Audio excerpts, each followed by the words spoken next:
surfers down the line, trying to find the section. Big alley-oop.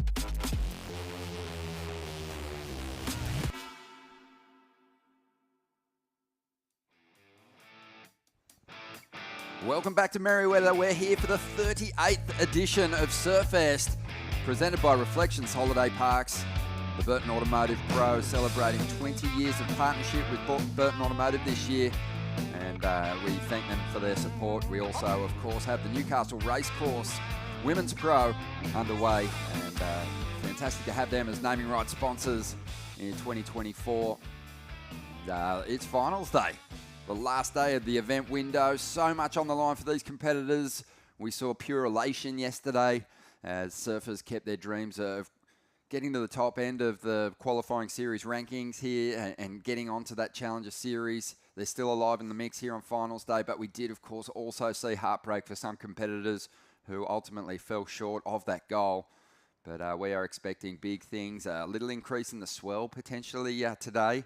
And we know we're going to see big moves. Ronnie Blakey joined by Jess Starling. Jess, this is going to be a lot of fun, man. You could feel the nerves when we rocked up yesterday, and today that's just gone to another level. Yeah, yesterday there was so much, joy, but heartbreak for some people. You look at some of the guys who bowed out of competition yesterday who needed to keep making heats, and you're going, what? It's so confusing how much talent there is coming out of this region, and both the Asian and the Oceanic region. So, yeah, I think I'm excited to see who gets to tie the bow today. And there is some surfers that have locked down a position at the top end of the rankings now, and they'll be making that jump to the Challenger Series. But with so many of the big names, the top seeds, still campaigning at the moment, it's not really that clear who is going to be representing this region on the Challenger Series this season.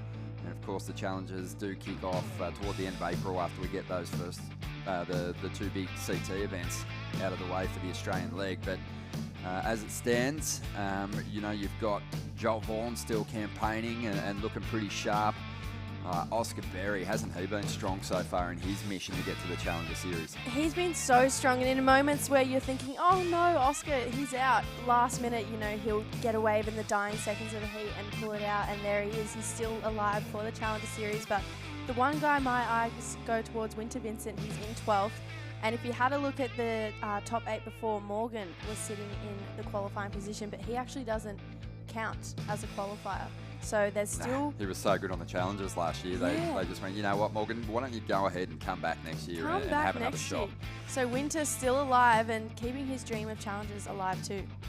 Yeah, you crack the top 20 on the Challenger Series, you automatically qualify. Morgan was able to do that. He wasn't too far off making the Championship Tour again last year, but you're right, Winter Vincent, big opportunity for him. We'll see how he fares surfing so well. On the women's side, the race to the top is alive and well. We've lost Paige Harrop and Philippa Anderson. Rosie Smart, she was clutch yesterday in keeping her place in this top 4 picture.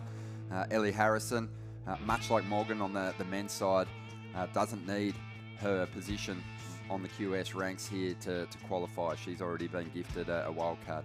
Yeah, exactly. So you can kind of draw a line through Ellie's name and technically put Safi up there in that qualification spot. She's the next in line. She is still going today. She's got Bronte McCauley, who for me has been one of the strongest. She's won at this event 2 times before. And I was chatting to Safi yesterday. She's like, I'm ready to take on that challenge. And wow, so Safi really is probably right where she wants to be at this point in time, but she's also on the same side of the draw as Holly and Nikki Van Dyke. So her fate is in her hands. She wants to stall their run if she progresses through that heat. And, she could find herself on those Challenger Series events next year, or this year, I should say.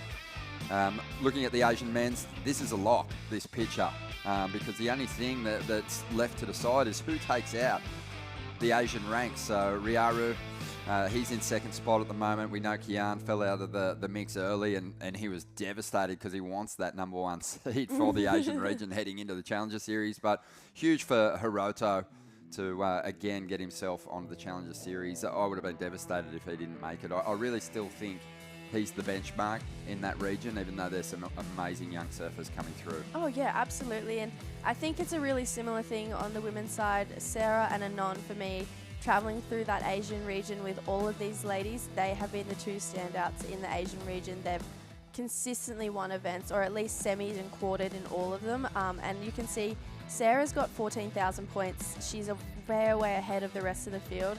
And there's a reason why those two surfers are still in the draw. And they're on the same side of the draw. So Love it. if they both Love progress it. through their quarters, we've got a battle for who takes out the Asian ranks on the women's side. But Amuro Suzuki, she was so strong in this event, had to get through some big heats, elevated her position early, and has done enough now to lock up a position on the Challenger Series this year. So a big one for the Olympic medalist. A massive one. And I think she's also the epitome of, she didn't do all the events, but the ones she chose to do, she did very well in. So I love that. I love when someone backs themselves that heavily that they just go, you know what, these minor ones, nah, I'm going to give them the flick. I'm going to go after the big points. And she has delivered in a big way as we see our competitors gearing up, warming up for what will be finals day here at Merriweather Beach. We're going to have a look at the conditions right after this.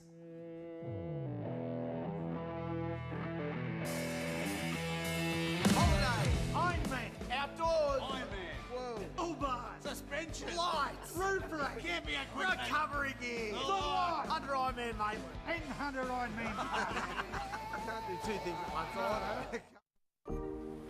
Welcome to Sydney. A place to feel alive, to feel free. Come feel it all and feel new. Adam thought he'd never get Sarah camping. How wrong you were, Adam.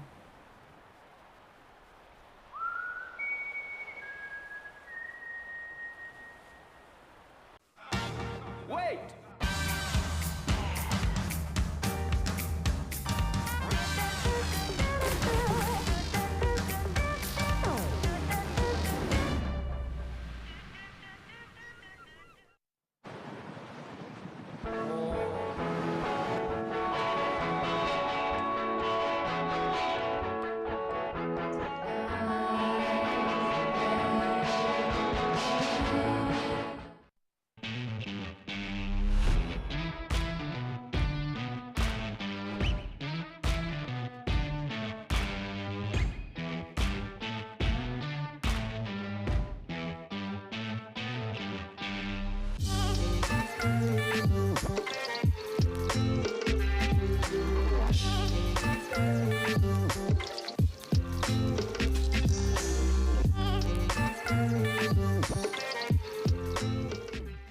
The Racecourse is not just a place to watch the horses thunder. It brings generations together to share memories and experiences that are close to our hearts and runs in our veins. Newcastle Racecourse, home is where the track is. What's going through your head? Welcome back. Finals day here at Merriweather. Surfest 2024, presented by Reflections Holiday Parks. And our quarterfinalists are getting set. We do want to take this opportunity to send a big congratulations to the winners over there in Portugal overnight. Griffin Colapinto getting the win over Ethan Ewing. Probably should have said spoiler alert if some people are still watching it unfold this morning. But also, of course, Joanne DeFay getting a victory as well over Tyler. Tyler, yeah. And I was so tired. I was like, you know what, I can't watch this event. I need to gear up for finals day big here. time. But when I got up this morning and I had a look, I was like, oh my gosh, Joanne and Tyler final. I love it.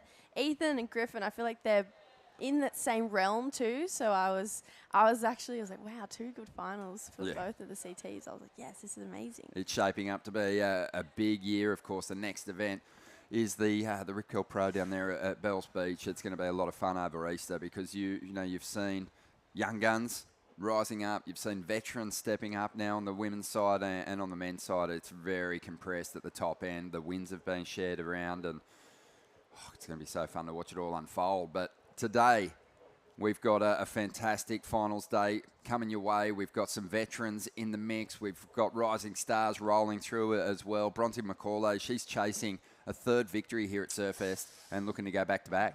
3 wins here. Imagine that would just be absolutely incredible. She got a 7.5 for that one turn yesterday, and Oki and I were going a little bit ballistic in this heat because she was looking so in form.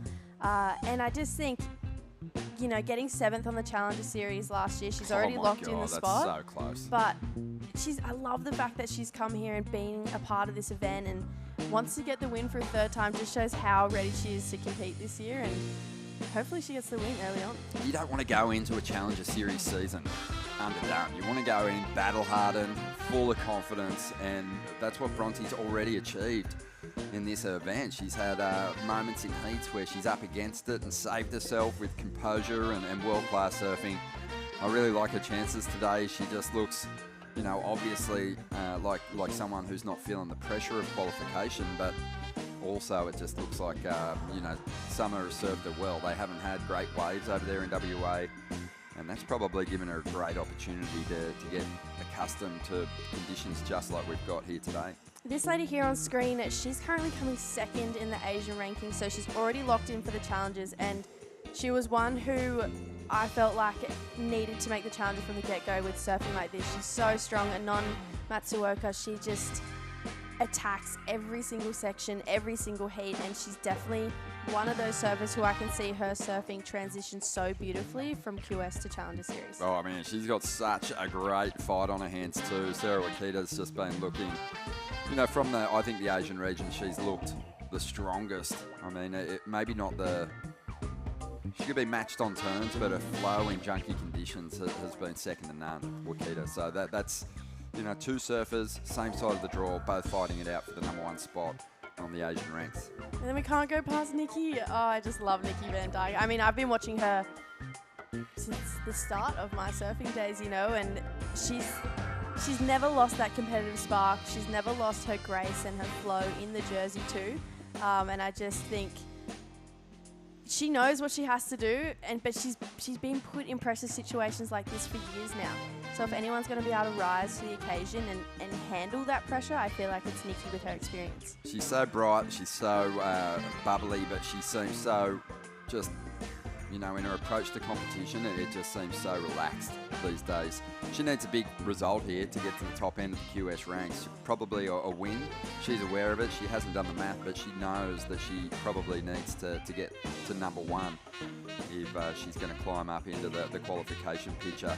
But yeah, she's certainly going to be one to watch here on finals day. I tell you who else has been strong. Morgan. He has just looked deadly, the Novocastrian. He's kind of, I've said it a couple of times, but he's just swaggered his way through the draw so far. He's looked so sure of himself. He's never looked out of it, even when he's sitting in 4th place with just minutes to go. He's just looked really composed and strong, world class. Yeah, Morgan, he's all class, and I feel like in every single heat, he's just kept his level so high, but like you said, Ronnie, I feel like he's still got so much more room to push, and he's, hopefully for us, I feel like he's been keeping it in for finals day. Yeah, getting that same sort of vibe from Morgan as I got from Jackson Baker finals day a couple of years back. He looked like he couldn't be beaten, mentally especially. He just looked so strong. Dane Henry, leading up to this event, Dane been dropping clips of some of, you know, the wildest airs we've seen, things that have just been going completely viral on the gram.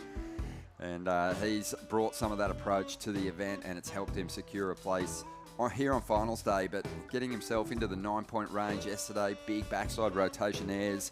Still hasn't had the section to unleash that backflip on us, but he's on a mission to do one, so let's see it, Dane. Yeah, let's see it. I heard about that 9, but I hadn't seen it yet, and wow, what an air that was. And that was on his first wave too yesterday, I believe, so yeah, Dane. Here it is. What? Oh, just the unbelievable ability to flick that tail out, lands on the flats, no dramas at all. Just in attack mode, isn't he, at the moment? He's a long way back on the regional ranks, but you know, we've spoken about it. Even for surfers that are out of reach of the qualification mark, that they have a huge goal in taking out, you know, the biggest QS in the world when you think about the history and the prestige of this one. Joel Vaughan just continues to impress, still has the opportunity to go back-to-back here. He just looks deadly. He's just gone to a whole new place.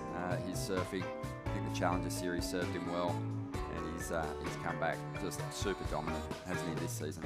Yeah, he definitely belongs on the Challenger Series. He's one of those surfers who, if he didn't get there, you kind of be scratching your head and being like, who's getting the wild card? Because he doesn't need an off season. I don't feel like he looks like he's at that part of his career where he's just ready to keep on rolling through. Yeah. And hopefully this is the year that we might see him level up again.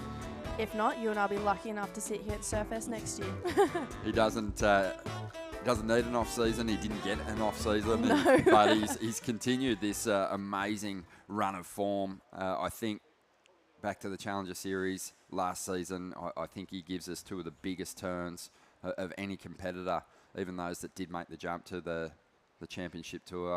I like his chances this year. He's building beautifully. So we're not too far away from kicking off the women's quarterfinals here at Merriweather for Surfest 2024, presented by Reflections Holiday Parks. Get yourself a nice little snack, a bit of coffee, and get ready for a big day of competition.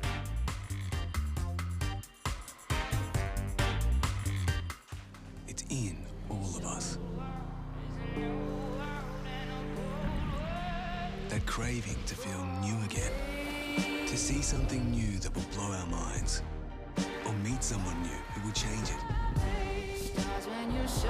New South Wales. A place to feel free. To feel alive. And most of all, to feel new again. Maddie's last night's sleep was spent trying to look up relaxing wave sounds. Tonight's actual wave sounds.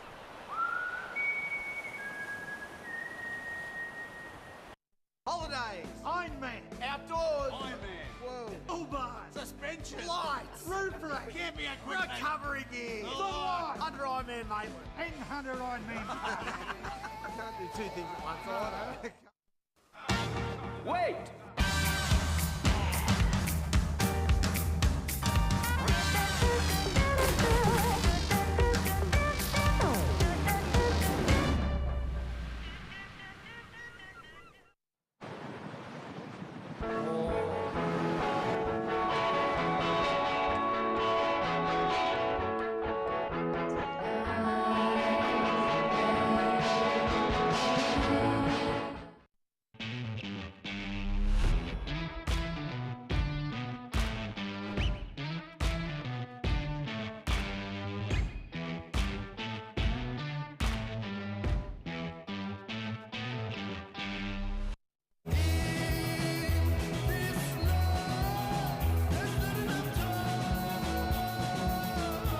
Effortlessly refreshing.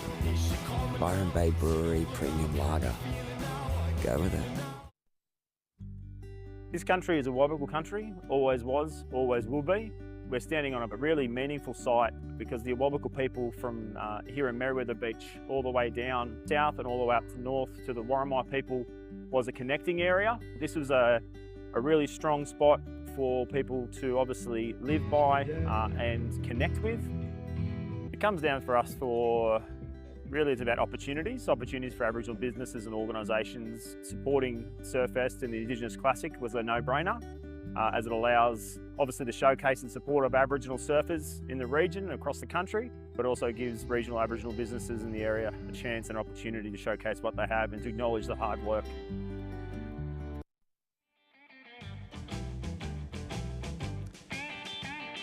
Great to have your company here on finals day as we get set to get heats underway here, quarterfinal heats. It's so exciting, just so much on the line still. We mentioned some surfers have locked in their position on the Challenger Series, but the battle for the #1 position on the ranks across the board is still alive, and that's going to be fun to watch go down. Oh, it's going to be so fun. I love finals day, especially it's the last event of the year. It's high intensity, but let's look at these quarterfinals. Ellie Harrison, Sarah Wakita, massive heat to kick us off, and then Anon taking on Rosie. Oh my, and then Bronte, Safi, and actually I love quarterfinal 4, Holly, Nikki Van Dyke. They both need a result here. Yeah, so they're looking to stall one another's progress in this contest, and then we mentioned before, Safi's already moved up into a qualifying position, which she's going to be trying to defend. So she'll want to overcome Bronte, who we know is competing without that pressure is going to be so hard to beat. And in the top half of the draw, I guess, you got Ellie Harrison and Rosie Smart. The way that the bottom half of the draw is stacked, I think means that Rosie's in a pretty good spot at the moment. So we'll see what plays out there. On the men's side, the matchups are incredible. Oscar Berry, he's just progressed to this position that he's so worthy of, and now he's got a big test in a competitor that's been to the Challenger Series and dropped the biggest numbers possible at that level. So it's going to be a lot of fun to watch that go down. Yeah, then I think Morgan and Dane is going to be a really cool battle of not old versus new, because I mean Morgan is still so relevant, but Morgan's approach to heats is really classy and strong and feels maybe has a bit more authority to it, where Dane, you're not really sure what you're going to get, but when he pulls off something magical, it's very impressive. So I think two different surfers, but I'm excited to see how they compete against each other. Oh, for sure. I think too, Dane Henry's probably in his head already got a strategy to go to the air, because Morgan's so strong on rail. It's what's gotten Dane to this point in the competition anyway.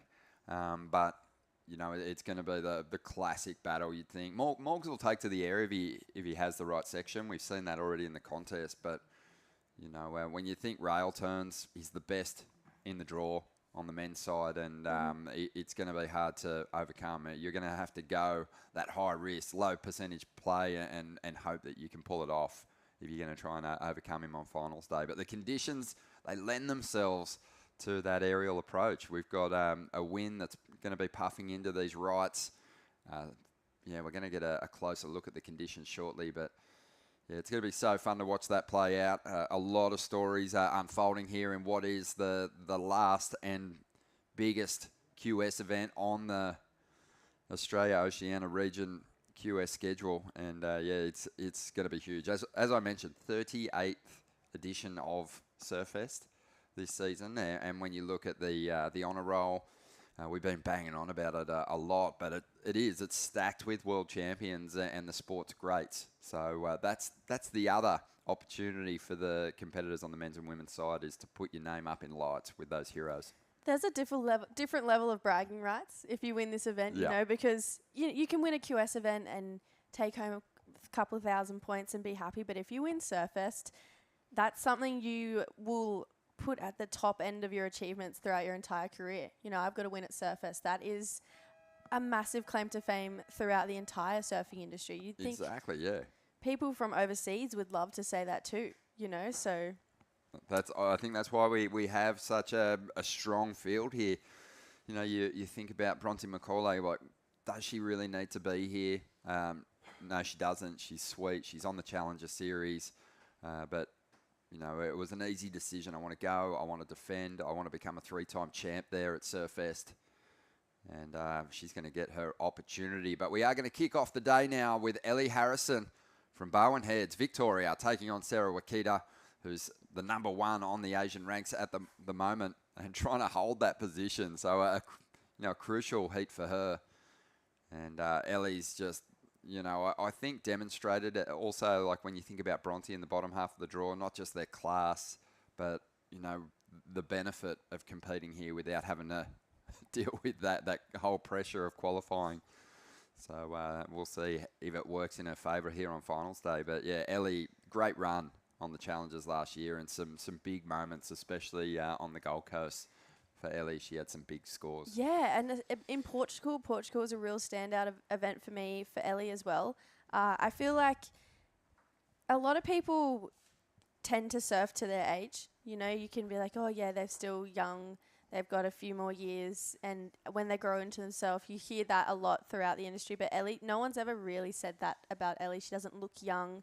She doesn't look youthful in her competitive approach. I feel like Ellie's always been able to surf more maturely and compete more maturely than her actual age. Ellie's 18, she's still a baby. Yeah, that does seem crazy, actually. Just the lines that she draws, she has like a classic read, a real traditional kind of read on conditions, but certainly has that flair. But you're right, she's always surfed big. And now she's, starting to get some experience at the top end. I'd say she'd be a really strong chance at cracking the CT at some point in time. But the Asian women's ranks are a lock. So Amuro Suzuki has claimed the third position, and now it's just about sorting out who's going to take the victory and that number one seed from that region as we move into the Challenger Series. But it is Sarah Wakita in contention, leading the rankings at the moment. And in quarterfinal number 2, we're going to see her rival for that top spot in Anon. As we see now, it looks like Sarah's going to get us started here on finals day. Great to have your company. The 38th edition of Surfest 2024 is brought to you by Reflections Holiday Parks. 40 amazing locations around the country, and some of the most unbelievable little nooks with just beautiful point breaks nearby. So we definitely encourage you to check out some of those Reflections spots for your next holiday. And Sarah Wakita not going to lock in a huge score for that first ride. Ellie Harrison, though, on the wave behind her, has some room to move here. Great combination. She's going to ride out of this one. And it looks like she'll win the opening exchange here in quarterfinal 1. I feel like this quarterfinal, in the sense of competitors, is really evenly matched because Sarah and Ellie are actually really similar competitors. They both make minimal mistakes in their heats. They're the competitors who, have the ability just to kind of put their ego aside and say, okay, I can get 2 6s at the start of the heat and then grow, and or I don't know, they just have the ability to be consistent in every single round, no matter who the name is or how big the points are or how much pressure there is on them. But there isn't any pressure on either of these ladies, so I feel like we're going to see a really nice competitive flair from both of them. I like it.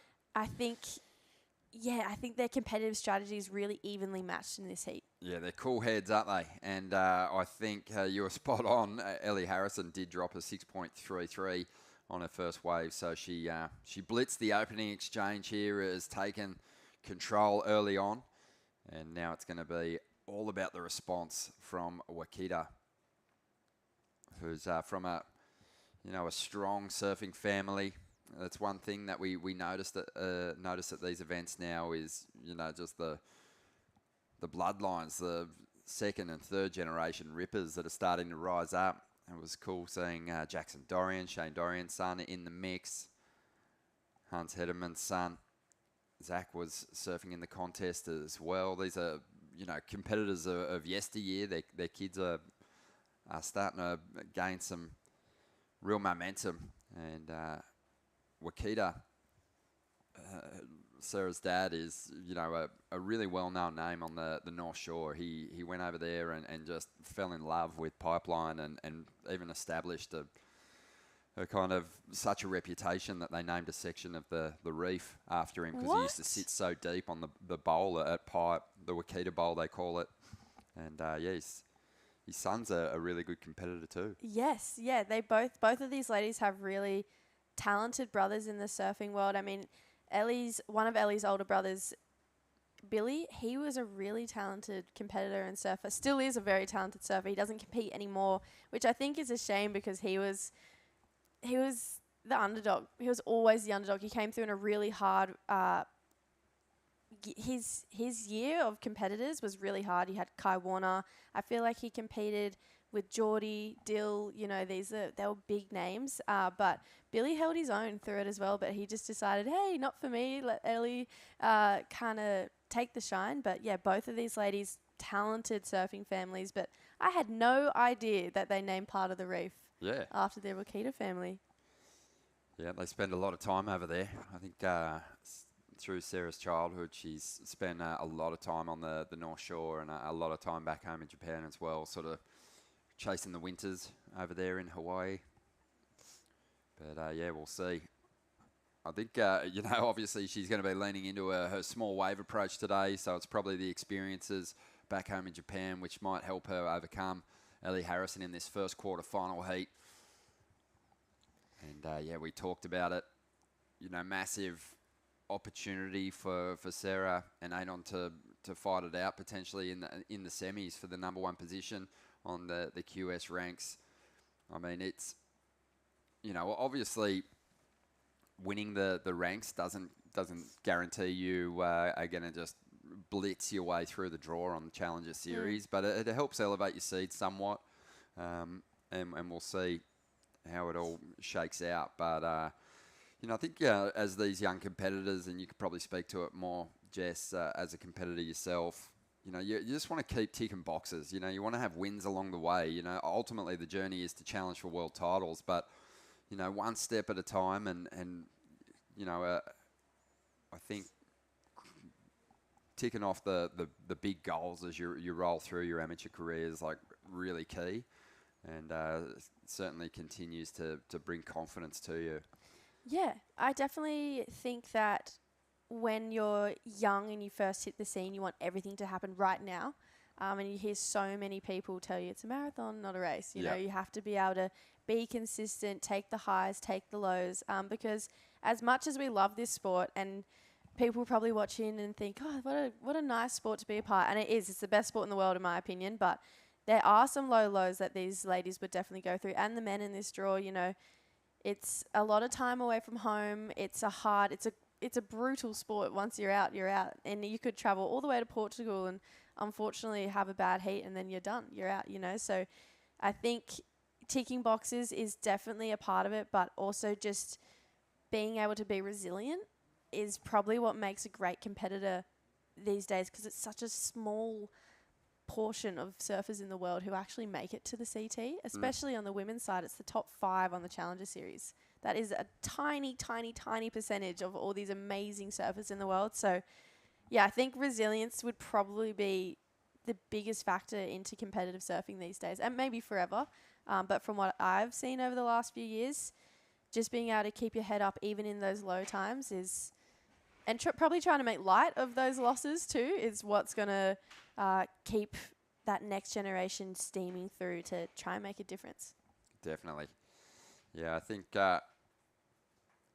also just, probably a good example of just sort of ticking off those goals, you know, one at a time. One of the great surfing cliches is one heat at a time. Yeah. It is true. Like Sarah Wakita, she really wants to beat Anon in this race for the number 1 position on the QS ranks, no doubt. But like she has to get past Ellie Harrison first. She can't get ahead of herself.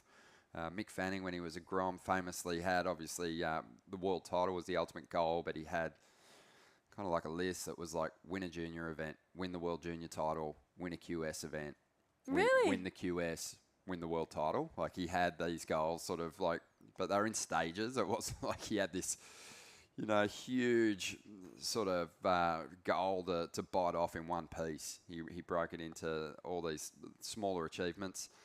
You hear people talking about it too, you know. Even yesterday, Alistair Reginato looking really good on the rankings at the moment.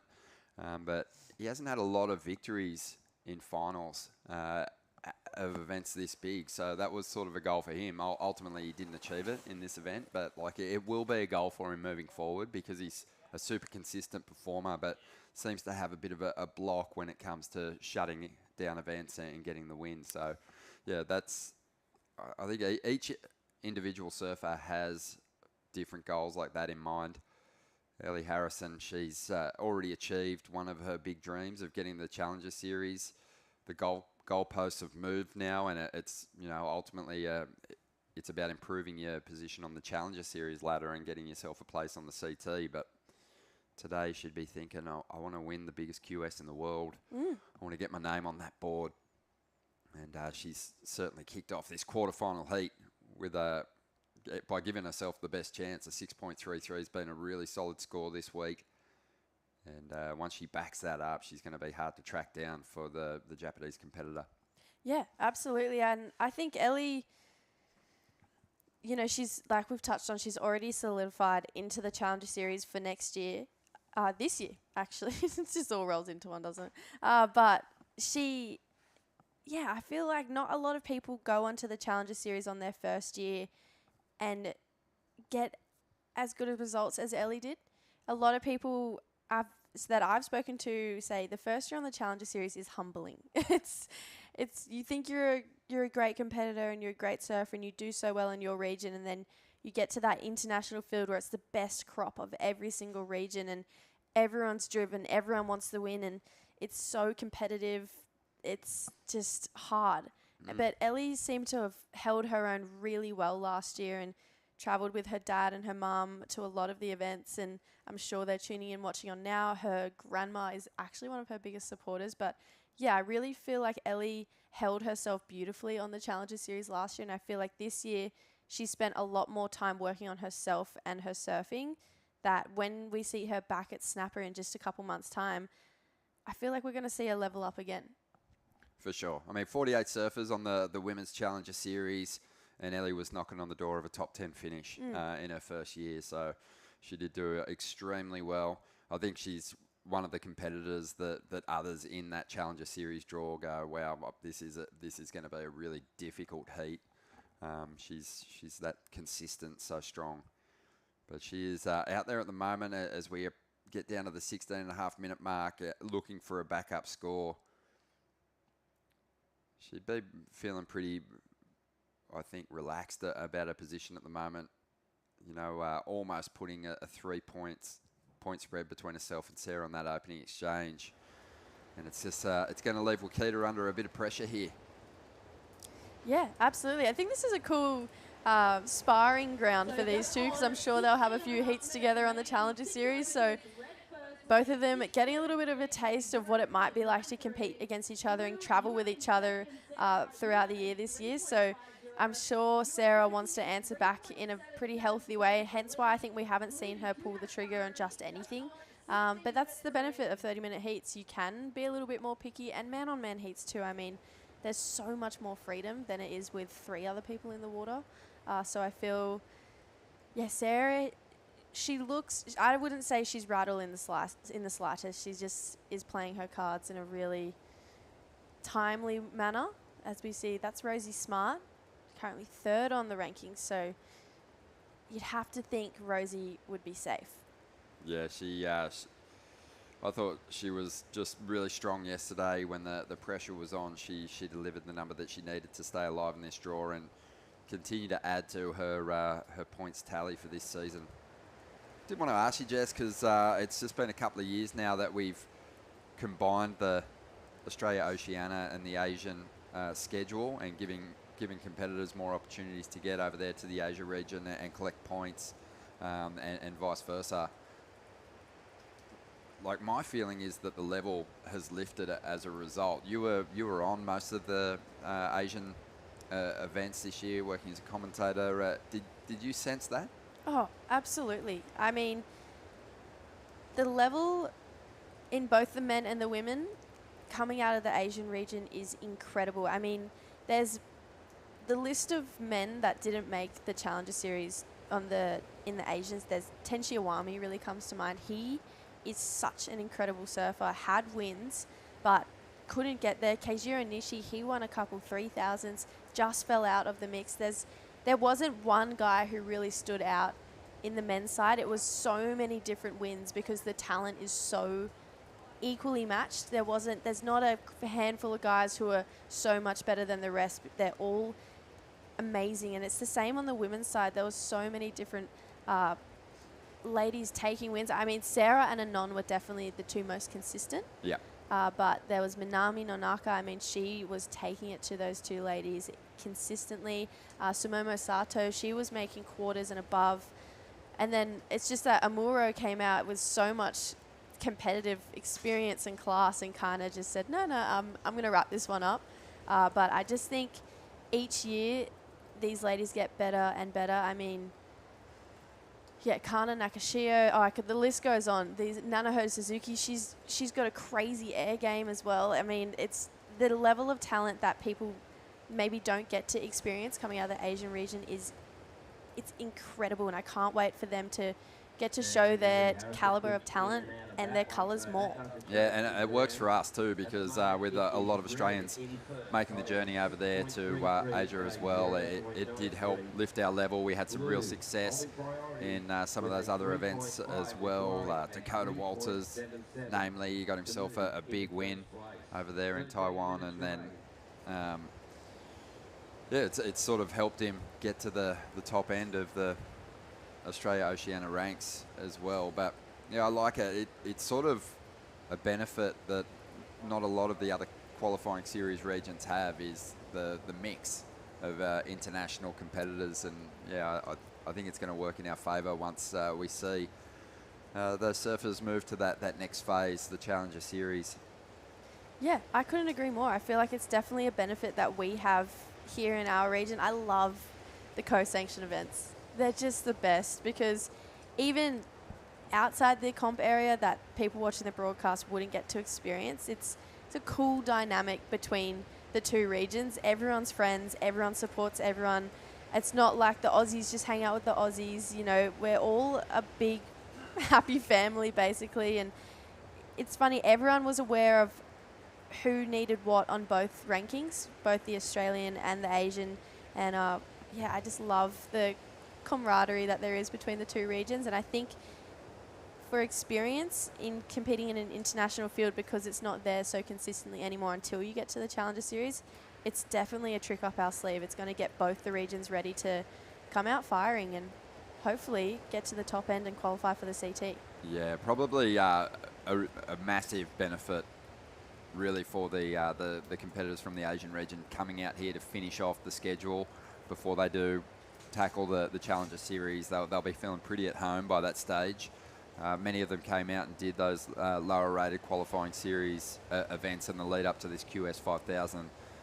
So they'll have their routines down. They'll be very at home in the lineup when we get to Snapper Rocks for that first Challenger Series stop. 11 minutes remaining here, and from that opening exchange, there hasn't really been a lot of action in this heat. It's bizarre, because usually with these this sort of wind swell and short intervals, you see multiple waves ridden, but there just hasn't been the opportunity for Ellie to back up at 6.33 or Wakita to get herself really in this challenge with a decent number. Bit of movement here on the outside, and it is Ellie. Few bumps to deal with. She'll want to finish this one off. Rides high, gets the board above the lip, but loses control there. I like the approach though. You know, she's trying to drop that 093, make Sarah's life a lot harder. Here we go, Sarah. Huge turn, almost runs over Ellie trying to get the make, but we've seen one turn has been scored very high all events, so Sarah playing into that. That was impressive. I think this is going to be the number that Sarah Wakita needs, and I think also we'll see that the danger of not finding that back up early can add a little bit of pressure. There's still time on Ellie Harrison's side, but Sarah Wakita's likely going to jump up into the number one position here. This is the Newcastle Racecourse Women's Pro. They are the Surfest 2024 crowdfunding partner. So many businesses getting behind this women's event, making a financial contribution. Then they have a ballot, and they pulled out the Newcastle Racecourse as the naming rights sponsor out of the draw this year. But all these surfers representing businesses in this local area. As we see the replay here of Wakita. Love the release and the attack. She knew she only had that one section, so she gave it everything, and the numbers rolling through are going to take her through the number one position at the moment. That was a huge turn that we just saw on the replays. She got very close to running over Ellie, but it just shows she's like, no, you've got to get out of my way. There it is, a 4.67, so goes to the lead. That turn was massive. I love that Sarah just capitalized on exactly what was in front of her. Here she goes again. Oh, love that. I mean, that was a quality section out there by today's standards, and she didn't waste it. So I think she may even improve on the 3.5, but that was another quality turn. And Ellie Harrison, she's had a few falls now. Started so strong, just looking so sure of herself, and has kind of lost a bit of that confidence, it looks like. I think I like this turn better than the last one. It was a massive section, got released through the turn, almost lost it, but brought it back underneath. And then Ellie just buries the nose there. There's a little bit of lump and bump out there right now. So, yeah, you're right. She looked very confident on that first wave. There was moments where I was thinking, oh, don't fall. And she didn't. But yeah, I feel like Ellie's probably maybe getting a little bit frustrated, but she'll be able to regroup. She's been in this situation before. This isn't uncharted waters for Ellie, so... Yeah. Still got the benefit of having the biggest number in the heat too. Exactly. Wakita, though, she just dropped to 5.5, so the requirement has grown for Ellie Harrison. She's after a 3.84. But yeah, even when you're watching championship tour heats, when you see a competitor fall when they're not going for a major turn, there is like a lot of bump for the surfers to negotiate.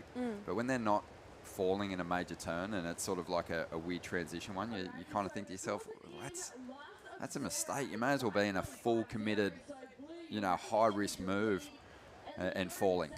Not just a transition, nothing kind of move that's not going to fetch you any points anyway. Yep. So yeah, it sort of suggests that, a bit of a misread or some nerves there, but I think we see Ellie clean it up. She's just too classy. And as we said, with the benefit of having the highest number of this heat so far, the requirement is always going to be very achievable. Wakita's like back in it though. She's building. Very much so. You look at her scoring trend. It started with a 3.5, bettered it with a 4.67, bettered that with a 5.5, whereas Ellie's kind of gone the other way. As we see Wakita up again, Ellie with priority, and she can't get into it. But Wakita's succumbing there, and she kind of had to. You don't want to get tangled up in a interference situation. No, not when there's 6 minutes on the clock and your competitor needs a 3.84. It's the quarterfinals. It's not the time where you want to go, why did I do that? These ladies, they're experienced competitors. Sarah doing exactly what she had to do, but Ellie not getting in. So they've re-awarded Sarah first priority, even though she's out there after Ellie. Yeah. Old school rules that Ellie would probably get priority back, but you can't block someone like that with your priority and not take the wave. But Sarah Wakita, in hindsight, she would have loved to have attacked that little foamy coping that Ellie put on that wave. That's the best feeling in the world, when you're hammering down the line, your friend's threatening to drop in on you, even when you're not in competition. And they make this little fluffy section of water that you can just absolutely hammer. She would have loved to have thrown a big finner right in Ellie Harrison's face there, but you really can't afford to do it at this level. Get tangled up in some sort of horrible interference situation. A priority interference too will put you out of the heat, basically, because you lose your entire second score. So Wakita backed off, and I think it was the right call. Yeah, I think getting a priority interference this late into the draw, it'd be painful. And it'd be kick in the guts. It'd be one of those ones where you just go, what am I doing? Yeah. Let's talk about the situation Ellie finds herself in, because you would have been there a bunch of times in your career. Yep. Dropping a big number and then waiting 95% of the heat to try and back it up. It starts to get pretty nervy, doesn't it? Oh, extremely nerve-wracking. Here we go. Ellie needs a 3.84 in this wave. Goes into a bit of dead water. I feel like that was a bit of tactics for Ellie to make some room between her and Sarah, because, yeah, Sarah was getting awfully close. I actually have a heat that still breaks my heart. And it was just down the road, actually, at Redhead. Let's relive it. If my dad's tuning in, I'm still sorry again. I exact same thing. First wave dropped to 6.5 and needed a 0.9. Oh my God. Couldn't get it. Could not get onto a wave. And it still to this day haunts me.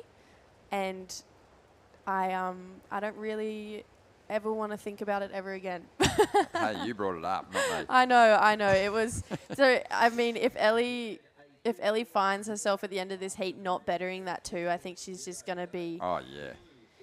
Yeah, it's not the best feeling in the world. Oh, have a look at this one. She's found a bit of a corner here. Ellie Harrison chasing a 3.84. Just a transition turn to get started. A nice section standing up here. She hammers it, and that is likely going to be the number she needs. It's not a sure thing. I think making some comparisons to what we saw from Sarah Wakita and her finishing moves earlier on, they were a lot stronger. Yeah. But I think Ellie's got the two turns working in her favour here. Yeah, absolutely. I feel like at the start of that wave, it maybe looked like Ellie was probably just thinking, just make this wave, just finish this wave. But by the time she got to that end section, it was nice to see her push a little bit harder. I don't think there's a many bulk of the points in that first turn. It's all coming from that last one. There it is, a 4.77, so goes back to the lead. Now Sarah needs a 5.61. But Sarah's got a healthy total, 10.17 off 2 turns. That's a really good point. So the moment she finds herself a wave that allows her to get 2 actual turns on one wave, 5.61 is just going to be a water off a duck's back for her. Yeah, thinking about her run through this contest too, she's been the combo queen. She's shown so much variety on that amazing forehand, great style, really clean carves into great pocket turns, a la Coco Ho. I just think compare those two quite a bit. But I think Sarah Wakita's in no way out of this heat just yet. But we mentioned the class of Ellie Harrison, the fact that even though she had about 5 waves where she basically looked flustered and kind of did lose a bit of her cool, she's regained it. She's ice cold, and she has just dropped a number to get herself back in front here, and it couldn't have come at a better time. And this is going to be the application of pressure to Wakita now, who wants to maintain her position as the number 1 on the Asian ranks. She's got to chase down a 5.61, and that's, it's going to require a certain wave and a certain turn, because she's been surfing incredibly well and hasn't had a number that big just yet. No, she hasn't, but I feel like Anon would be out there. You can see Rosie's paddling out to the right of the screen. Anon would be out there too, and I'm sure Sarah will have a little glimpse over her shoulder and be like, you're not taking number 1 away from me. So here she comes. Looks like maybe a wave approaching here. There's 55 seconds on the clock. Sarah says no. Ellie says yes. So Ellie trying to drop that 4.71. Oh. Yeah, I love the way she set it up. She framed it up beautifully. Big, deep bottom turn, but really didn't have a whole lot of time to get up into that pocket. 35 seconds to go. Our focus is Wakita. And Sarah's chasing a 5.61 here. But you're right, Anon is out there, and she'll be aware that she'll have to progress out of her quarterfinal heat to move ahead of Sarah Wakita to take that number 1 position. So, this is close. This is intense. Will she get the opportunity here? There looks like there might be a little wave coming right now, but it's going to make it. I don't think it's going to get there in time. She's got to go this first one. She has a look at it. It has no opportunity. It's a straight closeout, and it's going to come to an end, this quarterfinal heat, with Wakita chasing a 5.61. Ellie Harrison survives a less than ideal heat for her, but she cleaned it up in the end, and she is making her way into the semi-finals here at Surfest. Quarterfinal 2 will get underway shortly on finals day here at Merriweather. We'll see you in just a moment. Holidays, Ironman, outdoors, Ironman, whoa, Uber, suspension, lights, roof rack, camping equipment, recovery gear, under Ironman Maitland, and under Ironman. I can't do 2 things at once, I know. Welcome to Sydney. A place to feel alive. To feel free. Come feel it all and feel new. Adam thought he'd never get Sarah camping. How wrong you were, Adam.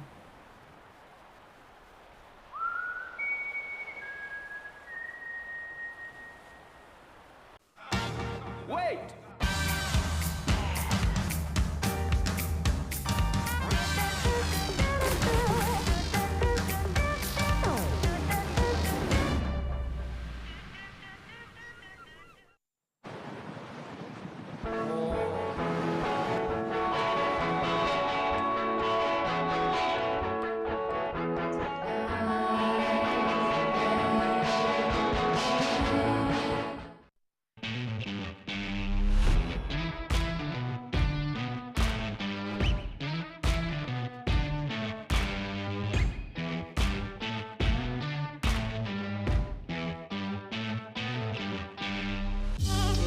The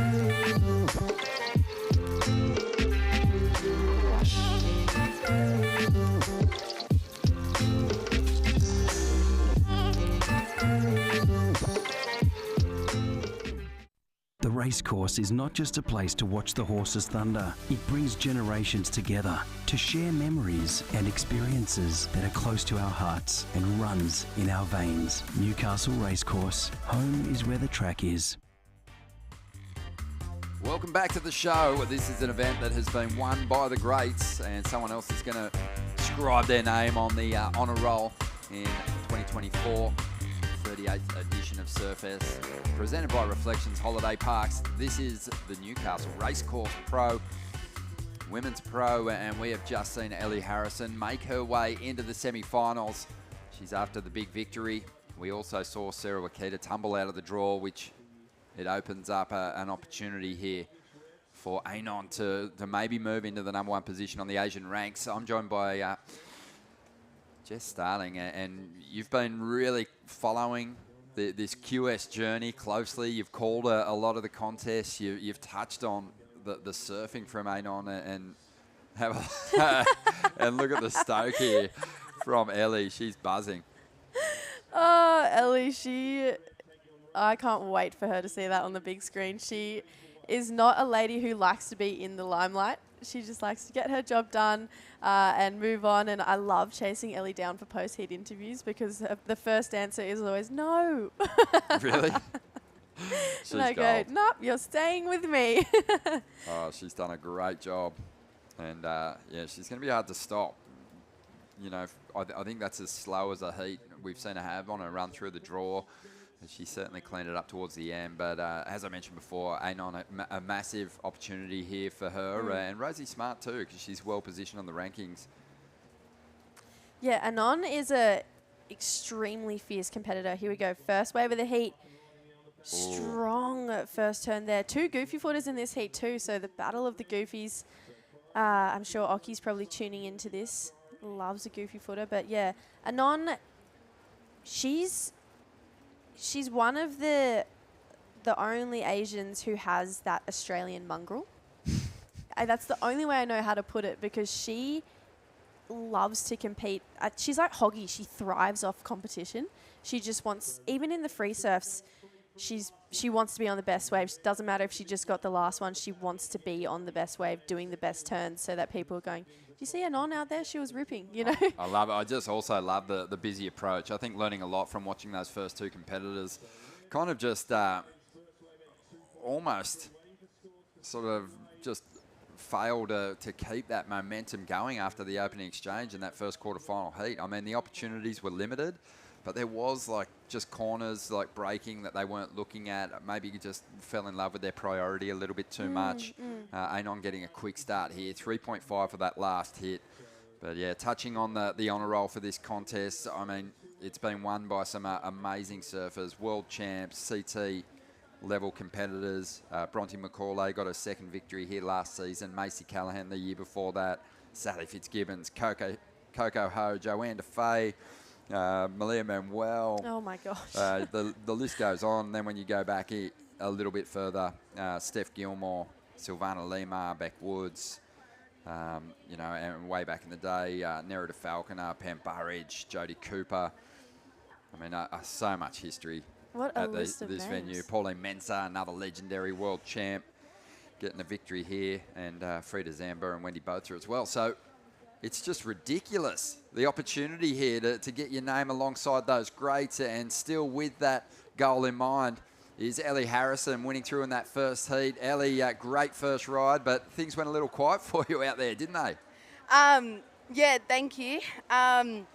Yeah, the first wave, I was kind of frothing when I got that, because I was like, oh, there's actually like really good waves out here. There probably still was, I don't know. We just kind of got sitting, and yeah, then the clock just kept ticking. The more like the time went down, the more I got nervous, and then yeah, I didn't really have a backup, and yeah, then it was really nerve-wracking. I like that though. I love the fact that you're getting nervous, because you're sweet. You're on the Challenger Series. Your performance last year there was unbelievable, but you got big goals for this event, and the nerves just kind of remind you that you care. I was just rattling off some of the past winners of this event. I know you're very aware of who's on that list. What would it be like to see Ellie Harrison written up there on that trophy? Yeah, it'd be very special. Yeah, I don't know. It's definitely, the goal for this event. Yeah, I don't know. Like, especially the year Jacko and Mace won, that was like, when I watched that, I was like, that's what I want to do. That's pretty sick. And then Bronte last year, so that was pretty cool. So, yeah, I don't know. It'd be very special. And Ellie, just other than the win, you're here trying to get some reps in the jersey before the Challenger Series kicks off at Snapper. You also get to do it against someone who is going to be in the Challenger Series, which was Sarah. Do you find that these co-sanctioned events down here at Surfest, they allow you to feel a little bit more comfortable in an international lineup? Yeah, for sure. I kind of love having the co-sanctioned events. It kind of gets you like a little bit more prepared for the Challenger, surfing against like all these girls, like because they all rip, and then I don't know, coming all together, it's pretty cool. Even just like getting to know them, and then you see them on the Challenger and you have friends, so it's cool. Yeah. Ellie, obviously the Challenger Series events, they're the ones that you really want to do well in. That's your ticket to the dream scenario, the championship tour. But tell me, as far as QS events go, does the nerves that you're feeling, does it stack up to the same sort of pressure and nerves that you feel at the CS just based on the history of this contest? Well, like last year on the Challenger, I kind of was probably a bit more chill before my heats because like I really wanted to perform and do well, but I felt like kind of like the underdog, like didn't really know my place, didn't really know if I was going to make heats. So yeah, I don't know, it was a kind of a nice feeling of just like, I don't know, whereas here I feel like I should do well, so I get really nervous.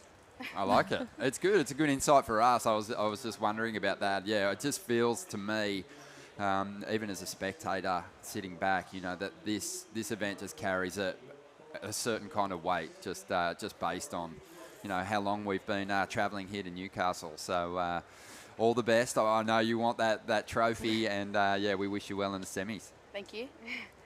Looking sharp. Ellie Harrison. It's going to be hard to beat. She'll be taking on the winner of this quarterfinal clash.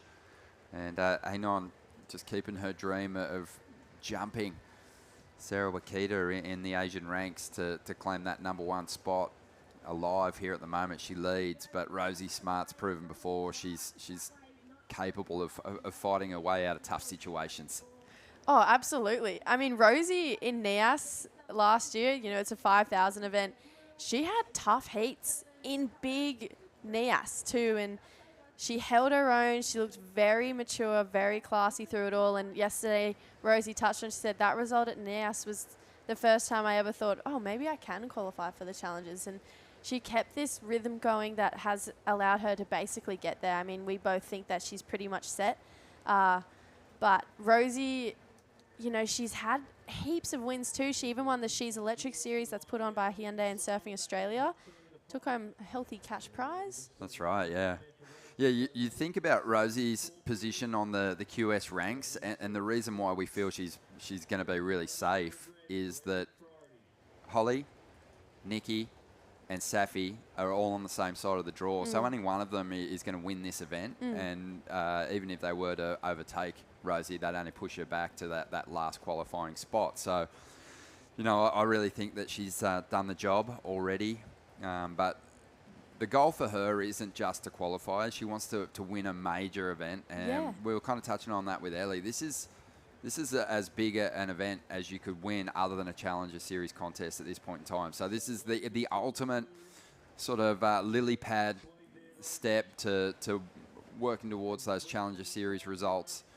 And Rosie's going to have work to do here in the final 19 minutes to get herself into that top spot. As we see now, Anon taking off. She just seems so focused on getting herself into these semis. There's a solid hit.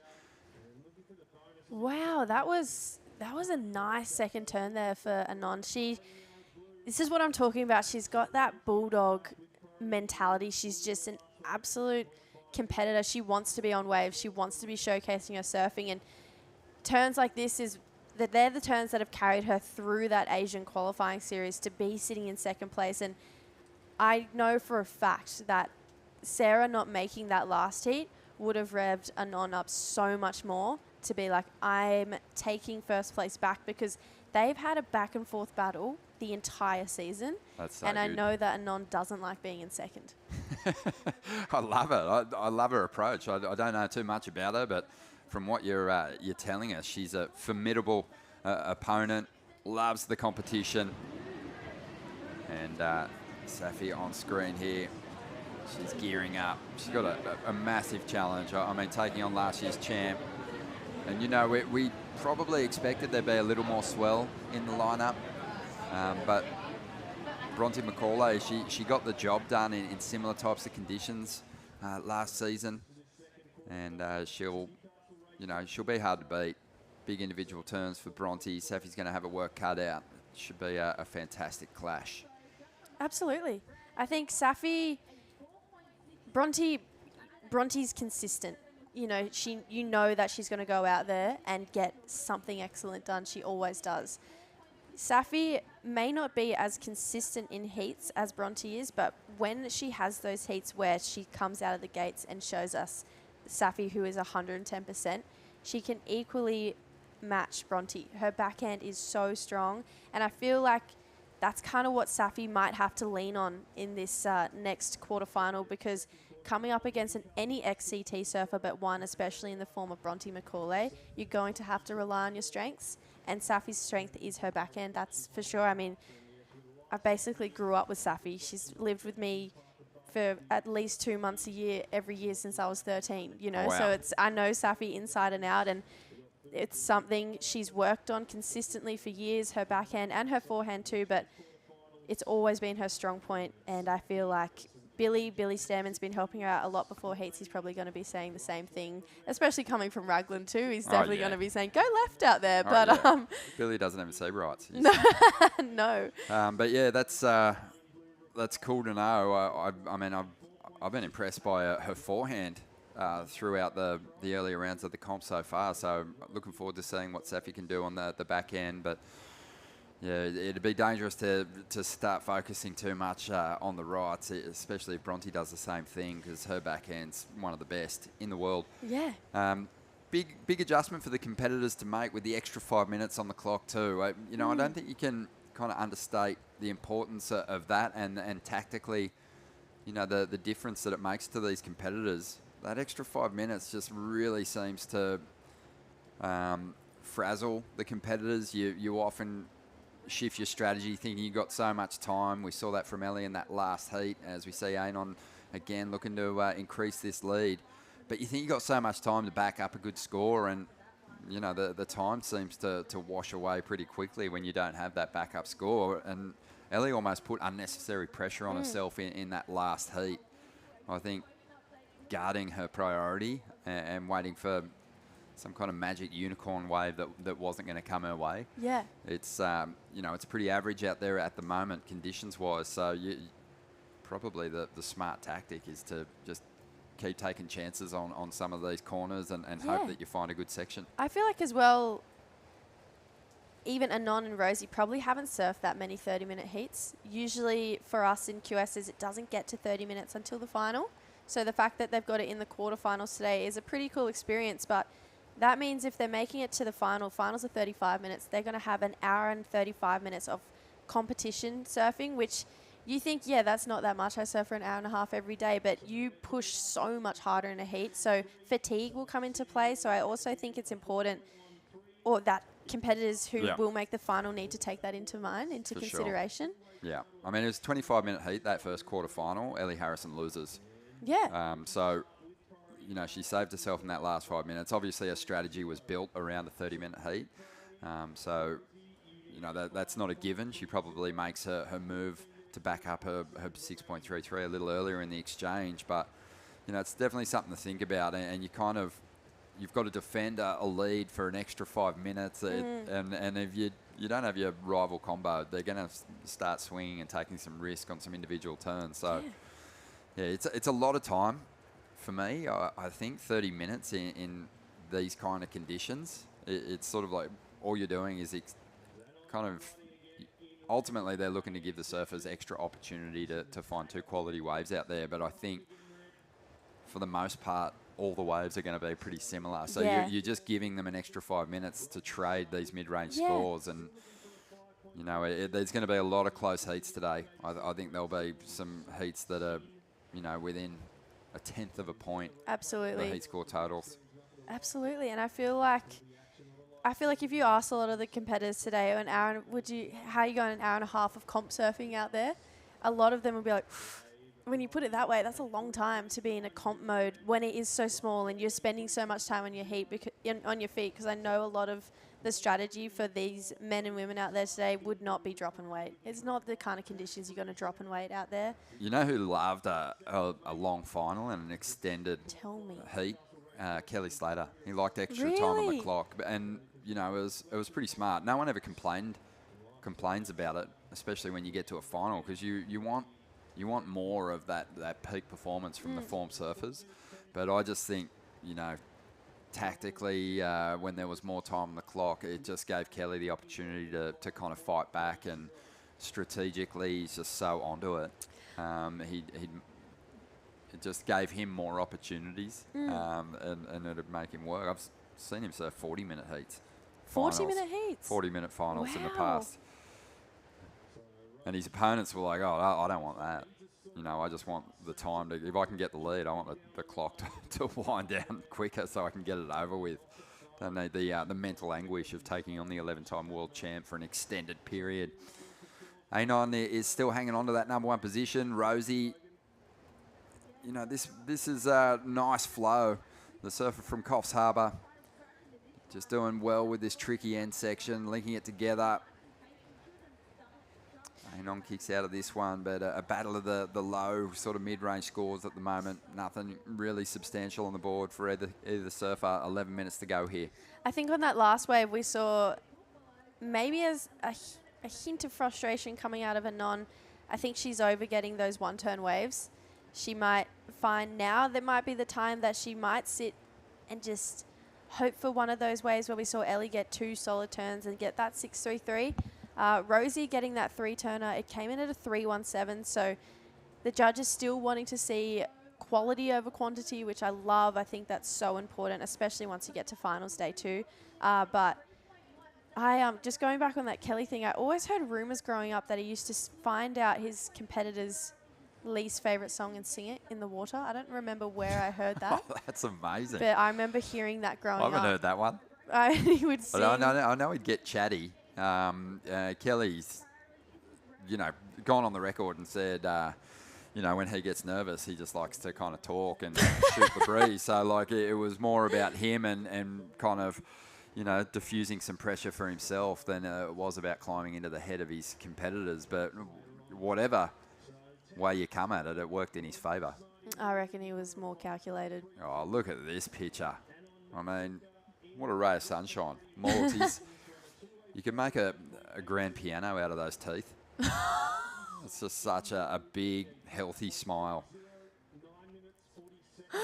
Oh, that was funny. Yeah, more ivory than a bull elephant. 9.5 minutes to go here, and Morgan campaigning for a win for Newcastle, for Merriweather here today on finals day. And he'll be coming up in those quarters. Don't miss a second of it. We've transitioned now from those 4 competitors in a heat to head-to-head matchups. And this is when the battle becomes real. Not surprised to see the surfers get a little more selective in these earlier heats as they jump into the chess match, which is head-to-head surfing.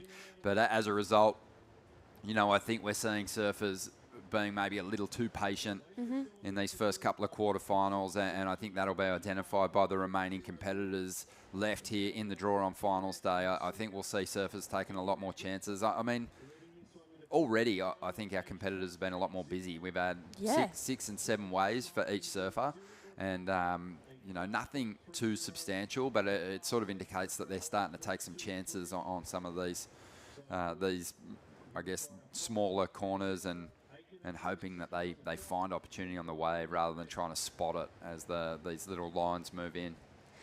I'm just noticing as well, Anon with 8 minutes to go. So 8 minutes is still plenty of time. She's getting nice and cozy with Rosie with first priority. This is what I'm talking about. She's a competitor. she'll sit on you for 8 minutes. 8 minutes. You can see too, often when a competitor like Anon has the lead, she's probably got a watch on, but she's still looking back to the beach going, when is that 5-minute flag, that yellow flag going up? Put it up. Like, I want to get to the end of this heat. Here we go. She's found a nice looking wall here. Attacks the first section, a well-timed hit, and the second one, she just arrives there a little late, can't get on top of it, and as a result, gets swatted down by the section. Yeah, I feel like that first turn was looking really healthy. If she had have maybe capitalised on that second section a little bit more, she spent a bit of too much time down the bottom of the wave. Bettering that 4-1-3, I mean, Rosie needs a 5-3, which we saw in that last heat.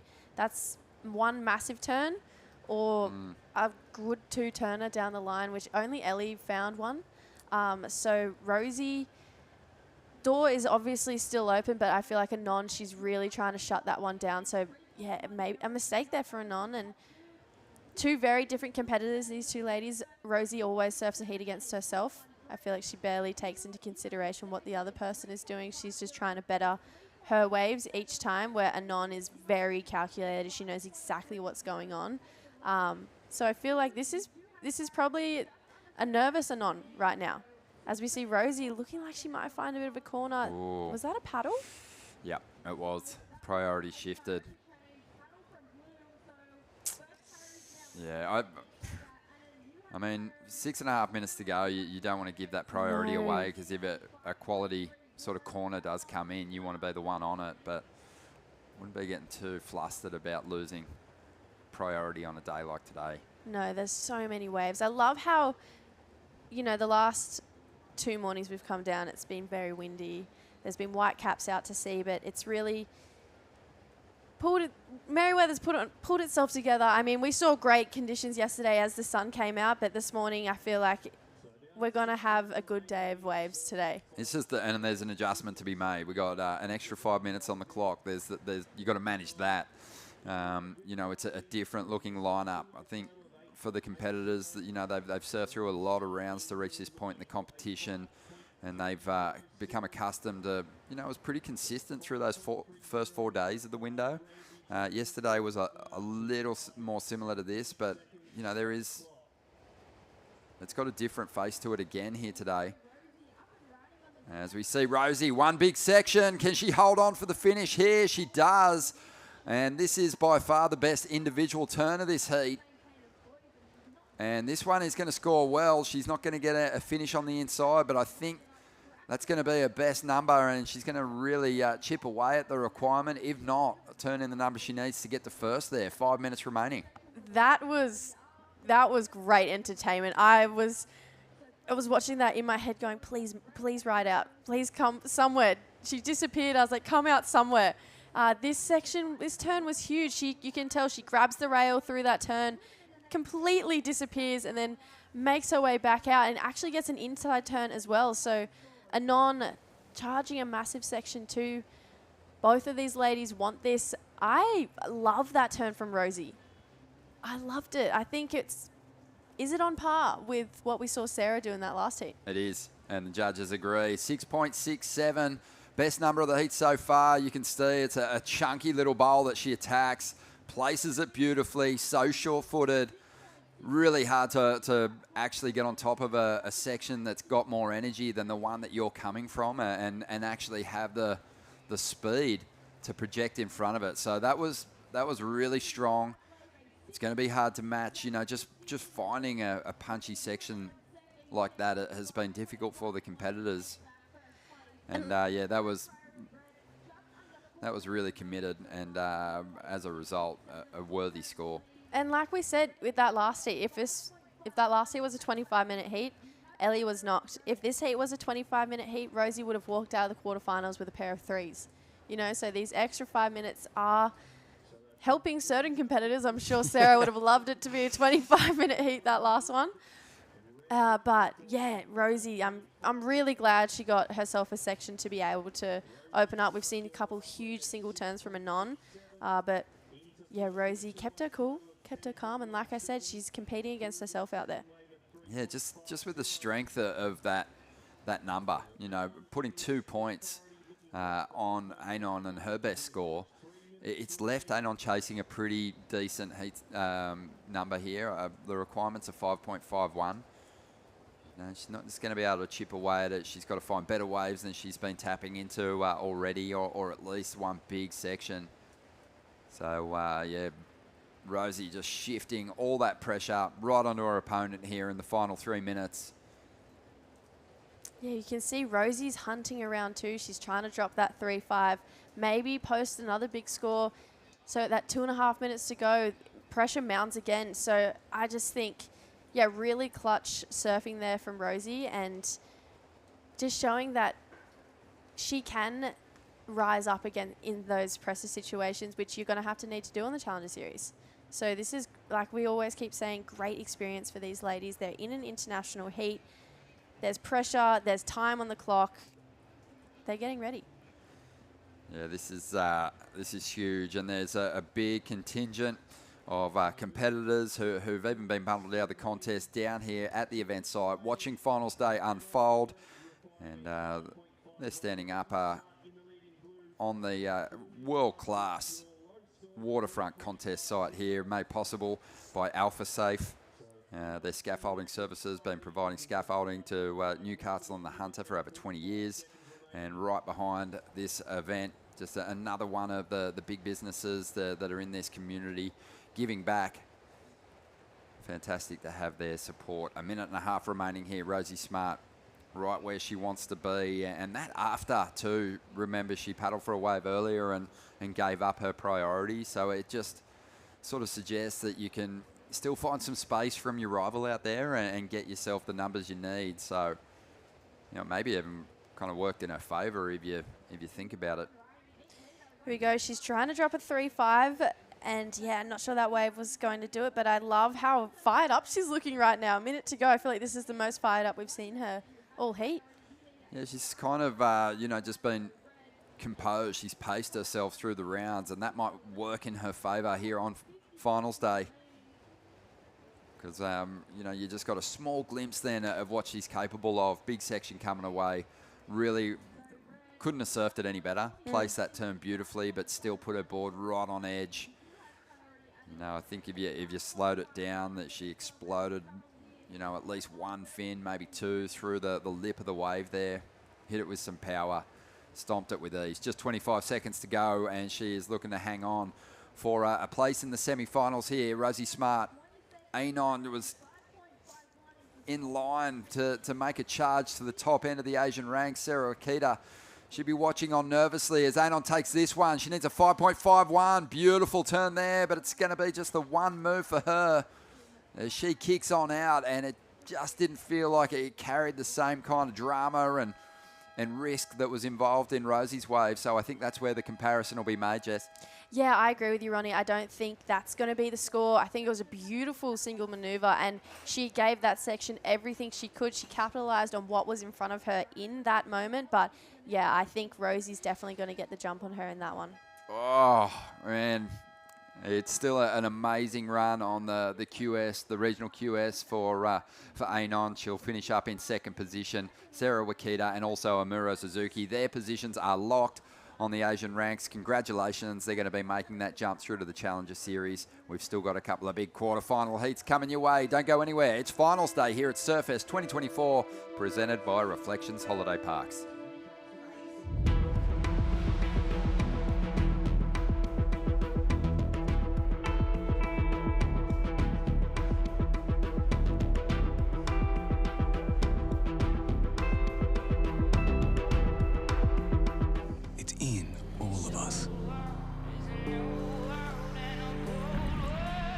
Craving to feel new again, to see something new that will blow our minds, or meet someone new who will change it. New South Wales, a place to feel free, to feel alive, and most of all, to feel new again. Maddie's last night's sleep was spent trying to look up relaxing wave sounds. Tonight's actual wave sounds.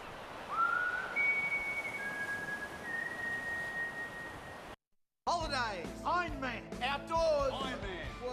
bars, suspension, lights, roof rack, camping equipment, recovery gear, under Ironman Maitland, and under Ironman. I can't do two things at once. Wait!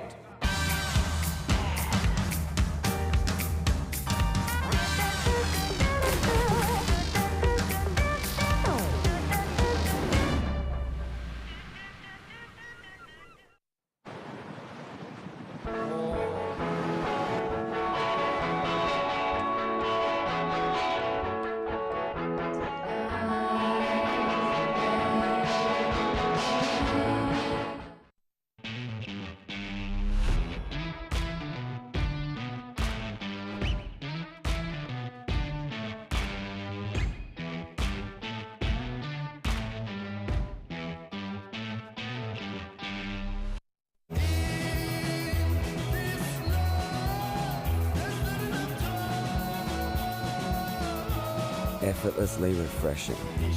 Byron Bay Brewery Premium Lager. Go with it. Good morning.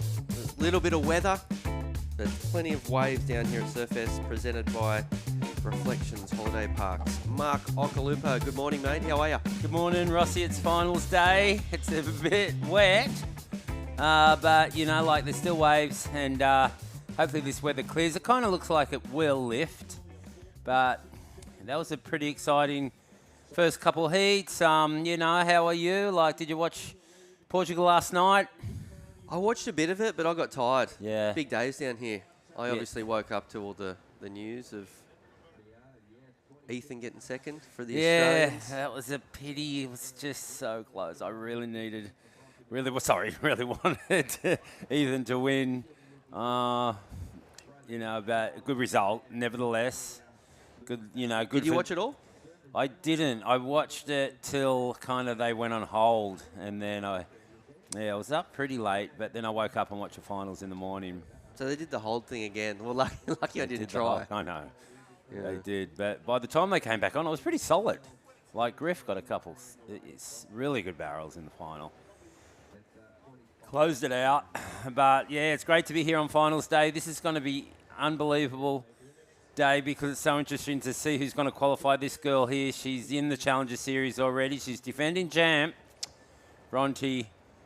Really, really strong surfer, Rossi. She's one of those surfers that just kind of bounces on tour and bounces off. You know, like it's really hard actually for those particular surfers because, you know, they always come up against top seeds, and Bronte has taken down some big names, but, you know, if you're not doing it consistently, you can't kind of get out of that bracket, and then you're not in the middle of the draw, and then there's a lot of surfers that seem to, you know, bounce off and on tour. Yeah, absolutely. She's definitely been one of those girls to come up against Steph Gilmore and Carissa Moore, Caroline Marks over the last few years. Tall order to consistently beat them to flip-flop your seeding. But in these events, Bronny's been just super consistent. Loves coming to Newcastle as well. I know she stays with a beautiful local family, the Blatchfords, just across the road. So feels really comfortable here at Merewether, and hence why she's won this event a couple of times. Looking for a third time to win this one. Yeah, it's also difficult today, you know, with the extended heats, you know, like 5 minutes and 4 surfers, you know, it was 4 surfers. Now it's man on man, and that transition's difficult too because, you know, I never used to, you know, do a lot of QSs and you know, always used to man on man, but, you know, the transition, like, it's so busy in a 4-man heat and, you know, like, and it's noisy. I mean, they're not so much talking to each other like you would be free surfing, but, you know, you're hearing commentary of 4 surfers, you know, that's always ticking over. You know, it's a lot of stuff to take in, and then it goes quiet, you know, because there's only 2 of you out there, completely different heat, different strategy, and extra time. So I'm thinking, wow, it's changed. One surfer that sort of, you know, changed it up pretty easily was Rosie Smart winning that last one, booking a spot in the semi-finals. Congratulations, Rosie. How are you?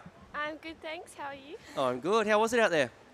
It was pretty frustrating. It was probably a pretty poor heat for me. I made so many mistakes with priority, but I was lucky to get that left under priority and get one good turn.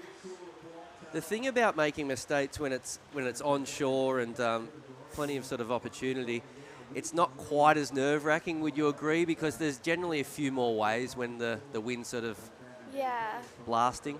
I feel like in conditions like today, you just need to stay busy and get heaps of waves because all you need is like one turn, so yeah.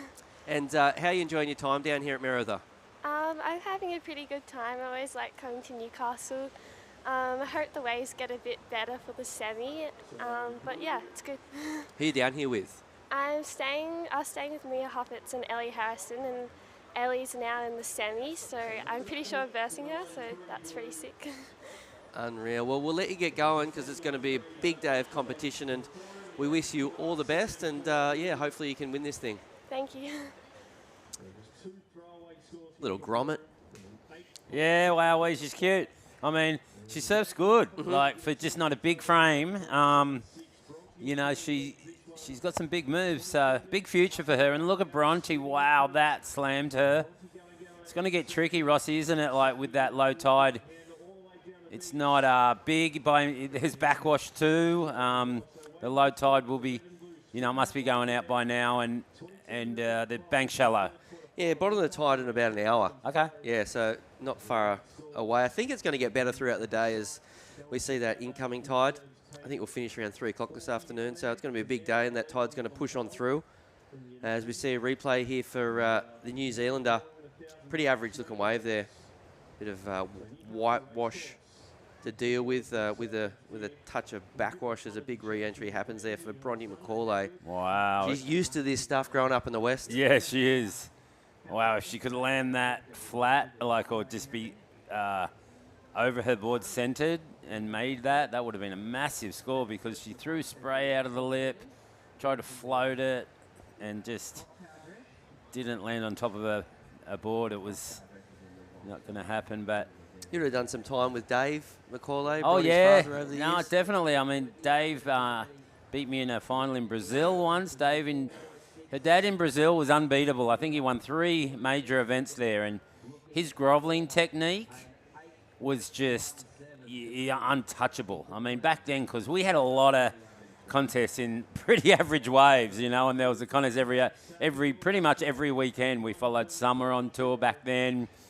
Everywhere we went, it was summer. It was more of a, you know, like it was all for crowds, and you know, like, and we contested in a lot of small beach breaks. And Dave was, you know, it's a wonder he never won a world title. He was in the top 5, and consistent, you know, and guys like him and Barton Lynch were just the masters of groveling. Now you never really hear of it, you know, like the word grovel doesn't come up in commentary much at all, especially on, you know, I'm talking major league, like on the major tour. The word grovel does not come up, and back then that was probably the biggest word that was used because we had to do it. It's funny what you mentioned. You followed the summer it was like a summer tour. You know, that's the reason, right? It's funny, like looking back at it now, yeah, it makes all sorts of sense that you got small waves because you try to do it when the suburbs or cities were under lights. Yeah, well, it was totally out of season. I mean, Wayne Bartholomew was the guy that changed it. You know, I actually, you know, left the tour at a pretty young age. I was on tour for about 4 or 5 years, and then I left it. By the time I came back, and probably the main reason that I did come back, it changed. It was a dream tour. Rabbit completely changed it just to like about half the events. It used to be about 24, then cut it down to 10, 11, you know, and only Supreme at prime locations in the right season. And it totally changed the tour. The broadcast came in. It totally changed, and it's what it is today. And these guys are trying to get there. What? You won your title when it was... The Dream Tour. The Dream Tour. Oh, yeah, yeah. Yeah, so... you weren't winning it when it was the Summer Tour. Well, I wasn't a bad groveler, you know, because I grew up in Cronulla. I wasn't bad at groveling at all. I mean, I don't think I was as near as good as BL or Dave McCauley. But, yeah, I mean, I finished, I think, in my first years, I was like number 3, number 2, and then number 4 or 3 or something. And I was in the top 5. And when I left the tour, I was rated about 9th.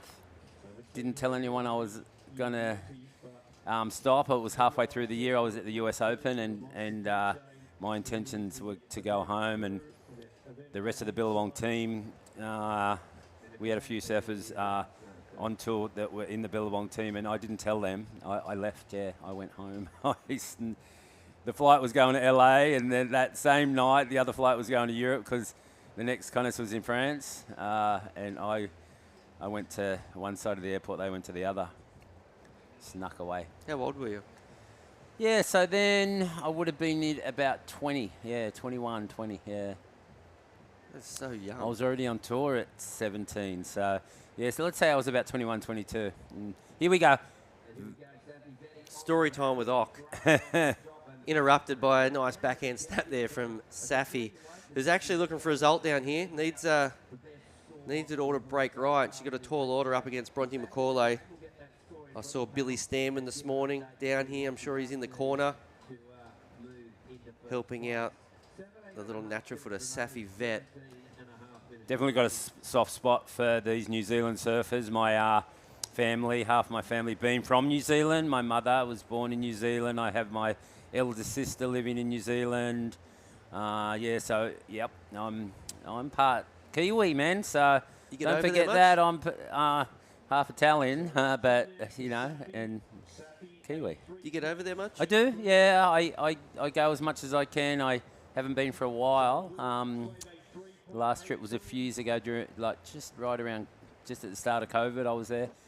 Haven't been back. I'll go back soon, though, for sure. The Jack McCoy tour, that's the documentary, we're trying to get to New Zealand. There's been a request. So we want to do a show there at least. So here we go, next heat, Holly Williams, Nikki Van Dyke. It's going to be a good one, Rossi. Yeah, that's going to be massive. I know there's a lot of implications there for the girls to make the top 5. Top 5 makes the Challenger Series, and I know Nikki Van Dyke needs to go big, and Holly Williams, I'm sure she needs to make another heat as well. So very, very exciting. Yeah, we can't wait for that one. Who's up and riding? It's Safi. Wow, that turn was incredible. That's a big number. That's incredible surfing there from the surfer in blue. Just what the doctor ordered. Hadn't had a good ride, only a 3.83. Needed a number to get up into the lead. A 5.84 was required. She's going to smash that score. Here we go, Ock. Yeah, nice and tight there. Just perfect surfing, and that wave just produced 2 really nice sections on a day like today. That's gold. I mean, it really is, and that is precision surfing, really. I'm impressed with Safi. That's a big score in any division this morning. 100%.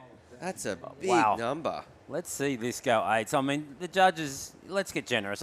Let's go 9 because that was incredible. No bobbling, just hard backhand surfing there from Vet. Waiting for that score to get locked in. It looks like it's going to knock on the door of an excellent number. And there it is, a 7.67, so not quite a 9 Ock, but still, it's a big number this morning. 7.67 puts Vetti out into the lead.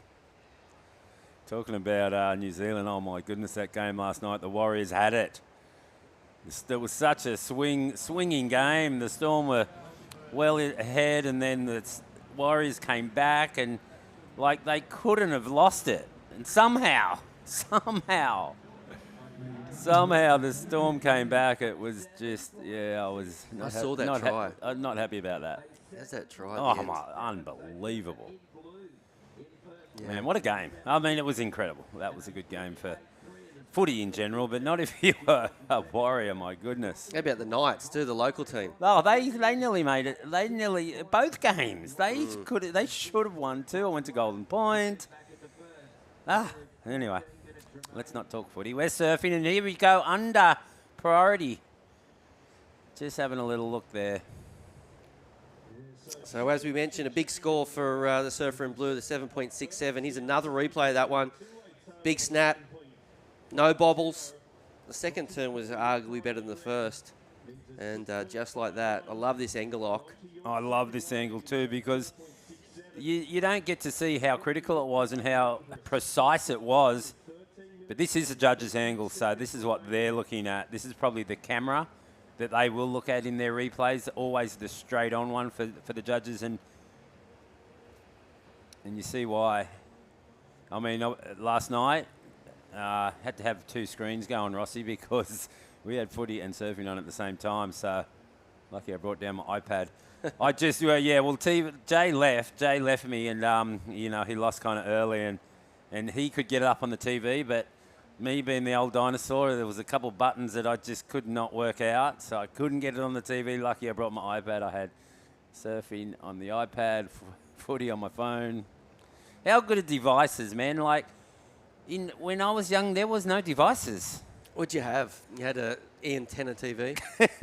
Back in the day, there was and even black and white. I mean, when I was about, must have been my first memories, really. It's been a kid, probably 3, 4, maybe 5 years old. We got a colour TV, and I'll never forget the day that my dad got a colour TV and came home and we were watching cartoons in colour instead of black and white, and I can remember it. And people that are listening to this right now are going, are you kidding me?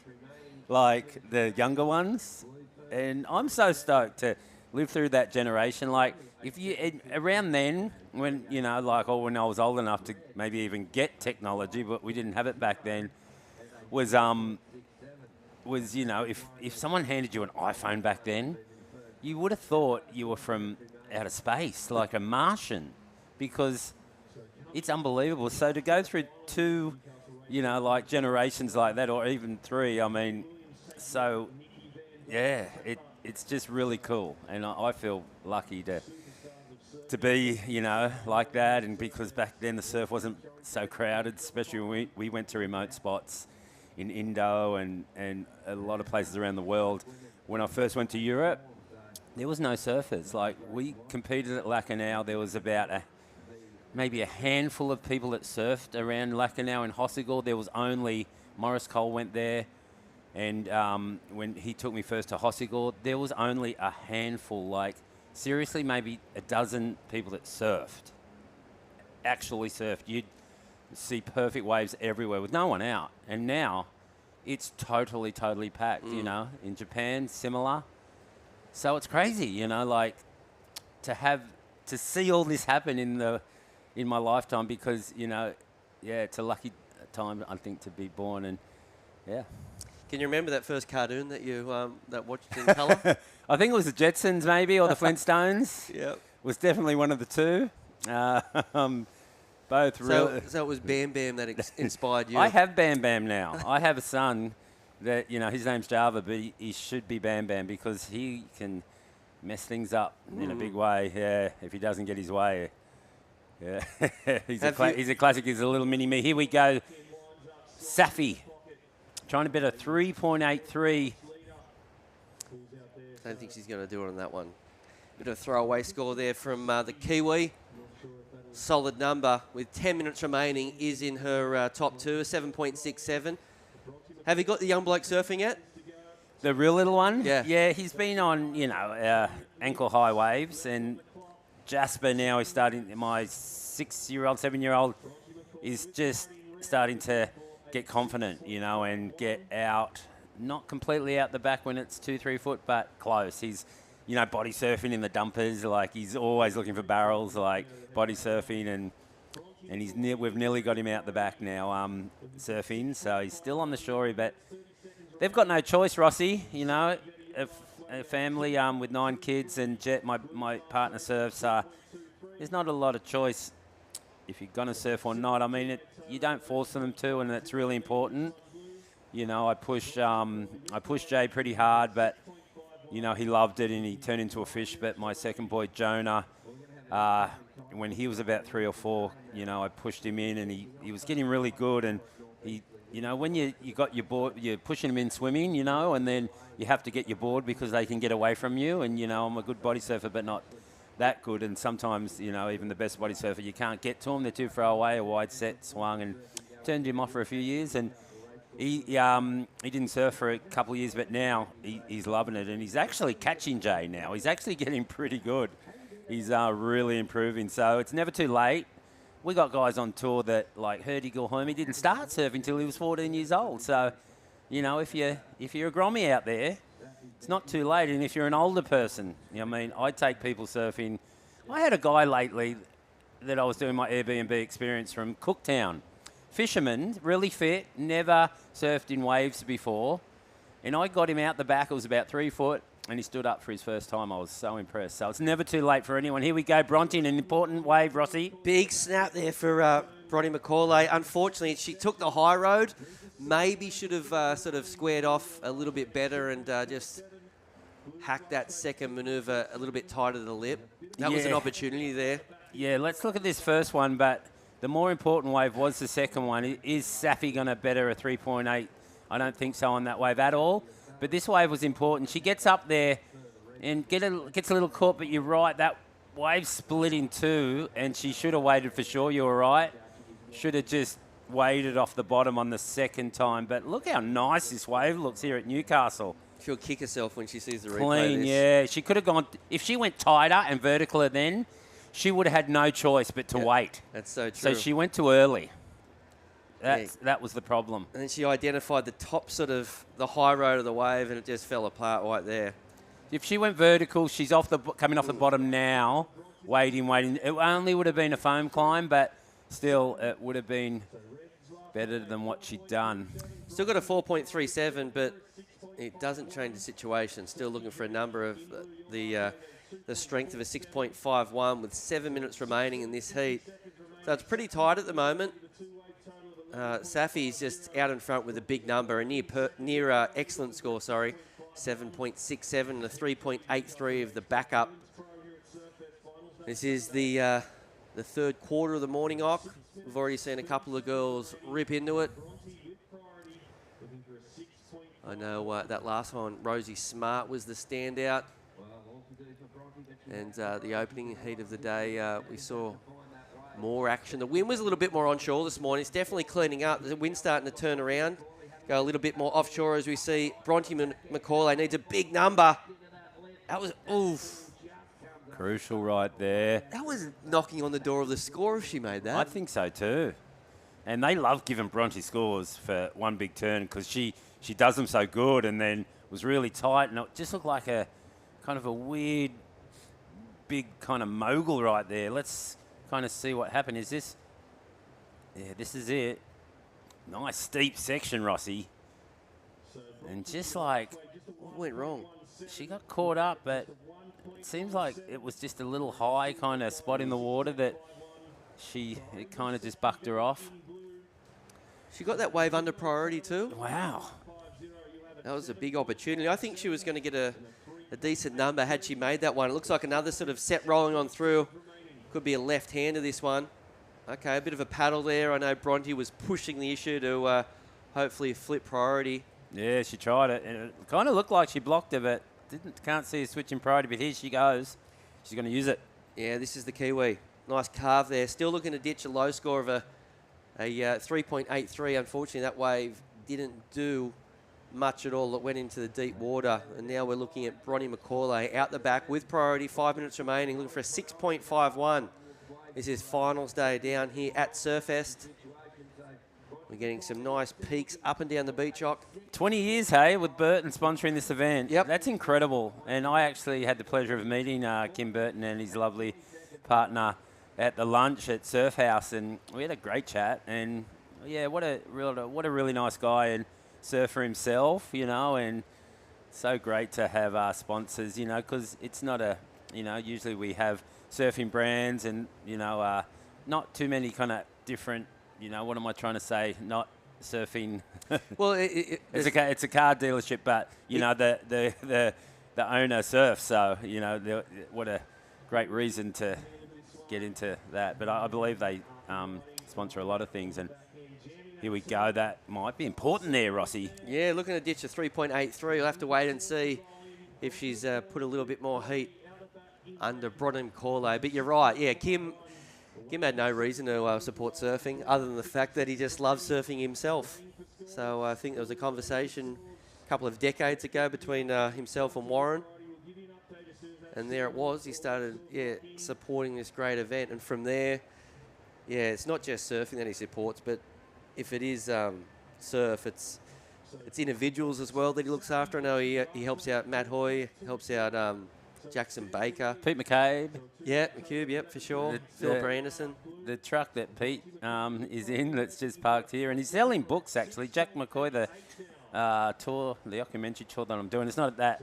There's all photos from kind of all kinds of stuff, not just me, but the books all time. And Peter McCabe's got a book? It's Jack.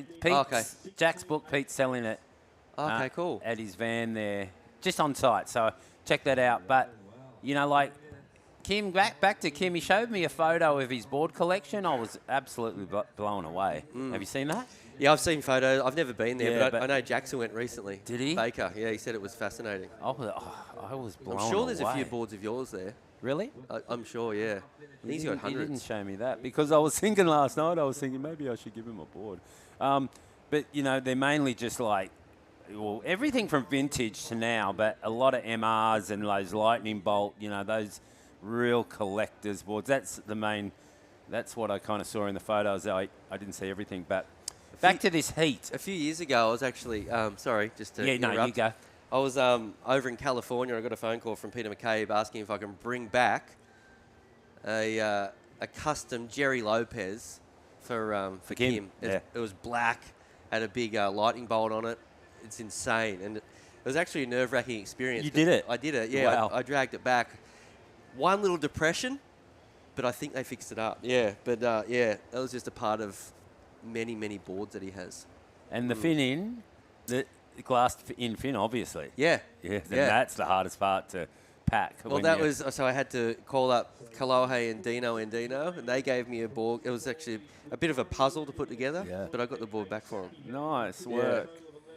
Yeah, Jerry Lopez, of course, shaped some of the best boards in the world. Oh, yeah.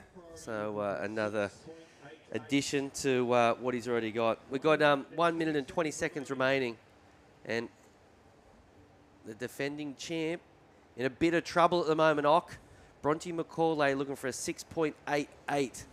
So a tall order has got priority. Here we go, a bit of a set rolling on through. Is this wave going to form up? It looks pretty straight at the minute. But Bronte having a look. It looks like it's starting to suck in on itself. Left-hander. Here we go, Yeah, look, it looked like it was going to close out, but not. But it had a big wobble on it, though. Really difficult wave to surf there for Bronte. So I dare say the Kiwi, she's in the semi-final. Yep. Don't get ahead of yourself, Mark. So it's going to be a throwaway score there for Bronte McCauley. 30 seconds remaining. Unfortunately, that wave. The left-handers at the moment, they've got that sort of line in them, all creased. The right-handers are a lot more rippable at the moment. Yeah, due to that kind of northerly drift, I guess. It's just capping those lefts, making the sections a lot kind of flatter. I can see a little dolphin out there. And, so it's all, when it's beach breaks, it's all about, the direction that you want to surf, into, like you don't really want to surf with the grain. You want to surf against it, wave coming at you, not away from you. And there we go. Safi Veti into the semi-final. Big result. And there's going to be one happy New Zealander as she paddles in from that last one, getting the win ahead of Bronte McCauley. We're going to go to a quick break, then come back with more action. Quarterfinal number 4. The Racecourse is not just a place to watch the horses thunder. It brings generations together to share memories and experiences that are close to our hearts and runs in our veins. Newcastle Racecourse. Home is where the track is. Welcome to Sydney. Upbeat. Downbeat. Feel its heartbeat. Open spaces. Open arms. A place to feel alive. To feel free. Come feel it all. And feel new. Adam has taken a few losses at work this week. A loss out here, a little easier to take.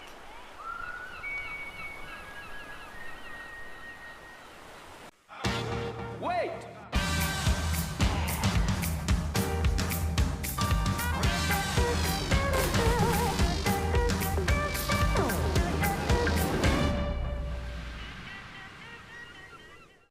Holidays, Ironman, outdoors, Ironman, whoa, Uber, suspension, lights, roof rack, camping equipment, recovery gear, under Ironman Maitland, and under Ironman. I can't do two things at once. I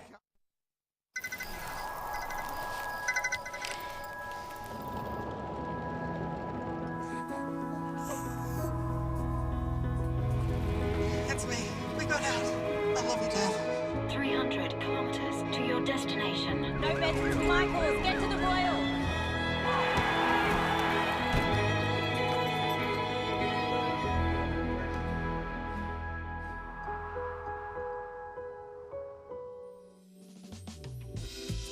Look at that. Great sportsmanship. As you see the girls giving each other a hug. That's Betty Bett and Bronte McCauley. Looks like Bronte isn't too disappointed with bowing out in that one. Former champion goes home early. Yeah, well, not too disheartened really, because, she's in the Challenger. It was a good warm-up. She'd be feeling good with that, because it's a while now until Snapper, so that's her little taste of competition. Now it's back to training. That's a good way of putting it, yeah. Got a couple of months off, right? As we see first wave here for, what's it? This is a replay of the first wave. 3-point ride here for Holly Williams. Another talented natural footer, really good surfer, Holly. Yeah, this is when we probably should have a look at those ratings, because we were talking about it earlier, and wow, look at Holly straight into another one. Whoa. Just trying to get through that whitewash. Not easy to surf through that when you haven't got any speed particularly. But yeah, just trying to, get a couple scores on the board early. Yeah, I think that was pretty good. That was nice surfing there. The first turn was big and was lucky enough to finish it off. Nice speedy turn down the line there, carving back. This is where it went really slow and dead, but managed to throw it up for another re-entry there. Wasn't massive, that ending manoeuvre, but it could have been worse as we wait for that score to get locked in. We are surfing 30-minute heats today, Ockie, so a whole lot of opportunity for these girls. Coming up to this heat, we're surfing 4-person 25-minute heats. So, I mean, these girls have now got all sorts of time to, think about things. I was saying it earlier, it's completely changed. It was hectic, a lot of, changing of priority, a lot of commentary that you're listening to, what position you're in, all of a sudden it just quietens right down. It's just the two of you out there. It's a completely different scenario, but one that they have to adapt to quick. I thought Bronte would have been able to adapt to that, because she's had so many man-on-man heats, woman-on-woman heats. But there we go. We have the ratings. Where are we, Rossi, and where are they? So Paige and Philippa have been eliminated. As we saw earlier, Rosie Smart got through, and Ellie Harrison, right? So, and then you can see reds, a lot of reds. But Holly Williams, now she's a very interesting competitor right now, sitting in 10th position. But she's alive in the draw, currently winning this one. She needs to get things going big time if she wants to move up into that top 4. So very, very tight. Safi Vet, though, we just saw her get through. So it's going to be really tight, and it's something that we're going to have to keep an eye on. I know Nikki Van Dyke, she's on the next page, and she needs everything to break right as well. She needs to... I'd nearly say she needs to win. She might get lucky with a second if she gets a second to make the challenges, but that would mean something Safi losing and Holly Williams. Yeah, well, I mean, Holly, she's going to do well too, because she's down there in like 5,000, and I think it's around 9,000. So she'd have to kind of win, and then Safi, she's right there. But if I was Rosie, and Rosie's still going too. Yeah, she's looking really good. Yeah, so she's got to be. If she wasn't still going, she'd be in trouble. But it's exciting. But it seems like those girls. Safi's the one that we got to particularly look at, but the other ones kind of need to win. It's all going to be crunch time right at the end. I believe Nikki, she is going to finish the year with a 0. You know, even if she had competed in an extra event, it would have helped her. Yeah, that's what I'm led to believe. So, yeah, it's a little bit of... Is that due to injury, or why did she do that?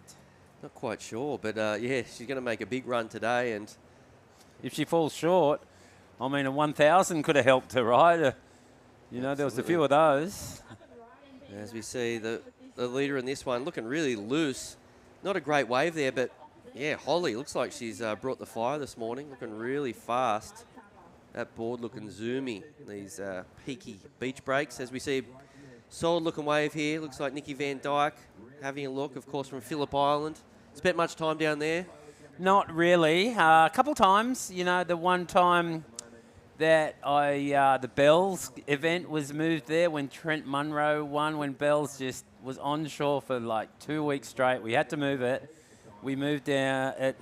I wasn't happy about that. I wanted to be in the Bells Bowl, but I think, it was quarters or something, but Trent Munro won.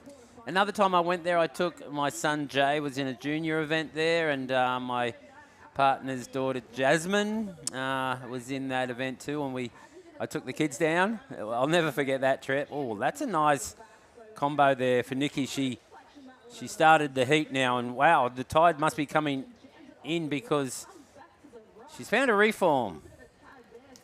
Yeah, good surfing there from Nikki. Got busy on the backhand, a couple of big turns, and yeah, as you mentioned, Ock, that inside connection starting to turn on as the tide comes in. First couple of turns here was solid. It was a nice big turn, wasn't it? She's got a lot of flow, and this board through the whole event has been looking really good. I like the colour of it. Suits a rashy. And, yeah, just really well put together wave there for Nikki. I'm thinking that's going to go in the 6s at least. Mm. Yeah, but Phillip Island, yeah, so took the kids down there. They were in an event and slow-mo of this wave there. And Phillip Island's a beautiful place. It's got beach breaks like this. Mm-hmm. Woolamai, a couple of different beach breaks there. 6.17 here, Ox, so you're on the money. The judges loving this one. A great score, so half the job done, you could say. Definitely half the job done. 6 in this whole event has been a good score, so if it ends up being a backup, she's going to be doing really well, but that could be her high score, you never know. Long time left, though, 20 minutes. Wave seems to be getting better, so maybe that might be a backup. Yeah, took the kids down there, and I was actually, we stayed at a really cool caravan park, and I was teaching them to drive. So, yeah, taught them both to drive there, but fond memories of Phillip Island. All right, now we're going to cut down to the winner of that last one. Safi, how are you? I'm good, thanks. How are you guys? How did it feel surfing that left-hander, that little nugget you got and you just destroyed it? How'd that feel? Yeah, it felt really good. I knew Bronte was going to give it to me a little bit, so yeah, I knew I had to smash that one, so super stoked that it played out. Any history with surfing with Bronte? I know she's always been a tall order. Have you had a few battles with her? Never. I've never surfed against Bronte, so that was really fun. I honestly didn't really get much sleep last night. I was so nervous. She's been an idol of mine for a while, and yeah, I guess I admire her backhand a lot.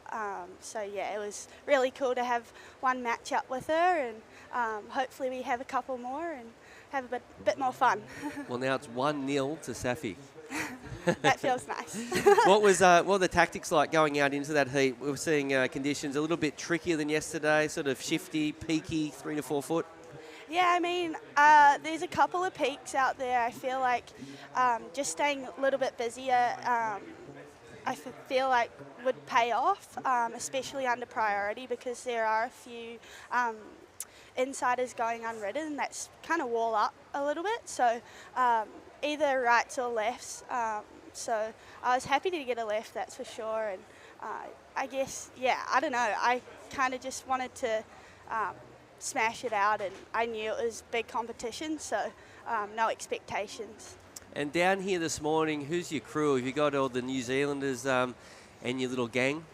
Yeah, I've got a few Kiwis. Taylor Green's staying with me, and Billy's just down the road. So they're down here along with all my crew from the Hostess Surfer, the Kiwi family, Kiwi-Swedish family. So they're all down here with their signs, which has been pretty cool. And yeah, it's super special to feel at home here, and especially being from New Zealand. So really lucky with that. And one step closer to the Challenger Series. How are you feeling about that? That must have been a huge load off your shoulders to get through that one.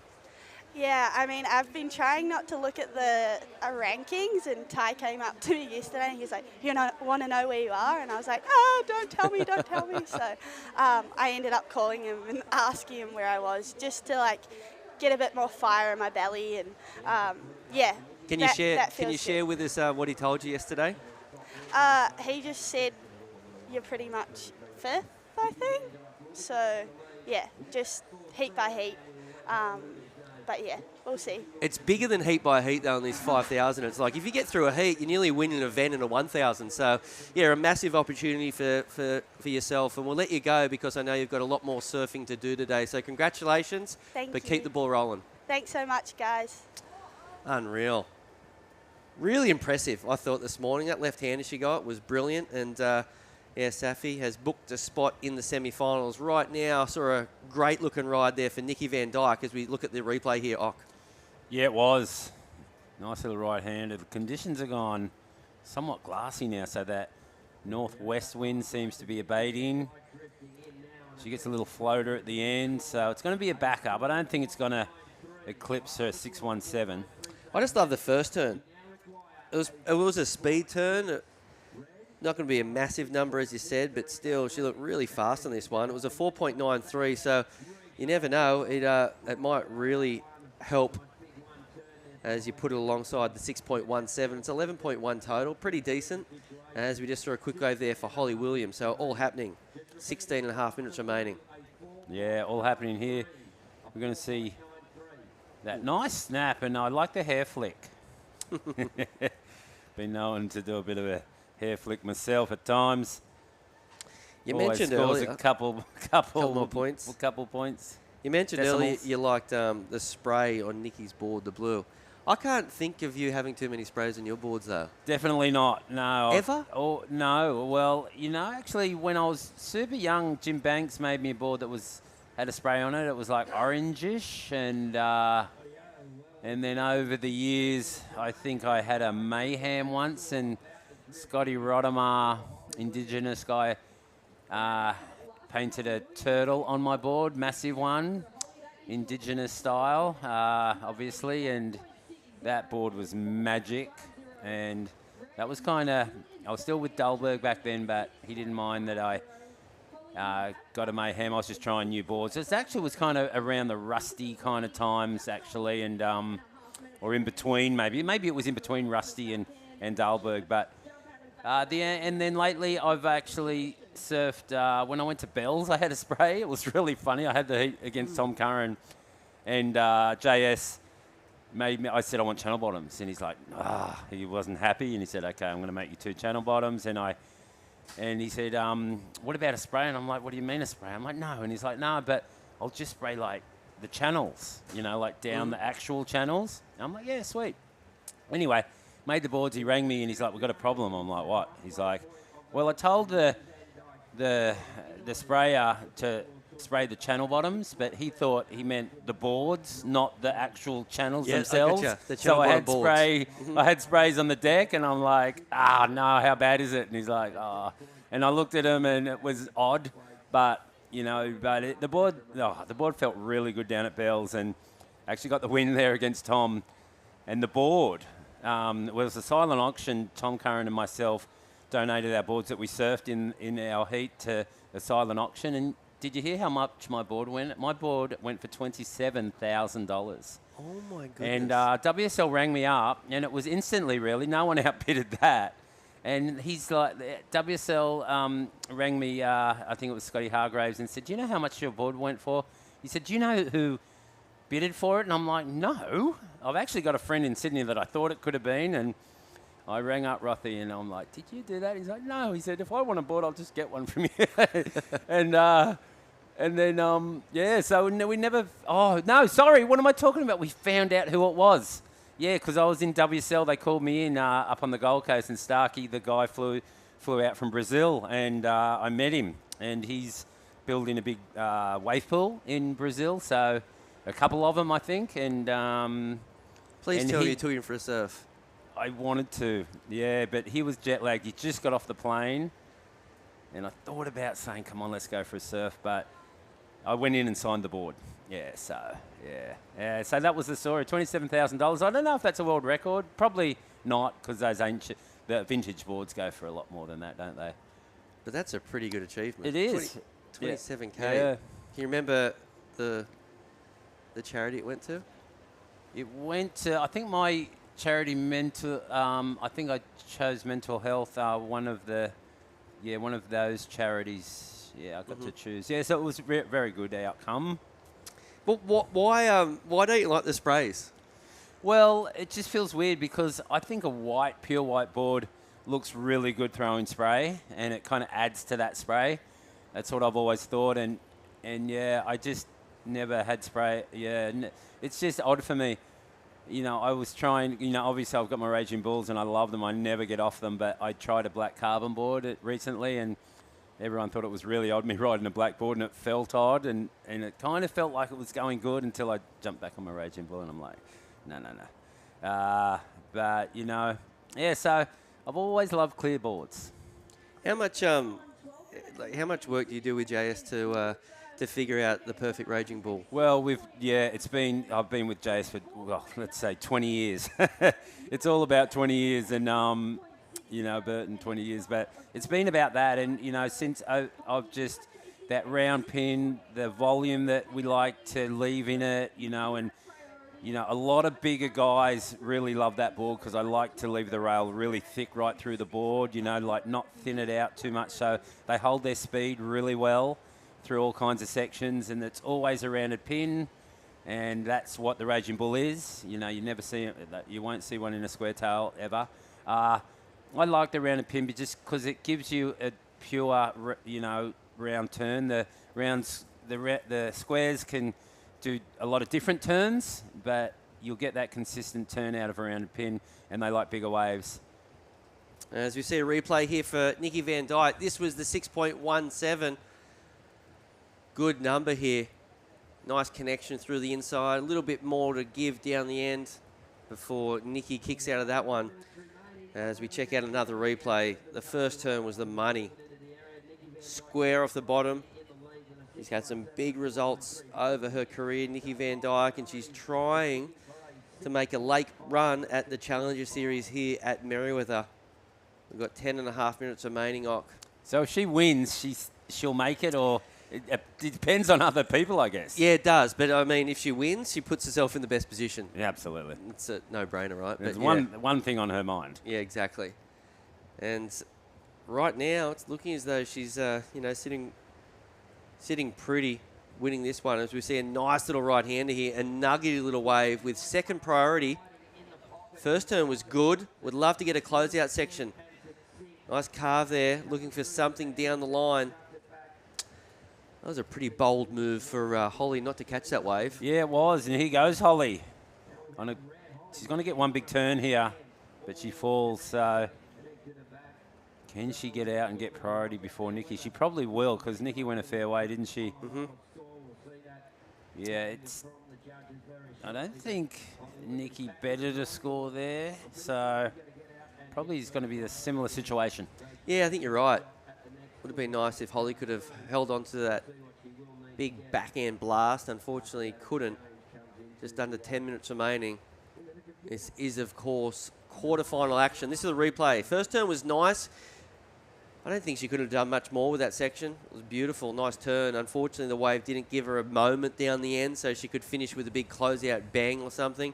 And this was the left-hander going hell for leather on that wave for Holly Williams. Yeah, that wave didn't join for Nikki, did it? If it joined a bit sooner, those two waves, if they met earlier, that she could have got that last turn, but didn't happen. So probably won't better a score there. Holly's got priority. Only needing a 6.5, not a big score. I mean, well, actually for this event it kind of is. But Holly's got big moves, so. Up next, quarterfinal number 1 of the males. Oscar Berry up against Joel Vaughan. Wow, what a heat. He must be one of the MVPs, Oscar Berry, don't you think, over the last couple of years? Definitely. He's got so much better. He has. We kind of know what we're going to get from Joel, but yeah, Oscar, the whole journey of Oscar sort of come to fruition last couple of months, I reckon. Yeah. Been dropping a few cool edits. I know he dropped something with Dan Scott and Hurley a few months ago, which was brilliant, and it looks like he's just getting better every surf. Yeah, I know, for sure. And there's, I think, a similar person in the draw, Dane Henry, that's, you know, is just gotten so good so quick. And it happens to these surfers. It really does. Something clicks.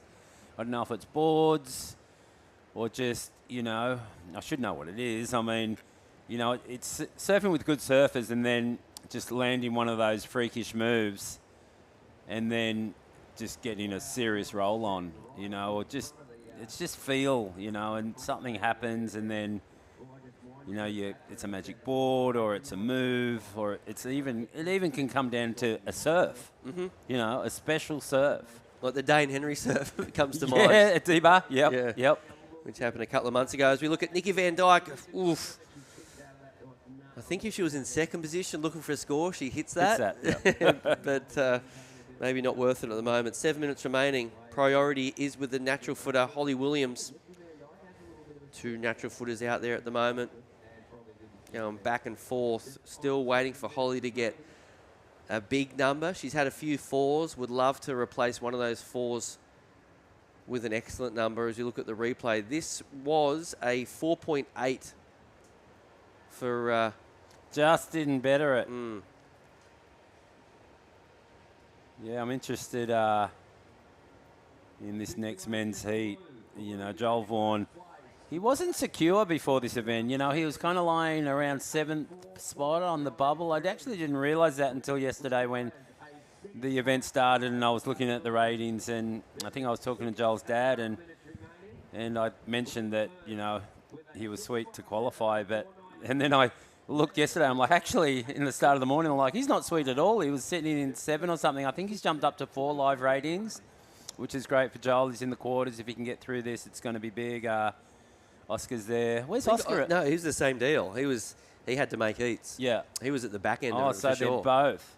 But now I'm pretty sure they're both pretty safe. Yeah, I mean, they've done the hard work. They've done the hard work. Really, you know, interested to see, you know, these guys on the Challenger Series, as I am this man right here, Morgan Siblick, on the Challenger Series. We've got, I think I said it earlier in the event, but we've got a real solid pack in that Challenger Series this year, and then I think we can get a fair few Aussies on the big tour, Rossi. Let's do it. Let's do it. Yeah, Morgan Siblick, he'll be out there later in the morning as we see a big opportunity here for Holly Williams. Layback snap. A little bit of a layback, a little bit of a Rio. That was a pretty big turn there. Is that going to change it? Will it be enough as we see Nikki Van Dyke hitting back at Holly? So score on the way there. It was a big turn. Will it be a 6.5? Well, I want to see the replay because, you know, I just didn't get to see enough of it from that angle that the camera was. Let's see it now. Very interested. She gains a lot of speed, bottom turn. Oof. Wow, nice whip. Here it is. The judges like to watch this. That was big. And the hair, you know, the hair flick. It wasn't actually a hair flick, the kind of wave. The lip flicked the hair, and it was critical. 5.67.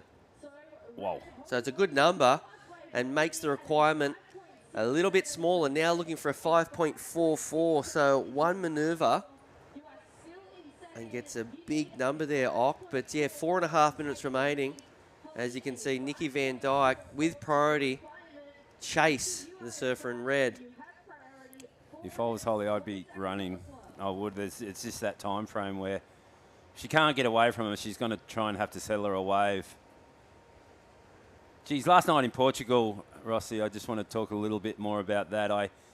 I don't know if you like Ross Williams' commentary, but Ross came in for a heat, and man, that guy's a good commentator. I think he's one of the best. I think if I was WSL, I'd have him on the big bucks. Yeah. And have him in commentary, because as an analyst, there's no better, and it's just so good. I just wanted to add that in there real quick. I agree. He's really smooth and super knowledgeable. Absolutely. Unfortunately, though, he's got another job coaching to do. Yeah. What would you rather do? Coach John, Betty Lou, and Tatiana, or be a commentator? There's one for you. Well, I can't coach, so it's commentary. I've tried to coach Jay, and I even was coaching him this event, and I think I kind of messed it up a little bit. Commentary. There you go. We've got 3 minutes remaining, and here we go. Bit of a wave out the front. It looks like Nikki will utilise priority. Late takeoff, goes down. That was a good-looking wave there, Ock. But, it was. Got a little bit sort of out of position, trying to block the surfer in red. So here we go. This is the moment for Holly Williams. 5.44. Got the entire line up to herself. How are you feeling about that? Yeah, I like it. I do. It's glassy. She's in a good spot. She's kind of on that left side of that rip that's you can just kind of see. I always like to stay on either side of that rip. You want kind of smooth water. And she's in a right spot for a right-hander. Yeah, so if a left comes, she's going to have to surf through that kind of rip, and it will be unstable, and it'll be harder to surf. But here comes maybe a left. There is some kind of wave coming to her, Rossi, right now. It's the left's just, for me, they're not that good at the moment at all. I'd nearly sort of avoid them at all costs, yeah. The rights, you sort of get a bit of a slingshot into them and get a couple of sections sort of coming at you rather than away from you. We've got 2 minutes remaining, just under. A 5.44 is the requirement for Holly Williams. We saw the live leaderboard a moment ago. We know she's got some work to do for Holly, so we'd love an opportunity. Sitting down there in 9th. It's been a good year for her. I mean, she's in the top 10, but, it's all of these surfers dream to just crack that challenger, and it's been, a fair few events, not a lot of 5,000s, a couple in Indo, and this one, big one here.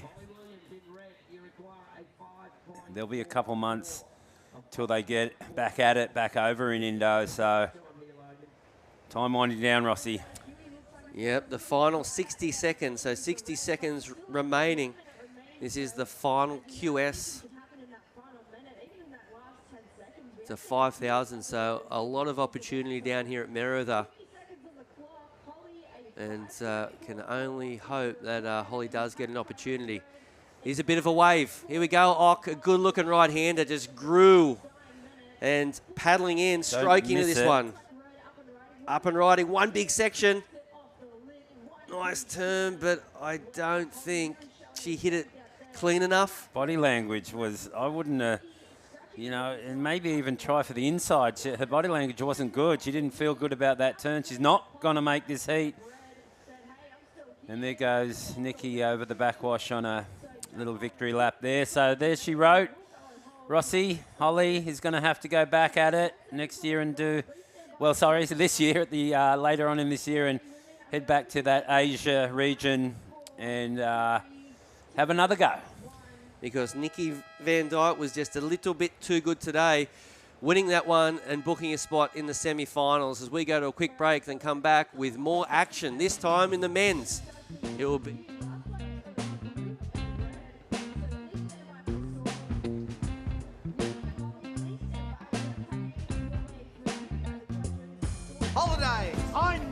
What's going through your head? You just look so composed. I feel like you never get nervous.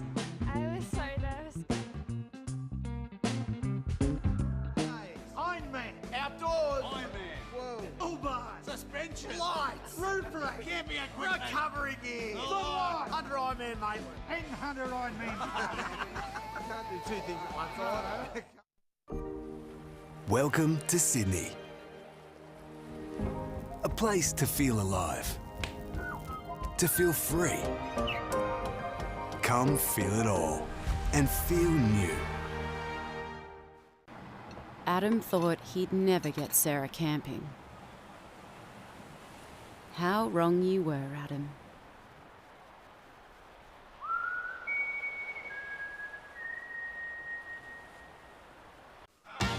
Wait!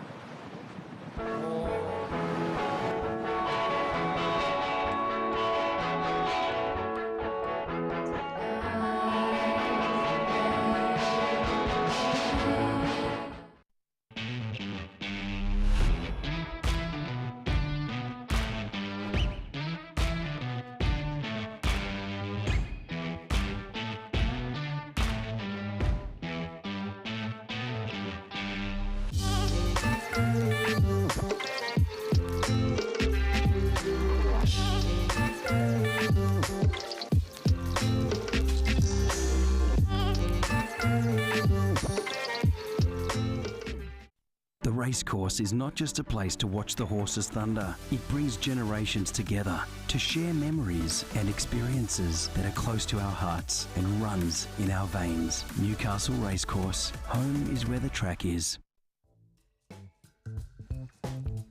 Welcome back to Finals Day here at Surfest 2024, presented by Reflections Holiday Parks. We've just established our semis in the Newcastle Racecourse Women's Pro, and now we're back into the Burton Automotive Pro to get some semis set here. And what a clash we have. Oscar Berry came into the event in that last qualifying position in 7th place on the Australia Oceania ranks, and he has continued to jump a couple of rungs on the ladder. Joel Vaughan also well positioned coming into this event, looking to go back-to-back this year after a huge win here at Surfest last season.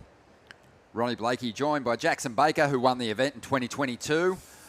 And, I mean, Jacko, you're recovering from a broken foot, but, mate, it's worked in my favour because I get to call a couple of heats with you here. It's worked in my favour too, Ron. It's a pleasure to just be in here. I have been told that I can talk underwater, so I'm glad I'm putting it in a good use over some good heats. I'm really excited for this men's round. A few big heats, and I mean there's still a little bit on the line for a few smoky guys for the Challenger Series spots. For sure, yeah. These two guys are looking very strong. Great clash to get things started. You look at their run through this contest so far. I mean, Joel Vaughan, he started with big numbers, huge scores, some of the best turns that we've seen in the contest so far to earn his place here. Oscar Berry, he had to grind his way through a couple of close heats, was scraping through in 2nd position, got his first heat win yesterday, and man, oh man, he was pumped about it. Yeah, he's been looking good, Oscar. He's just chipping away, and these are the events that happen sometimes. You just keep getting those last-minute scores, keep chipping away, and yeah, got that heat win yesterday. That heat was stacked yesterday. I think Morgs might have come in 2nd, and it might have been Dakota and who else. Look out. Oh, look no. at this big section for Jolly Vaughan. My God. And he has gone huge, big rotation. This guy, he has made a habit of dropping big airs in the jersey. He did it on the Challenger Series last year. And I think if you see his highlights from last year, you just left scratching your head going, how the hell is this guy not on the championship tour? But here he is on the regional QS and giving us an absolute stunning version of that big frontside rotation to kick things off here. How's the section? That was such a tricky section. He timed it so well. Kind of got like great loft sideways. And then, I mean, there was backwash on that. There was everything else to be battling with. And I mean, we're not surprised Joel's stomping that. He stomps those things in his sleep. So, score, 9.7. Bang. There it is. Thanks How for you coming. going? The number of the event. And, yeah, he is just deadly. Big individual turns. It has always been something that he's worked on. His dad was Vaughny, as we call him. Vaughny. He was chatting to Occy earlier on. His directive to his boys when they were coming through the ranks was just like, go big. Don't worry about falling, and both of them have those big moves on lock now. They've actually refined to their you know, their sort of traditional stuff as well. So they've got it all. A 9.7 to kick off the quarters. You're kidding. Oscar Berry, though, he's got big airs too. So this is shaping up to be a beauty. I'm excited for this. You got two big boys, so to say, in the air game in the regional series. Like Joel starts like that, and I really like the air. But if I'm going to get really critical, to go 9.7 in the first heat of the quarterfinals, we're still Oscar in this heat. You got Dane Henry in the next one. Winter Vincent does big airs later. You think they've gone a little high with it? I feel they've gone a bit high. Well, Oscar Berry chasing a section there, doesn't find it. Joel down the line. Yeah, I think he probably should have hit that section. Look at the conditions starting to improve. I mean, it's looking a lot better now than it did when we kicked off the Newcastle Racecourse Women's Pro earlier on with the quarters. And that's looking pretty promising out there at the moment. Nikki Van Dyke joins us. She's just made her way through to the semis. Congratulations, Nikki. And you're after the win here, and you're one step closer. That's right, one step closer. Yeah, I think we're up to the semis now after that one. But waves are firing right now. Looks fun out there. You know, a really, any finals day is going to bring some nerves, but your whole approach has just seemed very chilled throughout the event so far. Are you feeling the pressure at all today? Come on, be honest. I mean, I think as soon as you say finals day, yeah, it definitely adds a little bit extra pressure. And I was talking to Ty earlier and getting like the points run down and what I need. And yeah, it keeps it really exciting though. It's I was actually a little bit nervous in that heat, but yeah, stoked to make it and got semis up next. I do have to say your equipment's looked really nice through all kinds of conditions throughout the event. What are you on there? Yeah, I'm on a little DHD number. It's my favourite board at the moment. It's a DNA. Thanks, Darren. Yeah, super fun. Love the colour as well. It's my little baby blue. Yeah, I think it's perfect for these kind of conditions as well. Like the wave, like when you get up, it's kind of like steep and then fat, and then yeah, it's bumpy a little bit, but yeah, this board's pulling through. Need a good all-rounder. Yeah, exactly. Nikki, your wetsuit game is so on point. It is just looking that strong. You've been collaborating with a cool brand. Tell us a bit about that. Yeah, it's been really fun. Been working with a Dutch company called Varleen. Yeah, I've been designing all their wetsuits and kind of helping them get their suits in the surf scene. So it's been super fun because I've been able to put my designs to fruition and actually be wearing them. So yeah, it's very fun, Ronnie. I love it. Do you do one? You got one for the Rondog, or is there a male one, or anything, or is it strictly women's business? It's strictly women's business, but I'm sure we can get you in one. I reckon we could squeeze into one of those ones. We could definitely squeeze you into one, Ron. Yeah. No, they're looking fantastic. And congratulations. I know you've got a big goal in mind today. As we said, you're one step closer. All the best for the afternoon. Thank you. See you later. Look forward to it. Yeah, just over 21 and a half minutes to go, but make sure you check out those suits. Go to Nikki's profile on Instagram and follow the links. You'll find them. 21 and a half minutes to go. 9.7 for Joel Vaughan. We should queue up a replay of that air again because, I mean, the bar has been raised and Oscar Berry's going to have to jump over it. You think it's going to take like quite literally as well, jump over it. For sure. I dare say he'll go to the moon. This is a replay of, I think, Joel's 5. So a good little backup here. Nice little straight slob, little tap of the rail. I mean, if I did this, I'd be frothing. But for Joel, this is a pretty much just a credit card air. Pretty easy stuff for Joel. Still super nice. When you say credit card air, you mean like you could just slide a credit card between his fins and the lip of the wave? Yeah. Well, for me, that's a big air. Yeah. For him. An air's an air. Air's an air. It's for some people. But, you know, that was probably more a bunny hop, you'd call it, for someone like Joel Vaughan. Let's have a look at the first move, though. First wave for him, loads up and just boomper. Drops a big section, big punt, as we hear it in slow-mo. Perfectly timed, great rotation. Gains a lot of area sidewards through the air. Just look at him. Easy as that. Super easy for Joel. Covered a great distance. Just the control riding out of that one backwards. He didn't do the full rotation, but doesn't need to. He just kind of lingered in that sort of fakey position through the air for an extended amount of time, which just added to the the impressiveness of the turn. But Joel, from just down the track, North Shelley, 20 years of age. I mean, still competing in the World Juniors, but yeah, I mentioned it before. I think he had probably the best turns on the Challenger Series last year, like 2 of them. He's a force.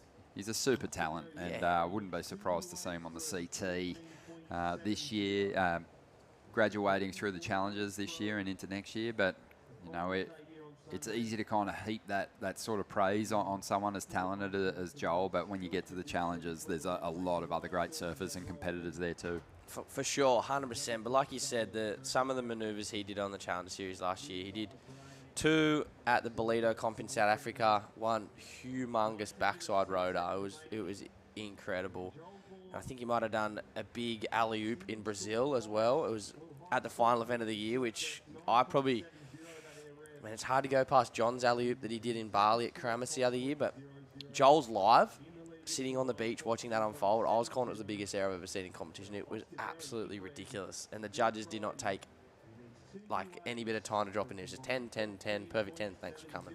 Jacko, as a competitor, I think everyone's goal is to obviously compete and do your best surfing in the jersey.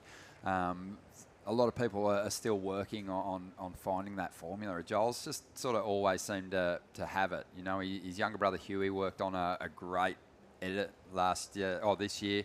Was released this year, Nibbler.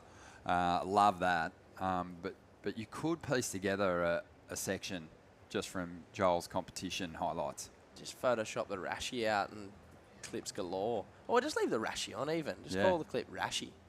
It's funny though, because I think about competitors on the CT, and there's still a few surfers trying to find the magic and, you know, the ability to compete without feeling the restraint, that tight choke of the jersey, the competitive pressure. And, you know, Joel doesn't have it. So whatever he's got to do to get to the CT, I think once he's there, he could really cause some major upsets, because he's got those big individual turns that can match it with the title contenders. Even his big combo turns as well. I think we put so much emphasis on Joel for his air game and big individual turns, but Joel on a big open wall like a Bells or a Margie's, I feel like he could definitely match it with the boys as well up on the. You call them the big boys up there, up on the CT. You're gonna get up there with the big boys, but I feel like he's definitely got that. And I mean, he's still young. I mean, you don't want to rush up there as much as that's the goal. I mean, you want to have a lot of experience and get up there and know that you can match it with those guys. And as we see, Oscar, looks like he's got a little section here. What's he got for us? Oh, love it. To just the moon. Exploding out of the pocket, losing his equipment there. But Oscar Berry, he has had a good run on this regional QS this year, a 3rd place finish at Nias, some solid surfing there. He's always been a very well-rounded surfer. Looks like he's really started to fill out a little bit, getting a whole lot of power in those turns too now. But yeah, he had a great edit that he dropped this just last year too, from a bunch of sessions. Dan Scott put that one together, 21 and 23 was what it was called. And featured on stabmag.com, and got plenty of accolades. Couple big airs in that one too. I actually, one of the ones, I think it might be the finisher air, might have been a big, super lofty straight air. Pretty sure he did it up at Bluey's Beach of Foster on a trip with Connor O'Leary and Jarvis Earl. I actually watched that one live. It was crazy, as we just see Joel with a really nice backside turn there. I dare say, if you're going to get really critical there, Joel, probably didn't need to go that wave. With 14 points and 9 already on the board, one backside turn isn't going to better his situation. He's kind of giving Oscar an opportunity out of wave here, and Oscar's got priority. It looks like there's a big section here. If you can get a pump quick enough, he's in the pier. Just a bit of viz on finals day. There's viz and punt sections on finals day here at Surfest 2024. Are you kidding me? Pretty good, isn't it? Yeah, it's kind of turned on today. I mean, it has, a bit of rain this morning, as we see. Yeah, it was gross through those first few quarterfinal heats, but it's cleaned up in a big way. This is, for me, still the guy that's moved through the rounds without breaking a sweat. up until this point. He's had a magic run through the contest. When he's under pressure, hasn't folded, just has been rock solid. So we'll see him take on another you could almost highlight reel, living, breathing highlight reel in Dane Henry.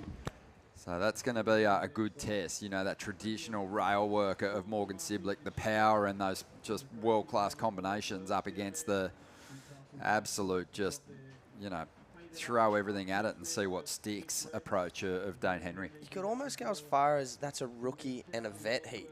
You could big almost, in that retrospect, Dane is a rookie to Morgan, so to say. Morgan being a Final 5 surfer, previous Final 5 surfer. A lot of time in the regional series, on the QS, on the Challengers.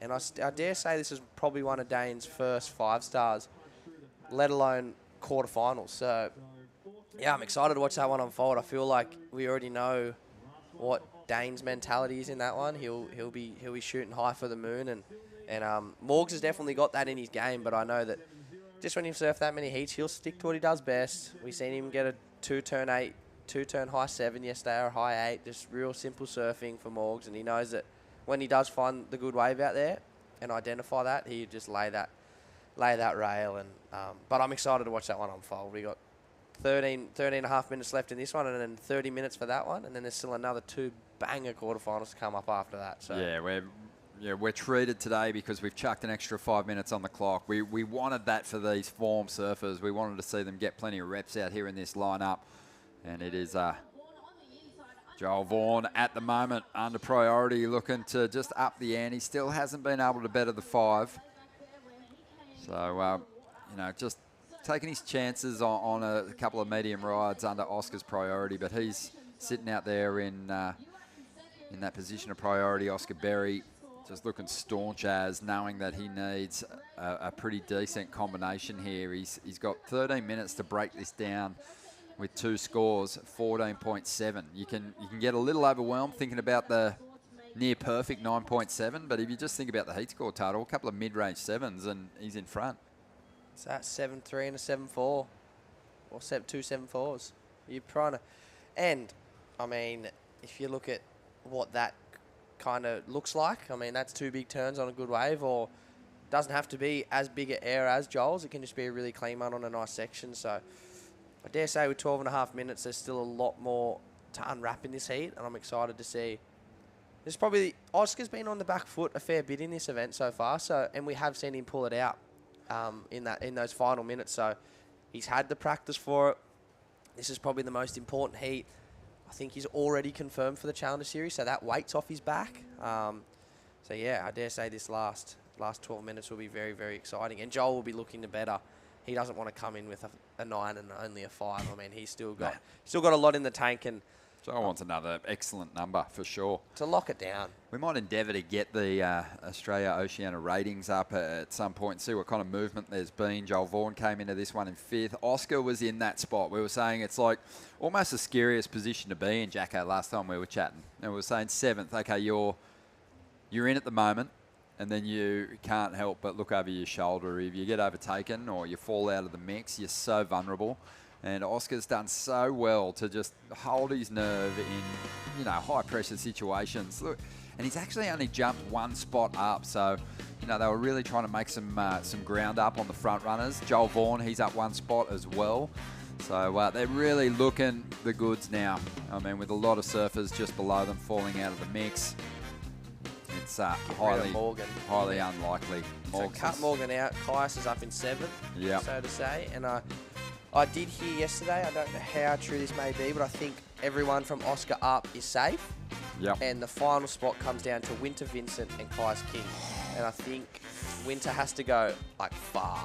Yeah. Like finals or a final or a win. Oh, man. Don't quote me on that. That's just what I've heard around the parts. But yeah, so we've got 2 people in contention for the 1 last spot, and only 1 guy's in the draw still. So it's in Winter's hands. Yeah.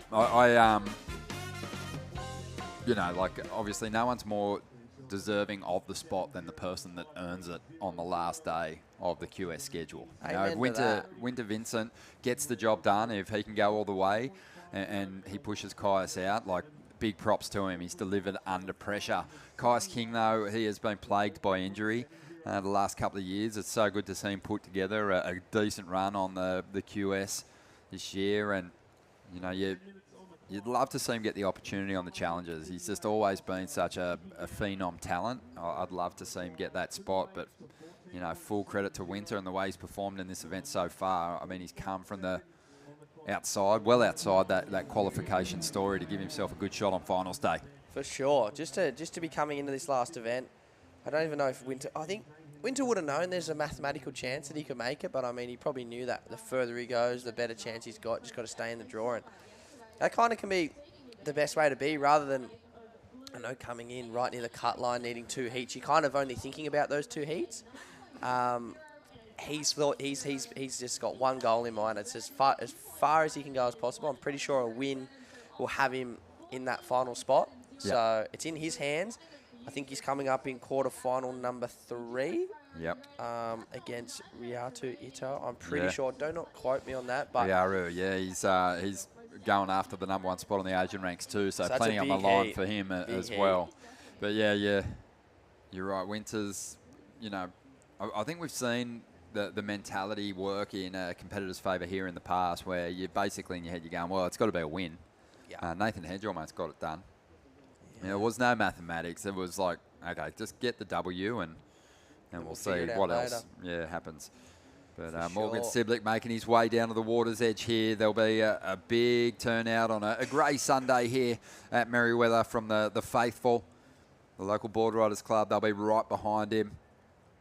You experience just the absolute joy and satisfaction in becoming the first male Novocastrian to break through for a Surfest victory. Jacko, congratulations, mate. Thank if you, I hadn't said it already.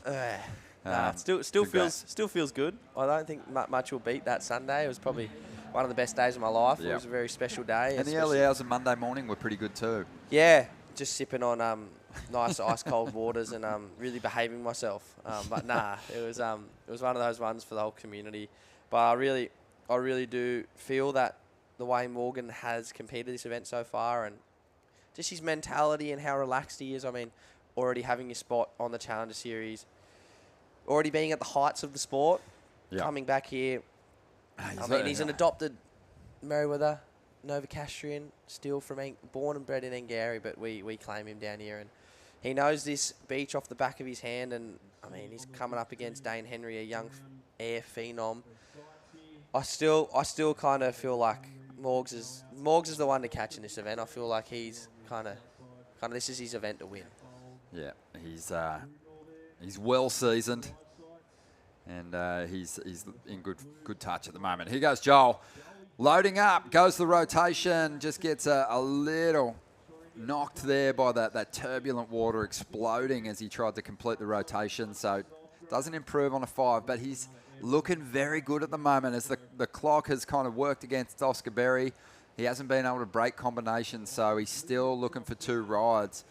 And, I mean, the story of the earlier rounds, we'll get back to that in a moment, as we see Oscar on a good-looking wall. Nice section standing up. Needs to make it count. Beautiful turn there.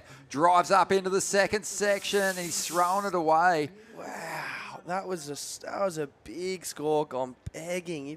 That was rush of blood on that end section. You just pushed too hard. That first turn was beautiful. As we see the replay, watch this. Bango. Just needed to get here and just almost went a touch high and let the fins go through the back. Just got to, He had almost like a surprising amount of speed after he jumped over the section, and he, as you said, look at this wave. He just went a little high on that second turn, but that was a great start. He was on his way to not just breaking combination, but giving himself a really attainable requirement going into the last 6 minutes. I dare say you stomp that. That's an 8-point ride. 2 turns. The judge has been loving 2 big turns. As we see Joel, he's got a ramp here on the inside. Uh-oh. Wow. That had so much loft. Is he going to... Yeah. I dare say that's incomplete, Ron. I dare say... You've dared a lot this last couple of days. I love daring. It is fun. But I love living life. How far are you going to have to ride these things? He stomps that move and he rides the momentum of that whitewater for a period of time. I mean, they're just so Come on. picky with the nose getting in front of the whitewash. It's just, like we said, just seen there, 1 point ride, just dropped in for Joel. It's just, he just doesn't quite, it does, it's so hard though. It's, look, he gets Look the at pop. Look at this. Zuz. How high is that? That's like at least 4 feet. And then see, he does stomp it there, but see, look, his nose never rides in He's front of the riding and then he stands up again. Oh, I don't know, mate. Imagine that. That'd be our best 1.23 of our life. Yeah, well, if I even did it's that. It's crazy. If you did that on the shore break and ran out of water, you'd say, oh, yeah, you rode far enough. Yeah. But then, like, just beyond the shore break, you know, in pretty shallow water, you know, they really do want to see you ride on out. I think, you know, probably in his head, he goes, yeah, that's a make. But the judges, you know, they've been 50-50 with those kind of moves for a long time now. Probably going on 5 years, they've been heavily scrutinising those finishing turns. And you just have to get clear of that white water. It's always touch and go. I've had a lot personally happen. I've watched a lot unfold, especially, and I mean, I think it's just getting that. It's even on the CT. There was that really famous one of Italo at Narrabeen the other year, yeah. the Narrabeen CT, where probably, I mean, 100% of Brazil thought he made it, but the judges didn't agree. They are very picky with that nose, staying in front of that whitewash. Not just Brazil. Probably the world as well. A lot of fans around the world were kind of scratching their head at that one. But yeah, it's not something that it's not a new trend. You know, you just have to really make it clear that you're in control and you're still with the wave. And the judges didn't think Joel was with that last one. You know, in the context of the heat, it doesn't really matter too much because Oscar's still comboed, looking for a two-wave total of 14.7. So Joel's sweet at the moment. But that was potentially, you know, a high 6, maybe even a 7 if he gets the completion there. And then it's really hard to turn this one around for Oscar. Yeah, it's not a mistake now because Oscar fell on his one before, but dare say Oscar completes that two-turner. Oh, yeah. Gets in that high 7-8 range, pressures back on, Joel falls there, mistake. Oscar's sitting out there needing only a 5 or a 6 to win this heat, but Joel's kind of got away with it there. Oscar, unfortunately, fell on that really good two-turn wave. He's out there, 2.5 minutes on the clock, needing 2 very solid scores. He needs to almost get a wave in this next 30 seconds to have any bit of a chance to resurrect this heat. As we see Joel on an inside one, this thing looks like it's got a nice little bowl here. Scratching. His air game's like very strong at the moment. He's got a pretty high make rate. And yeah, unfortunately that one just didn't back off enough for him to get to that ramp. But he is looking like he can go for just about anything out here at the moment. Like we've seen a slob. We saw the big lofty punt deemed incomplete on a previous ride, but the 9.7 is how he set up this lead, this healthy lead. And we've got just under 2 minutes to go, and then that's basically going to be the end of Oscar's campaign in this contest. But he's gotten the job done. Job done, Oscar. In moving up a spot, in just maintaining his place in the draw, and just keeping his nose ahead of those other competitors chasing him down on the ratings. Tricky spot to be in, like we spoke about, coming in the event at 7th. Right on that cut line, and yeah, it's been in his hands, and he's performed super well this event, probably as much as you want to go further in the event. But if someone said to him pre this event, you'll make the quarterfinals and you will qualify for the Challenger Series, I dare say you'd be pretty happy. So, oh, mate, job done, so to say. Just walk straight to the, drop his rashie off, walk straight to his car and just have a good sleep. Probably hasn't had one in a couple of weeks. Nah, it's been a busy few weeks for these lads. They've had a lot of regional QS events up and down this East Coast, chasing it around. And, yeah, the end of today will be the end of this part of the season, and then new goals. Top 7 will graduate up to the Challenger Series, and then the rest will look forward to those Indonesian 5-star events at Krui and Nias, which I'm actually kind of jealous about. That sounds really fun. I haven't been to Indo for a few years, so see if I can squeeze myself over there maybe. But I don't want to go over there and take points, you know. Nah, mate. You've done that before. Yeah, I'm guilty for that. Yeah. But this one's coming to a close. Sometimes you got to do what you got to do, Ron. And someone hadn't. You don't want to miss someone the hadn't opportunity won. to surf those lineups with hardly anyone else out there. 100%. So 15 seconds to go here. Oscar's going to be making his way in.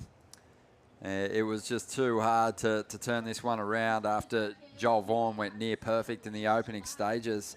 His first ride, a 9.7, backed it up with the 5. And Oscar never really clicked. Couple of mistakes for him, but it's not going to hurt him too badly when you think about those regional ranks as he makes his way in here. And Bingo. wow, that's what he's capable of. Where was that 15 minutes ago?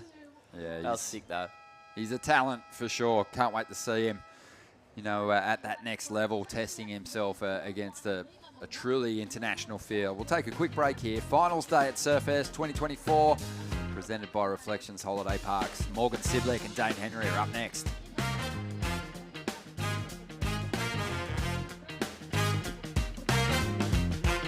It's in all of us. That craving to feel new again. To see something new that will blow our minds.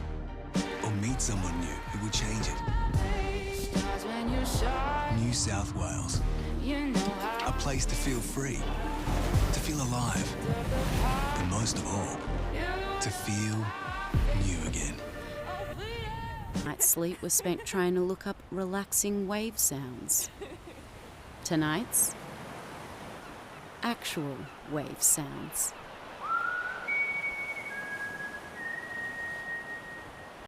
Holidays, Ironman, outdoors, Whoa. All-bars, suspension, lights, roof rack, camping equipment, recovery gear, under Ironman Maitland, and under Ironman. I can't do two things at once. Wait!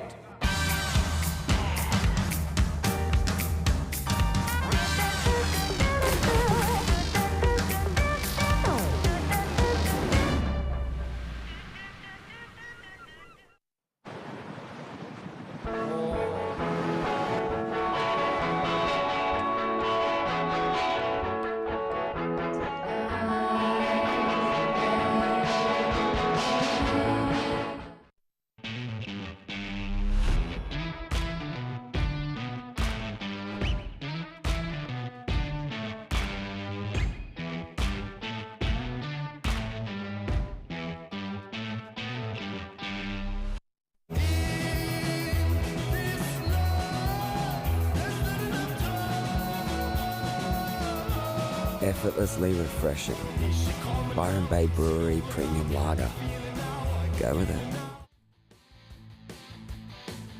Welcome back to the show. Joel Vaughan getting the job done in the quarterfinals. He's through to the semis, looking to go back-to-back here at Surfest 2024.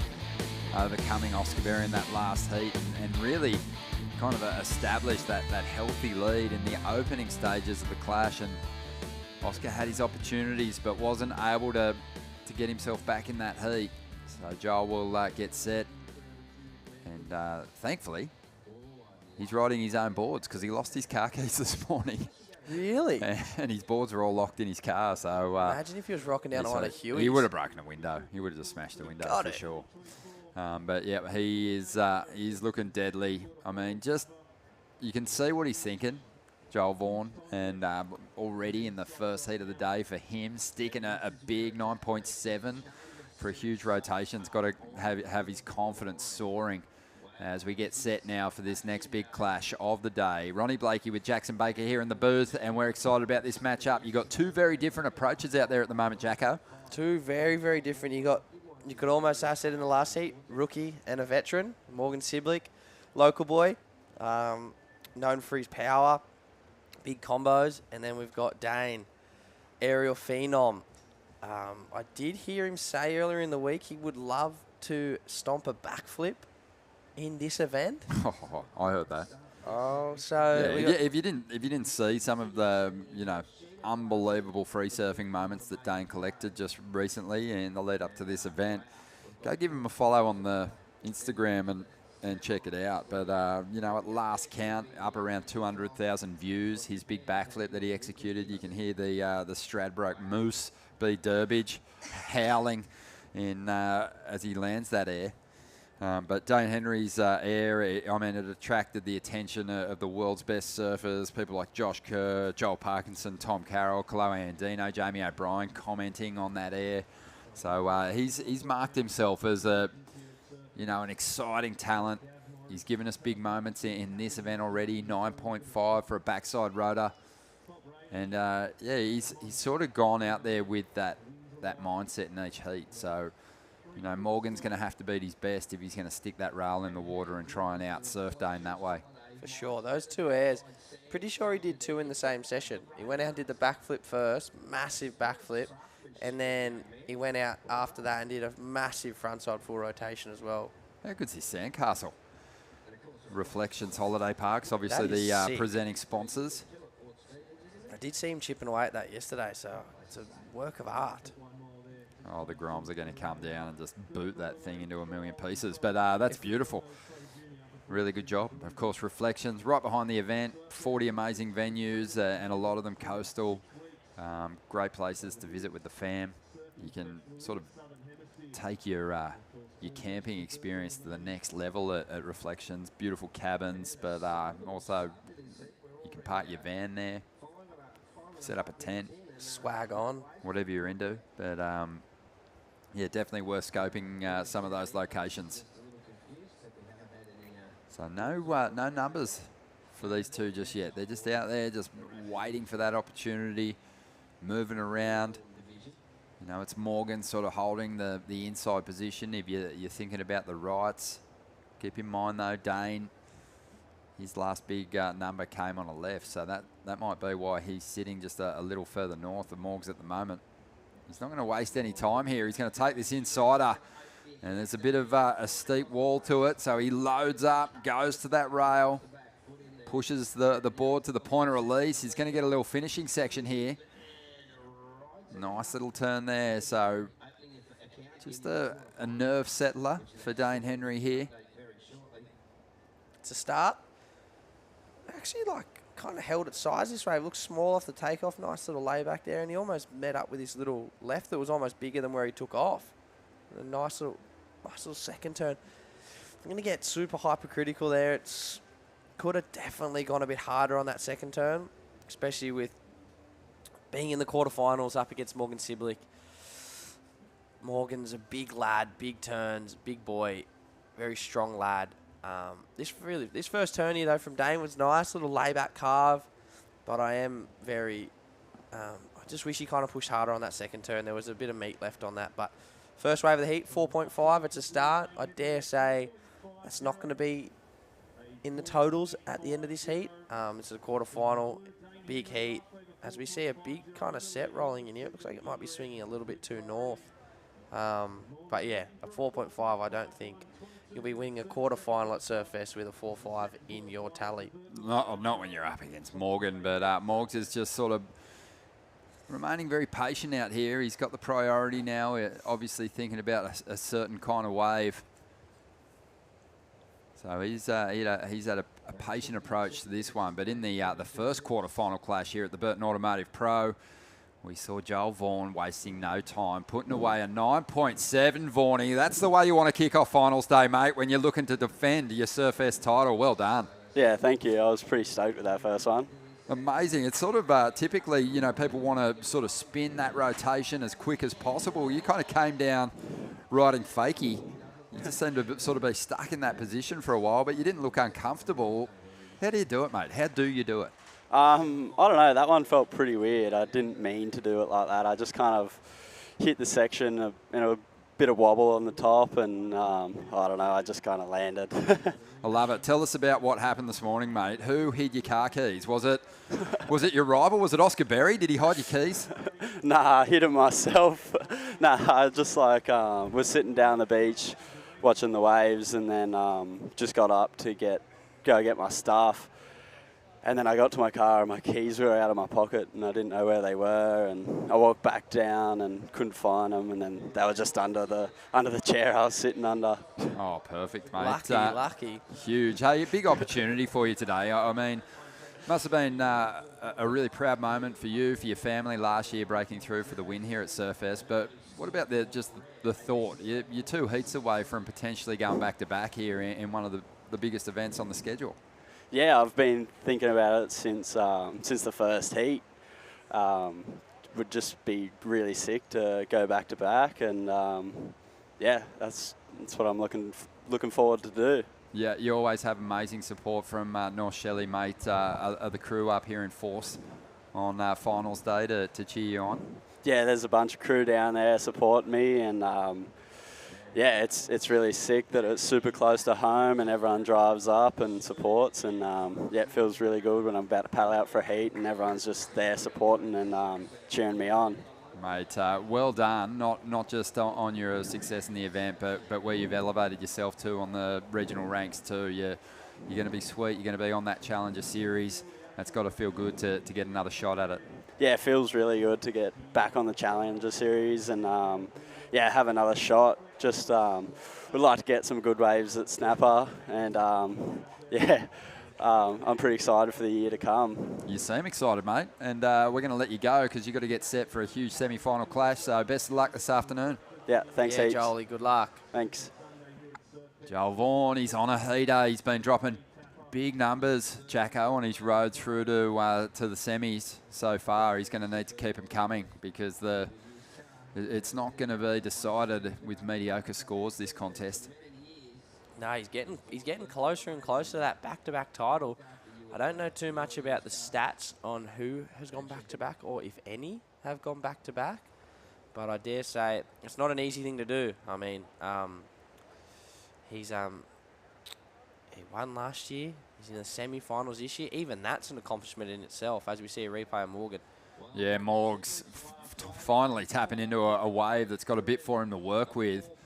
And, I mean, this is going to come through at a pretty mid-range score, you'd think, but there's just a few little details to pay attention to in this guy's approach. Just the way he whips that board vertically really makes something of kind of nothing section. So he is just on the juicer there, just working the flesh out of the orange and just juicing it for all it's worth. Yeah. Give him a lemon, he'll make lemonade, that lad. Yeah. Hey, look at the legs on him. Yeah. Built like a brick. He'll put like he's a big boy. Solid garnish on the rim of the glass too with the lemonade. It'll He'll make it look really pretty. It'll look like a margarita without the grog in there. 4.83 for Morgan, so it is the best number of the heat so far. And back to live action. He's picked off a little left bowl here. Nice, clean combination there on the outside.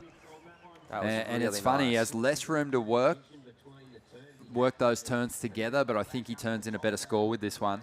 It just seemed like he was able to really get that board on rail a bit quicker. First turn was beautiful, and to just have that quick transition straight up into the second, hard, tricky section, and yeah, we'd love to get a replay of that. That first turn was crispy. Just a little bit more flow between the two turns. So even though, you know, it's probably a quarter of the distance that he's travelled compared to his last ride, just was able to get to work, had the speed generated from the wave. It had a bit more, bit more push to it. Zuz. Huge first turn there, and got it up there so well, so late. 717. 717 under priority, the vet. Yeah, just... You can't give him an inch, not in these conditions. I feel like, I mean, for Dane, has been quite young, probably first really big heat in one of these QS 5000s. I dare say he wasn't close to Morgan there, but that wasn't a blocking wave. I don't think he would have blocked. Morgan kind of created that, so yeah. Dane's definitely, I know he did a big backside rotation yesterday. His specialty is definitely his front side in his airs, and I feel like that's where he's looking today, and Morgs has a really strong backside snap, and he's just pulled that out and nothing. We said give him a lemon, he'll make lemonade. He definitely made lemonade, and probably a bit of coconut around the rim of the glass on that one, and little umbrella. Yeah, a little umbrella off the edge. But yeah, it's been in the eyes for me, but between these two competitors, Morgan's just looks so focused. You know, he's been to the top 5. He's challenged for a world title. So for him coming back to this regional QS, you know, there's an expectation to get the win. Yep. And as he's moved through the rounds, while he's been, you know, he hasn't been unhappy. He's been looking super focused and confident. It's just process for him at this point in time, whereas Dane Henry surfing in, you know, one of the biggest comps he's ever probably been in, he's had a bit more of that kind of like, he's awestruck, he's progressing through. Of course, you want to enjoy these moments. He's right where he should be. But, yeah, Morgs is sort of just seems destined for an event final. Yep. Whereas Dane has kind of really got to, not settle on where he's at in the draw at the moment and stay in the mix, stay focused on getting quality waves away from this vet, as you referred to him.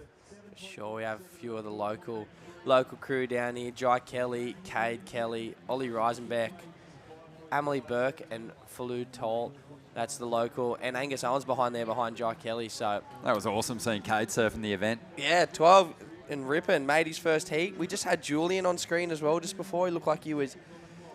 I mean, you could kind of say Julian was giving Winter Vincent a little bit of local knowledge. I'd say we can kind of give that to him now. He's been living here long enough. He does surf this beach a whole lot. And he's won the event too. Won the event. He's got a lot of knowledge. Ex-CT competitor. Mate, he's just got a huge throbbing surf brain, Julian Wilson. I dare say, I still think he would be up there competing with those lads.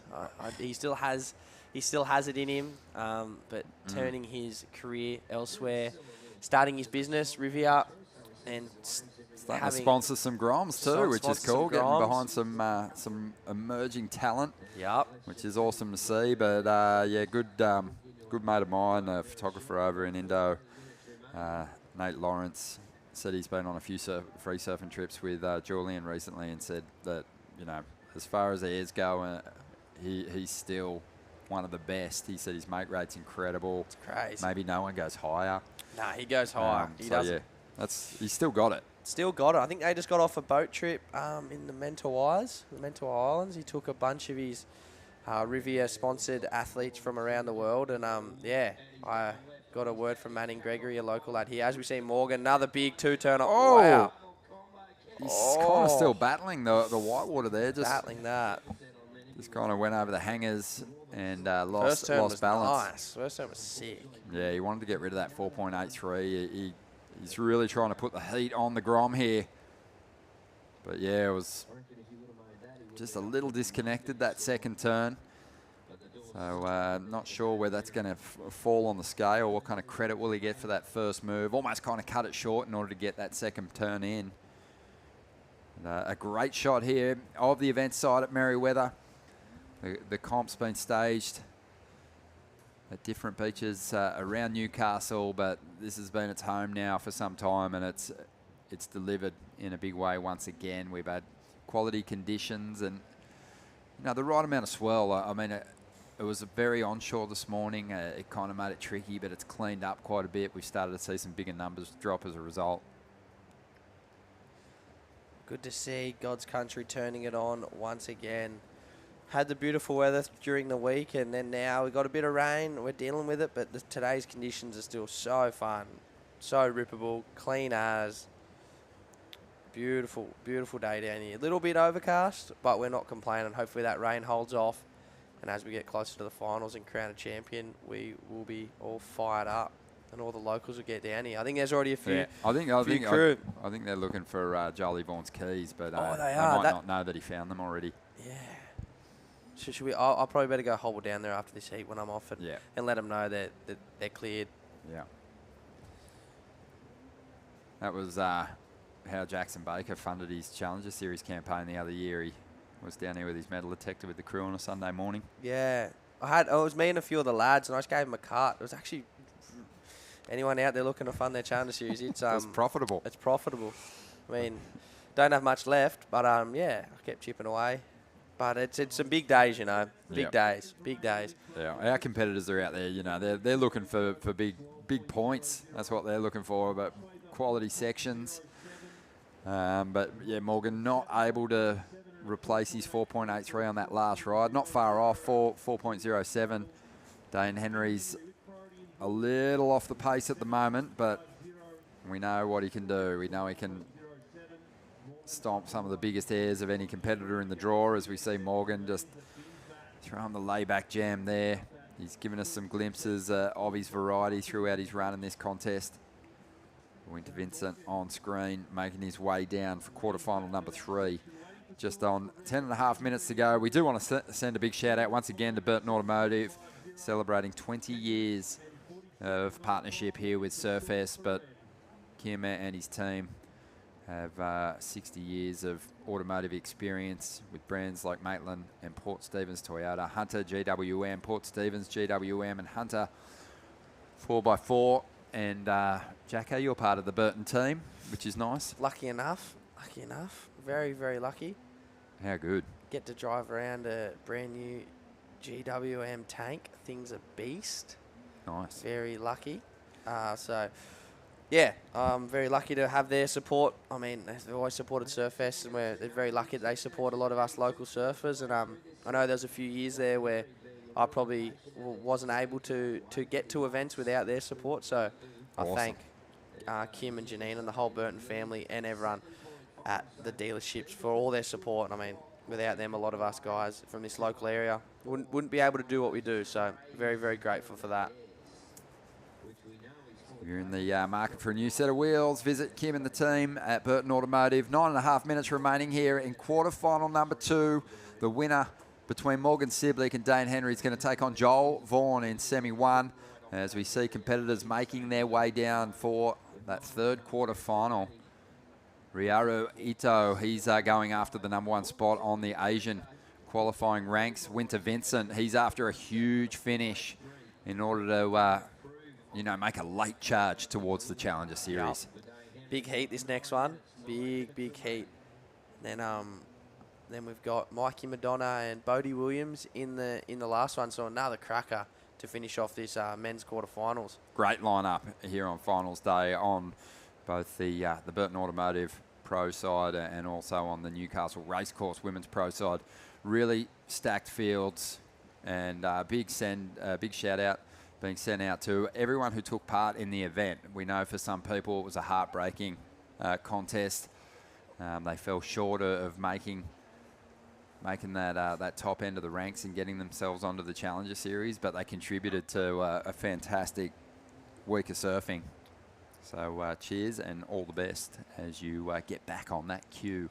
Back on the grind. Yeah. It's called the grind, but we love it. It's just called the Q grind, but well, it's grind doesn't sound good, but we enjoy everything we do. We're so lucky to be able to do what we do. We live the dream, as we see Morgan here laying back. 373 for this one. Yeah, I think it at times it's kind of had that grindy sort of feel to it, but with the schedule, co-sanctioned events, the schedule's just unbelievable. There's high quality waves on the schedule now. The opportunity to compete in Indonesia, some of the other countries around Asia, Taiwan, that had amazing surf. There was a really cool event in South Korea and in a wave pool where it actually snowed during the contest. Yeah, it looks so cold, that event. I actually clicked in for a few heats there. The pool's heated though. That's the best pool thing. Looks so sick, but it didn't. Snowing and surfing doesn't sound that fun at all. As we've seen Morgs trying an air of his own. I think it sounds incredibly fun. Snow and surf. Maybe we're going to try it. Anyone listening out there can hook me and Ron up with that. I'll come ride a boogie board for a bit because I can't really go standing up. Nah, I'm all laid out at the moment. I'm all laid out. In your moon boot? Booted out. How much longer are you in the boot? I got a pretty big specialist appointment this week. On Wednesday, I got a scan tomorrow, and then a bit of news on Wednesday from the scan. So hopefully, I think originally I'm only looking at another 2 weeks like this. Hopefully, should start to be able to do some weight bearing exercises. I've been completely off it for 6 weeks now, so hopefully everything's looking good and I can start doing some weight bearing and get some rehab implemented back into my routine. Yeah. And I'm still training and that and everything, but yeah, to be able to just get back on this left foot and just get one step closer back to being surfing and back for snapper, that's kind of just my goal. Yeah, you're going to have, here we go. This is Dane Henry making his move. Big section here. Throws the rotation and sticks it. That's just what he needed with 6 minutes to go. He's going to chip away at the requirement here. He needs a 7.5 to turn the heat. I think it's going to be very close. So we'll see. I mean, we knew it was going to be a fun heat to really draw some comparisons because Morgan was likely going to stick his rails deep into the wall of these waves and Dane was going to take flight. So waiting on the numbers to come through, and it is going to get him out of trouble here. 6.93. He doesn't jump into the lead, but the requirement now just a 5.08. 5.5 minutes to go. It's on in a big way. But Jacko, yep, you're going to have to get deep into that rehab, that physio, because you've got one leg that's going to look like it belongs to Mr. Universe, and the other's going to look like it belongs on a bin chicken. Yeah, I got one. This one poor left leg's looking a little bit malnourished, but once I'm able to do that rehab and stuff like that, I'll probably have to be told not to do too much, because I want it after not using it for so long. I'm so excited just to be able to. I think it just puts things back into perspective as well. Like, I don't think you really take walking for granted, but when you're hopping around on crutches and stuff like that, you're like, oh, this isn't that fun. So as we see Morgan blocking Dane on a nice little wavy, huge first turn. Massive first turn and a big combination here. That's that more traditional stuff that we were talking about. He does it so well. What's Dane got for us here? Well, Dane is going to go to the sky, and he's going to hang on to this air. Bit of recovery time required, but he's got another big section here, and he goes hard again, whips everything into it. You've got to love the approach. It's foot to the floor for Dane Henry. Wow. But I think that Morgan's going to drop a big number here. That's 8+. That was quality stuff. I said it earlier in the event. I put my dad's house on it. I'm going to do it again because I can play with it. Your dad would be stoked. Yeah, that's you're playing with house money. That's 8. Yeah, that's 8. That's 8. Every day of the week. Easy money there for Morgs. Light work for the big boy. That was identified a really good wave there, and that first turn had that great spark out of it. And then just to even risk it with a layback, he could have just safety surfed it and just done a nice snap, but to push that layback, wow, look at this thing coming in. We've got a few 9s dropped. It's so interesting because Dane had the opportunity there to really steal the spotlight and kind of zap a bit of the electricity or soak some of the electricity from Morgan's ride if he made that final turn, but he didn't. But have a look at this. He's in the pit, though. He's locked in. Can he punch his way through the curtain? He doesn't. Morgan's last, though, 8.83. Yeah. We called it. Big score. Yeah, 8+. He's been this way on his run through this contest. He's had a steely nerve and a lot of focus, and he wants the win here today. Just a really undeniable combination there. And nice a heat big total score. of the day so far. Yeah, 16 points. Excellent stuff. So we had Joel Vaughan in the first one go to the air for 14 points, and Morgan's gone out there with more of a traditional approach and just kind of just bashed it. That was a really, really good combo there, and I feel like even at that part of the heat, he probably could have held it back a little bit on that second turn and just kind of done another turn like the first one, but he went for the throat, and he's done very well there. I mean, Dane Henry's approach, I haven't minded it at all. But if you are going to take the to the air, you still need to do a high quality version of that move to get a score that's going to match what Morgan's throwing at us here. And I think even on his previous ride, that the big tail blow with the recovery time, it was a bit too much recovery time, and obviously didn't finish the second turn. But he's living and at the moment dying because of that all-out approach. But he was always going to be up against it if he tried to out-surf Morgan in Morgan's style. I think his best chance is the exact approach that he's taken. Just hasn't paid off for him yet. For sure. And I think it was a bit unfortunate there during the middle of this heat. It did kind of go a bit dormant, a bit slow, not a lot out there, and didn't give Dane a lot of time, a lot of opportunity. He did well to identify that 6.93, nice little rotation, got himself back in the heat, and at that point, he was in the heat. He was only needing a 5.08. Morgan has priority out back. Best wave of the heat comes through. Bit of veteran stuff there, bit of big boy stuff there, and just kind of just surfed that. He just surfed the wave to what it had. It was a really good wave. It was probably one of the better two-turn waves I've seen all morning, and just stamped his authority within the first turn and even more in the second turn. And I know Morgs doesn't show a lot of emotion, but you could tell there's a bit of a puff up, a bit of a stand up there as we see him block Dane on this one. Let's see if Morgs can do an air of his own. Huge oop. Wow. Wow. Plenty of flight, But that one's not going to go into the top two, obviously. Just under a minute remaining here. I feel, too, that when we rocked up this morning, saw that onshore kind of was still puffing through the early hours of the morning. Dane Henry's chances in conditions like that against Morgan might have been a little better. For sure. Just because, I think he's got an edge over Morgs when it comes to taking flight. But for sure, as things cleaned up, Morgan's chances improved out of sight. I dare say that last one Morgan blocked Dane on. If he got that section, that 9.07 would have been easily attained. So a great block there from Morgs. You haven't seen Morgs get lofted out to the moon, so I dare say it would have been scary to see what Dane would have done on that section. So a great block from Morgs. Dane's last-ditch effort here, netting a 9.07. Look, he knows. Hats off to him, though. Ron A. as a young fella coming in, QS 5000, I know a lot of guys that lost early in this event would have loved this result. That was the backflip that he promised us. He did one. He did one. There we go. This guy's, like I said, a living, breathing highlight reel. In the lead up to the competition, he blew our minds. In this event, he's blown our minds. He is going to be one to watch once that regional QS gets back underway later in the year. But it's Morgan who gets the heat win here in the quarters and moves on through to the semis. And let's see who's going to stop this man. He looks unbeatable at the moment. We've got one more big quarterfinal clash coming your way, or two more, I should say. And we can't wait to watch them unfold. Stay with us. You're watching Surfest 2024, presented by Reflections Holiday Parks. The racecourse is not just a place to watch the horses thunder. It brings generations together to share memories and experiences that are close to our hearts and runs in our veins. Newcastle Racecourse. Home is where the track is. Welcome to Sydney. Upbeat. Downbeat. Feel its heartbeat. Open spaces. Open arms. A place to feel alive. To feel free. Come feel it all. And feel new. Adam has taken a few losses at work this week.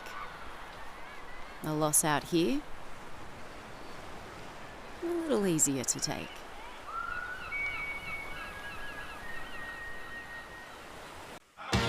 Wait!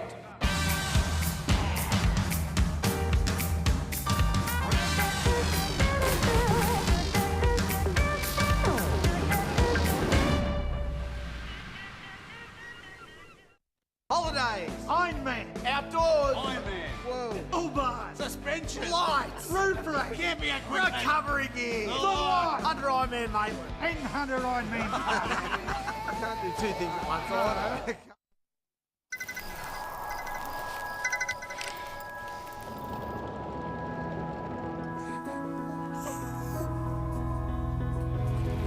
That's me. We got out. I love you, Dad. 300 kilometres to your destination. No beds for Michaels. Get to the Royal.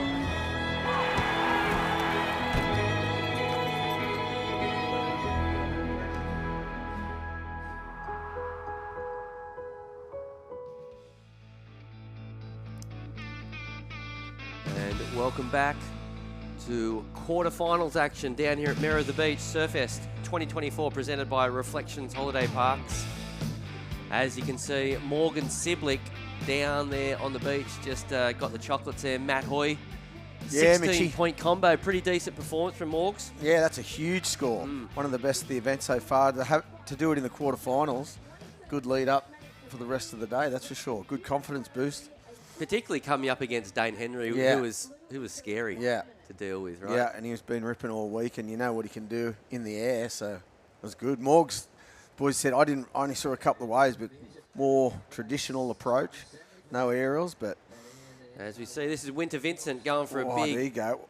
air reverse. Pretty solid surfer there from Winter, and I think he liked it. Score's getting locked in, 6.17, so a good opening ride there for Winter Vincent. Of course, coaches with Mick Kane up there on the Gold Coast. Yeah, one of Kaney's boys, and Kaney manages him and coaches him. You know Kaney. Yeah, I know Kaney. Bloody legend. He might be one of the rare guys that has just ridden the same board forever as far as shaper. I think he's ridden Dalbergs for the last Really? 20, Still? 30. Yep. Sick, though. Still why, rides them. why wouldn't you ride a Dalberg? Pretty One of the cool. best shapers in the world. But yeah, Winder Vincent doing really well this morning, 6.17. What have you been up to? Have you been watching a few heats, Hoy? No. Not yet? I just watched a bit of Morgs, he saw a couple of waves. And then I bit on the telly this morning, but just been cruising. Staying out of the rain. It's a bummer the rain's here because the waves are pretty fun. There's actually some good waves off the ladies. Is there a I couple? reckon a bit higher tide, there's going to be ladies to rocks couple on Really? the right set, yeah. So keep your eye on it. I think it'd be a lot easier than down there to pick, for us anyway, maybe. Not for, maybe for Morgs. These guys are a bit different. Yeah, to the these old fellas, guys, though. yeah. You can see Dane Henry and Morgan Siblick. Bit of a handshake there. I'm sure Dane, we spoke to him yesterday after he made a couple of heats. He's already thrilled. So I can't imagine Was he? Dane Henry will be Angry? You remember having a chat to him? Yeah, he was stoked. He was pretty stoked. Yeah, he was. So I can't imagine he's too disappointed to, he got a semi down here in a 5,000. Yeah. That's a pretty Quarter. good achievement. Oh, sorry, a quarter in a But 5,000. Yeah, that's good, eh? Mm. Was he anywhere near? I think he might have had to win to sort of rattle the cage, but And Morgs, like you're competing against a XCT surfer, So the funny thing with that tactic of doing airs, it's like look at this wave. As we see, Oh, you win. Yeah, that tactic, you can either get 20 points or 2 points. Yeah. And sort of that was kind of in the end he did get a couple of scores together, Dane Henry. But if he made a couple of those big airs he went for, he was going to get massive numbers and probably would have been a lot tighter. Yeah. Sort of story. It's all or nothing, isn't it? Really, the aerial thing. Yeah, for sure. You could tap away at it, like even though Morgan didn't tap away, he was charging but old school. Oh, I just missed the front of his board there. Need more wax up the front. How's the way they wax to the nose these days too? Yeah, no, it's crazy. So you can land big airs any part of the board. Tall fella, Winner Vincent, must be about 6'2", one of the sort of taller surfers. It's going to really help him as he sort of, makes the progression through Challenger Series to CT. I think it's really handy being a big boy on the CTs. We see a nice left-hander here for Winter Vincent. Want to finish it off. Nice. That looked like it was going to be a good right, actually, when he first took off. I thought he was going to go right. Maybe a little deep? Maybe. Have a look when they show the start. At least there's waves. I think it's going to improve all day today too. The swells, there's a long period of south swell in there somewhere. And it's sort of just showing itself, but really slowly. And as the tide comes in, I think it'll pick up, and I'm sure the waves will get better too. It's dead low now. The tides aren't very different though today. It's only like a 0.7 to a 1.2. So it's not going to change that much. But I reckon on these banks, it'll get heaps better. It's night and day better compared to this morning. Is it? Oh, yeah. This morning it was horrible. It was howling? It was howling. It was really rainy. It was proper on shore. Look at this right. This is where he's done some damage. Oh, gosh. Yep. Oh, wow. If he had got another one in there. That looked like it was going to bowl out that right. That was a good first turn though. We had a great chat to Riaru yesterday after he came in, finding out that he's made that was good, wasn't it? He challenges. was stoked too. That was 2 interviews in a row we did. Yeah, he was really good. He's been really impressive. So this heat's a beauty. Watch this turn. Look at this wave. Bowled out for him. Watch this turn. Wow. Oh, my gosh. Oh, that was really good. Does he make that? I think is that complete? Is that complete or incomplete? I reckon it's complete. I think there was a wave in the Joel Vaughan heat, and he did a big air, and he did make it, but he just fell off a little too premature, and they said incomplete. I have a feeling it might be similar for the last wave. I could be wrong, but getting to work, another nice snap there. Yeah, it looks like it. I think it was incomplete. Oh, Luke Egan style backhand 3-0. Old school. Old school. That was sick. Wow, he surfs good, eh? Good style. Attacks the lip. Good to see. Yeah, really powerful. Yeah. He's been one of the sort of surprise packages down here at Merida this week. Pretty small little wave, but got really tight in the pocket there. This is what you're talking about. Yeah. The little. Is this something that Luke Egan used to do back in the day? Yeah, always. He's probably the. Do you think the judges ever scored those 360s? Yeah, maybe. Back in the day, they wouldn't score this one, I don't think, though. Well, here it goes if we see it at the end. A little layback, too. He's taking it back to the 80s. Look, just threw it in. I like it. Through the tail. Yeah, it was cool. The replay made it look a little bit better. Yeah, because you could see the fins coming out for sure. Yeah. So it was a 4.33 for the Winter Vincent left-hander, so a decent backup score. It started pretty strong. No, they said he didn't make that maneuver. Yeah, that's what I was saying, yeah. Really low score. Yeah. So it was a 1 for... Yeah, wow. And I think if he rode that maneuver... Just went straight. Rather than go for the second, it's probably a 6. Yeah. Well, that's where you don't really agree, I Yeah. guess. Anyway, well, Morgan Siblick, he did a great job this morning getting a total of 16 points, and he joins us now. How are you, Morgs? Yeah, boys. Pretty good. Happy with that performance. It's pretty fun out there, but it's kind of hard to find them, so I was stoked to get a couple. Mate, coming up against someone like Dane, you'd be lying if you're not a little bit nervous, because you've seen his Instagram, you know what he can do above the lip. Yeah. I was a bit tripping out there. He's pretty much like a walking highlight reel. So I saw him do that massive one that he just fell on, and I knew that was going to be his game plan. And I watched Oscar in the previous heat kind of just like fall a bunch of times, and if he had to just put up 14 points, he would have got through. So I just kind of decided to stick to my guns and just post a score, and if he makes one, he makes one, and if he doesn't, he doesn't. And yeah, lucky he didn't. You're looking pretty comfortable at the moment. Anything to do with all that coaching you've been doing up at the HBC? Yeah, a little bit. I went to the ISAs as well, and Botsy and B Durbridge over there as the coaches, and been doing a bunch of stuff with them at home as well in Oz, and yeah, it's been pretty sick, making me feel comfortable, just staying on a good program and having a good time. Mate, we know you live up there now. Does this week sort of make you question your decision to race up the coast? Do you want to come back here? Do you want to move back into a town with Hoya and the boys? Oh, yeah, of course. Yeah, I know, every time I come back, it makes me like miss it more. But it's always sick when we get to come back into town and see all the boys and hang out. And yeah, it's always a good time in Newey, that's for sure. And what's the plans for you over the next few weeks, mate? Well, I'll do this, and I'm going down to Bells. I think I might have just got the call up for the event there. So actually into the main event? Yeah, I think so. Yeah, sick Morgs. Come on, try to join Hoyo with the girls. So that's official, is it? Oh, that's sick. You're in? Yeah, pretty much. Oh, that's epic. Yeah, got the message last night. Yeah, that's epic, mate. Yeah. It's always fun down at Bells. Yeah, it's going to be sick. I'm frothing. You look filthy, though. Are you really happy? Give us a big smile. I'm happy. I just haven't had a coffee this morning, so I'm just like... You know what? We'll send Jackson Baker down to get you a coffee so you can get ready for the semis. How's that sound? Yeah, let's send him down on his crutches. Yeah. Unreal, mate. Yeah, keep good the luck. rolling, Morgs. Yeah, cheers for that, lads. Have a good one. See you, mate. See you soon. Love you, Morgs. Into the semis. And how good. Yeah, he's looking really good. Into Bells, too. How good's that? You know That's what? huge. I was with Jackson last night, and he got a message, and he got invited as well, but he's got the broken foot. Oh. So he just said no. Do you reckon Jackson got one before Morgs? Not sure, but unreal for Morgs. Big turn there from Winter Vincent.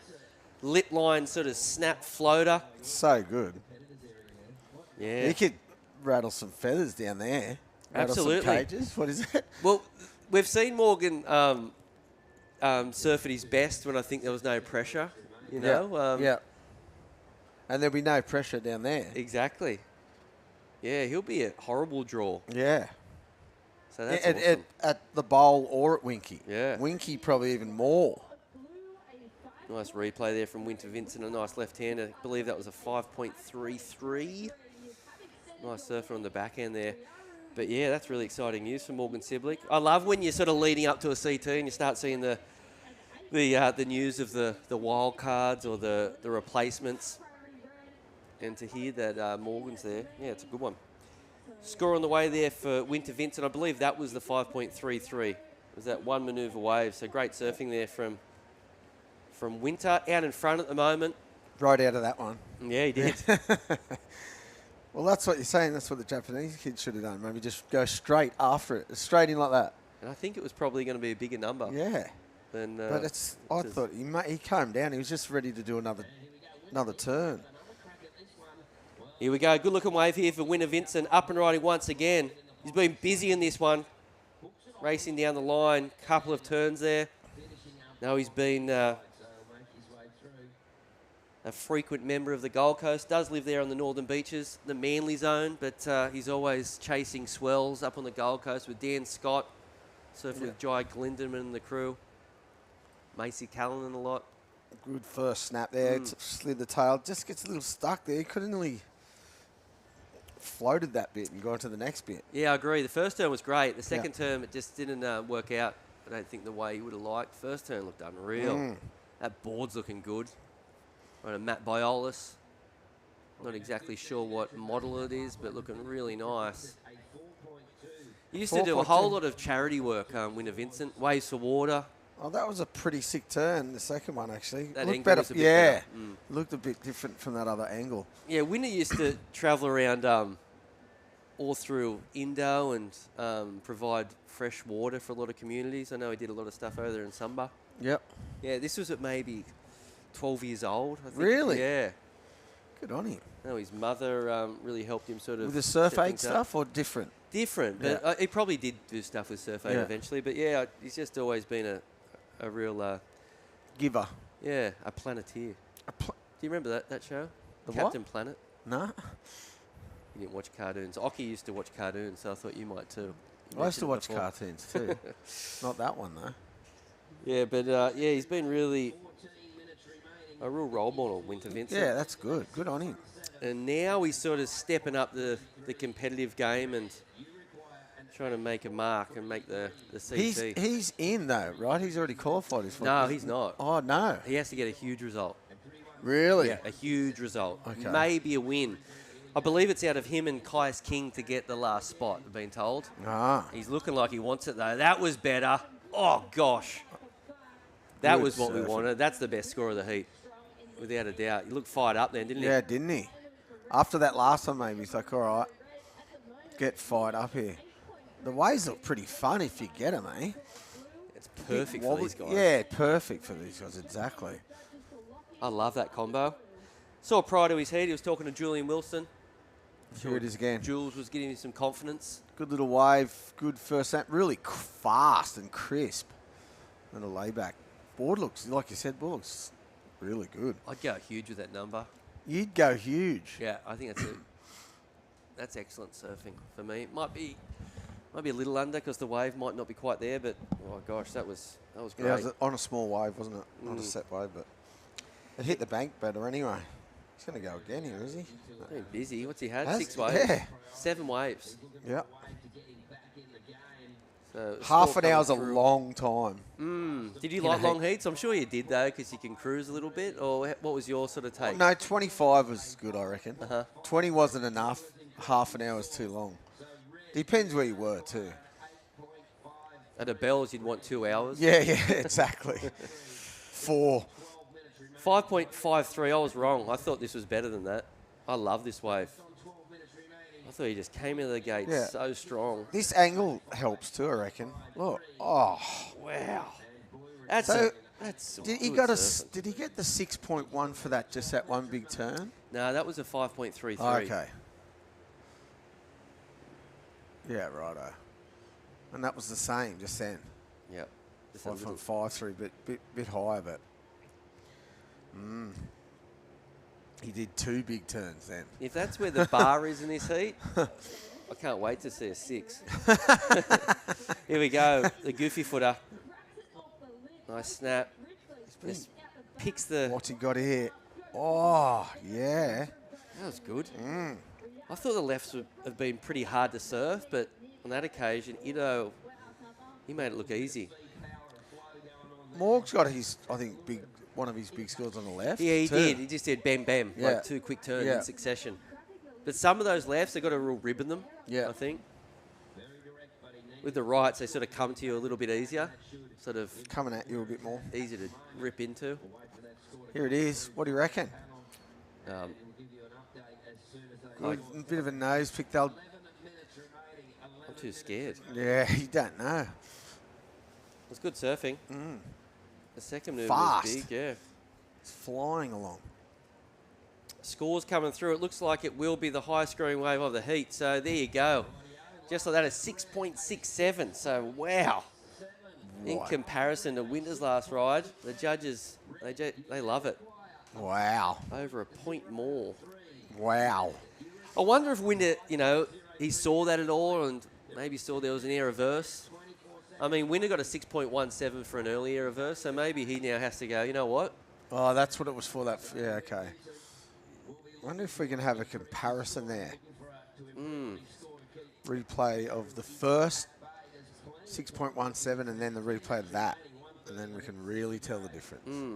Or you can even just do the 5.53. First turn was good, but he did pick his nose in for a second. It did Oh, really look better. His angle again. That angle again. Changed angles. And his foot slipped too, front foot. It could be with this angle. It could be local Jack Taylor. I know he's on the production team this year. Getting the angles as we see the replay there. A nice air reverse. Wasn't huge, but it was really progressive and pretty sharp.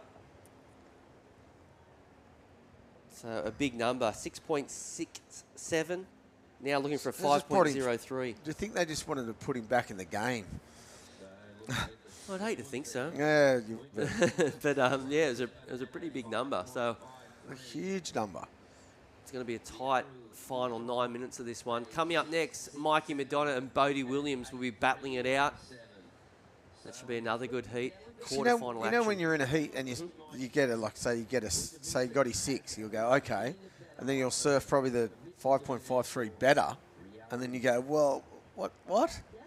You know what I mean? It's right. I've got to do better than that. Does better and gets scored less. Yeah. It's like, what am I supposed to do here? Bit of a head scratcher. Yeah.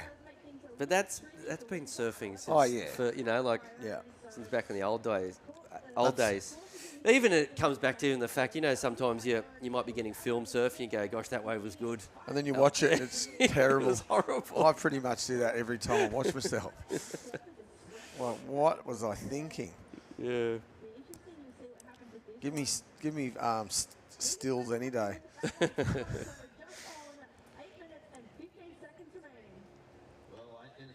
Yeah. People, nah.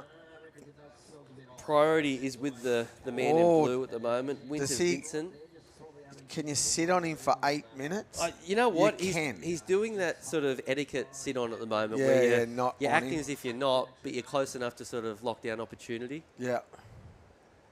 Come the last couple of minutes, that's when you stick to your competitor like glue, but at the moment it looks like Winter's close enough. It's a long time though. That's Bodie Williams there. Long time to be holding someone off waves, that's for sure. Been pretty impressive, the goofy footer Bodie. He'll have to step it up though to beat Mikey Madonna in that next one. As we see the man in red, a quick wave. Oh, get away from him, smart. Bit of a tactic. Yeah, I know. I thought he might have just beelined to the right. Oh, he's got an insider here. Pretty sneaky. Yeah, good looking little wave too. Whoa. That was a good little move, but fortunately for Winter, unfortunately for Ito, it didn't pan out down the line. We have passed low tide this morning, Hoy, about 9:30. Yep. Tide's kicking in now. Think your conditions should get better? Yeah, I reckon it'll get better. That was pretty sick. Yeah. But what are they going to score? He only needed a 5. What's he need? A 5.03. It'd be close. I think a little under. Yeah, but it's who would know actually?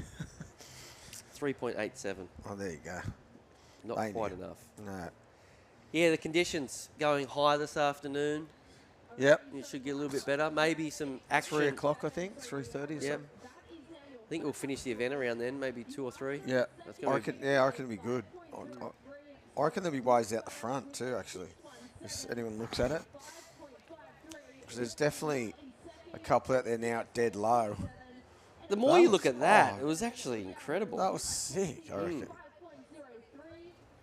Sometimes when you see the slow motion sort of vision, you go, oh, okay. Yeah, looks a little better. Yeah, that was a great shot. Just under 6 minutes remaining in this one. Still plenty of time. So I mentioned before, one spot up for grabs between Winter and Caius. How's Caius feeling right now watching? Not good. Well, he's rooting for this guy too. Yeah, definitely. Oh, he's got a good little right here. This is where he goes to town. Oh, my. Is he making it? No. That was it. Just a little bit held up on the second manoeuvre and goes down. Gosh, that was pretty. Well, that was it, maybe. That good was first turn. Without a doubt, it was the score. Winter hardly looked at that. He was just Iceman out there. This guy's good, eh? Throughout your career, who was the biggest Iceman? Who could just sit there and go, nah, that's not Damien the way. Hardman. That's his nickname's the Iceman. As cool as ice. Yeah. He'd sit there all day and just wait for exactly what he wanted. Yeah, always. Takes a lot. Yeah. Who else? Was it, Duma for sure, though. Some of the wind's sort of going offshore. It was predicted to sort of have a little west in it at Was some it? point. Yeah, so It looks like it is now. I mean, compared to this morning, it's a completely different day. It was a 3.2 there for Ito. The good news for the man in red, he has qualified for his region. He's going to be on the Challenger Series up at Snapper Rocks to kick things off. So his job is done, essentially. I know he wants to win this thing, but the consolation prize is always going to be a good one. He has booked a spot on the Challenger Series. Winter Vincent, he is yet to do so. He's out in front at the moment with 4 minutes remaining. Has got priority. I'd like to see him do some more surfing. Love to see him replace that 5.53. In the free surf this morning, I thought he was one of the best. Looking really good. Did a couple of big airs. Are they surfing down here? Surfing right where they are. Right where they are. Yeah. Here we go. Winter, having a look at this one, Matt. Well, you're going to go it.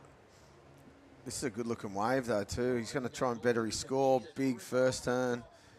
Went a bit wobbly. Oh. This angle, it makes it look like it was maybe more in it, but I dare say, I think the other angle, we'll see it was a 2-turn wave. The other angle looks way better than this angle. Makes it look bigger and steeper, Yeah. too. So let's see. Will he replace the 5.53 as we check out another replay? First turn was nice. It was a carve to set up the second sort of steepen manoeuvre. Well, it's a mistake if he doesn't better a 5.53. Oh, for sure. It's going to be right there. I don't think it's going to be a massive number. Unless this looks a little bit different from the angle but I think we saw before. The judges are on that other angle too. That's from the tower, that other camera, I'm pretty sure. So they're seeing that first angle, which is, I wonder if they've been watching the replay. Oh, for sure they'll, I think if there's debatable scores and they're going over replays, because it's we've seen some buzzer beaters and stuff, and I think that's when the judges utilise the computer. Yeah. The monitors, I should say. But even to look at it front on like that, because the judging tower's not up there. Yeah, you're right. Score coming through a 5.03, so you could call that a mistake, I guess. Well, didn't go into his top two. I love what Winter's done, though. He's trying to find his own peak now. Yeah, just... There's no point sitting next to the man with priority. So Ito, 2 minutes remaining, looking for a score, looking for a 5.03. Wow. I dare say he's had a 5.03 if he'd stuck a few of his manoeuvres. That last wave would have been. And the one before, the big closeout turn. Oh, yeah. There's been a few mistakes from our Japanese friend. Winter Vincent holding on to first position, 90 seconds remain. It doesn't look like he's going to get the opportunity. Not much coming by the look. It's a bit hard to tell from that angle, though, isn't it? The beauty of the conditions, like you'd nearly put a few bucks on the fact that there will be another little flurry. It's been so consistent all week down here at Merida. Like, Winter's just found a wave even here out of nowhere. Out of nothing. Good. Oh, gosh. Oh, wait, on the outside. He's buried the rail. Yeah, he's... Looks like he spotted something, Hoy. Yep. 60 seconds remaining. I reckon he's better off going right if he... Utilise his backhand? Yeah. Yeah. In saying that, though, he did get a 6.67 on the left. Oh, true. So he's got it all, this guy. Ryaru Ito looking for a number, looking for a wave to give himself an opportunity. As we look at the replay, this carve was huge. Yeah. Pretty average wave, but... Oh, that was sick. Massive turn there from Winter Vincent. So 30 seconds remaining. And it looks like there's a little bit of a bump, but it's hard to tell. You can see. Oh, what's he got? He's having a look. Here we go, Hoy. One turn. He needs one big banger. Oh, he's got... This is a good wave. Oh. Oh. Oof. Okay, that's confusing. That was really good. Yeah, that was 6, but they're not gonna give it the due. Was it probably a better tactic to go down the bottom and just do one big I vertical think turn? so. Because he's sort of... You got to look how fast he's going here. I reckon it was... Is there a chance he gets a 5? I don't know. I'm not even, like, putting it out there. If you compare that with Winter's 5.53, I don't see it. Yeah. I don't see it. And the judges... It was really good surfing, though. Looks but like the judges agree. It would have felt good. I know that. There it is. Looks like the journey is over for Ryaru Ito. And it continues for Winter Vincent as he progresses into the semi-finals down here at Merida as we go to a quick break and come back with more action.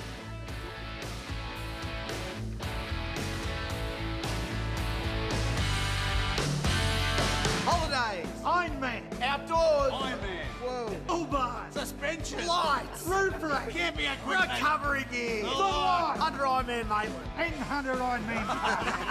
I can't do two things at once. I Back home, the Wilsons always use proper dinner etiquette. Out here, the stick will do just fine.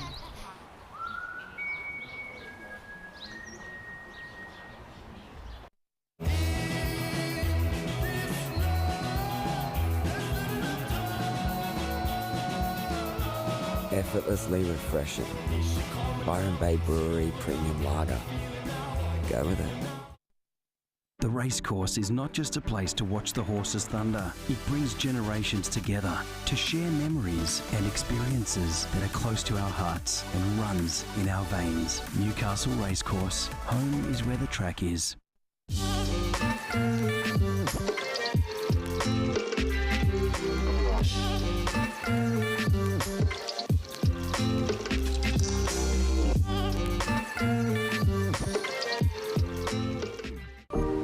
Welcome to Sydney.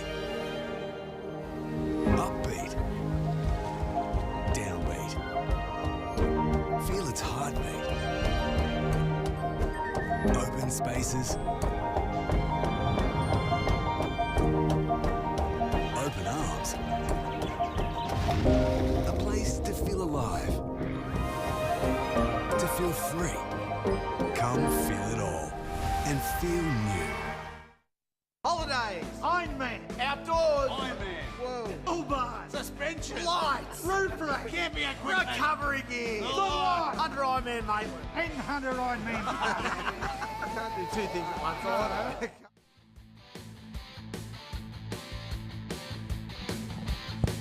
There he is, the winner of that last one. That is Winter Vincent, making it count, booking a spot in the semi-finals. Keeping his dream alive. Absolutely. Both dreams, winning comps and qualifying. Yeah, the double banger. Yeah. Oh, That was big. that would have hurt, I reckon.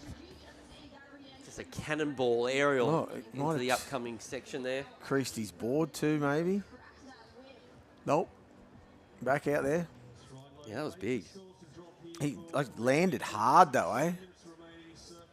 Would have been a big number if Bodie Williams could stick that one, but unfortunately went down. It looks like we must have had some action for the man in red as well. Mikey Madonna out of Lennox Head, one of the best places in Australia, if not the world. In the world? It's a good spot. It is. I love it up there. I'm sure his whole family's tuned in. I know Tony's down here, father of Mikey. We're waiting for that score to get locked in. We are surfing 30-minute heats down here in quarterfinal number 4. 30 minutes. I was at home going, whoa, and then I got down here and there was still a whole heat to go. That got me, the extra 5 minutes. Good score there, 6.67 for Mikey Madonna. I'd love to see the replay of that one. I believe it happened while we were having a quick break. Very, very nice score to open up the account for Mikey Madonna.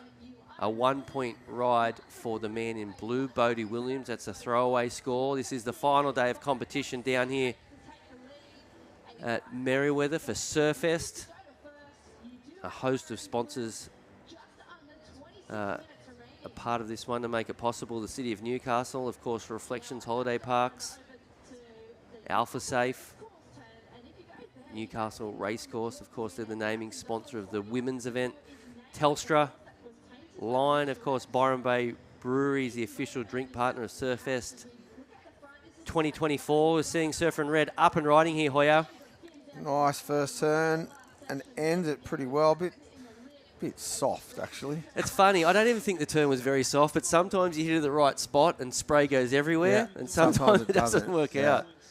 True. Yeah, if a big fan of spray just kicked out the back, it was a big score. But yeah, not much. His first one must have been good for 6.67. Can we see that, boys, if you got a replay? First wave of red. Yeah, big number. That's a big number, yeah. After watching the last heat and what they were throwing out. So this is the wave we're talking about. So first turn wasn't great. Second turn was a monster. So the judges loved it.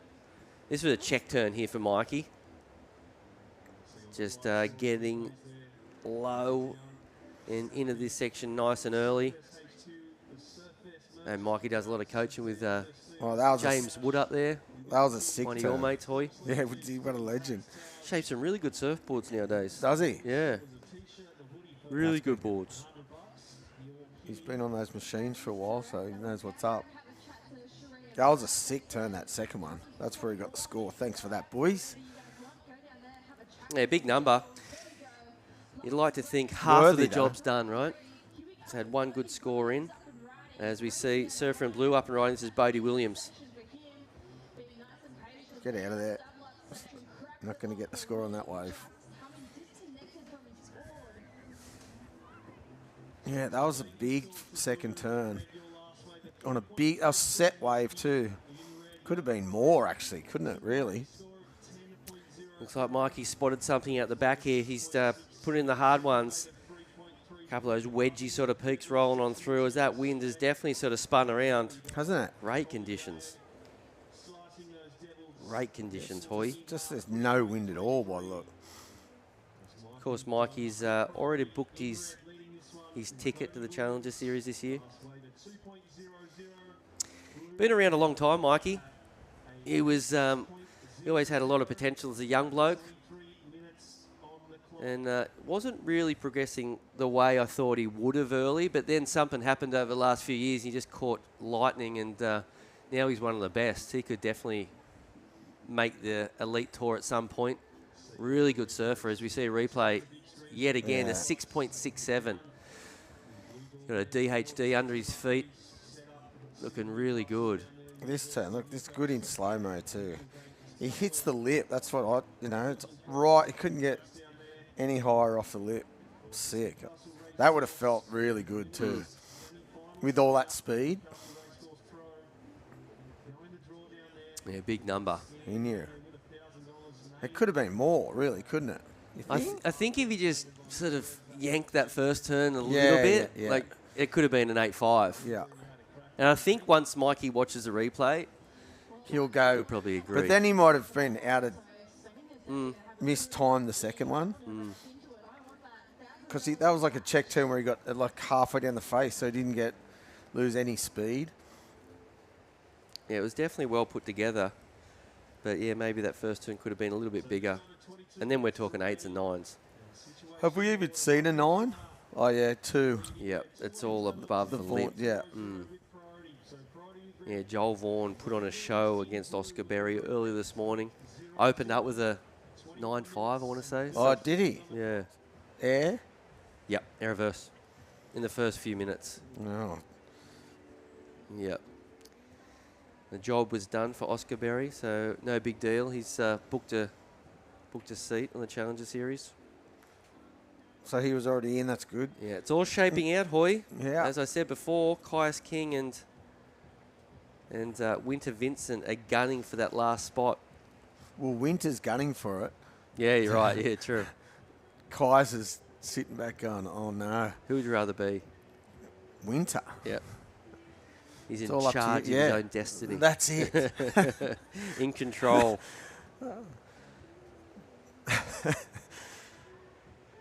He'll have exactly right. He's booked a semi-finals appearance with Morgan Siblick. Oh. That's a big one. So Kais would be rooting for Morgan, that's for sure. We will be too, actually. Sorry to say. Probably not allowed to say that, but... Mate, you can say whatever you want. Oh, well, you got to back your mates. Winter Vincent, the winner of that last heat and keeping the dream alive. How are you, mate? You doing good? Yeah, I'm doing good. How are you, Mitch? What's going on? I could talk to you all day. I'd love to catch up with Winter. It's been a while. Yeah, it has been a while, but just trying to make my way through the draw. You having fun?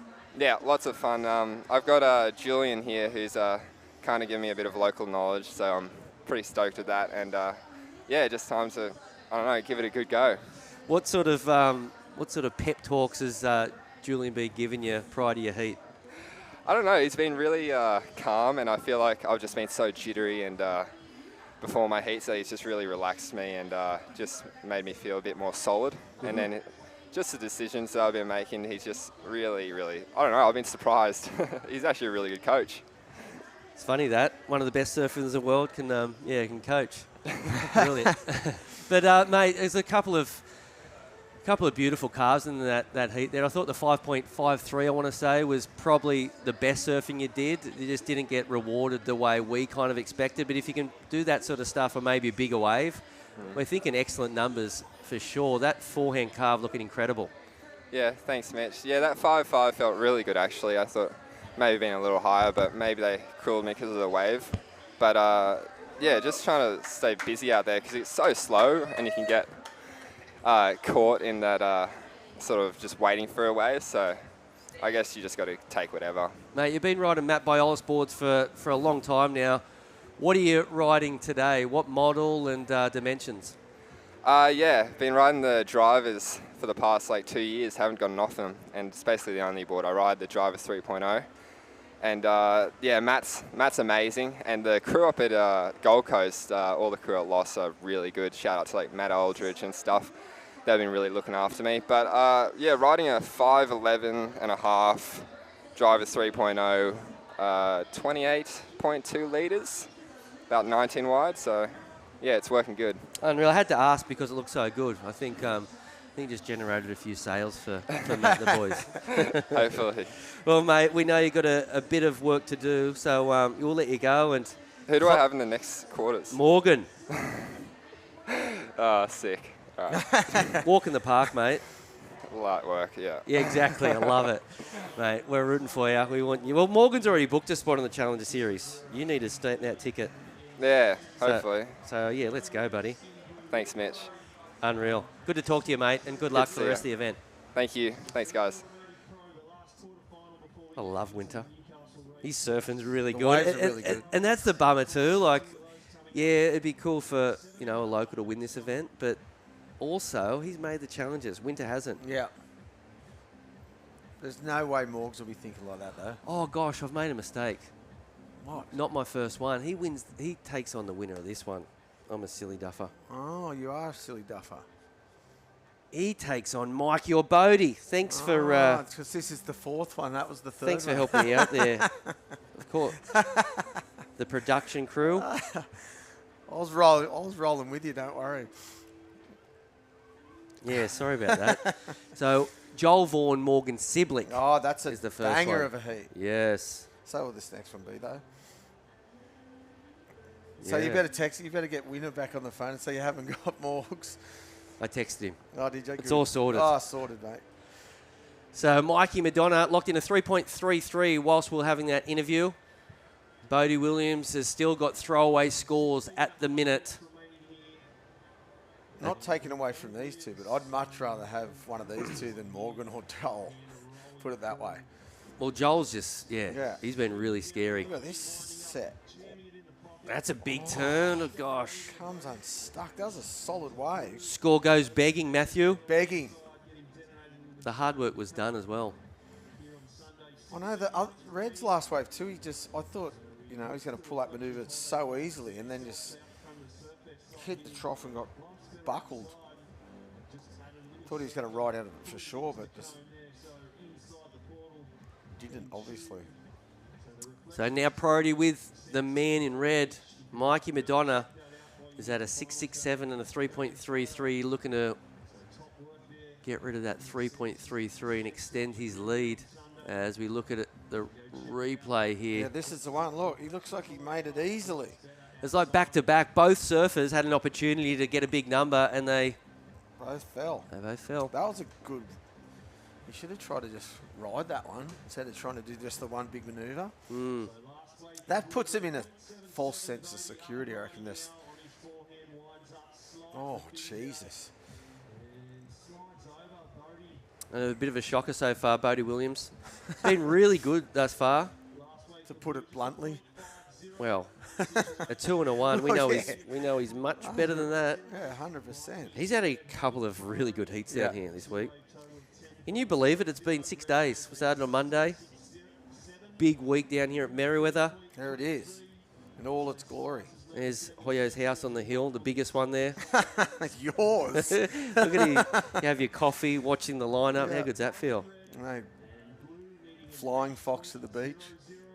Lovely shot here as we pan over the city. The home of Mark Richards, the 4-time world champion, Luke Egan, Matt Hoy, Nicky Wood, Chad Edzer, Simon Law. You go and go and go. Travis Lynch. Mitchell Ross. There's a lot of... Look at that. Mate, if the sun was out, it looks amazing, but it looks good even when it's raining. Absolutely. And we've been told it's going to clear up this afternoon. It's going to be sunny. It's going to be 35 degrees. It's going to be 6 foot, yeah. Absolutely. That's every day, isn't it? Oh, here's a good-looking right by the look. Good-looking wave here, Hoy. Yep. What's he got? He's got to get a couple in here. Good turn. That was big. Oh, no. That was smooth. It's early, but it feels like job done. Yeah. I don't know. It feels pretty good. That would have felt good too. That just the speed he kept through all the manoeuvres, and that last turn I liked it. It wasn't that explosive, but it was sick. The first click was perfect. Yeah. Oof. This one, that would have. That was sick. I reckon. It's like he pushed the whole way through it, Yeah. which is really weird to do. It's really difficult to do actually, that second maneuver. The first turn, just the click was perfect. The timing. Yeah. There it is. There. Oof. That was sick. Just clean, smooth surfing. I dare say, between the ears right now, he's thinking, just finish this, finish wow, it. that was, he's still pushing to there. Yeah, I love that. That's better than his first one, I reckon. Smaller wave, but the surfing was better. Yeah. That was sick. Yeah, Mikey going to be in a really good position to, sort of, if he surfs a sensible last 12 minutes or so, he's going to be hard to beat here, Mikey Madonna. Well, it's going to be hard to beat anyway after that. The score coming through. There it is. It's a very similar, nearly a mirror score for the first, a 6.63. So that's a good combo. Just under. Wow. It's a big number, though. So a lot of pressure is now on the shoulders of Bodie Williams in the blue, looking for a combination of 13.3. So it's time to get started. Here's one for him here, but look. Good-looking wave here, Hoy. Real good-looking wave. Just like that, in the nick of time. Oh, he is having a shocker. You're right. Just went out a little bit too far then. The wave sort of lost every part of its steepness. Yeah. And I think he was expecting to sort of go vertical. It looked like it was going to bowl out, didn't it? At the last second, it actually fattened right out. Yeah. Wow. So he's had some opportunities too. Right, watch this. Maybe he should have gone straight up into the lip. I think over that Yes, whitewash. he's gone, see the lip? Yeah, he went too far wide. Yeah. Oh, he'll be filthier. The waves did bowl out too by the look. Look. Oh. Yeah, that was a good wave. That was his comeback wave anyway. So lock in a 6 or a 7 on that. You're out there now looking for another 6. You know, it's game on. Instead, you're still in combination, and the clock is ticking. You missed a huge opportunity. Say hello. Wave to the drone. How long have you been a part of the Mirror of the Board Riders down here? Ever? Since I was 14. It's a great club, and it 30 years. Nurtures its talent. Likewise, Labar, the home of Mikey Madonna. I'm sure Mikey would owe a lot of his growth from surfing through the board rider system. Everyone does. That's what I think. Well, especially back in the day, I think the board riders clubs made how good surfers were in this country, and the amateur titles and the schoolboys and all those the ones you had to go through. But the board clubs were all the start of most people's competitive energy. Labar's actually one of the strongest board clubs in the world now, aren't they? Yeah. They're right up there. Always sort of getting a medal. Getting a medal? The ABB series, always making the final. Kira Team's title's on next weekend. Yep. How's Making that? the trip. 40 years. Wow. Yeah, 40 I don't know. years. Yeah, maybe I am. Not to compete, but I'd like to. You can Been a while. You can do the priority, boy. Yeah. You can Paddle do around it. Just under 10 minutes remaining in this one. There's going to be waves up there too, by the look, maybe. Non-stop. I know. And, well, hopefully, just hopefully, there's a big swell for the first challenger in a couple of months' time. Maybe a month's time. It's not even too far away. Maybe 6 weeks away. The first challenger. Look, they're all saying hello this time. I love watching that They've got challenger the at memo. Snapper. I think Snapper's one of the best places to have an event. Oh, for sure. I can't believe it's not a CT. It's ridiculous. Tell you what, the Challenger Series competitors don't No care less. J-Bay and They're no stoked. Snapper? Yeah. What? Hello? Ock was saying there's actually a specialty. Yeah, I heard that. I was like, Come on. yeah, come on, mate. Surely you can make a phone call, Hoy. No, I'm not making I want the phone call to come to me. That sounds incredible. Yeah. Oh, yeah, how Ock, good. Yeah, Ock was telling us the other day that there's going to be a specialty event in J-Bay. He did say that Parko's also in it. Yeah. Maybe even said Mick Fanning, I want to say. Sean Holmes. Will they reverse I there think from Sean's Bodie? organising it. Well, there's the person that you got to... Yeah, get on the blower too. 100%. Or Sharon. I could ring Sharon. She's got some pull.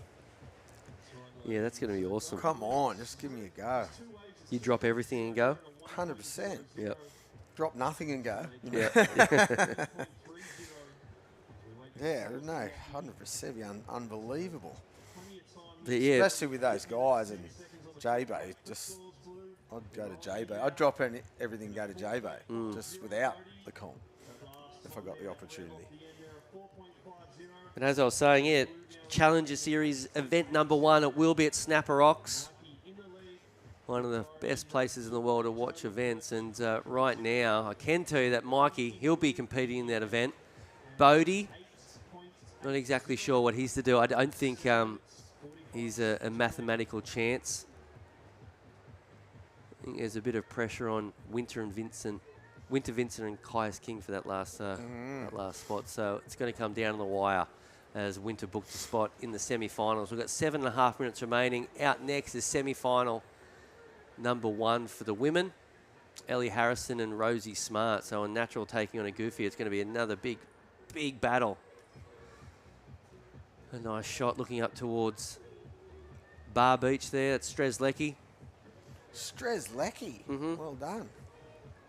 The Great North Walk. They've got that really good... You ever done that walk? Up there? Yeah. Yeah, I've done it a few times. It's good. I've never done it. Haven't you? No. You got to. It's pretty sick. Well, I've got a dog, You and you're gotta- not allowed to take the dog, so I always turn Ah. back. Here we go. Bodie Williams up and riding, goes for a big air reverse. Unfortunately, he couldn't stick that one. Goes down there. The goofy footer, who's been on a real tear this event, only managed to lock in a 4.5 in this one. He has got out of that combination that he was chasing. Now looking for an 8.8. So an 8.8 is the requirement. Had he made this manoeuvre here, I believe it was going to be a big number. Bodie Williams goes down. It looks like he is okay after that.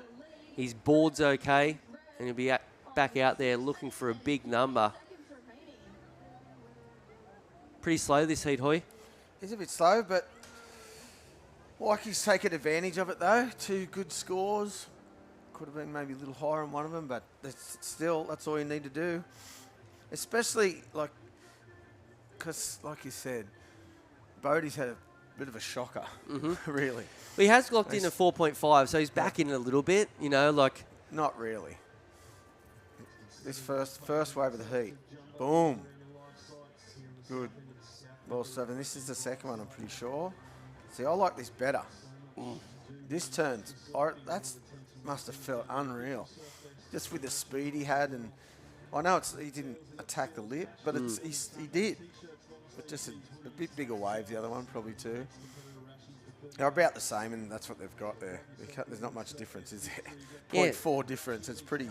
They're on. I thought it might have been a little higher though, but it's a great combo for Mikey. Sick. He surfed a spectacular heat. Look, he's got priority with 5 on the clock, and he's got 13 points. Yeah. It's a well-managed heat here for Mikey Madonna, who's in the middle of loading a really good result down here at Merida. As we see a good-looking wave here. Is this wave going to peak up enough? It looks like the man in red having a look, and he will paddle. Oh, no. No, he'll give it to Bodie on the left. Oh. Lip line turn there. Pretty big manoeuvre there for Bodie. See what the judges think about that one. I think it's going to be his best, I would say. Or thereabouts. He keeps looking at that board. Doesn't he? Maybe he creased it earlier.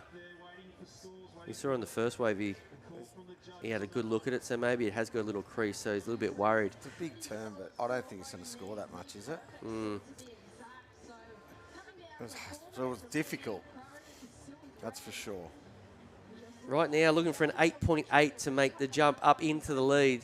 He will not get that, but hoping for something better than a 4.5 to narrow the margin. That's the goal.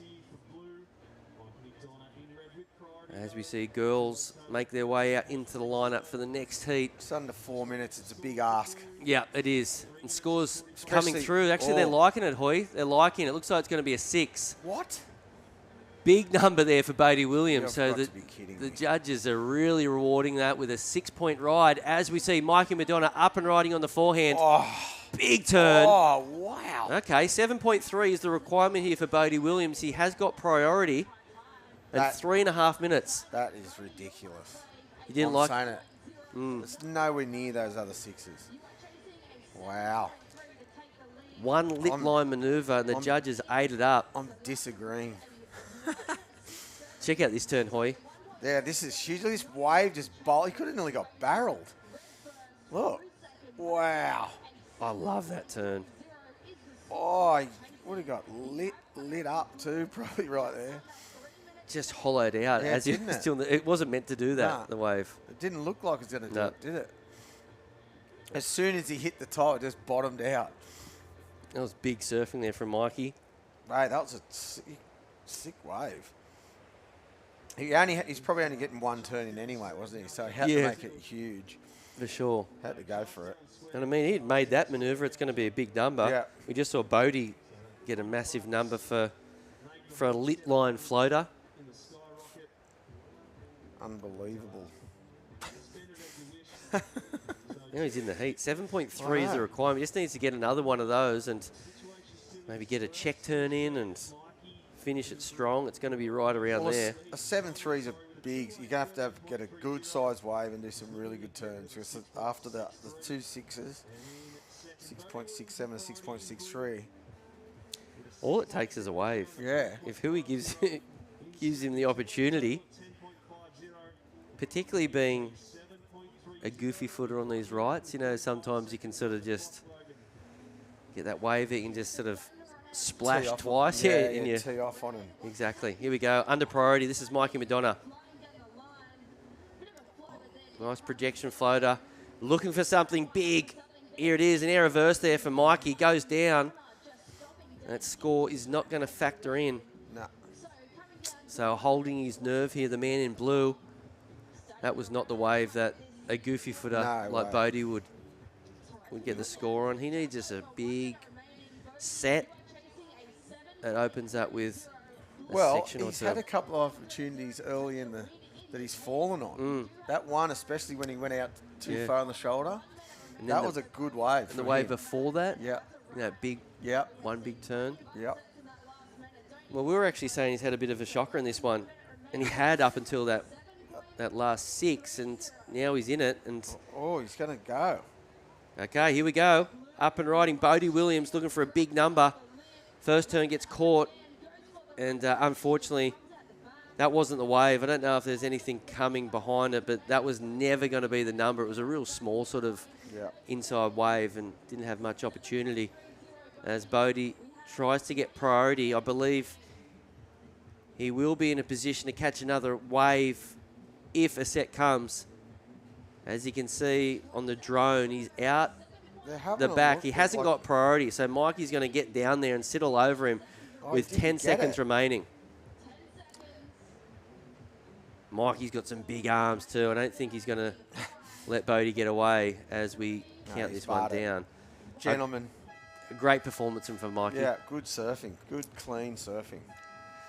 So, Mikey booking a spot in the semi-finals as we have a quick break, then come back into semi-finals action with the women's.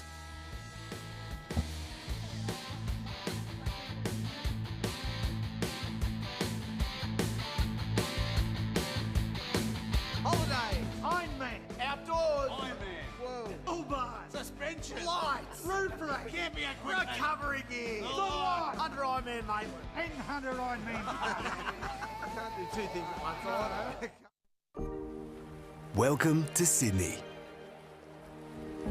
A place to feel alive. To feel free. Come feel it all and feel new. Adam thought he'd never get Sarah camping. How wrong you were, Adam.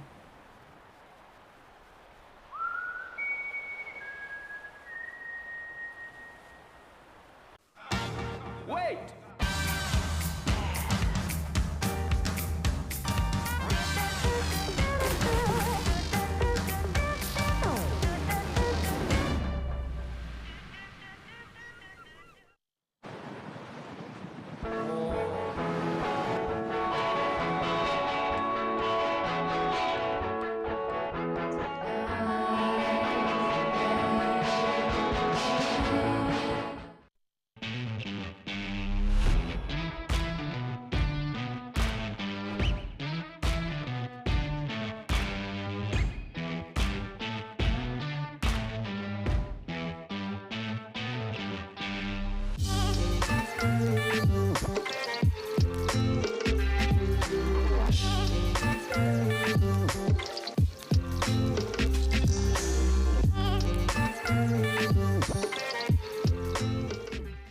The Racecourse is not just a place to watch the horses thunder. It brings generations together to share memories and experiences that are close to our hearts and runs in our veins. Newcastle Racecourse. Home is where the track is. The sun's coming out, the waves, they're cleaning up. And this is the Surfest 2024, presented by Reflections Holiday Park. We're moving out of the Burton Automotive Pro and into the Newcastle Racecourse Women's Pro with a huge semi-final heat number 1, Ellie Harrison and Rosie Smart. Oki, what's your take? Morning, Jess. Yeah, no, I think it's going to be really good heat. Ellie Harrison against Rosie Smart. Goofy versus regular. Waves are looking good. Just like Newcastle just provides, hey, you know, I know Byron Bay's the most eastern point of Australia and we get a lot of swell around there on the Gold Coast, but it seems like Newcastle does too stick out because always seems to pick up heaps of swell and the conditions aren't bad. It looks like the wind's kind of blowing a little northerly now, but it's pretty glassy in general. Yeah, it's definitely one of those waves where, one of those places I feel like where it doesn't matter what the conditions are, there's always somewhere that has a wave. I mean, we've been hunting a wave a little bit further up the coast. Yeah. Just around the corner where the ABB used to be. Newcastle Beach has been super fun. I'm pretty sure it'd be really fun today, actually. Yeah, I had we were talking about it before. I had a really good surf out there yesterday. Yes. And what have we got going here? Is this some kind of expression session? Because I can see Julian Wilson with his board. Or maybe they're going. I saw his eyes heading up towards those reefy parts. Maybe he's going to look for some ramps. The camera's going to get distracted and maybe we'll see some of that going on, but no waves yet, Rosie. Jess. Yeah, but just talking about Newcastle providing. Look at this set coming here. It's glistening in the sun. It is. Here we go. Rosie Smart looking for a section but couldn't get up there in time, and I think Ellie may have gone down the beach as well. Oh no, she's still out the back. She's kicking to get in position for this one. This is a great heat. This is 3rd and 4th on the rankings. You'd have to think, oh, Ellie did go away. She's just popped back up. Wow. All right, I thought she was a free surfer. Yeah, that was a free surfer in the distance, but they're both pretty much in a similar spot, I guess, to where they've been surfing the whole time. Yeah, that bank's been super reliable throughout the entire contest with so many different conditions. I feel like every year I come here, that bank is definitely there. It's just funny to me that we haven't really had a typical Merriweather day on that little right-hand rip bowl up in the corner. No, well, there was one day, the bigger day when they called it off, and it was up there. I had a surf, and it was pretty solid that day. It was like 6 foot, and it was up around the rocks area and up behind the pools, but oh, look at this wave right here. What a takeoff. It's late, but she's in the lip, isn't she? She's part of the lip. That was wow. That was a full barrel. That was. If she got into that early, that was resembling off the wall in Hawaii. You kidding me? Oh, it's a pity she didn't get a couple extra paddles, Jess. Yeah, she needed just to paddle a little bit harder, but I love that she was going for it. I mean, you could tell she had that barrel in mind in that takeoff, but yeah, Ellie, I mean, these scores are definitely not going to come into play by the time the next 24 minutes is over, but that was the same wave. Full barrel. The same wave, but there wouldn't have been any interference because they were at quite a distance apart, but look at that. The rain's gone and the blue sky. You know what my mum used to say when I was young? Tell me. Because when she used to take me to the snow all the time, like twice a year, because she loves skiing. She's from New Zealand.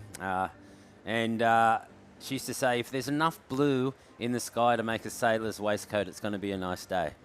No way. Yeah, it must be a real old-fashioned saying. So, yeah, I saw the blue sky. I was thinking of my mum, and this song came on the radio, one of my mum's favourite songs. And oh, you're kidding. Yeah, and I saw that, and I thought about it. I had a moment. Yeah, it was good. How special. Oh, amazing. Oh, I love that. That was a great story. All right, we're going to cross down to Mikey Madonna. Mikey, super impressive. You're into the semi-finals at, I dare say, maybe the biggest QS event in the world. How are you feeling? Yeah, I'm stoked. Sort of coming into this event, that was sort of my goal to just be here on finals day and keep racking up as many heats as I can. So, yeah, stoked. Hopefully keep it going. And you're already there. You're on the Challenger Series. You came into this event with no pressure. We do know that. But is this the event for you where you just wanted to recreate, I guess, competition moments that you might find yourself in the Challenger Series?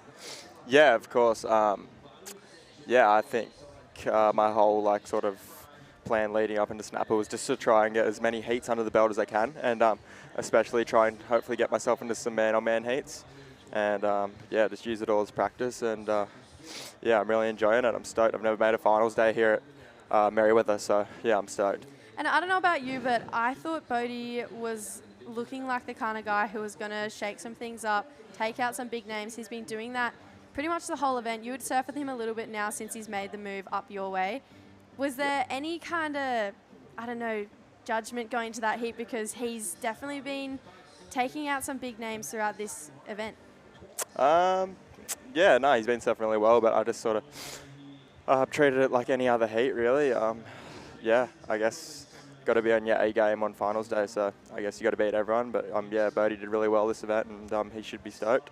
And is there anything between now and the Challenger Series, or you just have time to train? I'm going to go down to Bells for a week and, yeah, sort of hang out down there for a little bit and maybe the trials. And, yeah, so see what that happens there, and then just sort of come home and put in a good block before Snapper. Yep, maybe the trials, maybe the CT. That'd be pretty cool to see you in that event. Is there anything in particular you love about this event? I just feel like it's so prestigious.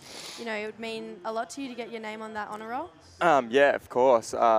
Been coming to this event ever since I was like a 10-year-old kid. So I've been here every year and watched the winners get crowned. And obviously, a really good family friends being the Bakers. So stay there every year. And it was epic to watch Jacko win the other year. So yeah, I'd be stoked to bring the trophy back to his. Yeah, Coach Jacko, how's that going? Yeah, it's good. Crippled Jacko.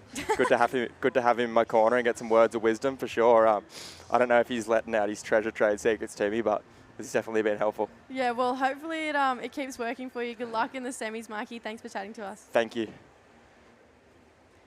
I feel like Mikey's been, he's so young, obviously, but I feel like he's been around for so long. Yeah.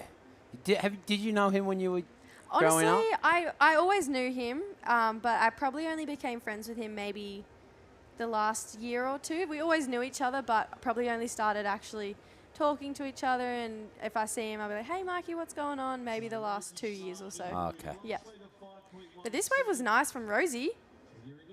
2 turns, and then gets a finishing section on it. Ellie Harrison got this one. This is a 4.83. Huge turn there. And then gets a foam climb. So Ellie has a 4.83 and a 2.5, and Rosie got a 5.17 for her efforts on the last wave. Love that turn right there. I really like it.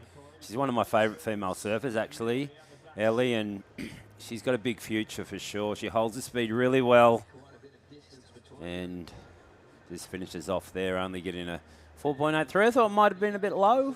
The judges could be expecting more. Obviously more, you know, but I thought that could have gone a bit higher. Yeah, I agree with you. I thought that turn was really critical, really strong, but yeah, the judges, it's finals day. They're wanting to see the ladies push harder. We've got a massive heat coming up in that next heat. Safi Vetti, Nikki Van Dyke, and those two ladies at the final two battling it out for that last qualification spot. How cool is that? What a story. Yeah, so there's all these scenarios. From what I've heard, Nikki has to get second. No, Nikki has to win to take the spot. And Safi just has to keep going through the draw to claim it. So if Safi can get the jump on Nikki, she's got her ticket to the Challengers. Couldn't be a better scenario for the contest director, and it's going to be so exciting this next heat. Yeah. The conditions are getting tricky though. It seems like the tide's come in, but it still seems really shallow. Like there's so much sand out there, like the local boys have told us, Jess. You just see that in the middle, in the distance there, all that sand getting churned up. So they're trying to stay away from that area. That's super shallow, but where they are has been the predominant spot. And in the distance, you probably can see Julian taking off on a wave right there behind the pools. It looks like that's where they were headed. But just a really beautiful beach, and so many different little nooks and crannies here. And so many good local surfers from here too. Now, I think I heard Rossi mention nearly all of them, you know, but I think he forgot Ryan Callanan. And and I wonder if Ryan's back from Portugal yet. He probably would be, and big shout out to Ryan. Unfortunately lost there early. Hope he goes really well at Bells and Margaret. Yeah, I just think this is one of those regions similar to the Gold Coast that just produces great surfer after great surfer, and it's a real community that has a pathway for pro surfers. I feel like they're so invested, you know, even with Burton Automotive and all the local sponsors that have been putting into the women's side of the event.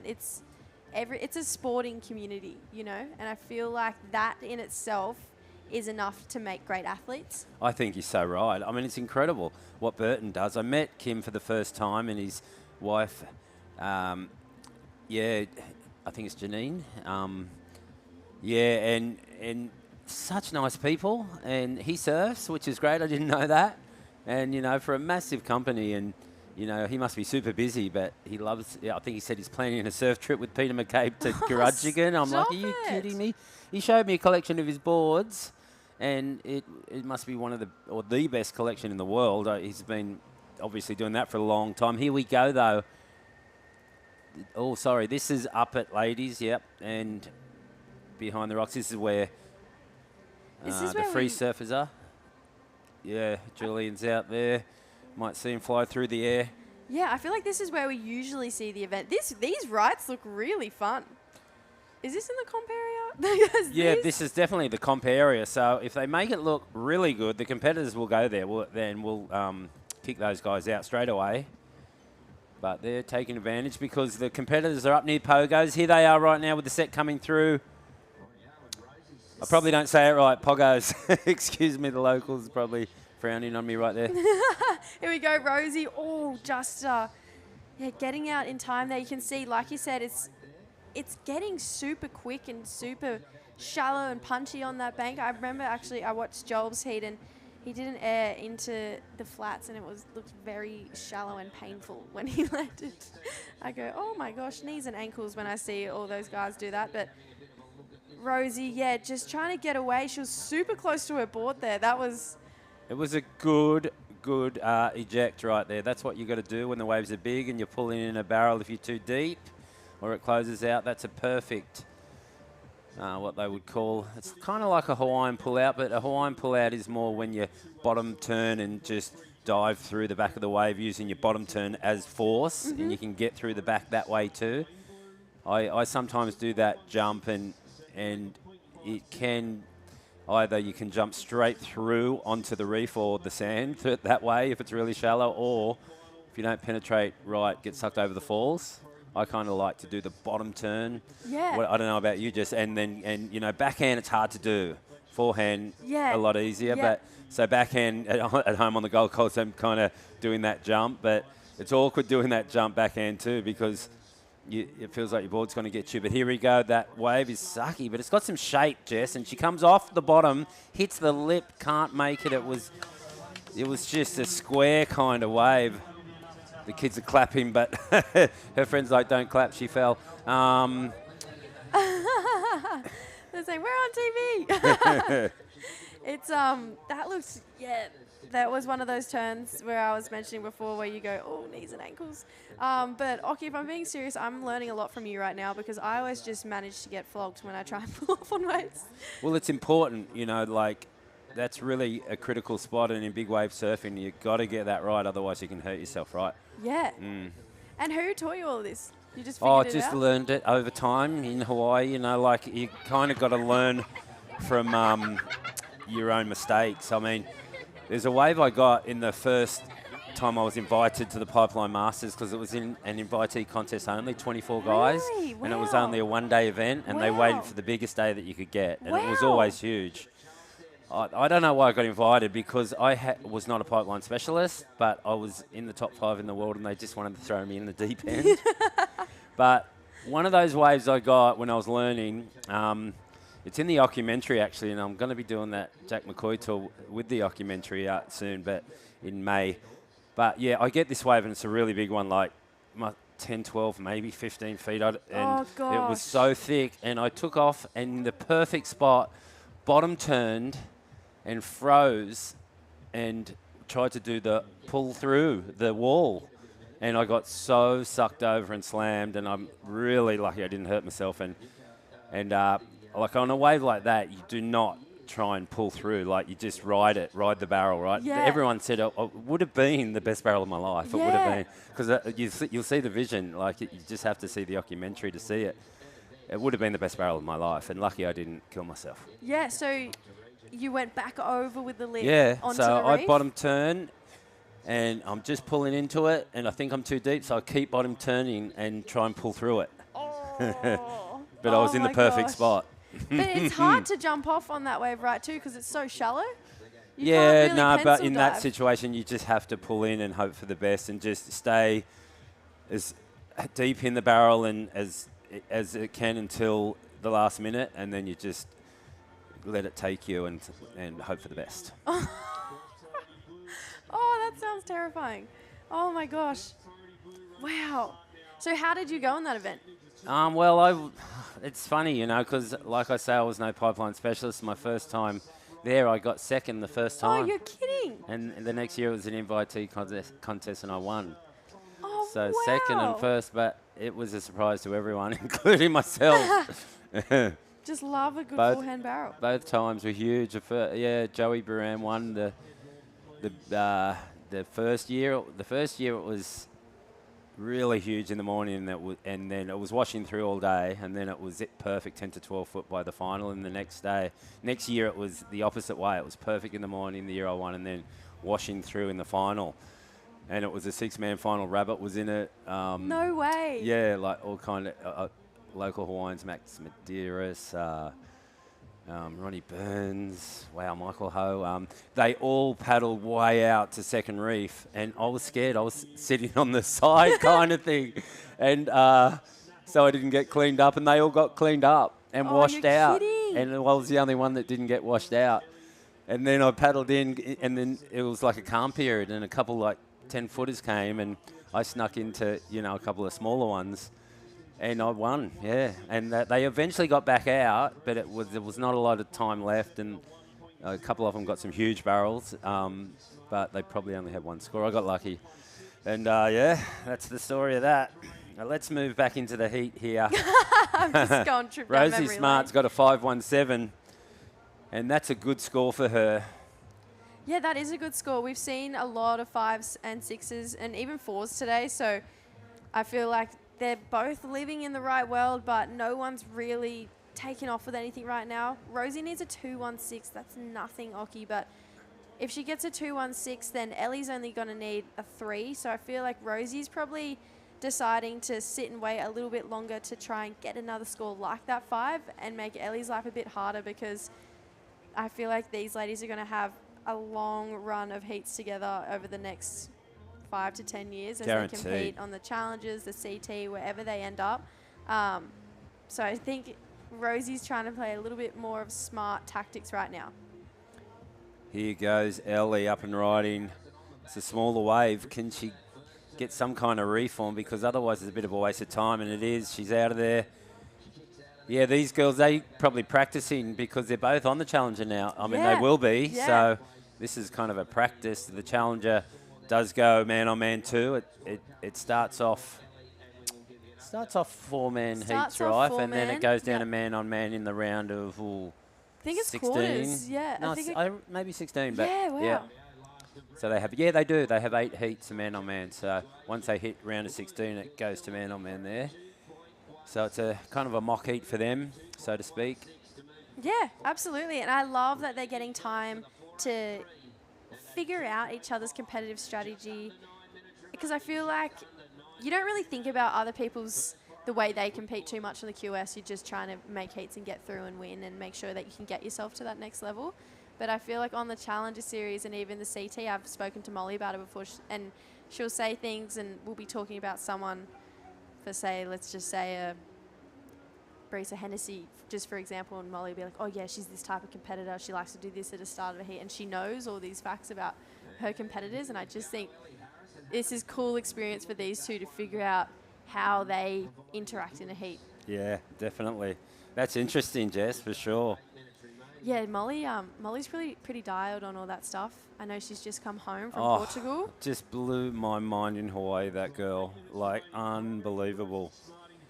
She spent a lot of time upstairs from where I live at the Harrison's place, Piper and Marlon.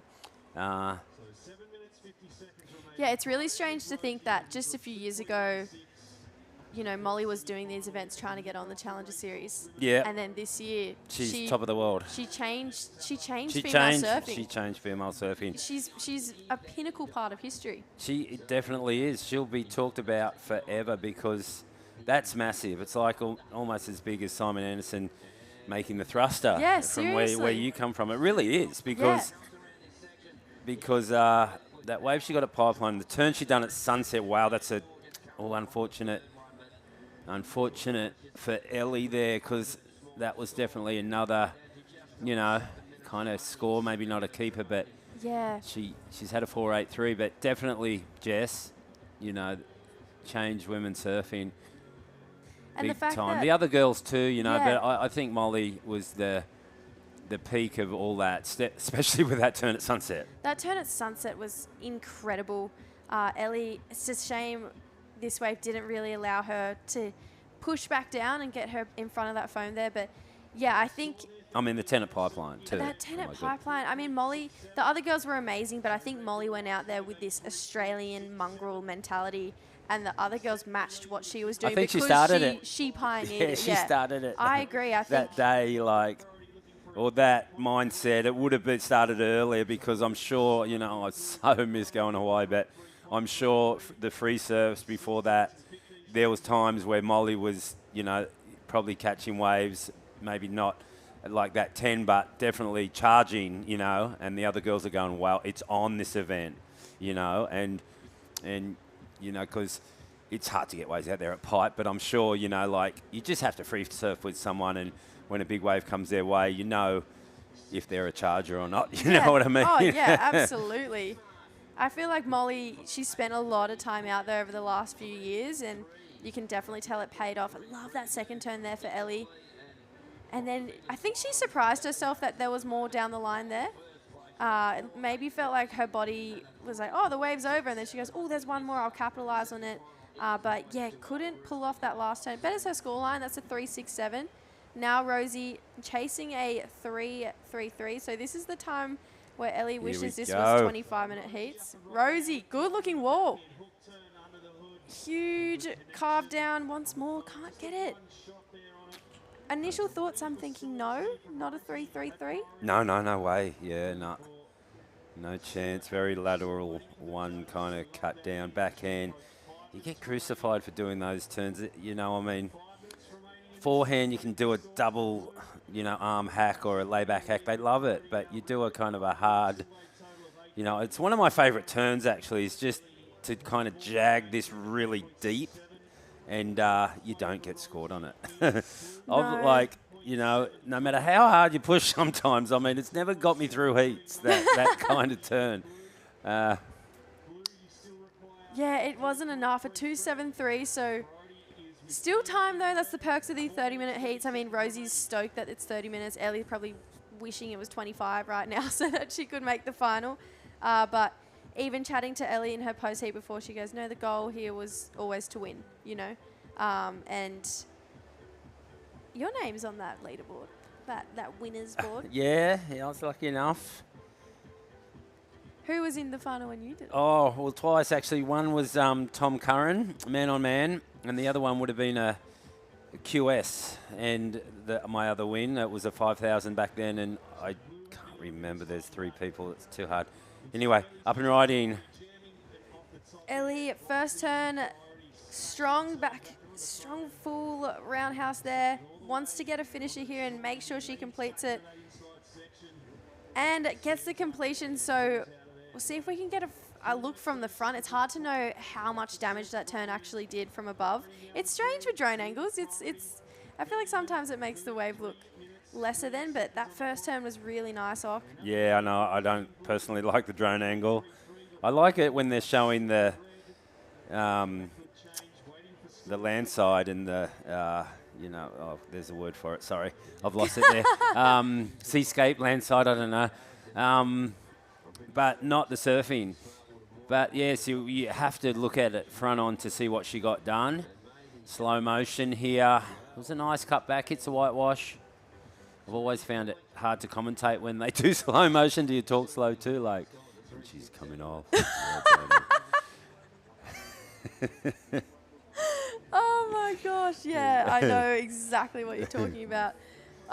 Scores are looking pretty good for Ellie's last one. We're waiting on one more. There it is, a 5.6. So best way of the heat. Now that applies serious pressure to Rosie because That's a big difference from needing a 3 to now needing a 5-2. That's a certain type of wave. It's either one massive turn or two strung together. So she's looking like she's paddling into this one now. Ooh, but pulls it back. So she's going to regain priority anyway. Nervous times right now for Rosie. The Coffs Harbour community probably just thinking, please send her a wave. Yeah, no, for sure. You talk about that. There's Lynn's up there, a good mate of mine from Coffs, and Wink, and the whole club. They're probably all together down at the Hoey Moey. Yes! You know what I mean? I love the Hoey Moey. It's Sunday for sure. Shout out to all the Coffs Harbour people there. I miss it a lot. Billabong have done a lot of events there. I go down every year for their golf day. They have, and I drive from the Gold Coast every time. Yeah, it's not Can you far. believe one last year?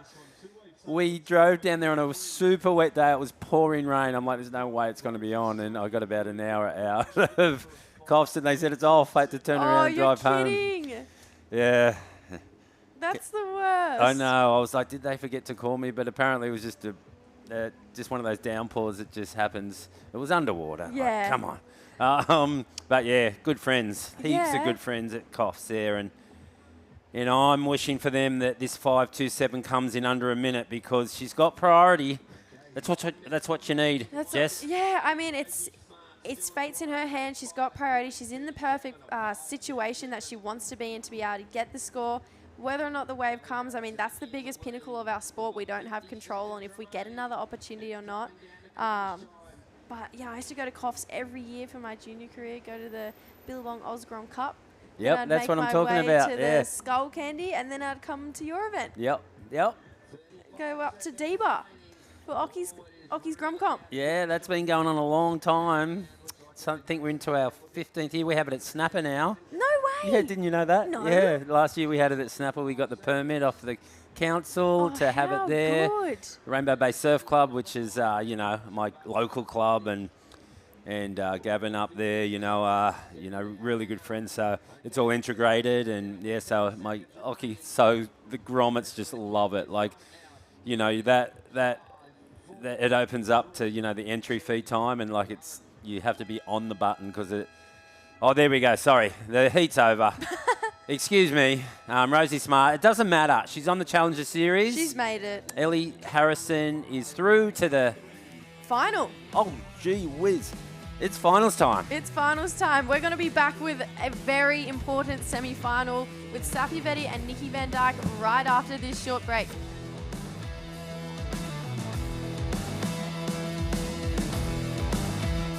It's in all of us. That craving to feel new again. To see something new that will blow our minds. Or meet someone new who will change it. New South Wales. A place to feel free. To feel alive. And most of all, to feel new again. Maddie's last night's sleep was spent trying to look up relaxing wave sounds. Tonight's actual wave sounds.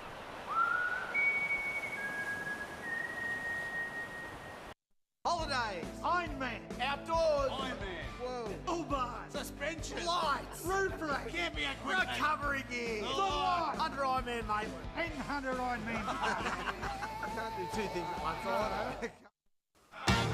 Wait!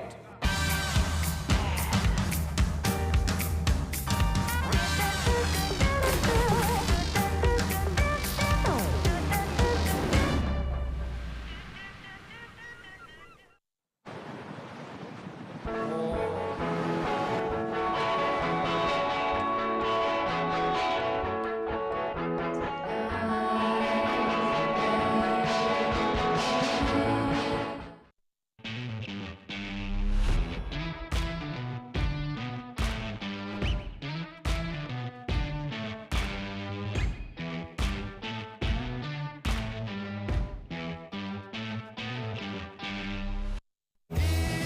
Holidays, Ironman, outdoors, Uber, suspension, lights, roof rack, camping equipment, recovery gear, under Ironman Maitland, and 100 Ironman. Byron Bay Brewery Premium Lager. Go with it. Welcome back. We've got qualification on the line in this heat. Ellie Harrison made it to the final in that last one, but serious times here for the 2024 Surfest presented by Reflection Holidays Park. We've just got news, Ok. We've just got news. This is the live leaderboard rankings right now. Safi Vetti sitting in fifth.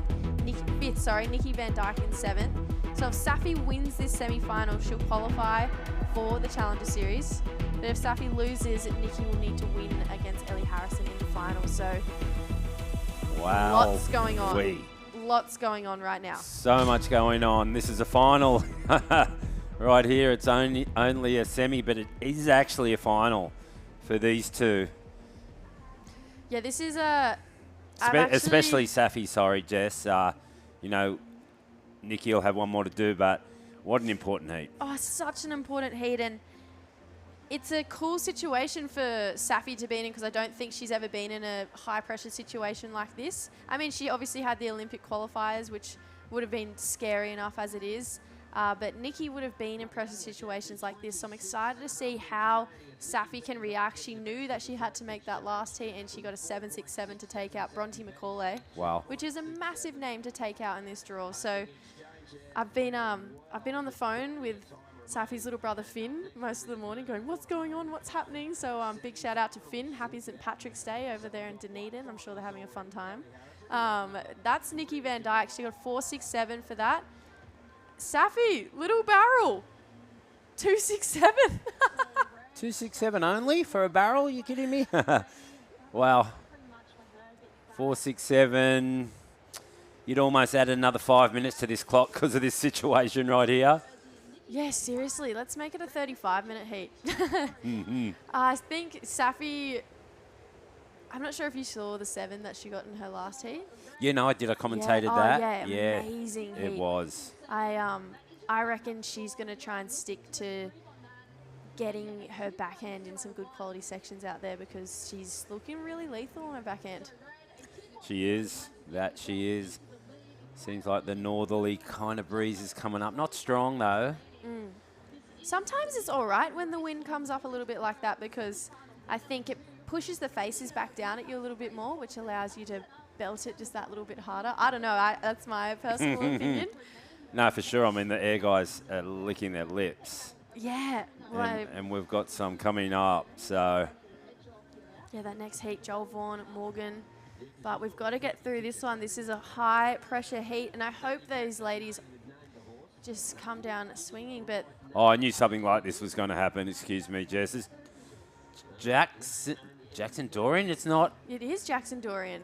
What? Whoa, you just said those air guys are licking their lips.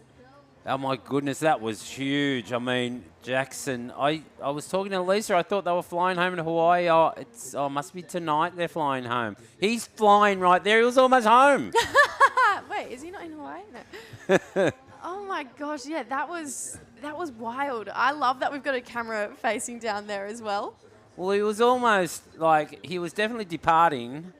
Oh, yeah, he was high altitude. That was incredible. We're going to see that everywhere. Someone had to be filming that. I mean, what am I talking about? We got it. We got it. He's going to be asking for the rewind.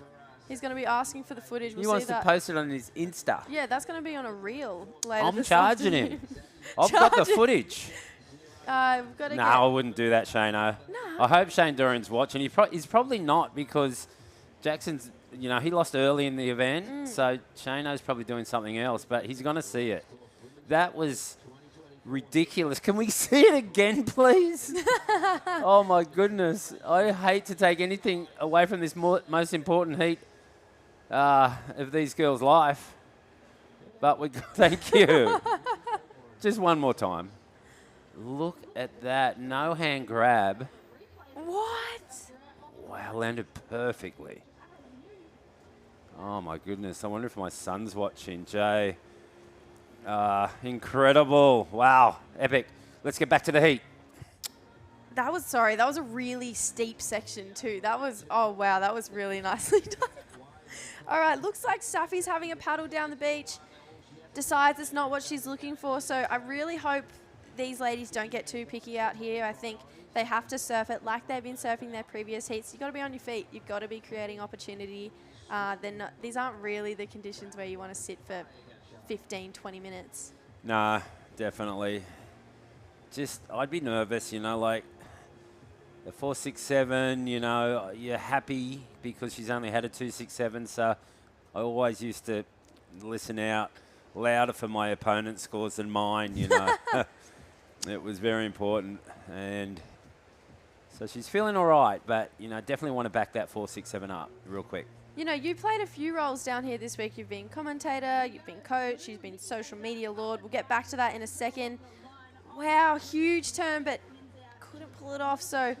I don't get the social media lord part. Well, I've seen you all over my Instagram. What am I doing? Haven't seen it? I haven't posted anything. Oh, people have been posting you. I've been seeing so many videos of you the last few days, but, Jay... He competed in this event. What would you be telling him if he was going out in a heat in conditions like this right now? Yeah, go to the air for sure. I mean, he had Joel Vaughan and Huey Vaughan in his heat, and Jay didn't get it at air section, but those two went huge. And I know Jay, most people know Jay can go huge, but it's definitely, it's hard because do you go huge straight away or do you get 2 scores? You get 2 scores, and those 2 waves that you're doing turns on probably had that air section that you could have gone huge. And are you going to get another chance? You know what I mean? Like, these kind of guys now are not waiting, like they're going huge straight away. And because you mightn't get another chance. I mean, that's how Gabriel surfed in Portugal. And, and guys like Joel Vaughan and even his younger brother Huey and others, Dane Henry, and, they're probably the top guys doing airs. But when you talk about those guys, they're doing it straight away. They're not holding, they're not trying to get 2 scores first. They're going big straight away. Yeah, and that's what they've had to be doing. And, Ellie Harrison, we've got her for an interview. She's been doing that as well. Ellie, you've managed to get the score right at the start of the heat for the last 2 heats, and it's held you all the way through. That one was a bit of a scrappy one between you and Rosie, but was it cool just to have experience with her, seeing that you'll both be on the Challenger Series this year? Yeah, that one was a bit scrappy. Which was surprising because it looked really fun. It is fun, but it looks like kind of easy to get them. But I guess we kind of got caught in the wrong position a bit. And very excited to do the Challenger Series this year with Rosie. So, yeah. I mean, you've come into this event. You don't really have to look at what's going on in the rankings and everything. You're already set. We know this. But have you been paying attention to what's been happening? Because right now in the water, there's a pretty solid heat going on. Yeah, I've definitely been looking and talking to the girls about it. Like Mia was really close, and that was a heartbreak yesterday for her. I love the drama, and I love that I'm not part of it. Yeah, it's pretty nice. Yeah, because I'm not sure if you're aware, but if Safi makes this heat, she actually claims that final spot. But if Nikki makes this heat and versus you in the final, she has to win. To get the Challenger Series spot. Does that come into your head at all, or are you just kind of surfing like, well, it's not my problem, is it? Definitely not my problem. But I did have a feeling there was something. That second semi-final was a big one to watch. Not my problem. Just doing my own thing. And I know that there's probably a massive, probably I'd say your biggest fan of home, sitting at home waiting for a little hello, your Dabba. Do you want to say hi? Hi, Dabba. She's probably not watching because she struggles to get it on her TV at home, which is sad. But I'll probably got a text on my phone already. She watches the scores. But hi to the family, aunties, uncles. Yeah, they're all watching. And what's on the cards for Ellie after Surfest? Are you coming back up the coast? Are you heading home for a little while? Oh, sorry. No, that's okay. You go. I'm going home for Bells. I'm in the trials. So, that will be fun. Big goals for that too. So, see how we go. Amazing. And then straight back to Snapper? Yeah, then straight up to Snapper, get ready for the Challenger. Yeah. Awesome. Well, Ellie, we just love seeing you in the Rashi and seeing you compete. It's so fun to watch. And I know you don't overly love interviews, so I'll let you go. And we'll chat to you soon. All right, see ya. Yeah, I actually love stealing Ellie for interviews because I know how much she hates it. She doesn't like it. Well, she's No. got to get used to it, Jess. She really does. She's good at it. She's really good. I don't know what she's talking about. But during that interview, this happened. This is a 7-8-3. Huge first turn, massive second turn. So Safi just not feeling the nerves.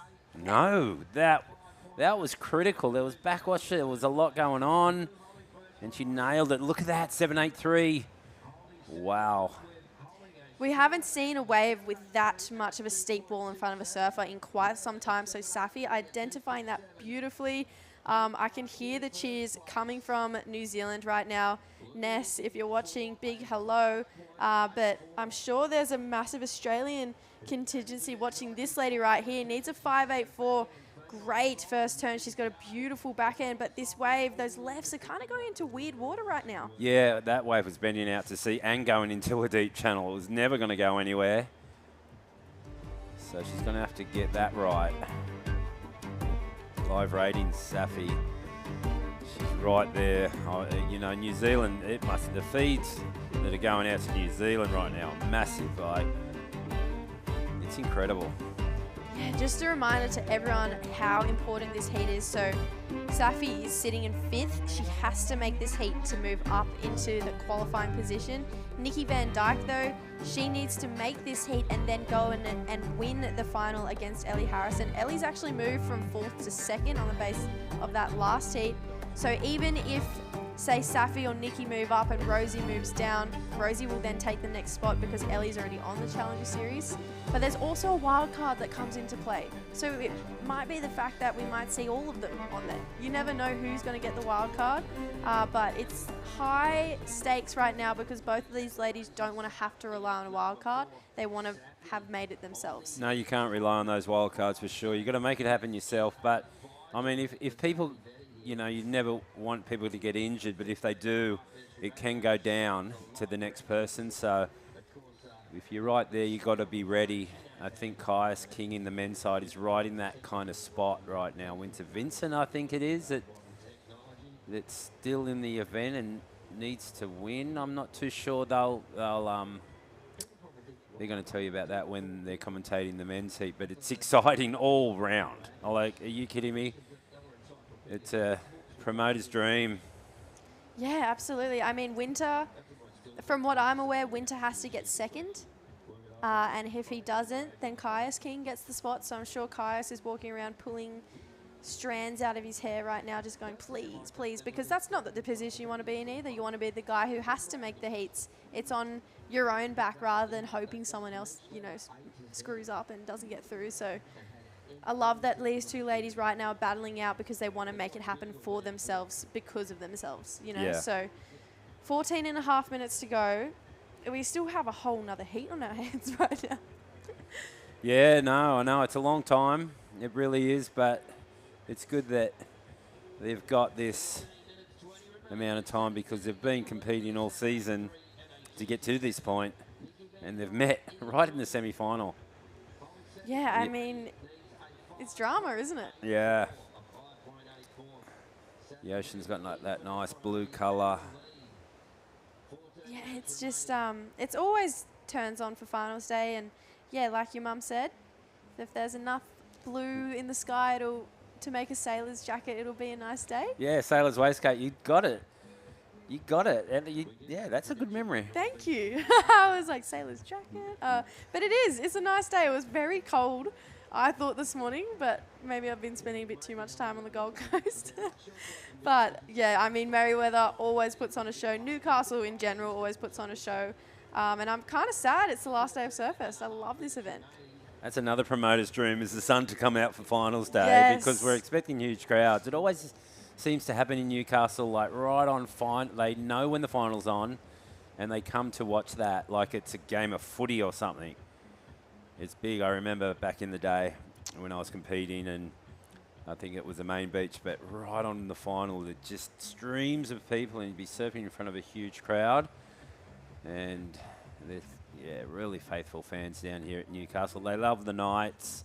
The Knights unfortunately lost they nearly won that game. It went to Golden Point. They were up in Townsville. Unfortunately, they didn't win that Golden Point, but well done because that was a hard game for them.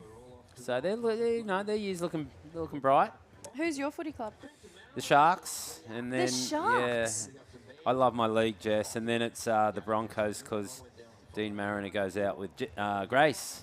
No Yeah, way. so it's the winger. Yeah, they've been going out for what, almost 2 years now. Wow. Yeah, even longer. Here we go. That was a hard. Wow, the backwash.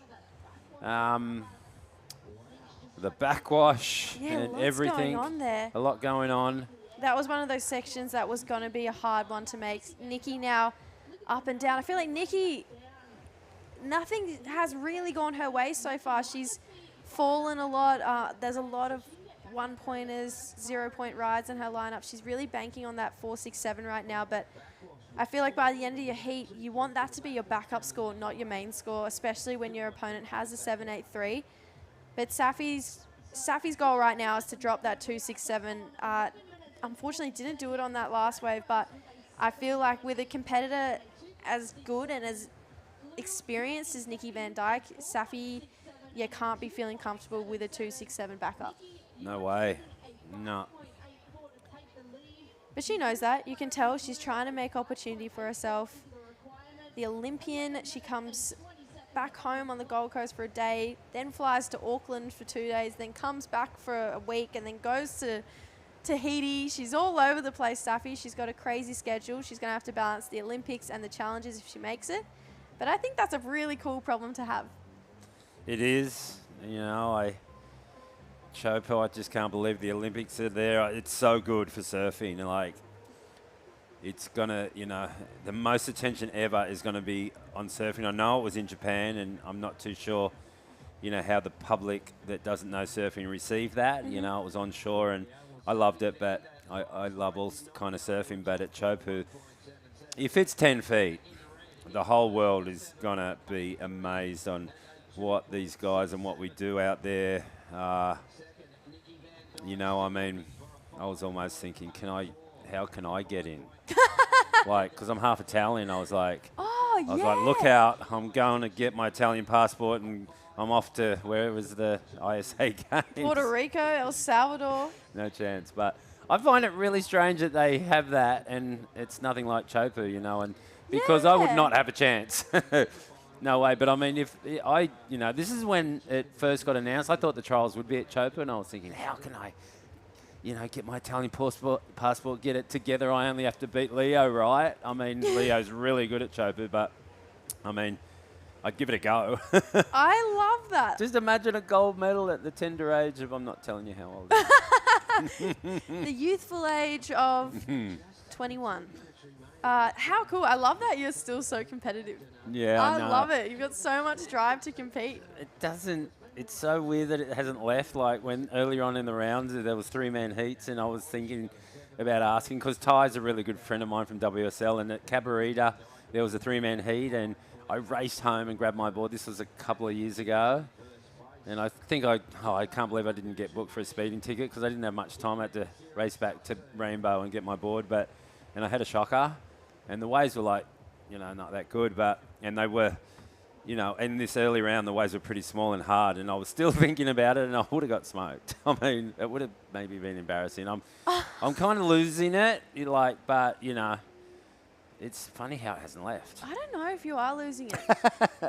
From what I see in here, I don't think you are.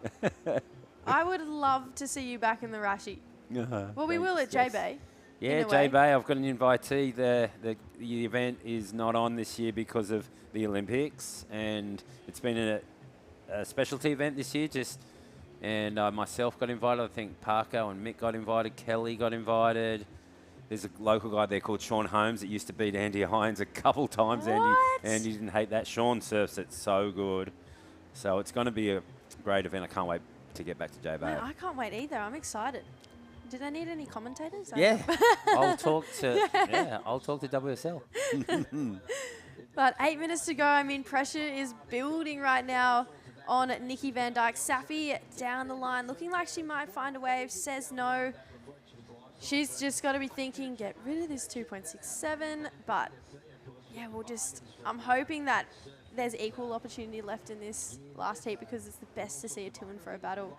Whoa, good looking wave. Oh, is she into it? Yeah, it looks like she is. Safi trying to get a bottom turn going and hits the lip. Is she going to try and make the inside? She is. She climbs the foam. Looks like she's got a bit of shape to it because I reckon she might be in the 3 to 4s now. Can she make it a 4.5?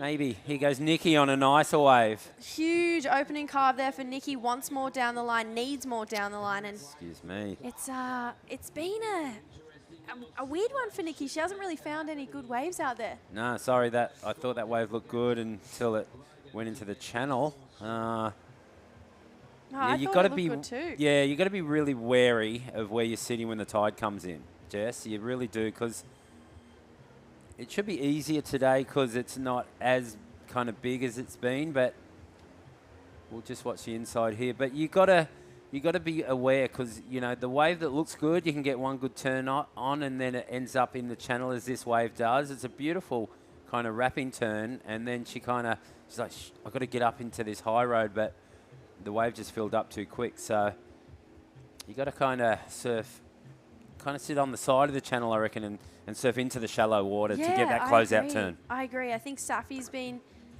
pretty on point with her wave selection in this one. I mean, Nikki, that's one of those waves you paddle into and that happens. You kind of scratch your head because you're paddling in going, wow, this wave looks insane. I've got at least a 7 here. But then it just... yeah, went a little bit random, so she might be paddling onto a better looking one now. I hope she goes right on this one, but isn't going to get in. Maybe a lump coming behind it, but Safi, a 3.97 for that last wave. Nikki, a 3.63, so not too much between those two waves. No, not much. And Nikki's having a look at this. No, doesn't like it. That's what she needs to, a 7. You were just talking about a 7, and after that 3.97 from Safi, that's exactly what Nikki needs, a 7.14. So priority, 5 minutes. Can she do it? I think I would love to see her try. I mean, if the wave comes through, it's literally anyone's opportunity. Wow, Safi looks like she's in a good spot for another one. Nikki's pretty wide. See if Safi's saying no, I don't want it. I think she's going to go and get pretty cozy with Nikki for these last 5 minutes. But I mean, yeah, these 2-man heats, priority does come into play, obviously, but not really. It goes back and forth so much between the two. Yeah, I mean, she's paddling the other way now, and I kind of like that tactic. There's some surfers with, they've got second priority. They're in the lead, and they will sit on them and paddle. Some guys paddle circles around you. I've had guys paddle circles around me, and you just like, it's really irritating, but they know that, Yeah, absolutely. But, I like it that she's kind of getting away. Here goes Nikki anyway. Here goes Nikki. Needs a 7.14 on this wave. And again, just nothing really too special happening right there. Safi looks like she might have found herself a right rip bowl on this one. Not going to pull the trigger. So she's still, I feel like, hoping to better a 3.97, but 4 minutes to go. She has first priority. Challenger Series is on the line right now for both of these ladies. I'm about to freak out. I just... Well, one of these are going to. Oh, wow. Nikki just duck dives that. Pretty solid wave there. And there's another solid one coming through, Jess. Safi's looking kind of deep, though, on this right-hander that you can see on the right of your screen. It looked like it could have been a pretty good wave, too. Yeah, I feel like Nikki's trying to paddle away from her on the inside. And she's created a bit of distance right now with 3 minutes, 40 seconds. But Safi, she's chasing her tail. She's hunting after Nikki right now. She wants to be on that Challenger Series. And like we said, she makes this heat, she's on. And Nikki makes this heat, she's got one more performance to put on. I don't know. I feel like both of these ladies surfing can translate so beautifully onto the Challenger Series. So I feel like you can't really be upset with whoever gets on out of these two. Definitely not. Nikki's been there. I'd love to see her back. I do like the way she surfs. But it's time, and you got someone chasing you right now. That's the worst feeling. Oh, that is my least favorite feeling about competitive surfing, when you're just trying to break away and you can hear the water moving behind you and I was like, I'm coming to get you. Well, there's a big backwash about to hit this wave down the line where they're paddling to. It seems like there's more backwash down that end of the beach. The beach is steeper, or it's a shallow bank that creates it. Yeah, it just feels like this heat, all the momentum has been going towards Safi. You can see Morgan out there in the lineup. He's got a big heat coming up against Joel Vaughan for the first of the men's semi-finals. But this heat isn't over, 2 minutes to go. But yeah, like I was saying, I just feel like all the momentum has been going Safi's way. Nikki's looked a little bit frustrated. Yeah, for sure. I'm going to go up and have lunch and watch this next heat. I'm really looking forward to it. Greg, the chef, has been doing an amazing job. And all the crew, the food has been amazing. Thank you. And here goes Nikki. It's a layback. It's never going to be a 7-1-4, but what else can she do, Jess? Yeah, she's throwing everything at it right now. And Safi, she's just sitting out there waiting for her to paddle back out and just be that kind of, I don't know, annoying fly that Nikki doesn't want around, but she's doing her job. She's making sure she's securing her spot. But I just think Nikki, even on that wave, I know it was only a one-turn wave. It was a smaller wave, but I love how she's laying everything on the line for it. Yeah, that wave was just too small, but I mean, she's just caught, she's stuck in jail right here, and the gatekeeper is Safi. Yes, and coming down to that last minute, you can see Safi's even paddling in just to get towards her, so not giving her an inch right now. Training with Mick Kane before she came onto these events, which is pretty cool. Yeah, I know Mick quite well. He's always there at D-Bar, my local beach, and always working with someone. You can see that's Team Safi. Billy Stearman, Taylor Green, Coral Durant, Alistair was there. Safi keeping Nikki off this one. 45 seconds. Big turn, can't get the ride out, so it all comes down to this next 40 seconds. Does a wave come through? Nikki has priority. 7-1-4 though, massive score. It's a particular type of wave, isn't it? Yeah, but it could be a massive mistake for Safi because that wasn't going to be a 7. And there's some waves coming, and I've done it numerous amount of times, and people have taken advantage. Could be massive. What's going to happen here in the last 20 seconds, Jess? I don't know. She looks like she's seen something down the beach. She's paddling to get in position. She's 10 seconds on the clock. She's swinging. She's having a look at this wave. Needs a 7-1-4. Got a good-looking bowl in front of it. Bit of a slow paddle in. Huge first turn there for Nikki. Weird end section. That's not a 7-1-4, Oki. So Safi Vetti. Lucky. Just made the Challenger Series. She's an Olympian, and now she's on the Changers. So huge weekend here for Safi. Congratulations to New Zealand taking 2 people to the Challengers this year.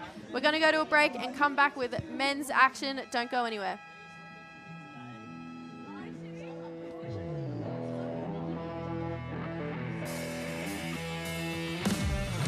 The Racecourse is not just a place to watch the horses thunder. It brings generations together to share memories and experiences that are close to our hearts and runs in our veins. Newcastle Racecourse. Home is where the track is.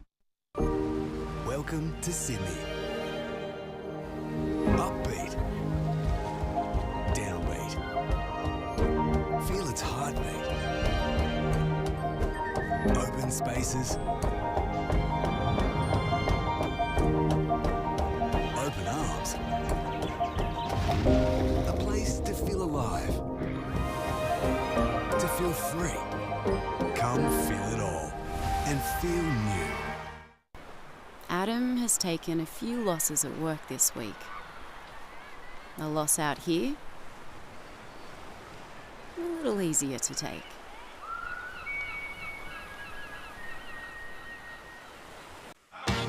Wait!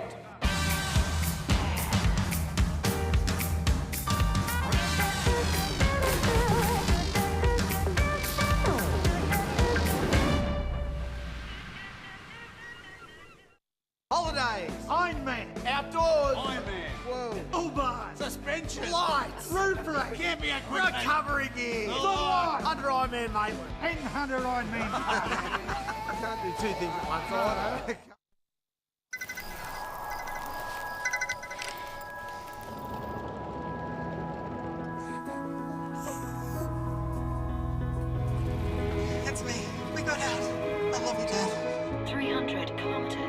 destination. No beds until my course. Get to the Royal.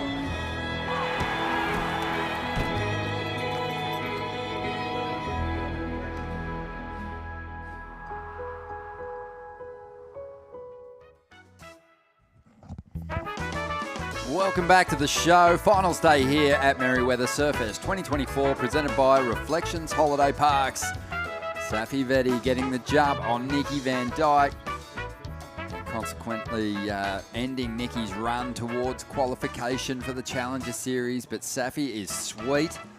She's going to maintain her position at the top end of the rankings and still maintains the possibility of breaking through for a huge win here at Surfest. Ronnie Blakey joined by Matt Hoy. Hoyo. Yeah, Ronnie. Here we go into the Burton Automotive semi-finals for the man. What about these two titans about to fight it out for a place in the final? Well, arguably the two form surfers of the whole event. Oh, well, just Good says start. it all. Good start. Thanks, Morg.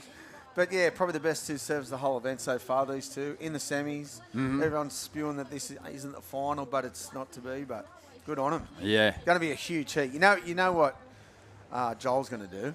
Oh, yeah. And Well, Morgan, you know what Morgan's going to do? He's going to keep it a bit more traditional, and Joel's just going to go full progressive, yeah. as he's been doing. Yeah, he's been so strong. Big numbers from him once again. Huge turns.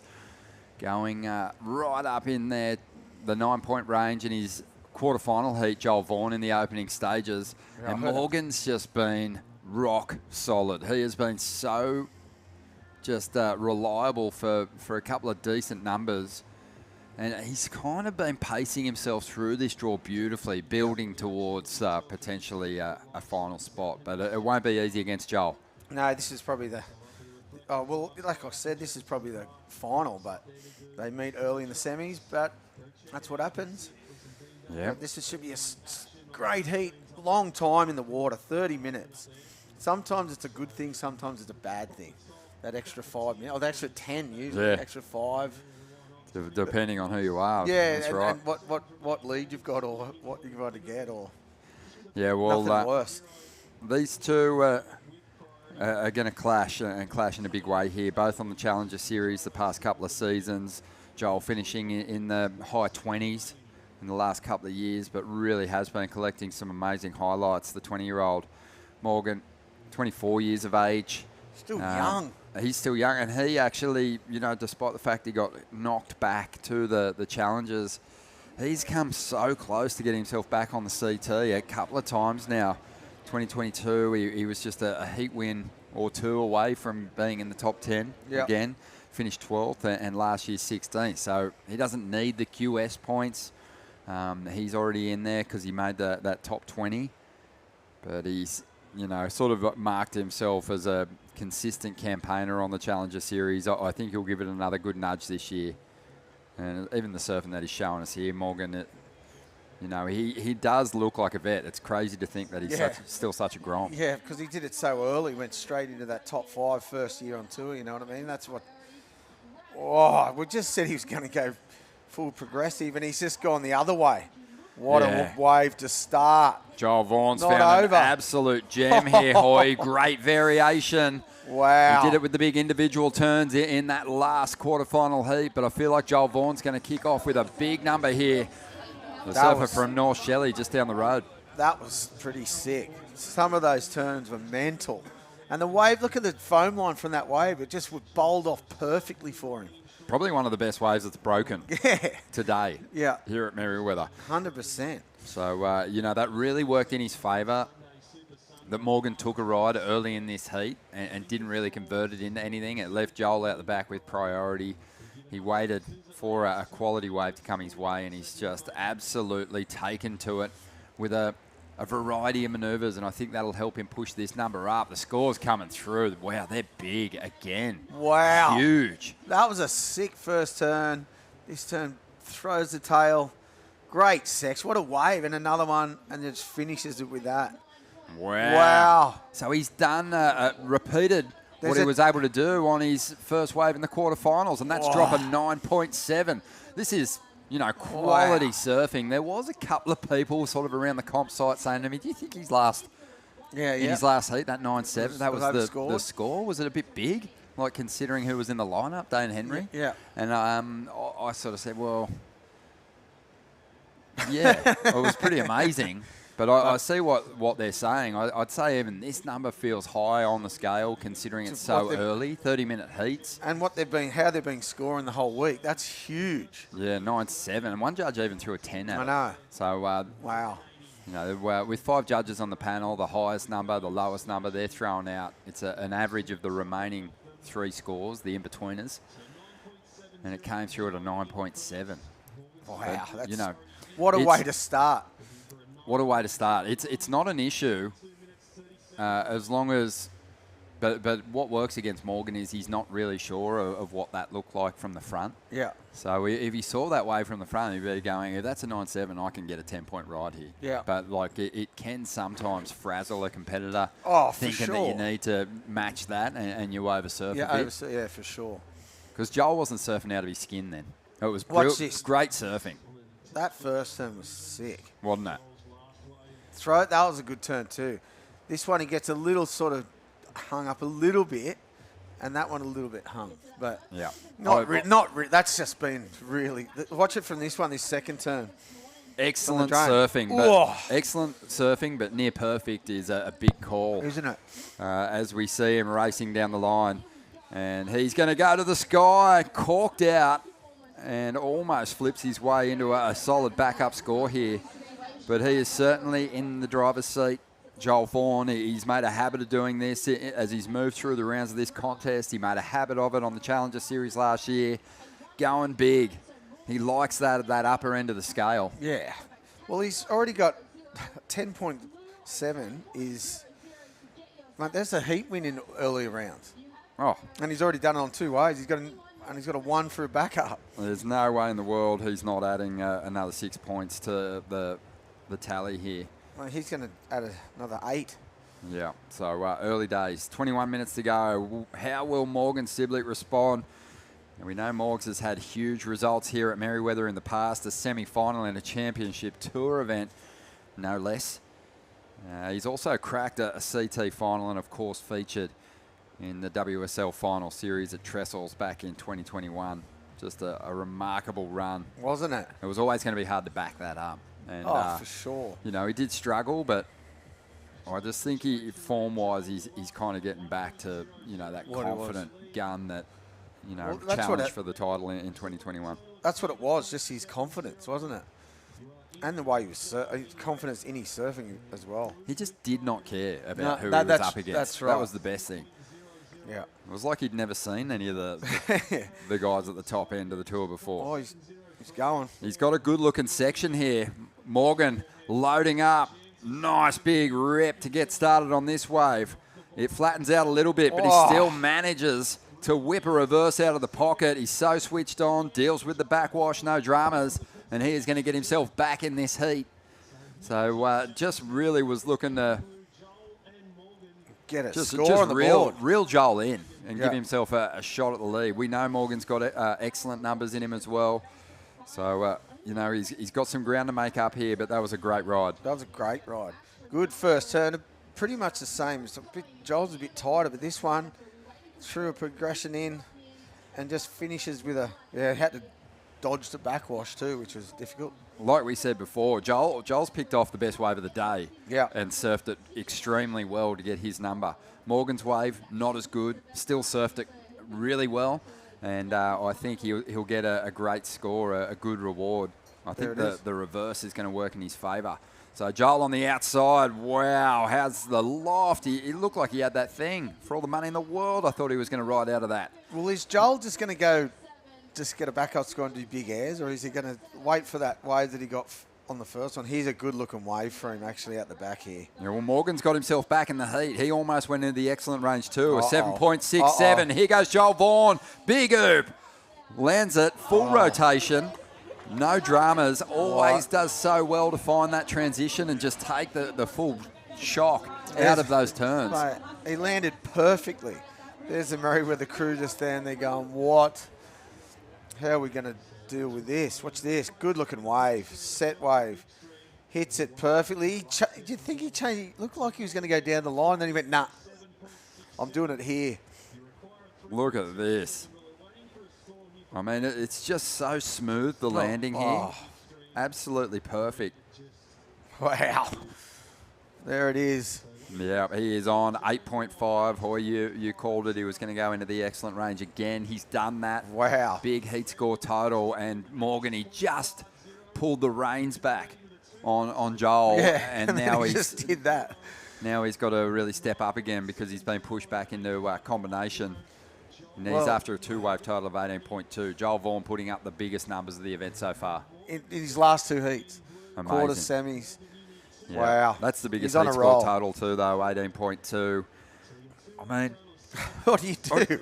Morgan was just going, what do I do here? Also, you know, right now, I think Morgan's saying to himself, thank God that they've added 5 minutes to these heats because that gives me a little bit more time. It's not quite as stressful.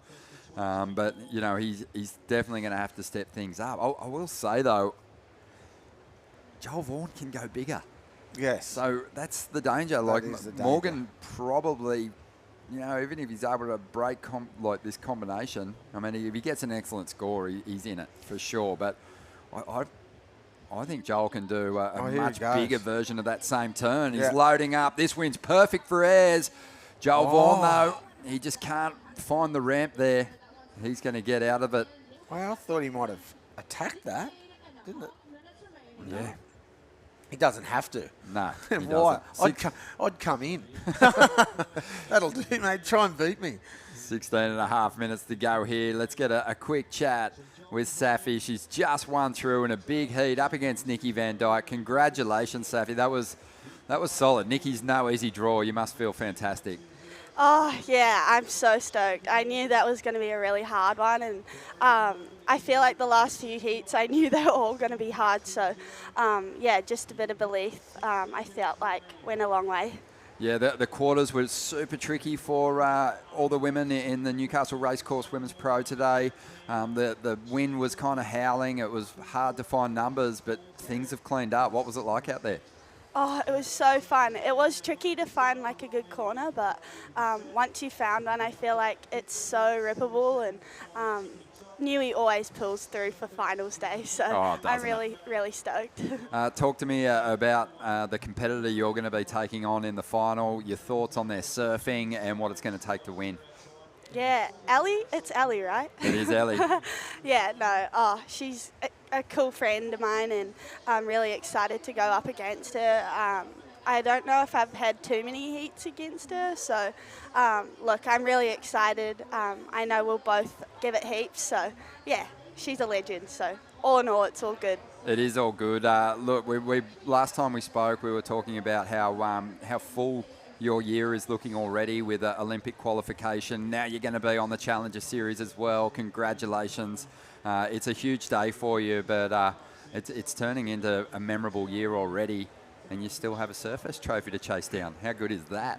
Crazy, yeah. Honestly, I was going into these last two events in 16th, I think, so the fact that I've climbed this far is crazy to me, and I get really emotional about it, but it's been a hard few years, and I'm really stoked that my hard work's paying off, and yeah, I'm just really happy. Oh, you Good should on be. you. You Well should done. be, Safi, and we know some of those hardships you've faced, but everyone tear back in my home eye. is so proud of you. A massive year for you, like I said, and still a massive afternoon ahead of you. So go and get rested up, and all the best for the final. Thank you so much, Ronnie. Good luck. Thank She's you. a bit of gold. Surfing could so put a tear in well. my eye. Oh, man. Yeah, heavy. Good on her. Her family's been through a lot, and that is a huge performance. And Nikki Van Dyke, like I said, she's, you know, No easy, she was the hardest draw probably in the semis, so much CT experience, and also Nikki knew she had to win this contest to get onto the Challenger Series. So, you know, for Safi to take all that on board, as well as everything else that's been going on in her life these last few years, and get herself into that position and get herself a shot at the win here is huge. So we'll see how it all plays out. Well, that's going to be a fantastic exchange between those two surfers as we go back to semi-final one here. The Burton Automotive Pro. Burton celebrating 20 amazing years in partnership with Surfest in 2024. And the Burton family, Kim and his team, supporting this community for much longer than that. Amazing venues that they've got all over the Hunter, Maitland, Port Stephens Toyota, Hunter GWM, Port Stephens GWM, and Hunter 4x4. And don't know what Newcastle surfing would be without them. Oh, that's awesome to hear. And yeah, they're down here watching the event unfold, which is fantastic as we see Joel loading up for more on the inside. So much pop in this guy's approach. But it's a high impact landing. He can't ride out of this one. Trying to better an 8.5. That's going to be hard to do in itself. Yeah. That's why he has to just go for it. But, like, yeah, what do you do? I'd be taking it real easy if I was him. Yeah, for sure. Yeah, I'd be just, I wouldn't even ride another wave, I don't think. Yeah, it's probably almost a sit there if you got priority, and even at this stage, maybe start to shadow Morgan around this lineup a little bit. But Joel's just in full entertainer mode. He's just loading up, going for big airs, finding a lot of loft off these ramps. And yeah, I don't think the crowd's too disappointed that that's the approach he's taken on. Just got hit it a little late, didn't he? Like through the lip instead of on it. It was sick. Good style. How did he go on the Challenger Series last year? How didn't he make it? He had moments. He had like some of the biggest individual turns. Here he goes again, loading up, looking to the alley-oop. Almost rides out of that one. Yeah, he had massive scores, near perfect numbers. Had a 10-point ride, but he finished in the 20s, high 20s, 29th. Really? So he has to go through this all again anyway. That's he had to get to the top end of the QS ranks, which he's done. Yeah. He's locked his spot up for sure. Man, he's going to do some damage. Yeah, he's kind of just, he's ripe, Hoy. Yeah. He's ready. How old is he now? He's 20. Oh, 20? Yeah, still a grom, really. That's why he's just frothing out there, just going every wave still. He's not coming in. Yeah. If he was 28, he'd be coming in. No, he's loving the opportunity to hit these ramps. Like this. The conditions today have just worked in his favour so much. Earlier on, the wind really backed off, and it just became all about Morgan's rail work. It was just so suited to him, but that little wind puffing up has worked well for Joel. Light nor'east. The tide coming in too, I reckon it's going to get a lot better at high tide. Hopefully, push a bit more swelling as well. Just I think there'll be a few more corners when the tide a bit higher. Well, here we go. Something standing up on the outside here. Morgan's got priority. Joel keeping his distance from Morgan. He's found some space. He's found some opportunity down here to the northern end of the bank. And he is loading up. Takes off on that one to just basically size up the ramp and see if it suits him. What he wants to do, And he's done that a couple of times now. And that one he just went, it's going full grom. Look, I'll go this one. I just flicked out of one. Loving it. Have a look. He's just playing around out there. Well, he can't he? He's got, like, the heat's in the bag pretty much. Let's go and have a good time.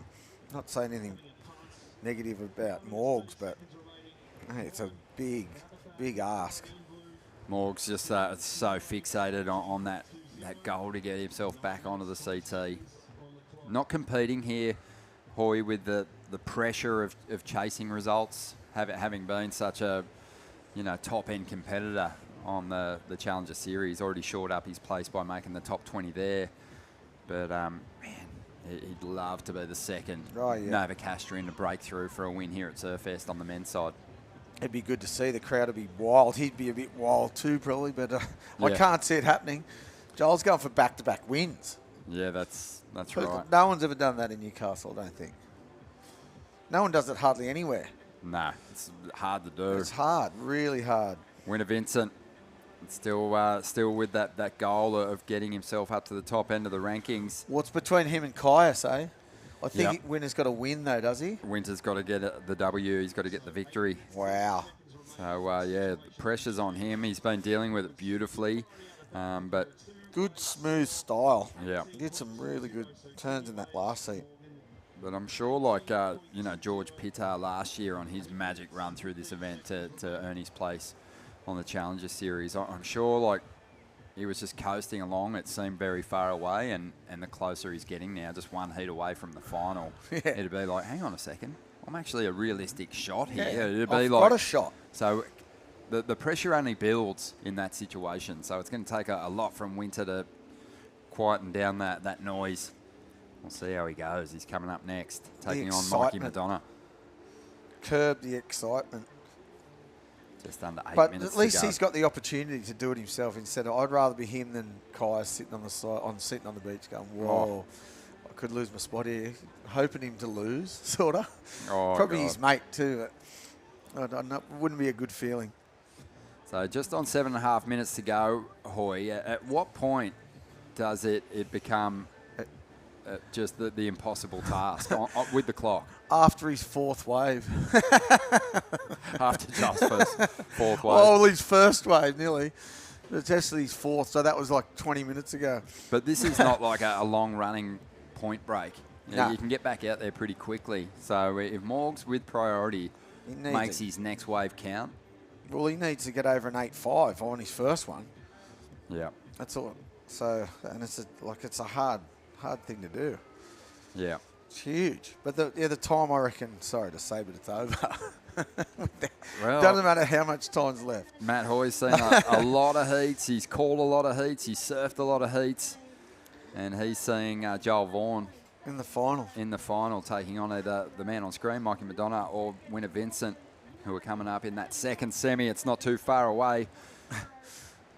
So Destination New South Wales, we're grateful for their ongoing support too. The State's Tourism and Events Agency. And, yeah. See all those beautiful spots they put on the ad. Oh, for sure. Mate, it's epic. New South Wales, home to unique, diverse, natural and cultural experience. There's plenty to discover here. Even though I feel like sometimes when I think about my home state, there's so much I haven't seen. Oh, 100%. There's heaps. It's a huge, just the diversity too of everything. Yeah. The beaches. Time to hit the road. Time to hit the road. Go inland. Expand your horizons. Oh, yeah. I'm going inland tonight to visit my dad out in the hills. Perfect. Yeah. Got about an hour on a dirt road, a few creeks to cross. Really?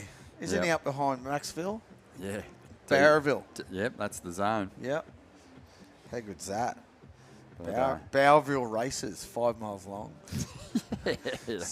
Who knows? Yeah, I know. I've been up there. It's the loosest couple of days I've ever had. There you go. Well, there you go. Also, while we're on the subject, Newcastle Racecourse, they're behind. They're the naming rights sponsor for the women's event here this year. I've seen their stall down there. They've got a life-size horse. Not a real horse, but a life-size horse that Mitch Revs, incredible local artist, has painted up. And you can get down there, check that out, and get yourself in the draw to win a race day restaurant voucher. Hoy, I've seen you hanging around the stall, just trying to increase your chances of winning that amazing prize. No doubt. I love the races. Get dressed up, get on the drink, and punt. It doesn't get much better. Here's the replay of Joel Vaughan's opening ride, 9.7, and he is not paying much to get through this heat. He's absolutely ripping. But, yeah, Joel just has been doing the same thing through the earlier rounds, Hoy.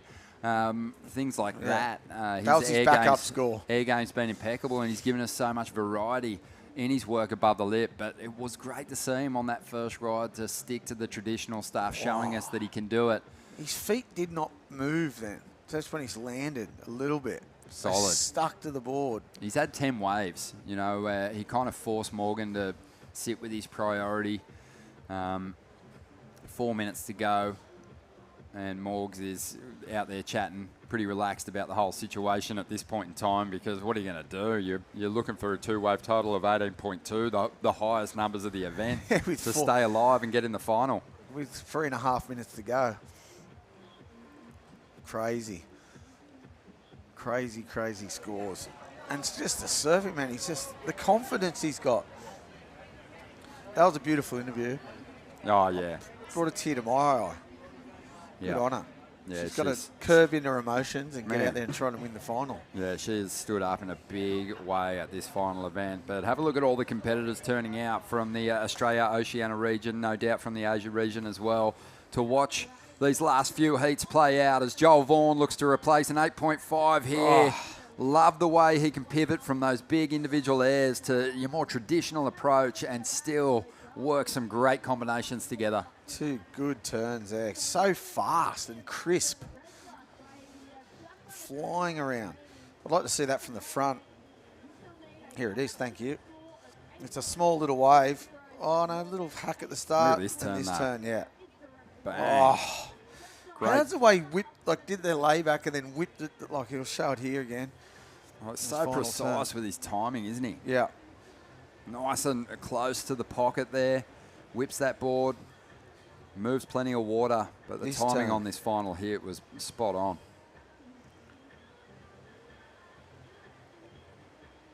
Wow. Just the last bit here, whip. Just the control of the board looks like it just goes wherever he wanted to. Yeah, that was wave number 11 for him. Full grom. Just going mad, and you know he's going to still have plenty of energy for the final. 2 minutes to go here. Morgan just forced to wait. What else can he do? He needs set waves if he's going to match it with Joel. You know, you think back to his 7.67. That was a medium-sized wave that he surfed as well as he could, but Joel behind him, he found a bigger wave, and I think as a result, he got a bigger score. Both of these guys are in similar form. Yeah. Morgan's just not been on the set waves in this heat. Yeah. Yeah, the waves, yeah. And then here's the 6.67 here. 7.67, sorry. Really well surfed. Just a bit smaller wave, bit harder to read and ride than Joel's other one.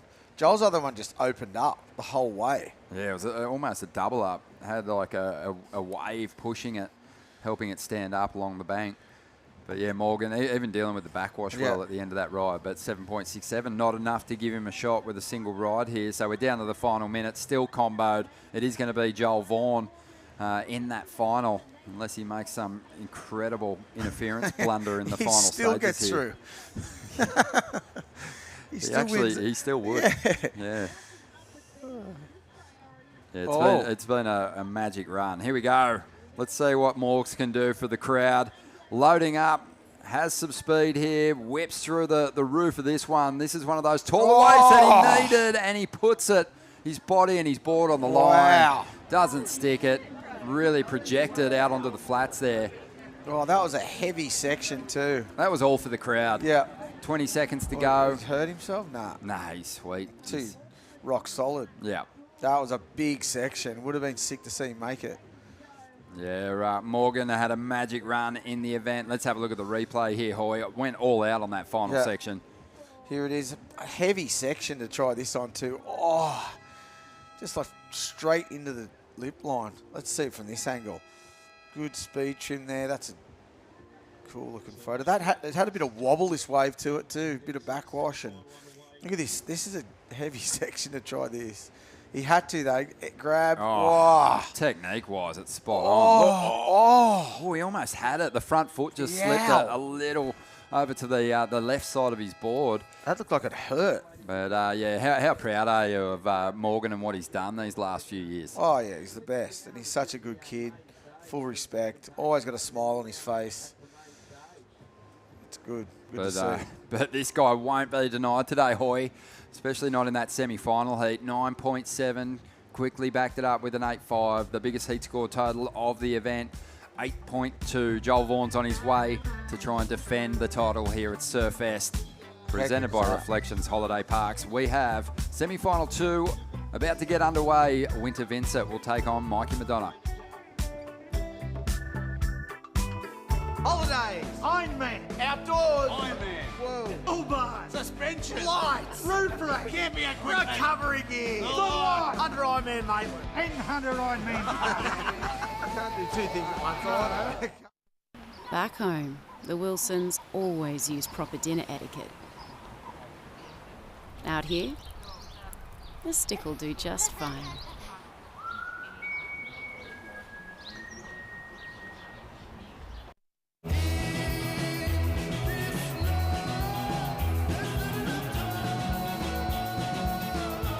effortlessly refreshing.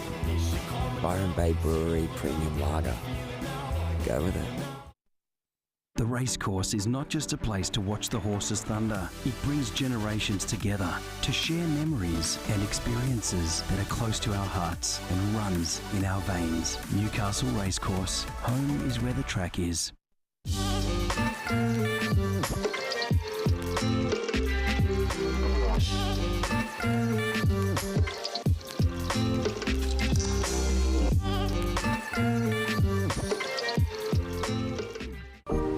Welcome to Sydney. Upbeat. Downbeat. Feel its heartbeat. Open spaces. Open arms. A place to feel alive.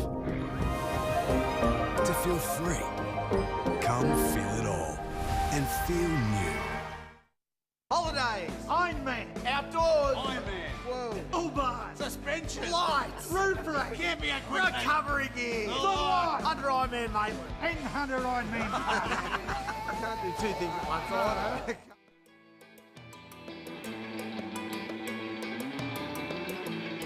Welcome back to the show. Finals day here at Merriweather. Sun is finally shining. It was a grey morning. The onshore was blowing. But Merriweather just has a way of delivering on finals day and things cleaned up. This win, it is just lending itself to flight. We saw Joel Vaughan through the quarters and the semis dropping big airs, dropping big scores, and he is in the final of the Burton Automotive Pro, looking to go back-to-back. He's going to take on the winner of this heat. Massive implications here for Winter Vincent, who's after a spot at the top end of the QS ranks to get himself on the Challenger Series, Hoy. Yeah, how good would that be? He's got to win it though, right?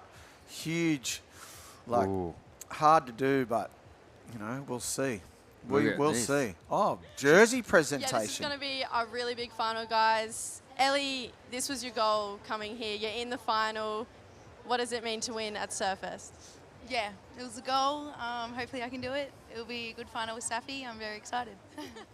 And Saf, you just made the Challenger Series. Are you just on a high right now? Yeah, I'm pretty stoked at the moment. I don't really know how to feel, but I know it's going to be a good final up against Ellie. So hopefully the waves stay firing and we'll have some fun. Okay, girls, a nice fair heat. May the best surfer win. Good luck to both of you and go and get ready. Thanks, guys.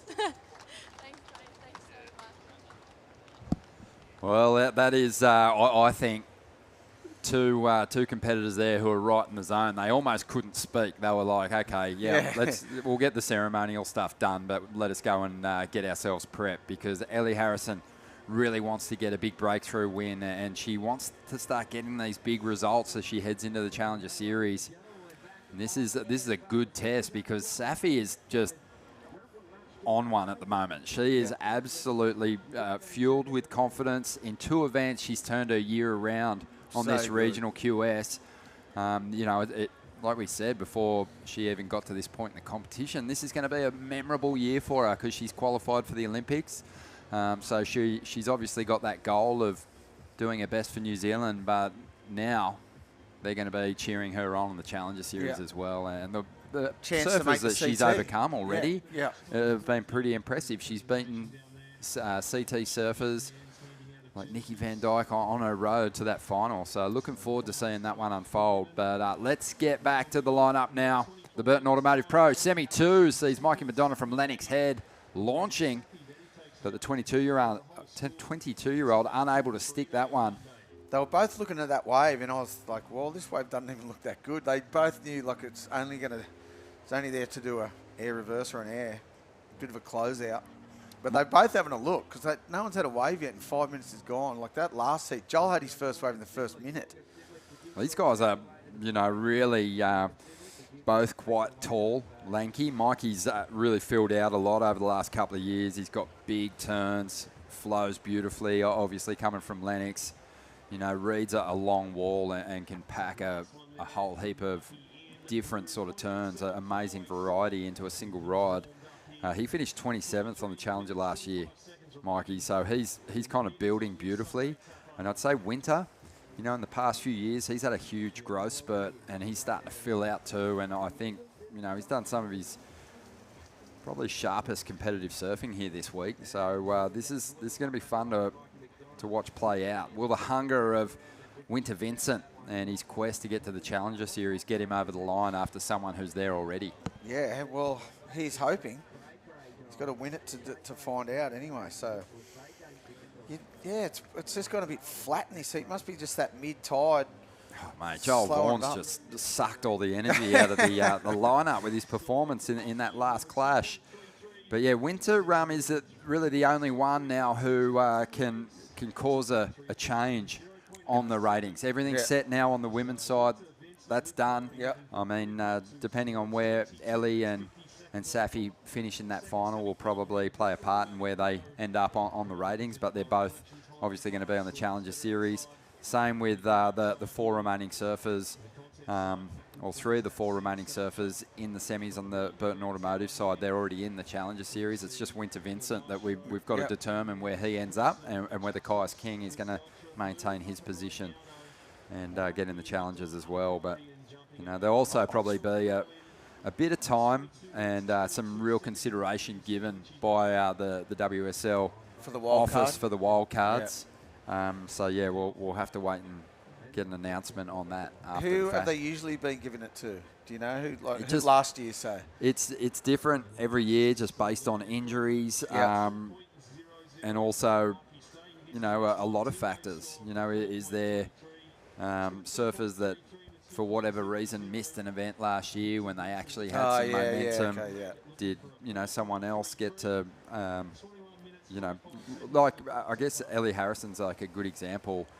Sophie McCulloch got the call up to the CT once Steph Gilmore announced that she was going to be having a year off. Okay. So Sophie jumped up. That opened up space for her Challenger Series spot. Oh, righto. She finished outside the qualification marker, and that meant Ellie Harrison was the Carissa next, too. next Australian in line. Someone would have taken Carissa's spot too, right? Or was that? Carissa's spot was taken, yep. I think Luana Silva, maybe? Yeah, right. Yeah, anyway. But I I see don't what have you're that saying. information in front of me. But yeah, there's always a bit Thought to it'd be sort in your out. head, Ronnie. Yeah, look, it's in there somewhere. But there's also a lot of other garbage in there.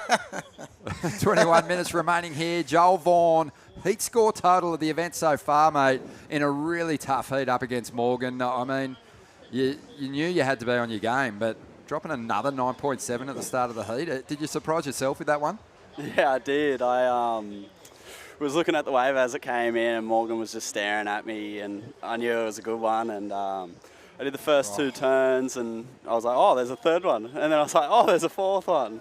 So I was pretty stoked to make that wave. Well, you've obviously watched a few heats today too, but Hoy and I were saying, like, that might be the best wave that's broken out here today, the one that you got at the start of that heat. Yeah, that's what I said to Morgan when I was out there. I was like, I don't think a wave like that's come through all day. No, amazing, mate. You also backed it up beautifully. I mean, Morgs was never going to lay down and just give you that heat. He fought his way back, but, you know, I think the scale was set kind of high at the start of the heat. You backed it up, and then it was out of reach for him. But, you know, this dream of yours to go back-to-back at Surfest, it's still alive, mate. You're going to get that shot. Must feel good. Yeah, it feels good. One more heat, and yeah, I guess we'll just see how it goes. Did you, at any point in that heat, start thinking to yourself, wow, maybe I should reserve a bit of energy, or have you just got energy to burn? I don't know. After that that alley-oop, I was like, oh, okay, I think I should be sweet. But I couldn't really, like, Morgan surfed so good, so I was like, had to be ready if he got a good one, and then just sit on him if he did. Mate, last year on the Challenger Series, you had remarkable moments, but getting yourself toward the end of a heat draw proved difficult. This must be a huge confidence building event for you heading into the Challenger Series. Yeah, definitely. I definitely had some moments last year, but couldn't really find myself into the quarters or onwards. And yeah, that's definitely my goal for this year, to try to get to the back end of the events. And yeah, I guess I'll see how I go. Mate, I'm just going to let you know, it's been great to chat, but whoever you're surfing against in the final is going to be bringing some heat your way. We've just seen a big exchange, so we're going to let you go get prepped, and all the best, mate, and going back to back. All right, thanks heaps. Good luck, mate. Thank you. Joel Vaughan. Wow. Yeah, he's climbing those on one. ratings too. I mean, he wasn't a guaranteed spot on the Challenger Series. I mean, he collected some good results, but he's continued to elevate his position with his run through this contest, and big exchange during that interview between Mikey Madonna and Winner Vincent. I can already hear the judges entering the scores from here, Hoy. Tapping away. Yeah, just banging away. Oh. 7-point ride for Mikey and Winter Vincent, a 6.17. So this one's feeling a bit closer already. Yeah. Well, it's got anything would feel closer after the last heat. 4 waves in and it was over. Yeah, Winner Vincent's come from nowhere though, Hoy.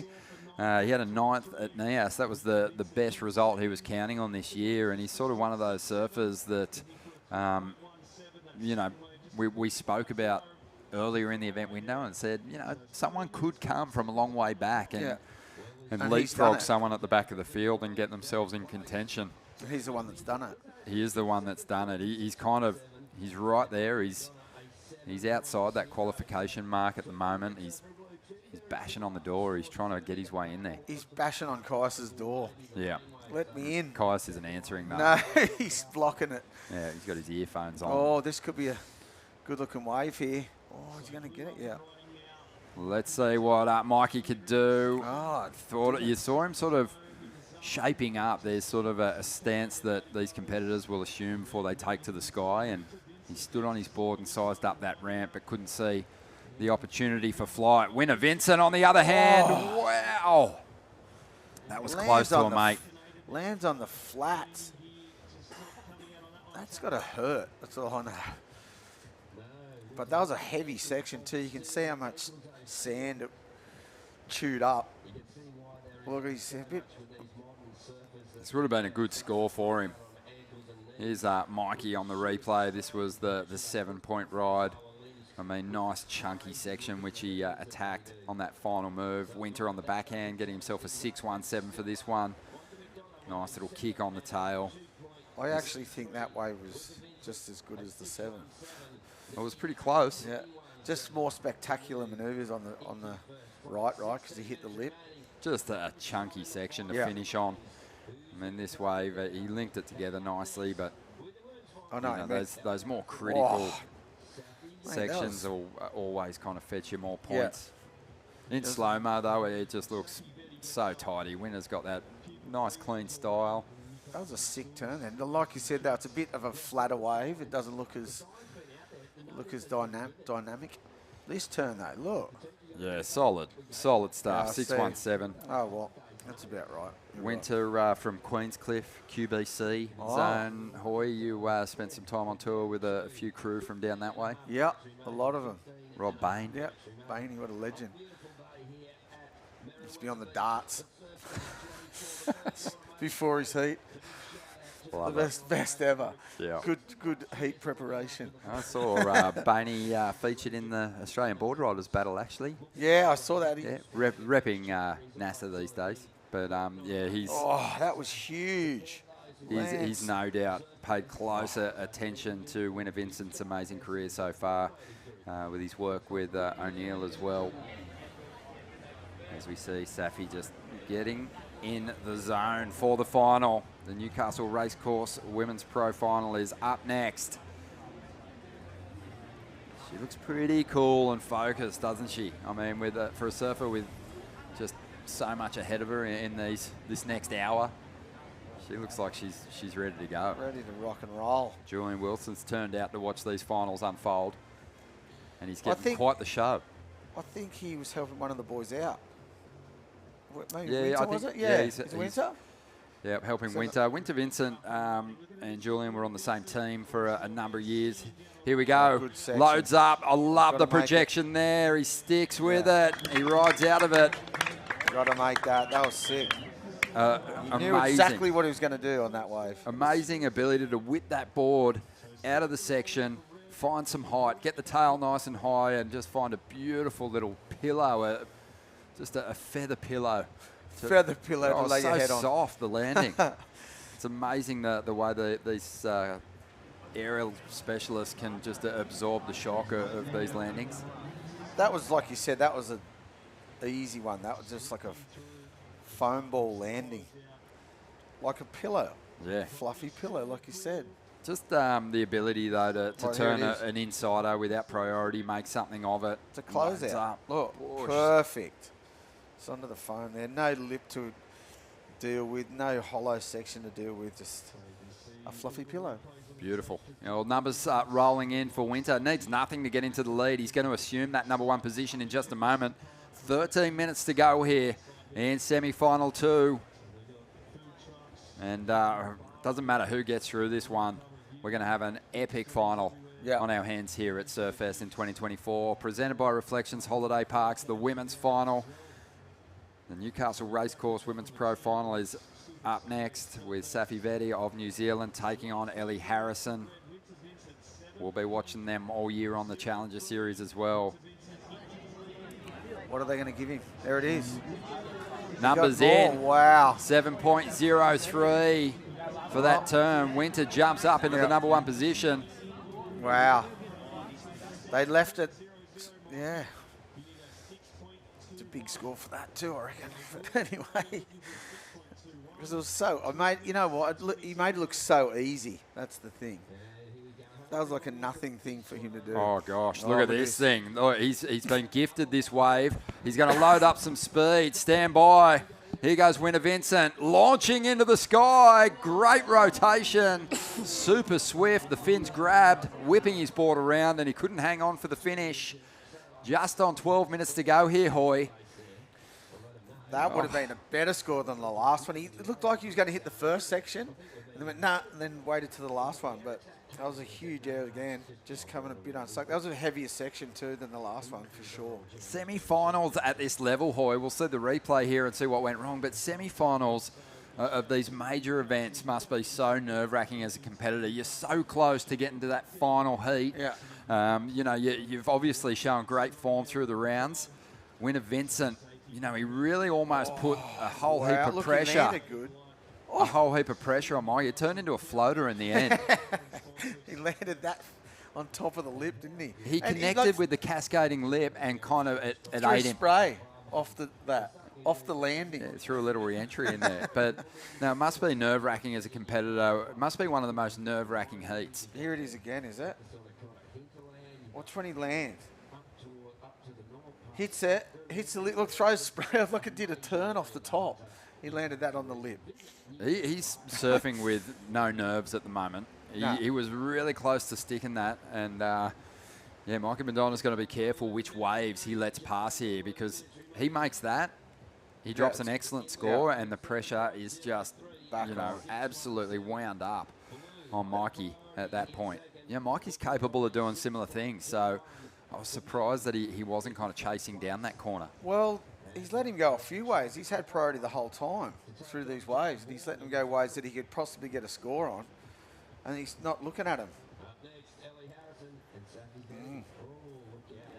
He only needs a 6.21, which is very doable. Really close heat, this one. Yeah. Like, really close. That 6.21, you know, it requires some great surfing.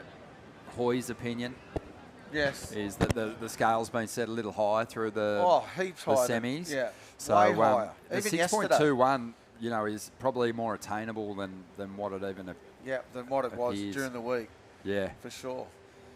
Look at the day. It was I don't raining mind it, and though, I the reckon it's adjustment. good. I like a bit more work with the scale. Oh, for sure. I think during the maybe that's what they've done, though, like come into this and split it up a bit more.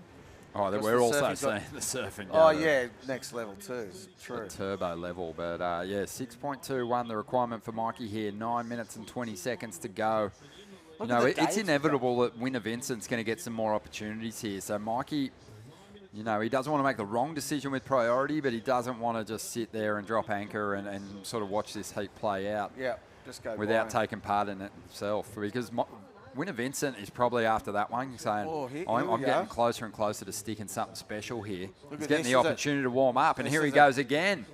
They He's let him loading have up this for the again. air here, Hoy. Wow. But no, changes things up. It's a Wow. nice direction change. Two big He finners. let him have that. That was a gift. And he absolutely put the ribbon on the Wow. box. That was a perfect wave. That was the kind of wave that Mikey Madonna would convert into an excellent score too. Well, But and he Winner let him have Vincent's it. going to drop a huge number here. He let him have this. He looked like he was going to go for the air, then he just saw the section and throws the tail, and then another ending wave. Which don't you reckon works in a competitor's favour when you almost give the judges sort of the feeling that you are going to take flight and you go a big change up, a redirect, and almost do something, you know, maybe less progressive but more unpredictable at this point in the heat. That was nice, though. I like the little tweak of the tail. Slid across the lip, just in total control, and then Straight into this one. Whoa. Big combo, Hoy. You'd be spewing if you were out the back and watched that because there was 2 huge fin wafts. Yeah, claim it. Yeah. Wow. Yeah, 8.5. That was a shocker from Mikey. Wasn't it? Under priority. I thought the last one was a shocker, letting him go and giving him a big ramp. Of a closeout. But he just gave him a full bowling right. What he does with his priority next is really going to determine whether it was a shocker or not. Because if Mikey Madonna can get himself the 8.53 and get in front, he can sort of back that decision. But right now, you'd have to say that's a mistake. That's a huge mistake. That is a massive mistake. Yeah. You can see that wave when we're on the screen, how much he was bowling up. And he was only 5 metres away from him. Oh, man. Wow. If you give someone a wave under priority and you get an 8.5, that's a mistake. Yeah. Well, these days, you know, under priority, when you've got an aerial specialist like Winner Vincent in your heat, letting waves go is so difficult. Yeah. You know, if you want an example of that on the CT, it's Gabriel Medina. Like, you're damned if you do and you're damned if you don't. Yeah. Don't go the wave, he's going to get an excellent score. Take the wave, he'll get the good one behind you. Like, what can you do? Mikey Madonna, though, on 2 occasions there, I think didn't back his own surfing, and he's so capable. I mean, I said it before, he's placed well in the Challenger Series last year, 27th position. You know, that's the result of some big heat wins. Yeah. But he's been taught a lesson by the Grom here. Hasn't he? Taught a lesson, all right, and how to use priority. This is the one. Look where he is. He let him go. He's looking at it. Wow. That is a massive. And we could see it when it was coming in. You could see it was just going to bowl up. Yeah, he just gave Winter so much time to get some reps. And, you know, on the previous wave, the air that he didn't make, Winter would have been going, okay, you're about like maybe a foot away from riding out of that move and getting yourself an excellent score. And then, you know, it sort of allowed him to sort of fine-tune his approach and wound it back beautifully. He showed great sort of restraint not to go for the big air straight away, but at the same time, he didn't hold back on the section. It was just a mix-up, but still attacking. Yeah, still attack. 2 huge turns. Look, he's blown up. I'd be blown up too, mate. 5 minutes to go. He's not out of it. Mikey can put 2 bigger turns together. He really can. So let's see. Let's see if he can hold his nerve, get past the frustration of giving Winter such a great advantage here and turn this one around and get himself in the final. But think about what Winner Vincent's got going on between his ears at the moment. Like, the requirement is a victory. Yeah. And he's nothing else will do. And he's just posted another huge score. So he's going to have some confidence going into the final as well. Because he's going to make the final, I reckon. I do love that Winner I know there's Vincent 4 minutes to go, but I love that he's not really giving much away when he lands these huge moves. Or, you know, it's kind of like a very subtle kind of nod toward the beach. It's not an explosive claim. Yeah. He's playing it pretty cool. He's playing it pretty cool. He is a cool customer, though, Hoy. He's done a lot of great work. You know, he was an ambassador for Waves for Water. He got right behind that. Yeah, when he was young, eh? When he was a Grom, he's an ambassador for Surf Rider Foundation who do amazing work. If you're a surfer, it doesn't matter what part of the world you live in, and you're not a part of Surf Rider, you're blowing it. Yeah. They do such a good job bringing, you know, really important issues to the front of mind for us. They do great research in that realm. And Mitchie said he went to get behind it. Indonesia when he was 12 or something, doing the Waves for Water, Waves for Water, yeah.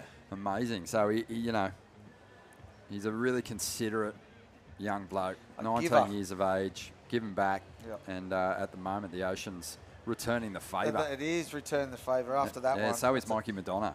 Maybe that's why Mikey's giving him waves. He's like, you're such a good bloke. Have this one. It's an excellent wave. He did. You totally did. That was heavy. Okay, so movement on the outside. Winter's just like, cool, I'll just keep roaming around and under priority, chasing big scores. I don't want to drill down on it too much, but You can. I swear I've seen Mikey Madonna do this before. Really? Yeah, guard his priority a little too much. He didn't guard it. He just didn't go a wave. Yeah. He's just wow. If he's done it before, you'd think he'd know by now. It's just the from what we've seen over the course of this event, you know, priorities worked against some competitors at different stages because it's, you know, there's certainly today there's some quality waves rolling through, but even still, like if a wave's got half a chance at serving up one section, well, that's all anyone needs. Yeah, it's a good wave. Yeah, that's for sure. Because the manoeuvres they're doing these days, it's a good wave. Closeout's a good wave. Well, Mikey took a worse wave and got a 7. Yeah, and then he passed up a better looking wave, and he obviously got nothing. And he and Winter got an 8.5. So that's the best wave of the heat. He gave him the best wave of the heat. It's heavy. But I know. I'm 2 not minutes dwelling on remaining. 28 minutes gone. 2 minutes to go. And as long as you know what the best thing we said as long earlier, as it's your fault. As long as you're I love that take. You know, or you know, generally when you're talking with someone post heat and they're devastated and whatnot, you don't rub their face in it. You say something kind of complimentary or nice or something glass half full. You did all right, but mate. Hoy's take is more direct. It's your fault. Well, that was a minute and a half to go here. Looking wave down the end there. A minute and a half to go. We've been blessed with a nice little air wind on finals day. Nice, but the conditions got a little cleaner. And there's the opportunity to really build some great speed before these ramps. And I think we've seen some of the best moves of the event window laid down here on finals day. Hopefully that trend continues as we move into those last two heats of the event here at Surfest 2024, presented by Reflections Holiday Parks. Finals. The finals. 1 minute to go. Can Mikey find the opportunity and convert? He needs an excellent score. Head down. He knows. I hope he knows. He does. He does for sure. The good thing for Mikey is he's on those Challenger Series events. Yeah. So that's going to be his focus. He won't dwell on this result too long if he doesn't find that 8.53 in the Well, the hopefully final he stages learned here. something from this. Yeah. Even on the loss, you know, you learn more of the losses than the wins, probably. 25 seconds to go here, and not a whole lot of movement up where the competitors are sitting in the contest zone, and 15 seconds to go. Mikey looking out the back, just begging for a big set wave. Oh, he's going to get one on the way in here. Winter Vincent scrambling to the southern end of the site. They're counting this one down, and Winter Vincent one step closer, and he is into the final. He'll be taking on Joel Vaughan. What a heat that's going to be, but a strong performance from the 19-year-old. Mikey Madonna's run in the contest has come to an end as they make their way in. Oh, that was a good wave after the heat. Oh, yeah. Always the way. Always the way. Magic stuff, Hoy. Magic stuff. That was epic absolute to watch. Pleasure, mate. It's been good to call some heats with you this event. Always is. Thanks for having us. Always a pleasure, Ronnie. Legend. Love your Thank work, you. mate. So we are gearing up for the Newcastle Racecourse Women's Pro Final. Ellie Harrison will be taking on Safi Vetti. Do not go anywhere. We'll bring in, who's coming in for the call? Jess Starling and Mark Ocalupo. Don't go anywhere. Mitchie Ross is stepping into the booth. It's going to be a lot of fun. Stay with us.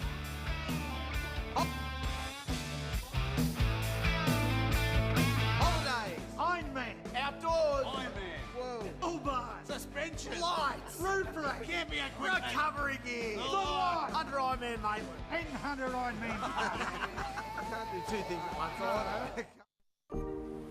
Welcome to Sydney. A place to feel alive. To feel free. Come feel it all and feel new. Adam thought he'd never get Sarah camping. How wrong you were, Adam.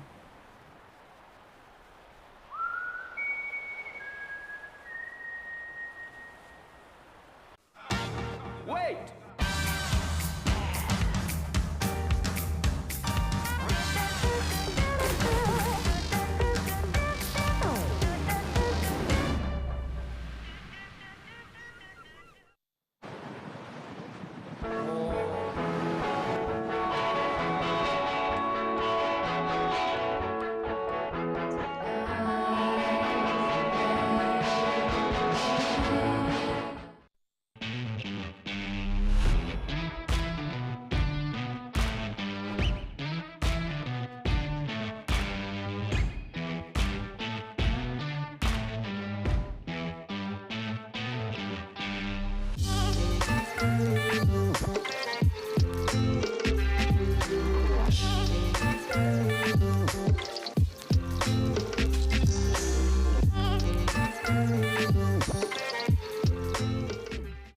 The racecourse is not just a place to watch the horses thunder. It brings generations together to share memories and experiences that are close to our hearts and runs in our veins. Newcastle Racecourse. Home is where the track is. It's finals time. It's the Newcastle Racecourse. Been a long week. It's all right. It's been a really long week. We started on Monday. Are you kidding? What is it, Sunday today, Jess? Sunday today. That's I don't okay. know. I think you've got 3 mistakes that you're allowed in the final. Okay, There you go. sweet. There's one. There's one. Well, it's the Surfest 2024. It's presented by Reflections Holiday Parks. We've had a massive week. We're into the last heat of the women's action. And Ellie Harrison, she was already set on the Challenger Series for this event. And she just came here to get the reps in and get the win. She's one step closer. Safi needed a big result to qualify and did it. Here she is on the Challenger Series in the final. Oki and I got to see all that unfold, and not like she did it an easy way either. She had to take down Nikki Van Dyke and Bronte McCauley. So if there was a hard way to do it, she definitely did that. That's Winter Vincent on screen. What do you think of that performance, Ock? Yeah, that was solid. Definitely. It was, that air rev was sick, and kind of stoked. It's going to be a full air off now, I reckon, with this win. What do you guys think? Can Ellie get in the air? Ellie can get in the air. Yep. Yep. No. I'm talking about, you said Winter Vincent. I'm Yeah, I talking did. Then about I a Joel saw- Vaughan Winter Vincent Then final. then I kind of changed then you gears. just changed it up on me. I was thinking the girls, what are they going to do? Are they going to go to the They're air going to too? rip. And then you never know. You just never know.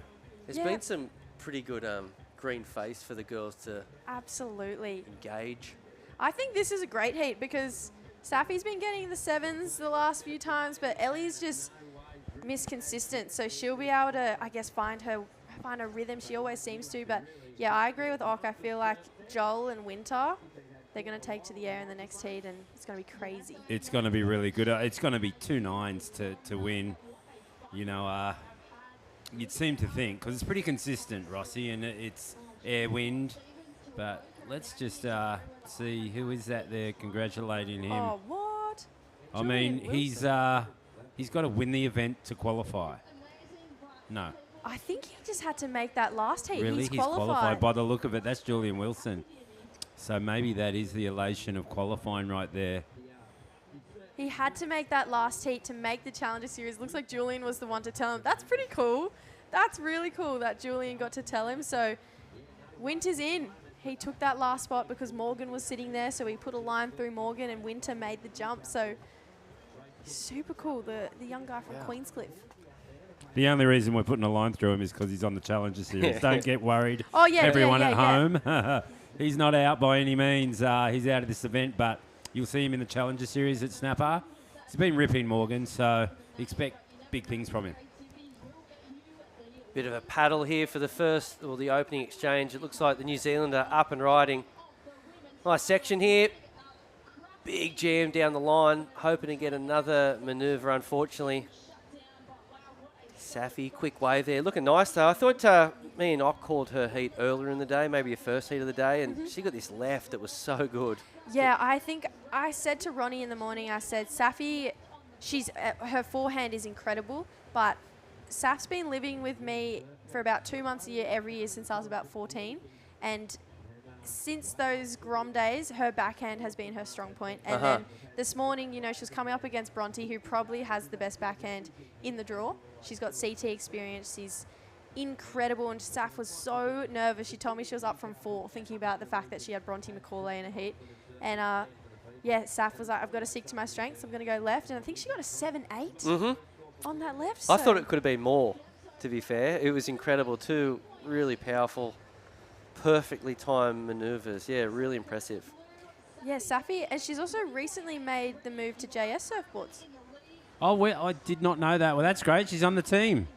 Yeah, she's. I think she's trying them out. I just know that she's got her full quiver of JS here.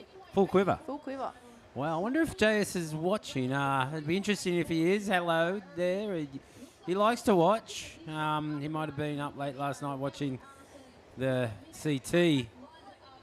Over in Portugal, but wow, there's Ellie Harrison on a big floater. Disconnected there, so that would have been a big score. That would have been a massive score. That section, I thought she was waiting a long time. I was a little confused with what was going on because I was like, oh, there's a turn, but I love how she waited for that. And yeah, unfortunately, got a bit eaten. This is where we're going to see Ock talking slow-mo again. Yeah, I was like, how do you commentate this, Rossi? Can you do it? And she's like, comes off the go slower bottom and she hits the left. She she fell off there. I won't do that again, I promise. How old is she? How old's Ellie? Ellie's 18. 18, yes. okay. Yep. And how about Safi? How old? Safi is 22. Okay, a little bit older. Yes. Yep. Big future for both of these. Absolutely. I'm excited to see how both of these girls go on the Challenger Series. Obviously, Ellie has already had a season on there, but Safi, we've always thought that her surfing would get her there eventually. And without telling too many of Safi's secrets, the big thing that's held Safi back has been her headspace coming into heats. And she's been, first turn was huge there from Ellie Harrison. It's and gonna gets double the up. finish. It's double up. She pulled through the back, but seemed like, you know, that first turn was really tight and whippy. So she's going to get the best score so far, I think, for sure. Yeah, absolutely. That first turn was super strong. What are your thoughts, Mitch? I just love how these little right-handers are coming back at you. You can just, they're so rippable. That first turn was insane from Ellie. It was a smaller wave, but we've seen all day long that some of those smaller waves are actually a little bit easier to surf, as we see Safi also going up into the lip and falls down on that one. But a nice exchange there. We're expecting a big score for the surfer in red. Yeah, well, nice exchange for red. Blue seemed to hop over a lump there as she was bottom turning, and there's a free surfer right there in the area. Oh, jeez, be careful. Get him out of there. His board nearly hit Ellie right there. That was quite dangerous. See the backwash. Look. Safi's actually got a backwash. She was just imagine she stood up on that. It's like you can do that at Snapper when you jump off the rock, right? You can jump on that backwash and surf it. And I've tried a couple times to actually catch, like do a re-entry and catch the wave. Some people have done it, but that backwash can, if you time it wrong, you're about 20 feet in the air. You've seen people fly in the air with that backwash? And then get a sore back afterwards. Oh, Just sorry to swear. Just watching but it. It's like it's like that ride at SeaWorld where it's a big elastic band and they pull you back and then you fly. Maybe not SeaWorld, but it's one of those theme parks.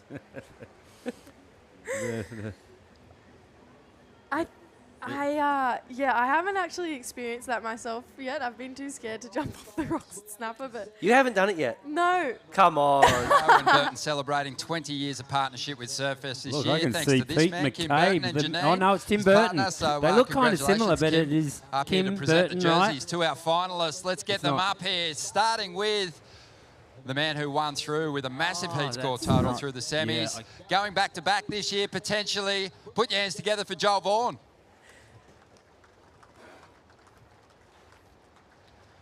There it is. He looks good in red.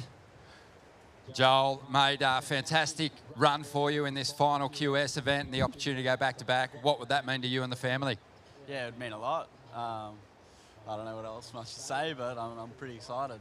And obviously a great performance from Winter in that last semi-final heat, mate. It's going to be a tough draw. How are you going to beat him? I don't know, just trying to get on some good waves, and yeah, we'll see what happens. One of the star performers of the event in the final, looking to go back-to-back. Put your hands together for Joel once again. And keep the applause going, because this guy's been on a mad tear this year.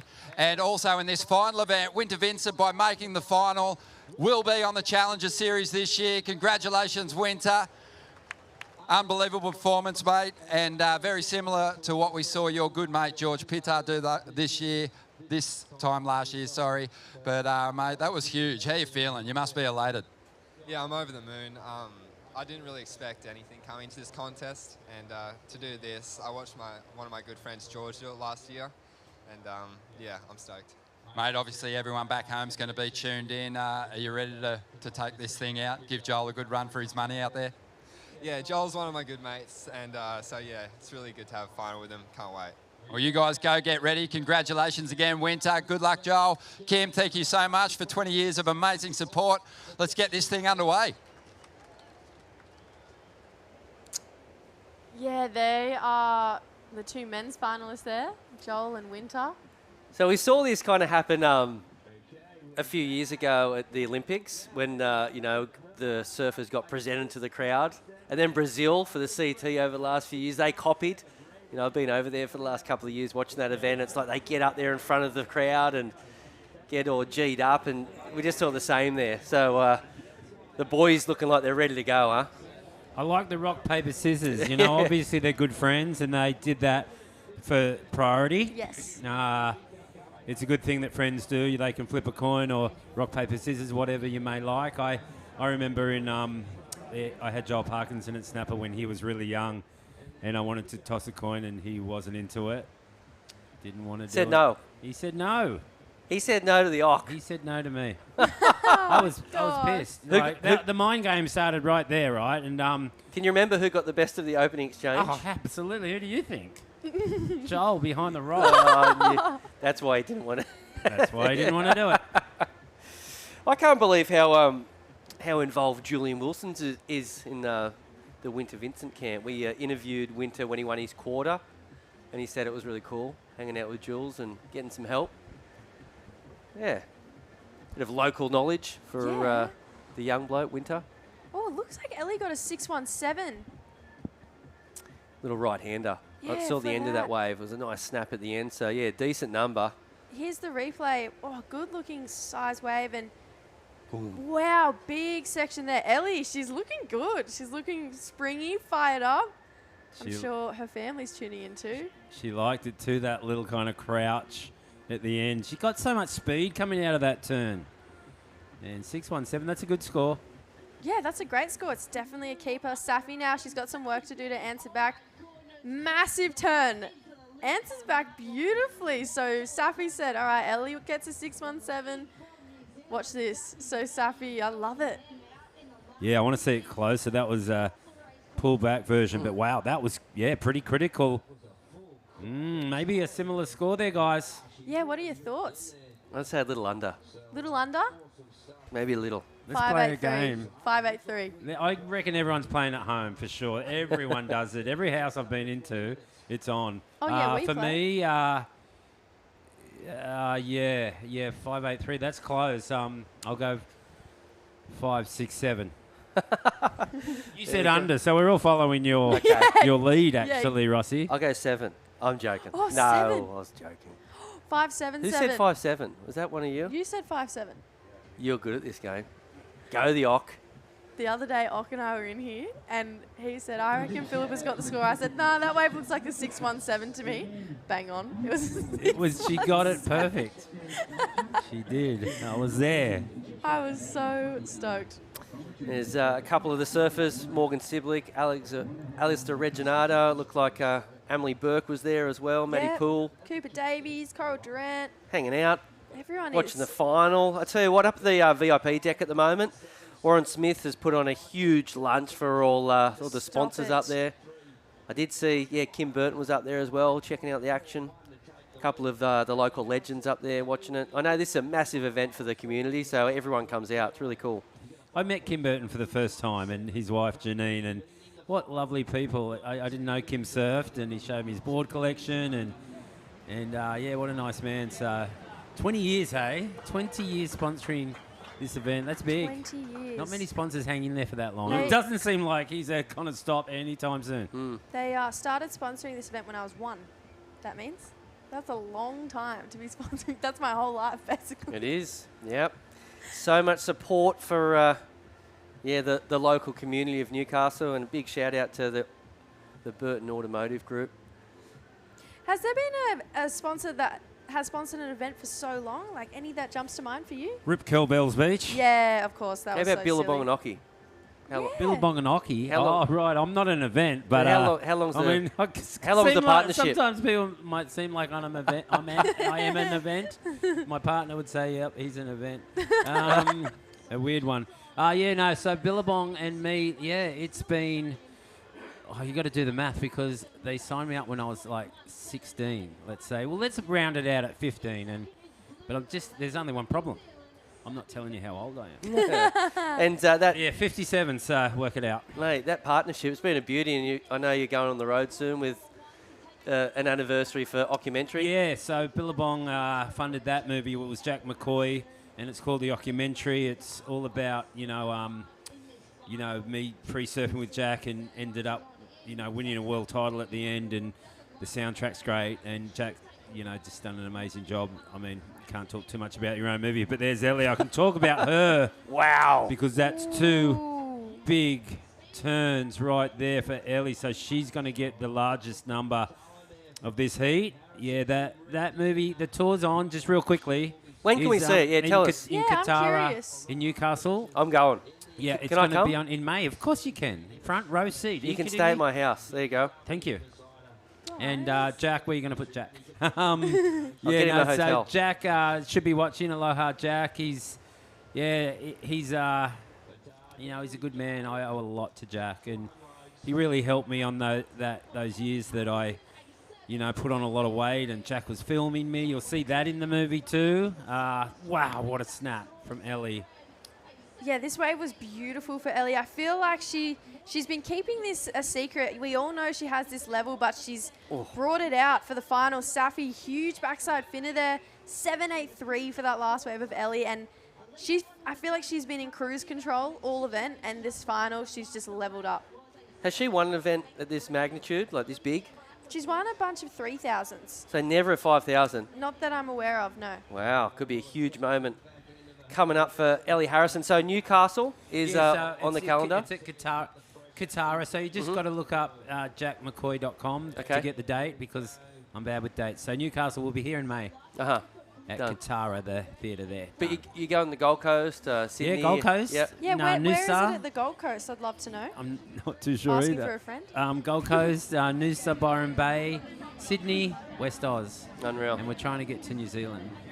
Well, check it out online. If you Google Jack McCoy Documentary, you'll figure it out. And 15 and a half minutes remaining. A couple of big numbers in for Ellie, and putting the pressure on the New Zealander, an 8.23. Is that a requirement that you'd sort of sit there and wait for, or do you maybe try to split it up and get a couple of 7s? Oh, let's see. She might need more now. I think split it up. There's 15 minutes on the clock. It's halfway through the heat. 20 minutes into the heat, actually. I don't know about you, Locke, but if I was Safi right now, I'd go, still got time. I wouldn't be freaking out. Lots of time. 15 minutes. Definitely lots of time. The splitting it would be, good. You'd probably be looking at a 6 to, or not a 6-1-7. You're still needing a pretty big score, so try and get that 7. A couple of 7s can do it. As we see But a bit of a lump here, Ock. It's got to be a good wave. Surfer in blue, utilising priority. Here we go. So the opportunity For a second there, it looks like we're going to see a bit of a barrel, but unfortunately that wave just sort of pitters out. Nor'easter has picked up this afternoon. Conditions have been great, though. We started with a horrible morning. It was raining, dead on shore.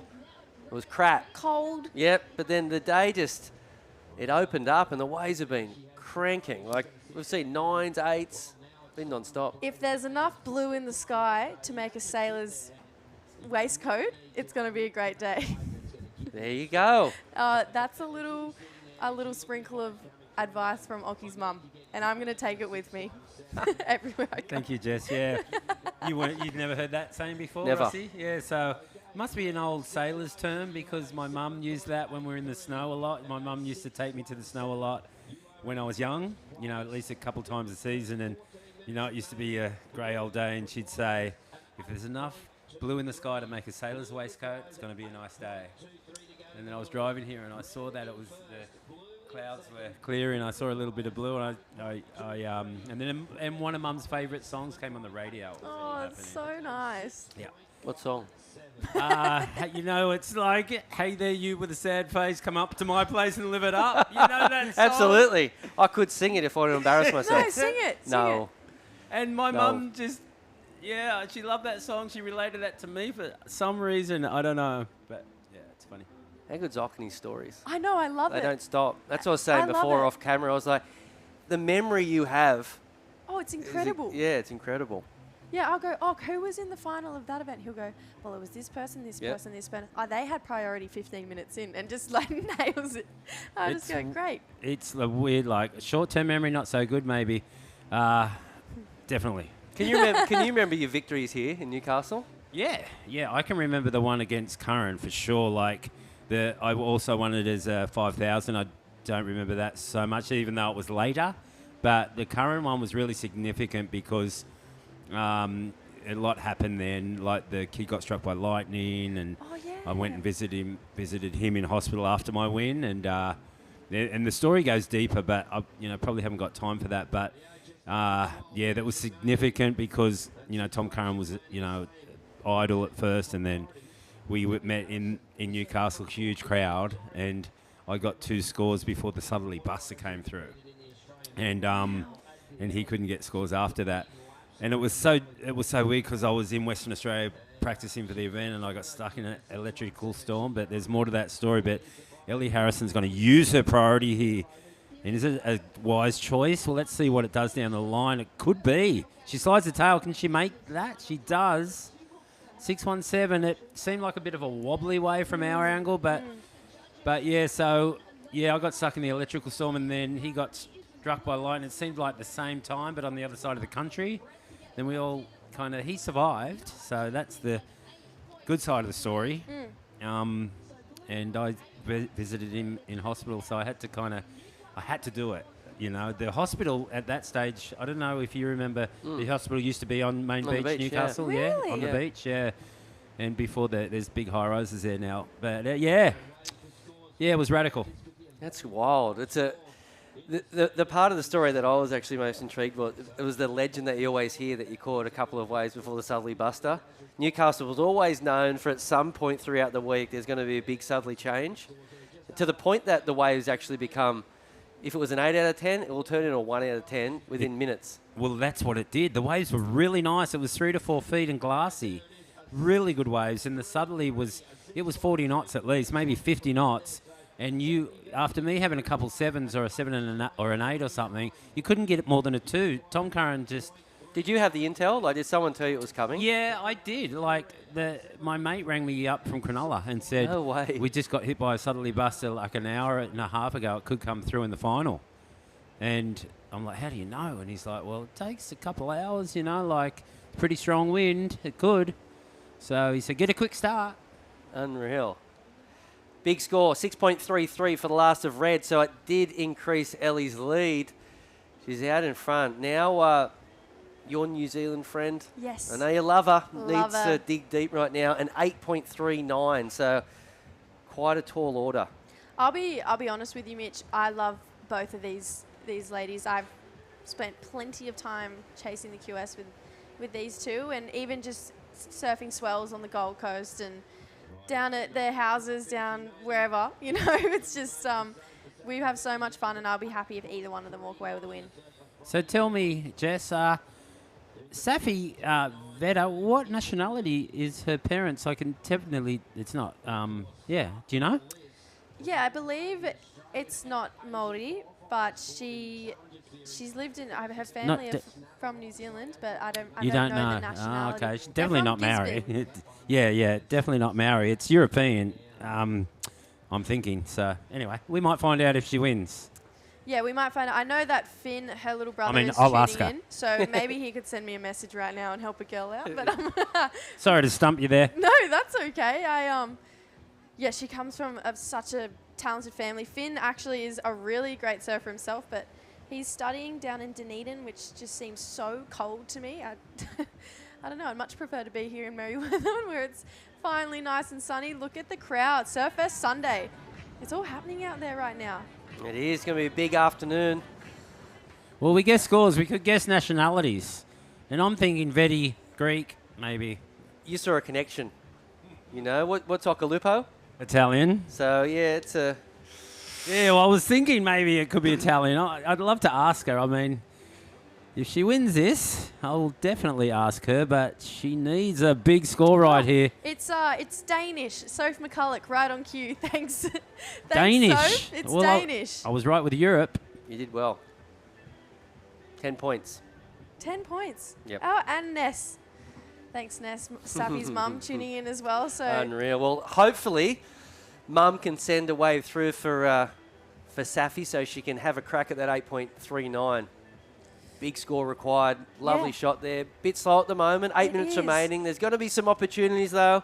You know, Safi's been working, like I was touching on earlier, really hard in the off-season, not only just on her surfing, but her headspace as well. Like I said, that was always Safi's issue of kind of knocking through those round of 16 quarterfinal heats, because there was a lot of self-doubt there. But since, I feel like maybe she got her first QS win at Maroubra last year, and since then, she's just looked more and more confident the more time she spent in New Jersey. I'm sure all those ISA heats help. You surf 1,000,001 heats to make the final there. So I feel like she's just getting the reps in. Absolutely. I can see a storm out there, guys. The wind's northerly. It's still, it's not summer anymore. It was only last week, but I can see a storm coming through. Hopefully it's not lightning, guys. Yeah. What is it with me? Seriously, there is a storm out there. We can just, if the drone kind of spins around right now, it's coming from the southwest.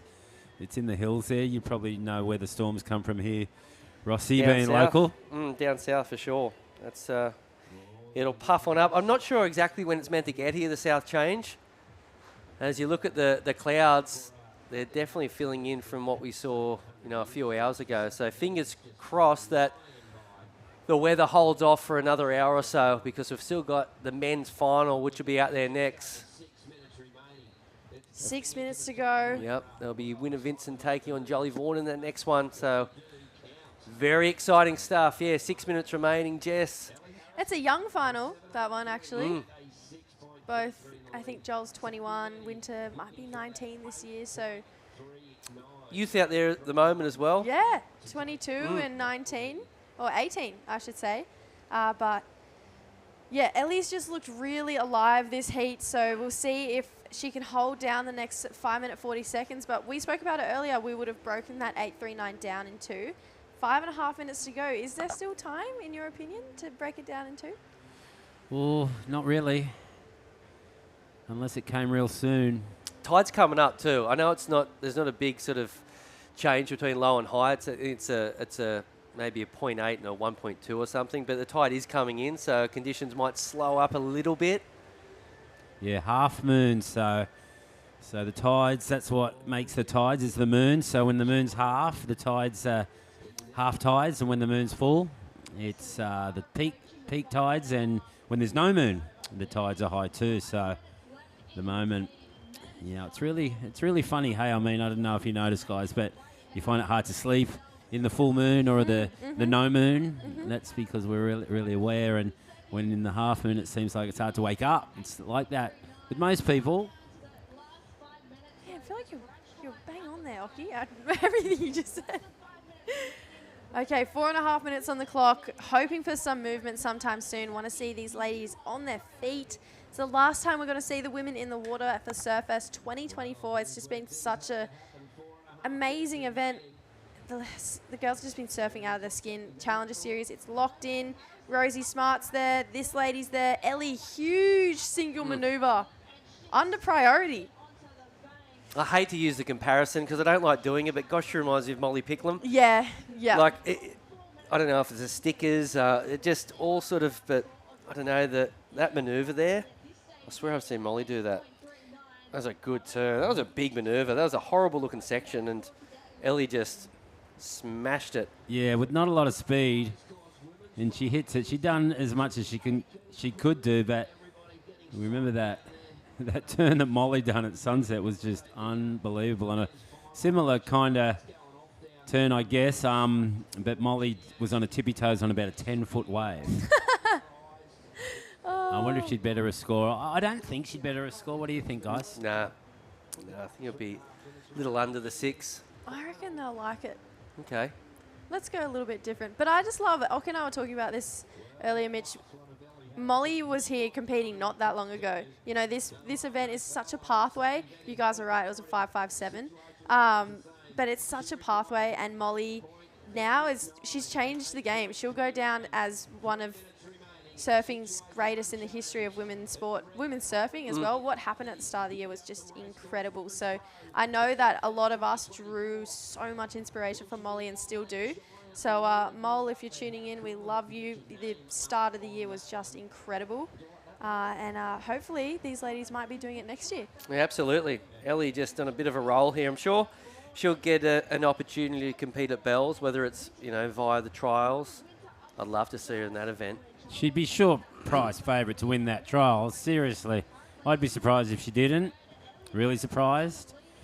Yeah, I mean, I don't know if Molly's tuning in, and I hate to kind of repeat, myself, because we were talking about it earlier, but there might be people that have only tuned into the final, and she changed women's surfing forever. We were talking about it, Jess, and congratulations to Molly Picklum.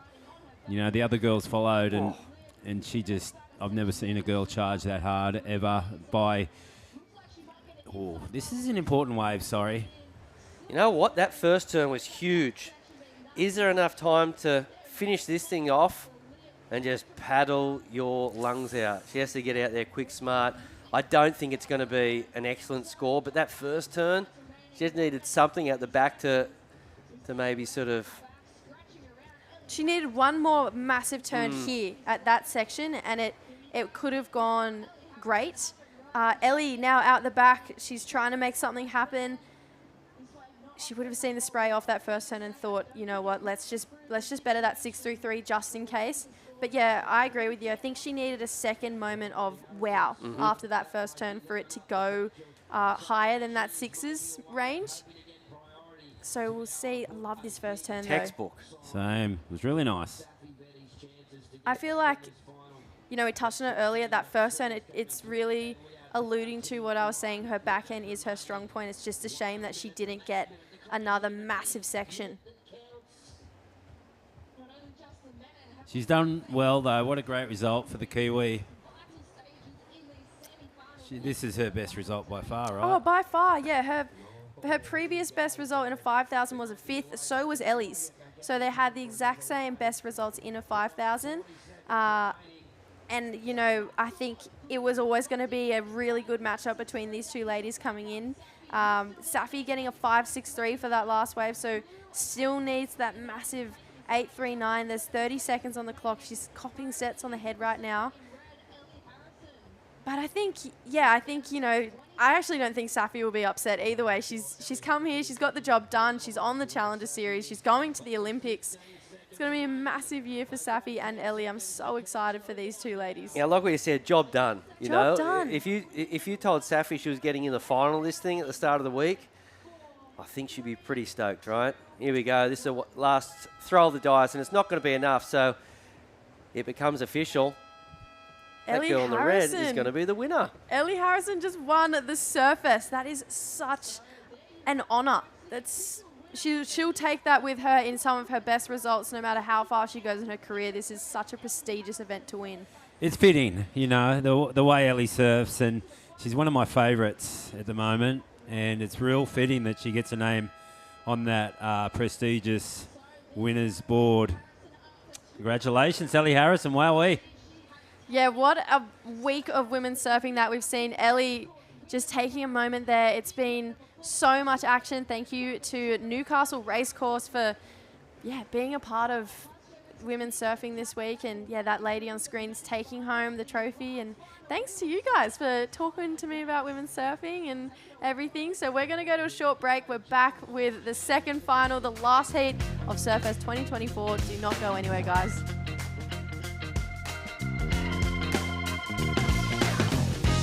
It's in all of us.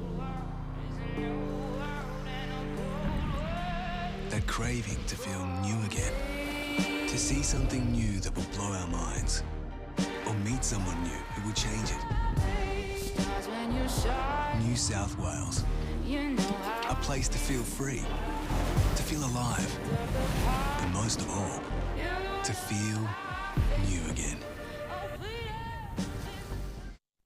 Maddie's last night's sleep was spent trying to look up relaxing wave sounds.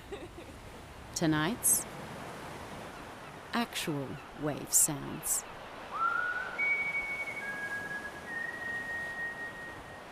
Holidays, Ironman, outdoors, Ironman, whoa, Uber, suspension, lights, roof rack, camping equipment, recovery gear, under Ironman Maitland, and under Ironman. I can't do two things at once.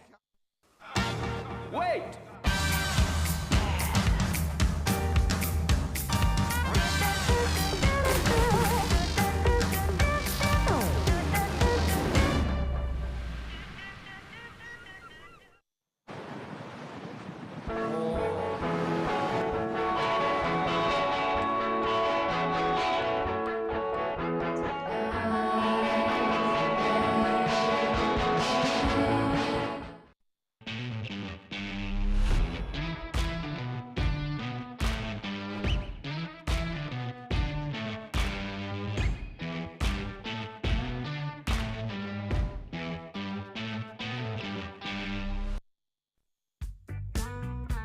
Well, there she is, the winner of the Newcastle Racecourse Women's Pro, Ellie Harrison, taking out Surfest this year in a hard-fought win over Safi Vetti of New Zealand.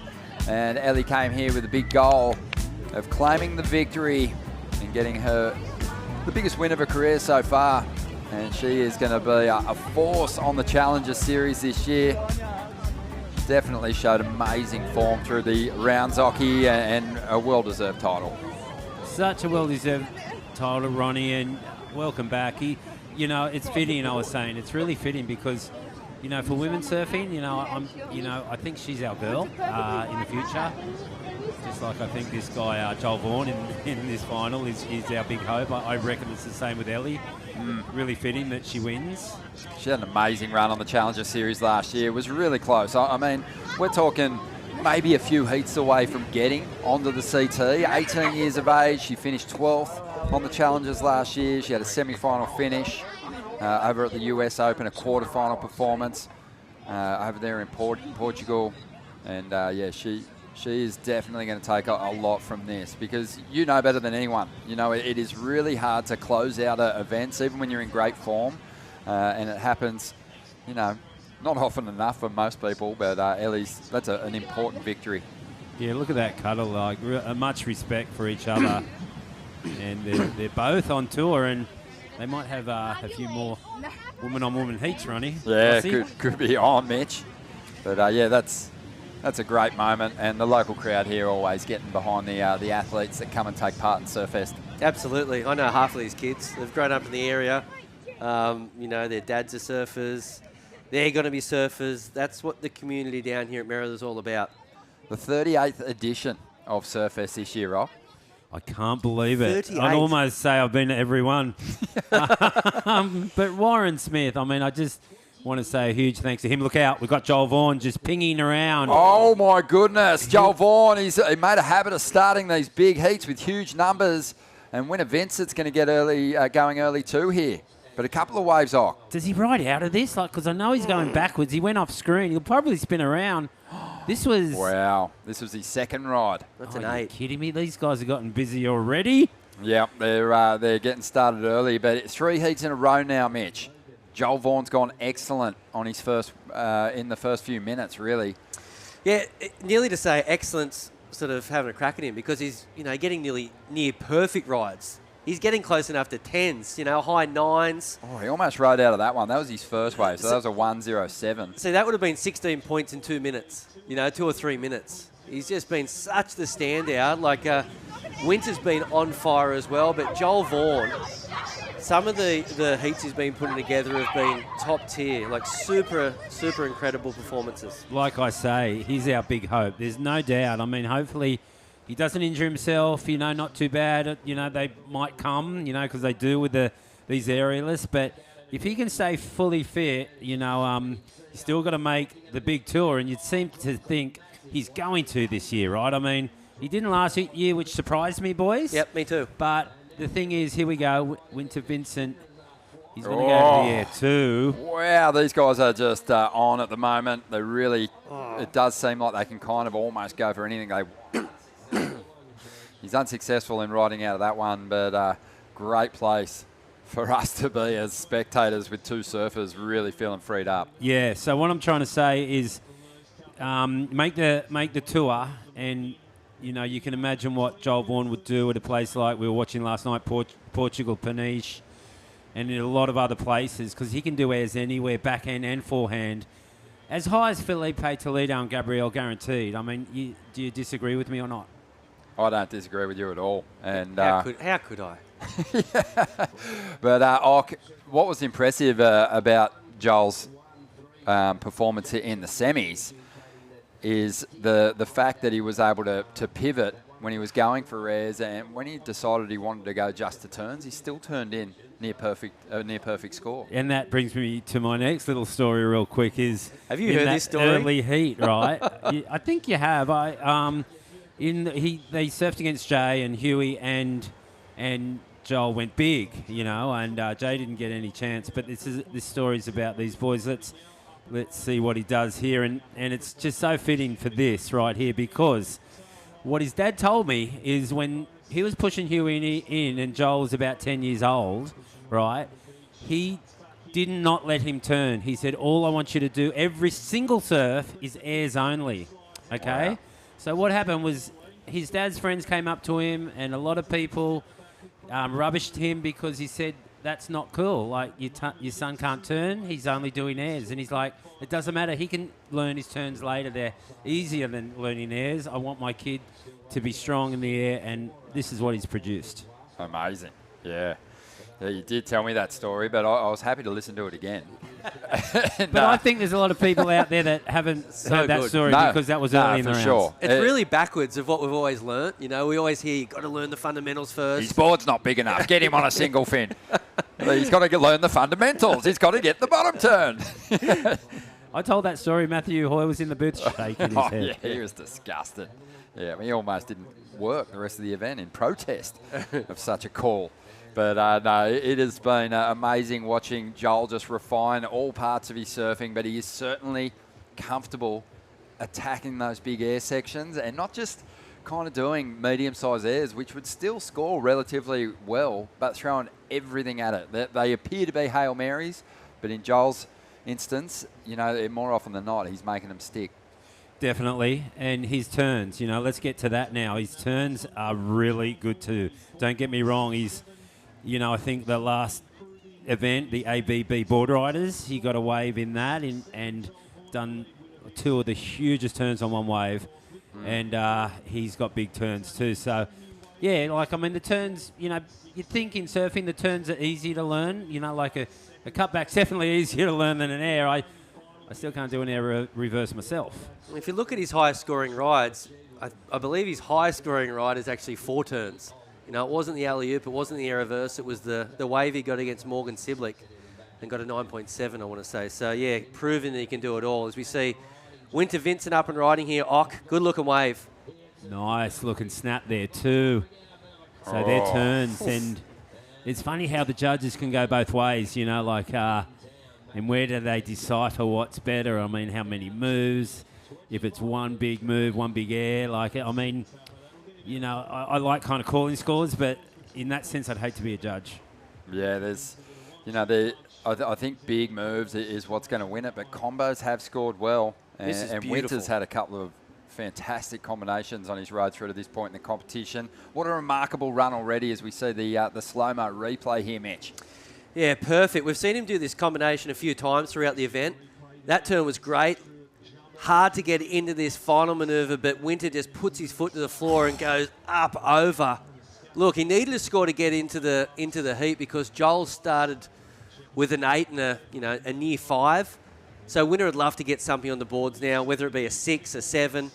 It's going to fall in between. Might even go close to the 8. Wow, look at that, 7-1-7. So there you go, game on. It's exactly what Winter Vincent wanted to do. I could see you watching that final move from Winter and how he made something of relatively nothing climbing up over the section, but just the ability to kick those fins and throw some water as well. I always like to see, you know, a lot of spray thrown, and in that situation was always going to be hard to do, but he's powerful, isn't he? And he threw spray. Oh, look out. Uh-oh. Here goes Joel Vaughan. Oof. Gets that grab and can't ride out, though. So a couple of attempts for him, unsuccessful, but still holds the biggest number of this heat so far. Great performances for Joel on the Challenger Series last year, but didn't really convert them into the results that he wanted. Still finished in the top 30, but he's obviously continues to evolve his performance, and we're predicting he's going to go a lot higher this season. Absolutely. I was surprised on that last year. I really was. I think he's going to qualify this year. Oh, same. Yeah. I would, you know, I'm a betting man. I'd put my money on it. You can't actually bet on that, but definitely, you know, I don't want to put the mocker on him, actually, because I think I was speaking with his dad when I heard that story, and I mentioned to Joel that it's not going to be long till he qualifies, and I'm thinking, what, this year, right? Because that challenge is going to start in Sapa and end in Brazil. And, of course, Narrabeen as well, second stop down there in Sydney. But, yeah, he's got all the weapons. It's hard not to just heap the compliments on him. Let's check in with the winner of the Newcastle Racecourse Women's Pro. A huge victory for Ellie Harrison. Congratulations. You came in here with that big lofty goal, and you've just kicked that big goal. So it must feel amazing, Ellie. Yeah, it feels very good. Yeah. Explain the week to us. You know, you got here at the end of last week, and you've managed to wrangle 5,000 points and beat some of the world's best surfers. You're a Grom at this level as well, so that's the amazing part. You must just feel so chuffed with yourself. Yeah, I'm pretty chuffed. Yeah, I don't know. Yeah, going into this week, I was pretty exhausted from the ABB. Big weekend up there. But no, I still had, my goal, and just took it day by day. There was a few days that I wasn't on, so just, try to keep my energy and keep surfing, and Oh, so good, Ellie. We know that you performed really well on the Challenger Series last year, but I think for a lot of the competitors, you know, you want to really get that experience of shutting events down and getting to the later stages of the event and getting the victory. Massive confidence boost heading into those first couple of stops here in Australia on the Challenger Series. Yeah, huge confidence boost. I don't know. Yeah, I feel pretty good. You just look so happy. It's so good and so raw. I don't know what to think. Yeah. What about the support that you've had, Ellie, and all your mates watching back home in Bowen Heads? Yeah, I know Surfing Victoria, Kale and Adam have been tuning in. I've been talking to Kale a bit throughout this event. Sorry. Yeah, my mum, Dava, is actually watching. She texted me and said she's watching. So, yeah, my mum, my dad, my brothers, and my family, aunties, uncles, yeah. Oh, we love it. We're thrilled for you and look forward to seeing you at the presentation. Congratulations on a well-deserved win. Is there anything else you want to say? Hopefully my speech is better than this interview. Oh, I love it. No, we understand that it's something that you should feel happy and proud about. So Yeah. go enjoy it. Soak it up. Yes. Massive win. Oh. Biggest win of a career, for sure. Absolutely. Have you ever been sort of lost for words on the podium or something like that, Ock? No. No, in a different country, for sure. But probably not in Australia. I like the microphone, but yeah, I'd have a go in Japanese, but my Japanese ain't so good. Or in France, have a go in France. I'll give it a go, Yeah. but my lingo, I should speak fluent in a few languages because the amount of times I've been on tour to those places, 20 times at least. And my dad actually wanted to teach me Italian when I was young, and when I was young, we kind of used to get paid out, or what's the word for it, teased to be a Western Oriental gentleman, as they would say. There's a short word for that, but it's like a swear word. So I didn't want to learn it. And then if I did learn it, I would be like a Leo Ferraventi and I'd speak 4 languages, wouldn't I? But maybe not. I mean...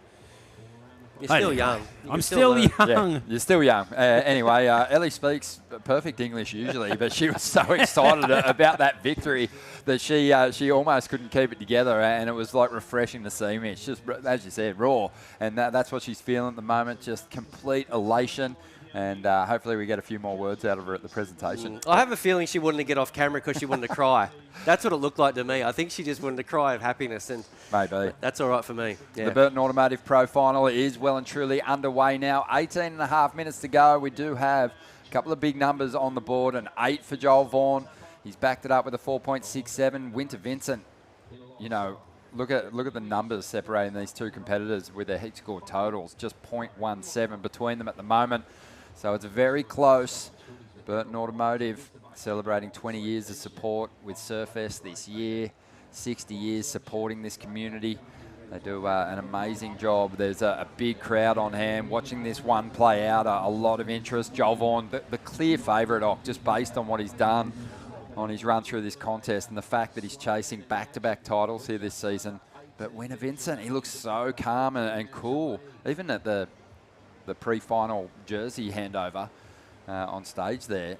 He just seemed so chilled. He's just qualified for the Challenger Series, and he just seemed like he was going out there just completely in a focused mindset. If you just qualify, for the next leg on the tour, you're going to be pretty relaxed. I mean, did you feel it on stage? Oh, yeah. No, yeah. But he just, even still, like it just felt like these two guys were ready to go out. Interesting note, they did a Rochambeau, scissors, paper, rock for who would get priority at the start of this heat. Something that you and your mates would do back in the day. And we did. Yeah, it's great that they. I think I wonder if they got it from us, but it's still happening. Like Aussies are good like that. It's such good mates that they'll just do it because it could be the be all of end all of a final. Like you've rock paper scissors, and the first wave, if it's a 9, you kind of won the. So it's a big thing to do. It's huge, yeah. And then you have that fantastic story, obviously, from Snapper Rocks too, where you went up to Parko and offered to flip a coin for priority at the start of the heat. And he said no. Yeah. It'll never be forgotten. I told it just in the last final, but you know the story anyway. Yeah, I love it. You love it, yeah. And Joel will tell a story about that we'll kind of... He thought you were playing mind games. Yeah, he's got his version. For sure. Well, we're just down to around about the halfway mark here, just a little past it, in fact. As we see these competitors scrambling, Joel does well to get into that wave, but it worked in Winter Vincent's favour, actually. Smart from Winter, though. If the thing about Winter, he's been doing this for, 10 years or so. He's such a grommet still, 19 years old, I want to say. But he's been competing from such a young age, and I know he's been working with Mick Kane forever. He's down here working with Julian Wilson. But, it's guys like Caney that have sort of made him feel pretty comfortable with a situation like that. He could have even maybe pushed the issue then and maybe stood up and, got flirted with an interference. But you saw Winter paddled, realised Joel was going to catch a wave, so he pulled back, and now is in a pretty good position to catch a wave because he's got priority. Still plenty of time remaining in this one. Only looking for a 5.51. So pretty close. Well, that was really interesting, and if we want to get intricate, can we see the replay on that? Because I'll actually tell you what happened right there. He actually was not getting that wave, and if Joel Vaughan looked a little closer, he would have noticed that Winter was actually, or maybe he could have caught it. Or no, or it was the other way around, sorry. Yeah, I'm confused now. Who had priority? It's been a big week. Amazing, yeah. It was a good sell, big sell. I'm glad we got the replay up to make sense of it. Just under 15 minutes to go here. I think that was my best one. Yeah, like I had to get stuck somewhere and I waited for the final. So who had priority? Yeah, I love that. Well, priorities now with Joel Vaughan because Winter, he got into this one. Nice little flare on the tail there. Working it back to the bowl. Is this one going to go again on the inside? He's done well with some big finishes, but he's going to run out of steam to hit that end section. Just under 15 minutes to go. And Joel Vaughan with priority. We'll see where the number comes through for Winter. It was a great opening turn, Mitch, but then the wave kind of laid down. Yeah, unfortunately, it just went into that dead sort of deep water there and couldn't get an end section. So a 4.4 was the result in that one. A lot of people down here at Merrithen right now, they love watching the final, Surfest Sunday. Massive. And, you know, they've been braving the elements all day. We had a bit of rain this morning, and it was a little grey, a little miserable. The sun poked its head out for a moment, but a little overcast. But there's still opportunity out in this lineup, a nice little air wind. I think we still see these guys take flight again as we get down to the final 13 and a half minutes. But, yeah, always really enthusiastic spectators at this venue, Walt. Oh, aren't they what? They're passionate supporters. It's never been any different. I mean, the crowds maybe were bigger back in the day. I thought there'd be more people rock up for the final, but they saw this storm coming. And I guess back in the day, you know, like there was no webcast. So someone like me, I'd probably be at home watching on the couch too on a day like today. But, you know, back then, big crowds. And, wow, it's Winter Vincent spinning ever so quickly. Only need a 5.51. Oh, got it. Job done, right? I know there's a lot of time remaining, but that's going to switch it. I have a feeling this heat's going to be switched a few times. It feels like it's just going to go back and forward. As we see, first turn was huge. That was so progressive. Yeah, the scrutiny on the rotations these days, it's, you know, the judges don't really go too crazy. There's not a lot of height. I think what Winter does on this version is he whips it so swiftly. It's so quick, the rotation, that makes it sort of really attractive on the eye. And then to move your feet back to, you know, continue speed down the line, so difficult. I don't think he gets it. Yeah, it's going to be on the line, as we see on the outside, Joel Vaughan. You know, he can do the big airs, but when the big critical sections come, he can hammer those too. That was powerful. I think that's going to score really well. It'll score a lot higher, don't you worry about that. Nah, the spin, you know, it was just not high, and I don't think the judges are going to buy that, but they're going to buy this all day long. Huge lip floater, free fell, not just like Molly Picklum at Sunset Beach. Well, Mitch was right in that he got enough to get himself in front, 5.93. Again, you know, they do heavily scrutinise those turns, especially when they've seen a few of them through an event. And I think just that he saves that one with the combination, the last turn, just the swift rotation. But Joel is going to steal the energy back with that big end section hit. That was one of the biggest set waves we've seen today, Mitch, and he clubbed it. Yeah, he did, and it was a 7.5 for one manoeuvre. So, you know, it's that simple. If you can get yourself on one of those sets and perform a big manoeuvre, you're going to get rewarded. As we look at the replay, look, we talked about it. This heat's going to go back and forth several times, and that manoeuvre there, that was all class there from Joel Vaughan. Has felt like the scale's like a little higher today. There's been, I think, a little bit more face for the competitors to work with. You consider what we've seen through some of the earlier rounds where we had a lot of closeouts and competitors dealing with a short amount of space to try and get that big major turn done or sort of more minor rushed combos. Today they found some room. Feels like the panel has worked with more of the top end of the scale to work out who's going to be progressing through or taking these events out. Nice down carve there from Joel Vaughan into a big snap. And I believe if he wins this event, he actually wins the series. So be a great day down here at Merida if he can get this one. And to go back-to-back, that would be huge. That was my next question, Ronnie. It's back-to-back is what we're looking at. You're the stats guy, and everyone goes for their phones because has it been done before? First Back-to-back time. here? No, I don't think so. No. So it'll be the first time in history, Ock. You're onto that one. Wow, that's massive because all those, all those goals and all those records, you know who's the biggest record breaker and wants to break every one. We don't have to mention his name, but in the Newcastle scheme of things, this is big. Huge. Yeah, you went back-to-back, Ock, and win in 86 and then had a couple of years off and came back in 98 and got a victory. Just Not exactly back-to-back. Yeah. Or did you feature in a couple of other events in between that period? 86 to 98? At Newcastle? Oh, that's a good question. Technicality. That is a good question. Yeah. I thought you said your memory was really good. Come on, Ock. Yeah, I'm just throwing him under the bar. Says he has to me a couple of times in this. It's a broadcast.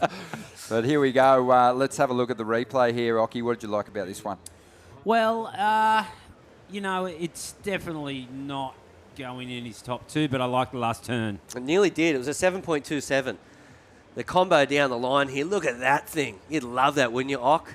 Power. I just love slow motion, because it makes everything look so much better for some reason. We didn't see the last turn because we got to get to this wave live. Winner Vincent. Yeah, the wave size just isn't there. I know Joel's been getting the bigger waves, but massive air reverse. Did he ride it out? He didn't look concerned with trying to appeal to the judges that he did ride it out. He was looking out the back, but he definitely completed the turn. That tells me the beginning wasn't much. Yeah, I mean, but the ability to sort of reignite your interest in the ride with a turn like that is pretty remarkable. But you know what is remarkable? Because you're onto it, Rossi. There wasn't much on the start of that wave, and he just done that for fun. He done that last move for fun and didn't even want to ride out because he knew he wasn't getting a score. Go figure, right? Because I'd love to do that. Yeah, it looked fun, didn't it? He needs an 8.33, so he's within reach, but there is work to do here. Joel Vaughan's patience, once he's got that priority, has been pretty commendable. He's got himself on some bigger set waves. I think that's the difference between these two competitors at the moment, the sets. That's it. I think that's pretty much, it's been Joel's on the biggest waves and Winter's unfortunately be out of sort of rhythm. You know all about rhythm in heat sock. Sometimes it's all over you. You can't, do a thing wrong with rhythm, and other times... Oh, it's so true. It's just surfing. I mean, free surfing, competitive surfing, it's no different. Like sometimes you just got it on a string. They're all coming to you, and then sometimes they are not. Usually there's no in-between, really. I mean, I guess you forget the in-betweeners, but you definitely remember when you were getting starved, and you remember when you were getting fed beautiful waves. I like that. So winner Vincent out there looking for a meal in the form of a set wave here, so he can match it. He's got the form. I mean, for me, I'm just loving those fin-free hits on the pocket that he's been throwing down in his past couple of heats, the quarters and semis. The airs are impressive, but he's really. I think both these surfers, with their work on the face, the rail turns and those pocket hits, they've both improved a hell of a lot. So we'll see if we can connect with one here. So Joel Vaughan's North Shelley. Winter Vincent is... Queen's Cliff, QVC. Queen's Cliff, yes, okay. A Manly boy. And so, he's really mimicked the run of George Pittar in this event last year, coming from outside a qualification position and getting to the final to get a place on the Challenger. Winter did the same thing. Did George make the final last year? He did. I remember he came out of nowhere, but I couldn't remember if he made the semis or the final. He got second, yeah. They surf so similar. They're both tall. I think. Do you? 6'2", 6'3". You don't agree there? No, I agree with that. They got that. You can definitely disagree with me. I don't care. No, similarities of sure. They're both tall. They're natural footers, and there's definitely something that can be said. They've got similar surfing styles.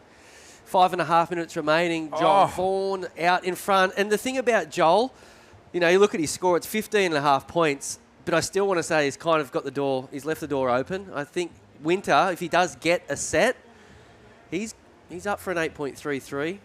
He's got to sell Joel on a wave or something here though, because unlike some of the other heats where there was some space between competitors, these two are shoulder to shoulder in this lineup at the moment. And Joel, I can see him playing it pretty smart, using some of the heat management that he would have gathered, the experience he would have gathered on the Challenger Series last year to try and close this final out and go back-to-back for the first time ever. Yeah, the thing about it, the last few heats that he surfed too, and that's where I say the door's been left open. He didn't leave it open the last couple of heats. You know, No. he mopped Morgan. Oh, he shut it. He shut the door. He just bolted it shut. Yeah, 18 points, 19 points. This one's a little bit more modest, 15.5 points. You know, has got priority, and I do agree, Ron. He's a really smart surfer, and he'll do his best to close this out. But if we do see a couple of sets come through, there's not much you can do, is there? If there's a couple of waves in the set, you just sort of have to back yourself and worry about your own performance. He's got a few things going his way, boys. Like, he's got priority. The wind seems like it's coming up. The tide's coming up. Scores out there, you would seem to think they're getting lower, by the minute. Has he had someone phone him up from maybe up north or something? Is that what? Has he got the Oki treatment? Does he know something we don't? Funny, yeah. We talked about it before, Ron. Oh, I love it. Oki reminded us that he had a final here at Surfest against Tom Curran, and the conditions were pumping, but there was a southerly buster just up the road, and Oki got in his 2 scores nice and early. It might have been 3 scores back then. Yeah, it was 3 scores back then. You're right. Yeah. Oh, Winter has a look at that one. No harm in having a look for him because he's without priority, so just stalking opportunities on the inside here. Just over 3 minutes to go in this last QS event on the schedule for the Australia-Oceania region, also for the Asian region as well. We've already locked down those spots, and it's also a wrap as far as who's going to be competing on the Challenger Series here as well. Sorry, Ronnie. Massive congratulations to Kian Martin. He's won that he won that region, and he's up on the coast with my son Jay. Actually, they're best mates. You know that. Yeah. We all know that. And congratulations, Kian. It's probably another reason for the boys to have a party. But that's a great effort. Here we go, Winter Vincent. Oh, my really goodness. hucking it out there. He needed to go big, and that was a anger. horrible wave, and he would have got the score. It was anger, but I wonder if he would have. The wave was only 2 foot. How's the projection, though? So much whip. Oh, my goodness. Wow. I mean, he is always going to be a threat on a right if he can pull that turn out of the bag. That's always going to score well. But, yeah, the judges would have had a lot to kind of consider with that move. Just sort of sprung from nowhere. They would have, if he made it, right? Yeah, that would have been tough because, 2 minutes left. There's a big crowd in Webland, big crowd on the beach, and would they have given it to him if he rode out of that? We'll never know. Minute 40 seconds to go in what has been an amazing edition of Surfest, the 38th edition. This one presented by Reflections Holiday Parks. It's just been awesome. We've had beautiful weather. We had some grey days, and these competitors have faced it all. I just want to say thanks heaps to Warren Smith for having me down to commentate. It's not a regular thing that I've done. I mean, I'd love to come back next year. I've had that good of a time. I know the waves have been pumping at home, but I've had a really good time. I've been happy. Thanks to the missus for thanks to the missus for letting me come. She's been handling the load with the kids, and when I get home, there's one thing she's going to do. Go surfing. See you later. The kids are yours.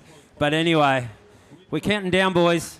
Yep, it's just under a minute remaining now. Joel hanging pretty tight here with Winter Vincent now. He wants that title. Winter chasing. Look at him. He's looking at anything at this point in time. Yep, the clock's ticking away. 40 seconds remaining. Joel Vaughan has got priority. Sticking a Winter he's just bugging him, isn't he? All over the top of him. You wouldn't let... Winter nearly sort of turned the heat a moment ago because he caught an average wave on the inside. And I think Joel saw that. I think he doesn't want to do that again. So I dare say if anything comes, he's going to shut it down. 25 seconds remaining.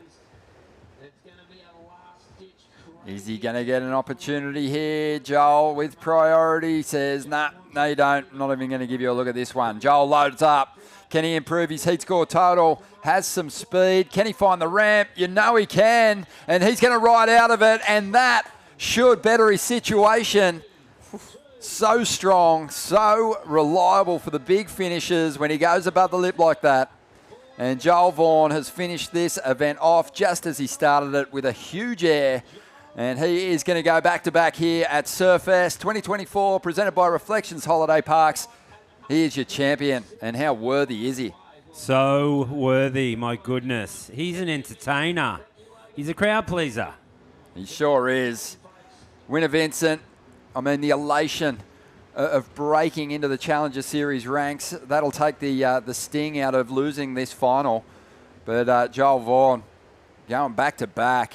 And, man, he is going to be so hard to stop on that CS this year.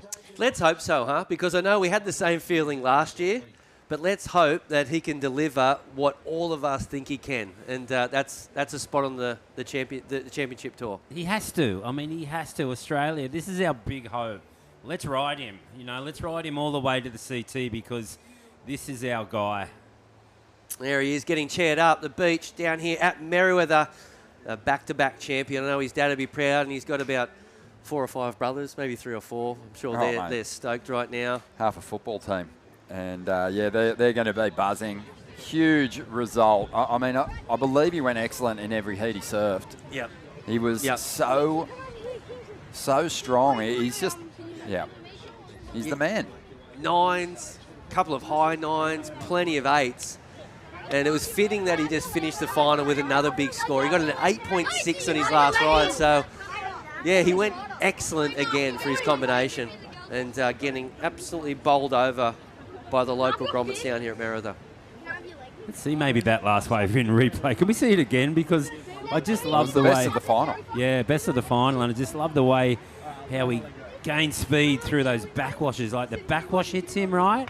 He gets going here, and you can see the section way down the line. But look, he weaves through this backwash here, and then ping. Oh, gosh. Probably after he was off the last ripple of backwash that got him that extra height, and all day long. And Winter Vincent was, doing a masterful job of almost converting on average kind of waves. And Joel got halfway through that ride, and you're kind of thinking, it's flattening out. It's not going to do too much. And then just whammo, out of nowhere, he pulls a big lofty rotation, stomps it with ease, drops an 8.6. Another excellent heat score total for him on finals day. So strong. It was funny too. Remember we were saying you can't give Winter an inch. And it turns out if Joel did give that wave to Winter, there was an opportunity down the line. So really smart tactics there from the winner. Yeah, he kind of did start to play a pretty smart game with his priority. He had that one little slip up where he took that wave that didn't eventuate into anything that Winter had a look at. But other than that, put it together pretty beautifully. There goes Winter congratulating him. Yeah, good sportsmanship. Yeah, it's Newcastle's going to go off this afternoon, I reckon. There's going to be a few beers go down for sure. This is the last event. He deserves a beer, this man. How old's Joel?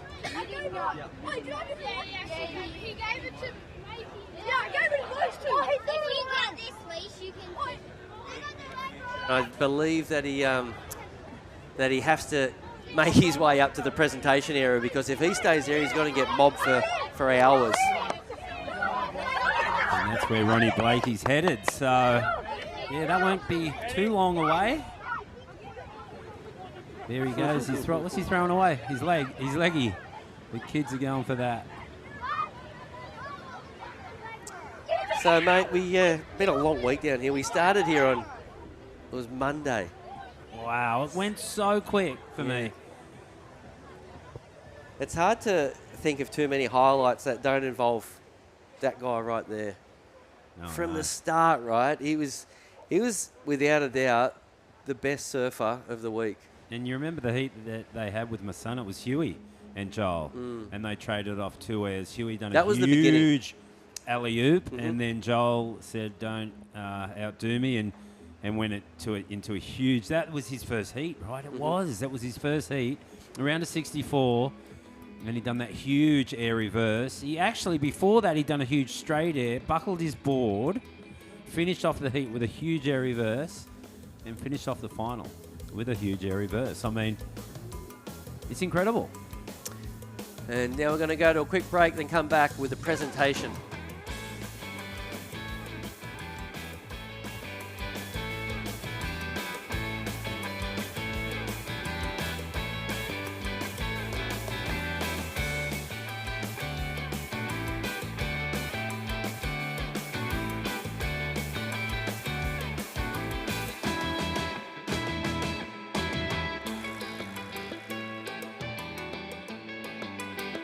The Racecourse is not just a place to watch the horses thunder. It brings generations together to share memories and experiences that are close to our hearts and runs in our veins. Newcastle Racecourse, home is where the track is.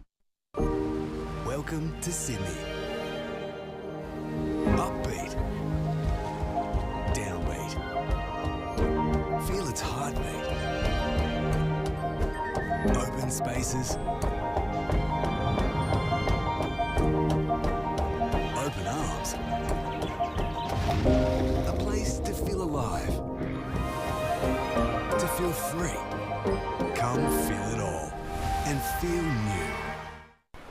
Adam has taken a few losses at work this week. A loss out here, a little easier to take.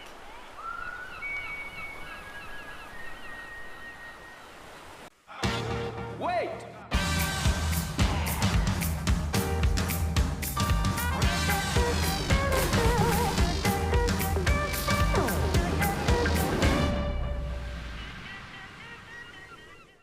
Holidays, Ironman, outdoors, Ironman, whoa, Uber, suspension, lights, roof rack, camping equipment, recovery gear, under Ironman Maitland, and under Ironman. I can't do two things at once, right?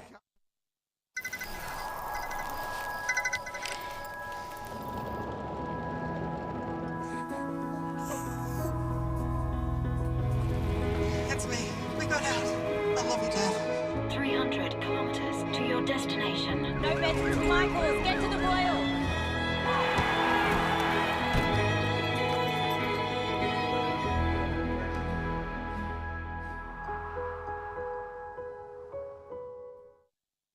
Holidays, Ironman, outdoors, Ironman, whoa, Uber, suspension, lights, roof rack, camping equipment, recovery gear, under Ironman Maitland, and under Ironman. I can't do two things at once, right? Back home, the Wilsons always use proper dinner etiquette. Out here, the stick will do just fine.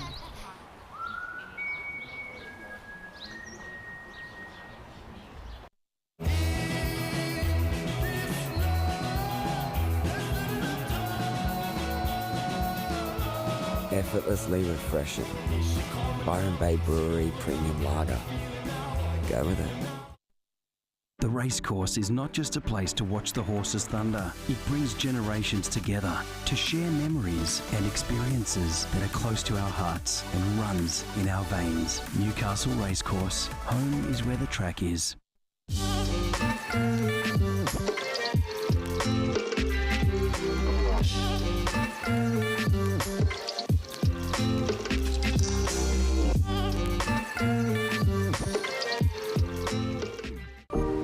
Welcome to Sydney. Upbeat. Downbeat. Feel its heartbeat. Open spaces. Open arms. A place to feel alive. To feel free. Come feel it all. And feel new. Holidays, Ironman, outdoors, Ironman, whoa, Uber, suspension, lights, roof rack, camping equipment, recovery gear, under Ironman Maitland, and under Ironman. I can't do two things at once either. Welcome back as we check out some replays from semi-final action of Joel Vaughan into the final. Now, Occy, this wave here, I think it was a 9.7 or 9.6. Unbelievable surfing. It was just, you know, below the lip surfing. That's what you were talking about, right? The turn wave where he scored probably his highest score and it was only on turn. So he's got it all, hey, like, it's just a highlight, really. I mean, people try and make a movie and it takes them months. He's done it in 2 heats. I love the hoverboard thing that he... Yeah, the hoverboard. That's where, you know, I look for intricate stuff like that where he knows, he can see the air section and he does not want to lose an ounce of speed. And so what he did there, weaving that backwash, that's where I look for a great surfer, you know what I mean? Someone that can read water, read what's in front of you. Really important, and he's got it. The flow he had between the takeoff and the air section was incredible. It was actually really slow, that part of the wave, but he just found some gear to drift through and... Nope. There's not many other people can do that. Like you, I think we were talking about it before. Winter Vincent was seeing if he was going to go that wave, and would he have been able to do that? You know, we'll never know that either. But, you know, Winter's got a big future too, for sure. Congratulations to Winter Vincent. The Manly crew will be stoked. North Shelley, they're got to be stoked too. I mean, we had that board riders battle last week. It was a huge success. Burley took that out, but you know, we're kind of at the end of our season now. We're going to hand it over to the big dogs, and you know, which is going to be Bells Beach. That's true. That's exactly what we're doing. Yeah. And then, you know, West Oz, and I can't wait for that leg. So, but just in our series, you know, there's going to be these guys' series. There's going to be a few months break until the first event kicks off in Indo. I can't tell you which one's on first, or, you know, they're not confirmed just yet, but it won't be long. I spoke to Ty. It will be real soon. I'm sure all the competitors are waiting to book their flights for that. You know, the earlier the better. But this contest was a huge success. I'm thinking, you know, like, it's hard to tell from a commentator's point of view. We're in the box all the time, but everyone seemed happy to me. Yeah, it's been a great week, and yeah, a little bit sad to finish the regionals, but yeah, now we cast our eye to the big dogs, the CT, for a couple of events. Of course, it will be Bells and WA. I can't wait to see Medina. I mean, I really wanted Ethan to win last night, you know, and he made the final. But yeah, interested to see everyone come out for. Yeah, absolutely. Now we're going down to the presentation with Ronnie Blakey. Hello, ladies and gentlemen. Welcome to the presentation of Surfest 2024, proudly presented by Reflections Holiday Parks. Can we get a big round of applause for our competitors, please? This is the end of a grueling qualifying series schedule for our competitors. They all stood up. They gave us great performances when the pressure was on. And you guys stood up too. Give yourselves a round of applause.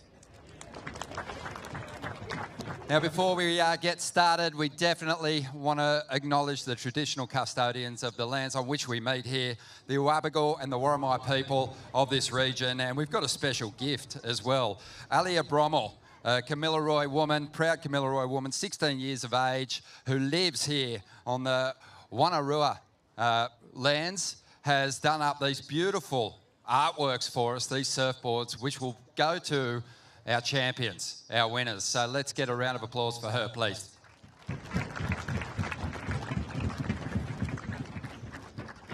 I do want to say a huge thanks to the administrators of this event, Surfest, in its 38th year this season. We love our time in Newcastle. To Warren Smith and his team, thank you so much. Let's give Warren a huge round of applause.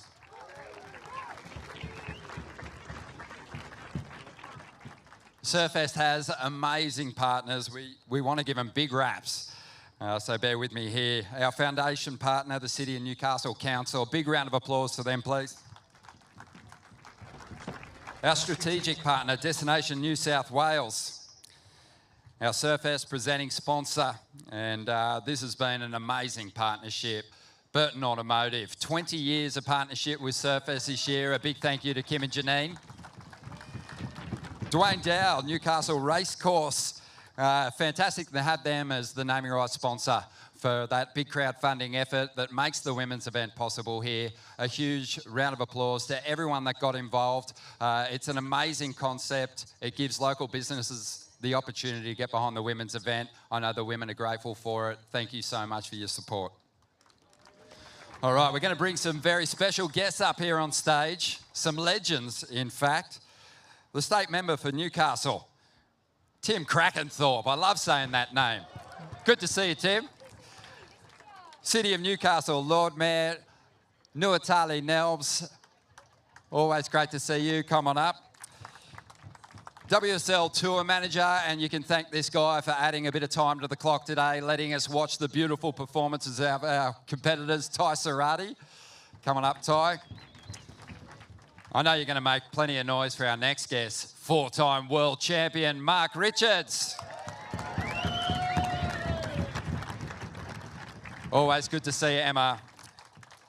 We're going to get Kim and Janine Burton up here. These guys deserve a huge amount of applause and respect, helping keep this event alive for the last 20 years. Thank you so much, guys. And last but not least, Dwayne Dow from Newcastle Racecourse. Let's bring him on up. Big round of applause, getting behind the women's event. Cheers, mate. I'm now going to ask Tim Crackenthorpe to come up and say a couple of words. Take it away, mate. Cheers. Wanakaiu, which is our local Awabakul welcome to everyone. How good is it to be here today with another fantastic Surfest number 38. We are getting so close to 40 and, you know, we're writing history every time we have it. And again today we wrote history with, Joel doing it twice in a row, but my God. This is more than one event. This is actually 8 events, you know, from our Indigenous Classic to, you know, our business fundraisers to the schools. And it's really an event that encompasses the whole community. And that's what I love about it, and that's what Newcastle loves about it, and that's what Newcastle is all about. So it's great to see so many people here, and because it is such a wonderful community event and adds so much in terms of our tourism, in terms of all the international surfers and the people that come from all over Australia for this, Destination New South Wales has been sponsoring the event since 2008. And today, I'm very pleased to announce that we will continue to sponsor Surfest in 2025 as well. I mean, why wouldn't we? We'd be absolutely crazy not to. This is my favourite event of the year. I'm a surfer myself. Had a kid this year in the school comp, and we just froth and love it here in Newcastle. So, yeah, go Surfest. Good on you, Tim. Absolute champion. Next up to speak, I'm going to call on the Lord Mayor of Newcastle, Nuatali. Come on up. Thank you very much. It is wonderful to be standing here again. As everyone knows, Surfest was born out of council 38 years ago. As foundation sponsors, we've been very committed to this event for all the reasons that Tim just mentioned. It is so important to have this event locally in Newcastle, and I would say that Surfest is Newcastle and Newcastle is Surfest.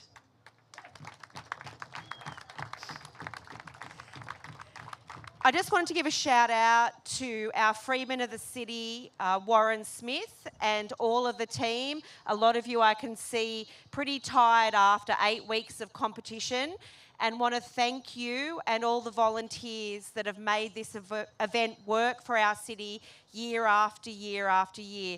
It's a phenomenal effort from a crew of locals dedicated to Surfest, and I thank you for your work and your support of the city and also surfing in Newcastle. It's truly phenomenal, and nothing would happen without you and sponsors like Kim and Janine, who have literally kept Surfest alive, particularly in the last decade. So thank you to you all, and congratulations to all the winners again. It's great that the rain held off and we've had some decent waves this year. So I look forward to many more years of Surfest. Thank you, Nuatali. All right, I mentioned it before, but amazing. Burton Automotive celebrating 20 years of incredible support as the naming rights sponsor of the men's event, the Pro Junior event, also supporting the Hunter Region, surfboard clubs, Bay Area board riders, East End board riders, and the Merriweather Surfboard Club. They also support local surfers, Jackson Baker, Philippa Anderson, Dom Thomas, and Eden Hassan. And we've got a special presentation here for Kim and Janine. We're going to get Warren Smith up himself for this beautiful monument to honour their absolute unwavering support of this event. It's a 1970 retro single fin pintail, and the board shape was influenced by surfers Jerry Lopez and Rory Russell. It is an absolute thing of beauty. Shaped by Mark Richards, no less. Come on over, MR. Let's get a photo of these guys. But again, let's put our hands together for Kim and Janine and the Burton Automotive family.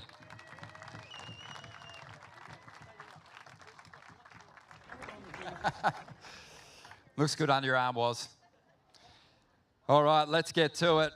We're going to bring up our finalists of the Newcastle Racecourse Women's Pro, starting with second place. She was well outside the qualification mark for the Challenger Series coming into the last two events, but she's been on some kind of roll. After shoring up her place to represent New Zealand at the Olympics this year, Safi Vetti has not backed down, and she has now earned her place on the Challenger Series. Put your hands together for the runner-up this year.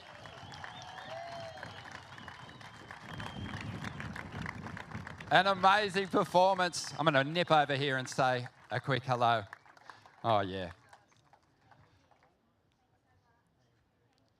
Well done, Safi. What a couple of weeks for you. Congratulations. You must be over the moon. How does it feel? Oh, it's undescribable, really. I feel ecstatic and, yeah, wow. It's been a big week and I was so nervous last night. I could barely sleep. So this is just, yeah, unreal.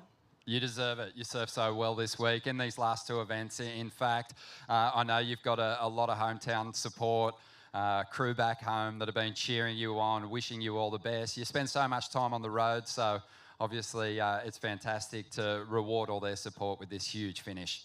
Yeah, for sure. My community back home has been supporting me from day dot, so I really wouldn't be here without them, and I'm just stoked to be able to represent New Zealand and Gisborne as a whole, and yeah, gosh, there's so many people to thank, and everyone that's helped me along the way, no matter what. I feel like everyone plays a huge part in our road to, I guess, being the best that we can be. So, yeah, no, very stoked and really, yeah, over the moon. Congratulations. An amazing run in the final QS event. We'll be watching you closely on that Challenger Series.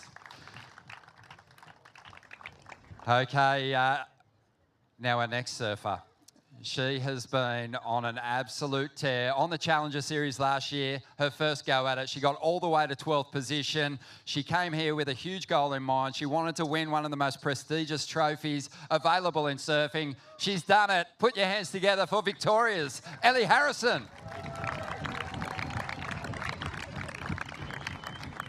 And that trophy is a thing of beauty. She was short on words when we spoke to her during the men's final, but Ellie Harrison, you've had a moment now to digest this result, have a look at the names on that trophy, world champions galore, and now you're going to be on there. How's that feel? Yeah, it feels amazing. This comp has been like, I've come to this comp the past couple of years, and yeah, I don't know, it was a huge goal of mine to take this out. Yeah, I've seen some of my idols take this comp out, so I'm just, yeah, very happy, yeah. The Challenger Series, it's obviously so tough. You did so well last year. One thing you've been searching for is a big win in a major contest. Have you already felt the mental mind shift? Are you going to take a lot of confidence from this?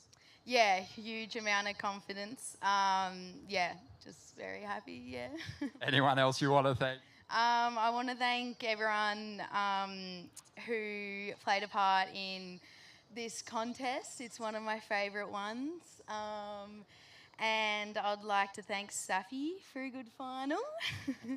Yeah, I don't know. Yeah, just my family, everyone who supports me, WSL. Yeah. Well, you go and just digest this result because it is the biggest one of your career. A huge win. Put your hands together for our finalists in the Newcastle Racecourse Women's Pro.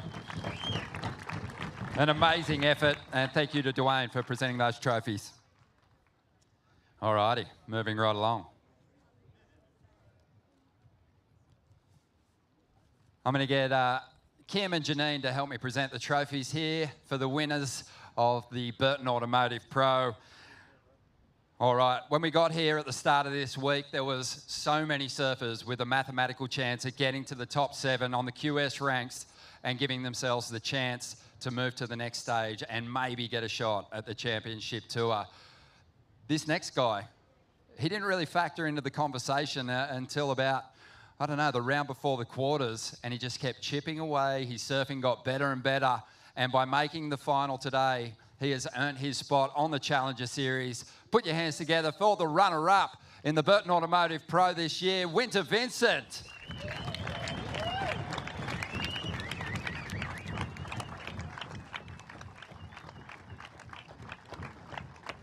You really crept up on me there, mate. Congratulations. You also crept up on the field. That was an amazing run. Probably the biggest competitive highlight of your young career so far, but it's only going to get bigger now. You're onto the Challenger Series. How good's that?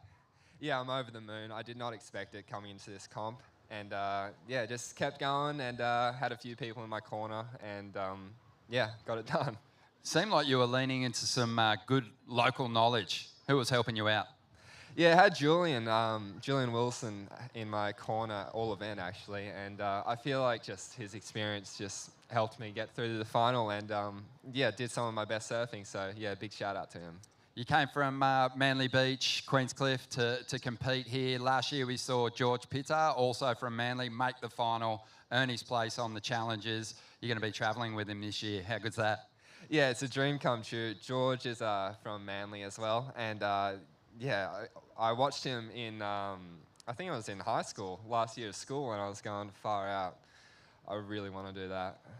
You did it. Good stuff. Congratulations, mate. Put your hands together for Winter Vincent. In the amazing 38-year history of this event, no man has gone back-to-back until today. Joel Vaughan is your champion of the Burton Automotive Pro here at Surfest, presented by Reflections Holiday Parks. Make some noise for him. What an effort. What a run. What a guy. Joel, mate, from the very first heat, you were dropping excellent scores and you didn't let up, finishing the final with an excellent number. Is this one of the best weeks of your life or what? Yeah, it's been really good. First heat, I got to surf with my little brother, and he dropped a 9.3 on me. I ended up beating him, though. Of course you'd get that in. Yeah. Don't worry. Where is he? Where's Huey? We get our day, Huey. The little brothers get one back. Yeah, I got him. He got me a board riders the other week, so had to get him back. And yeah, the next few heats, I felt like I didn't really surf that well, and then I made it to the quarters, and I got told that I'd officially qualified, and so I kind of just felt like I opened up a bit and did some good surfing today. Mate, that's remarkable to anyone who watched you on the Challenger Series last year. You dropped some of the biggest numbers all year, but you didn't get into that position to get onto the championship tour. But the way you surfed in this contest just had me scratching my head that you were still chasing a place on the Challenger Series. So first step is taken care of, and you're back where you were last year. What are your goals for this season? My goals are to qualify this year, and I'm putting a lot of effort in. And yeah, I guess we'll see how it goes. Anyone you want to thank, mate? Yeah, big thanks to my family, my dad especially, my little brother, and my older brothers as well, and everyone from North Shelley Board Riders and everyone who supports me. Ladies and gentlemen, what do you think? Do you reckon Joel Vaughan could go all the way and get on the championship tour this season? I totally agree. Let's get our finalists up here.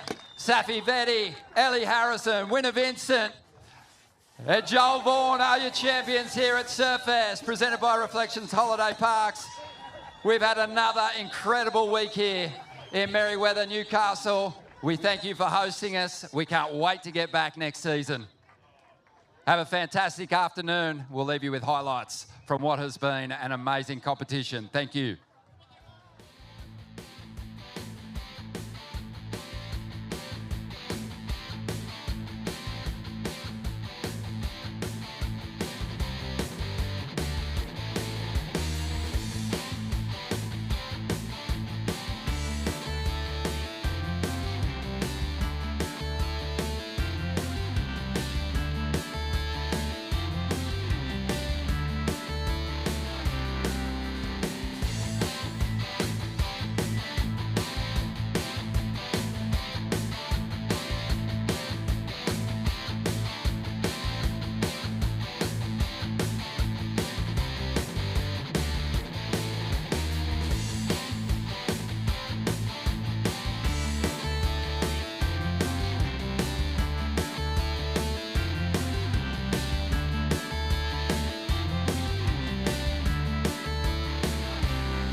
craving to feel new again. To see something new that will blow our minds. Or meet someone new who will change it. New South Wales. A place to feel free. To feel alive. And most of all, to feel new again. Maddie's last night's sleep was spent trying to look up relaxing wave sounds. Tonight's actual wave sounds.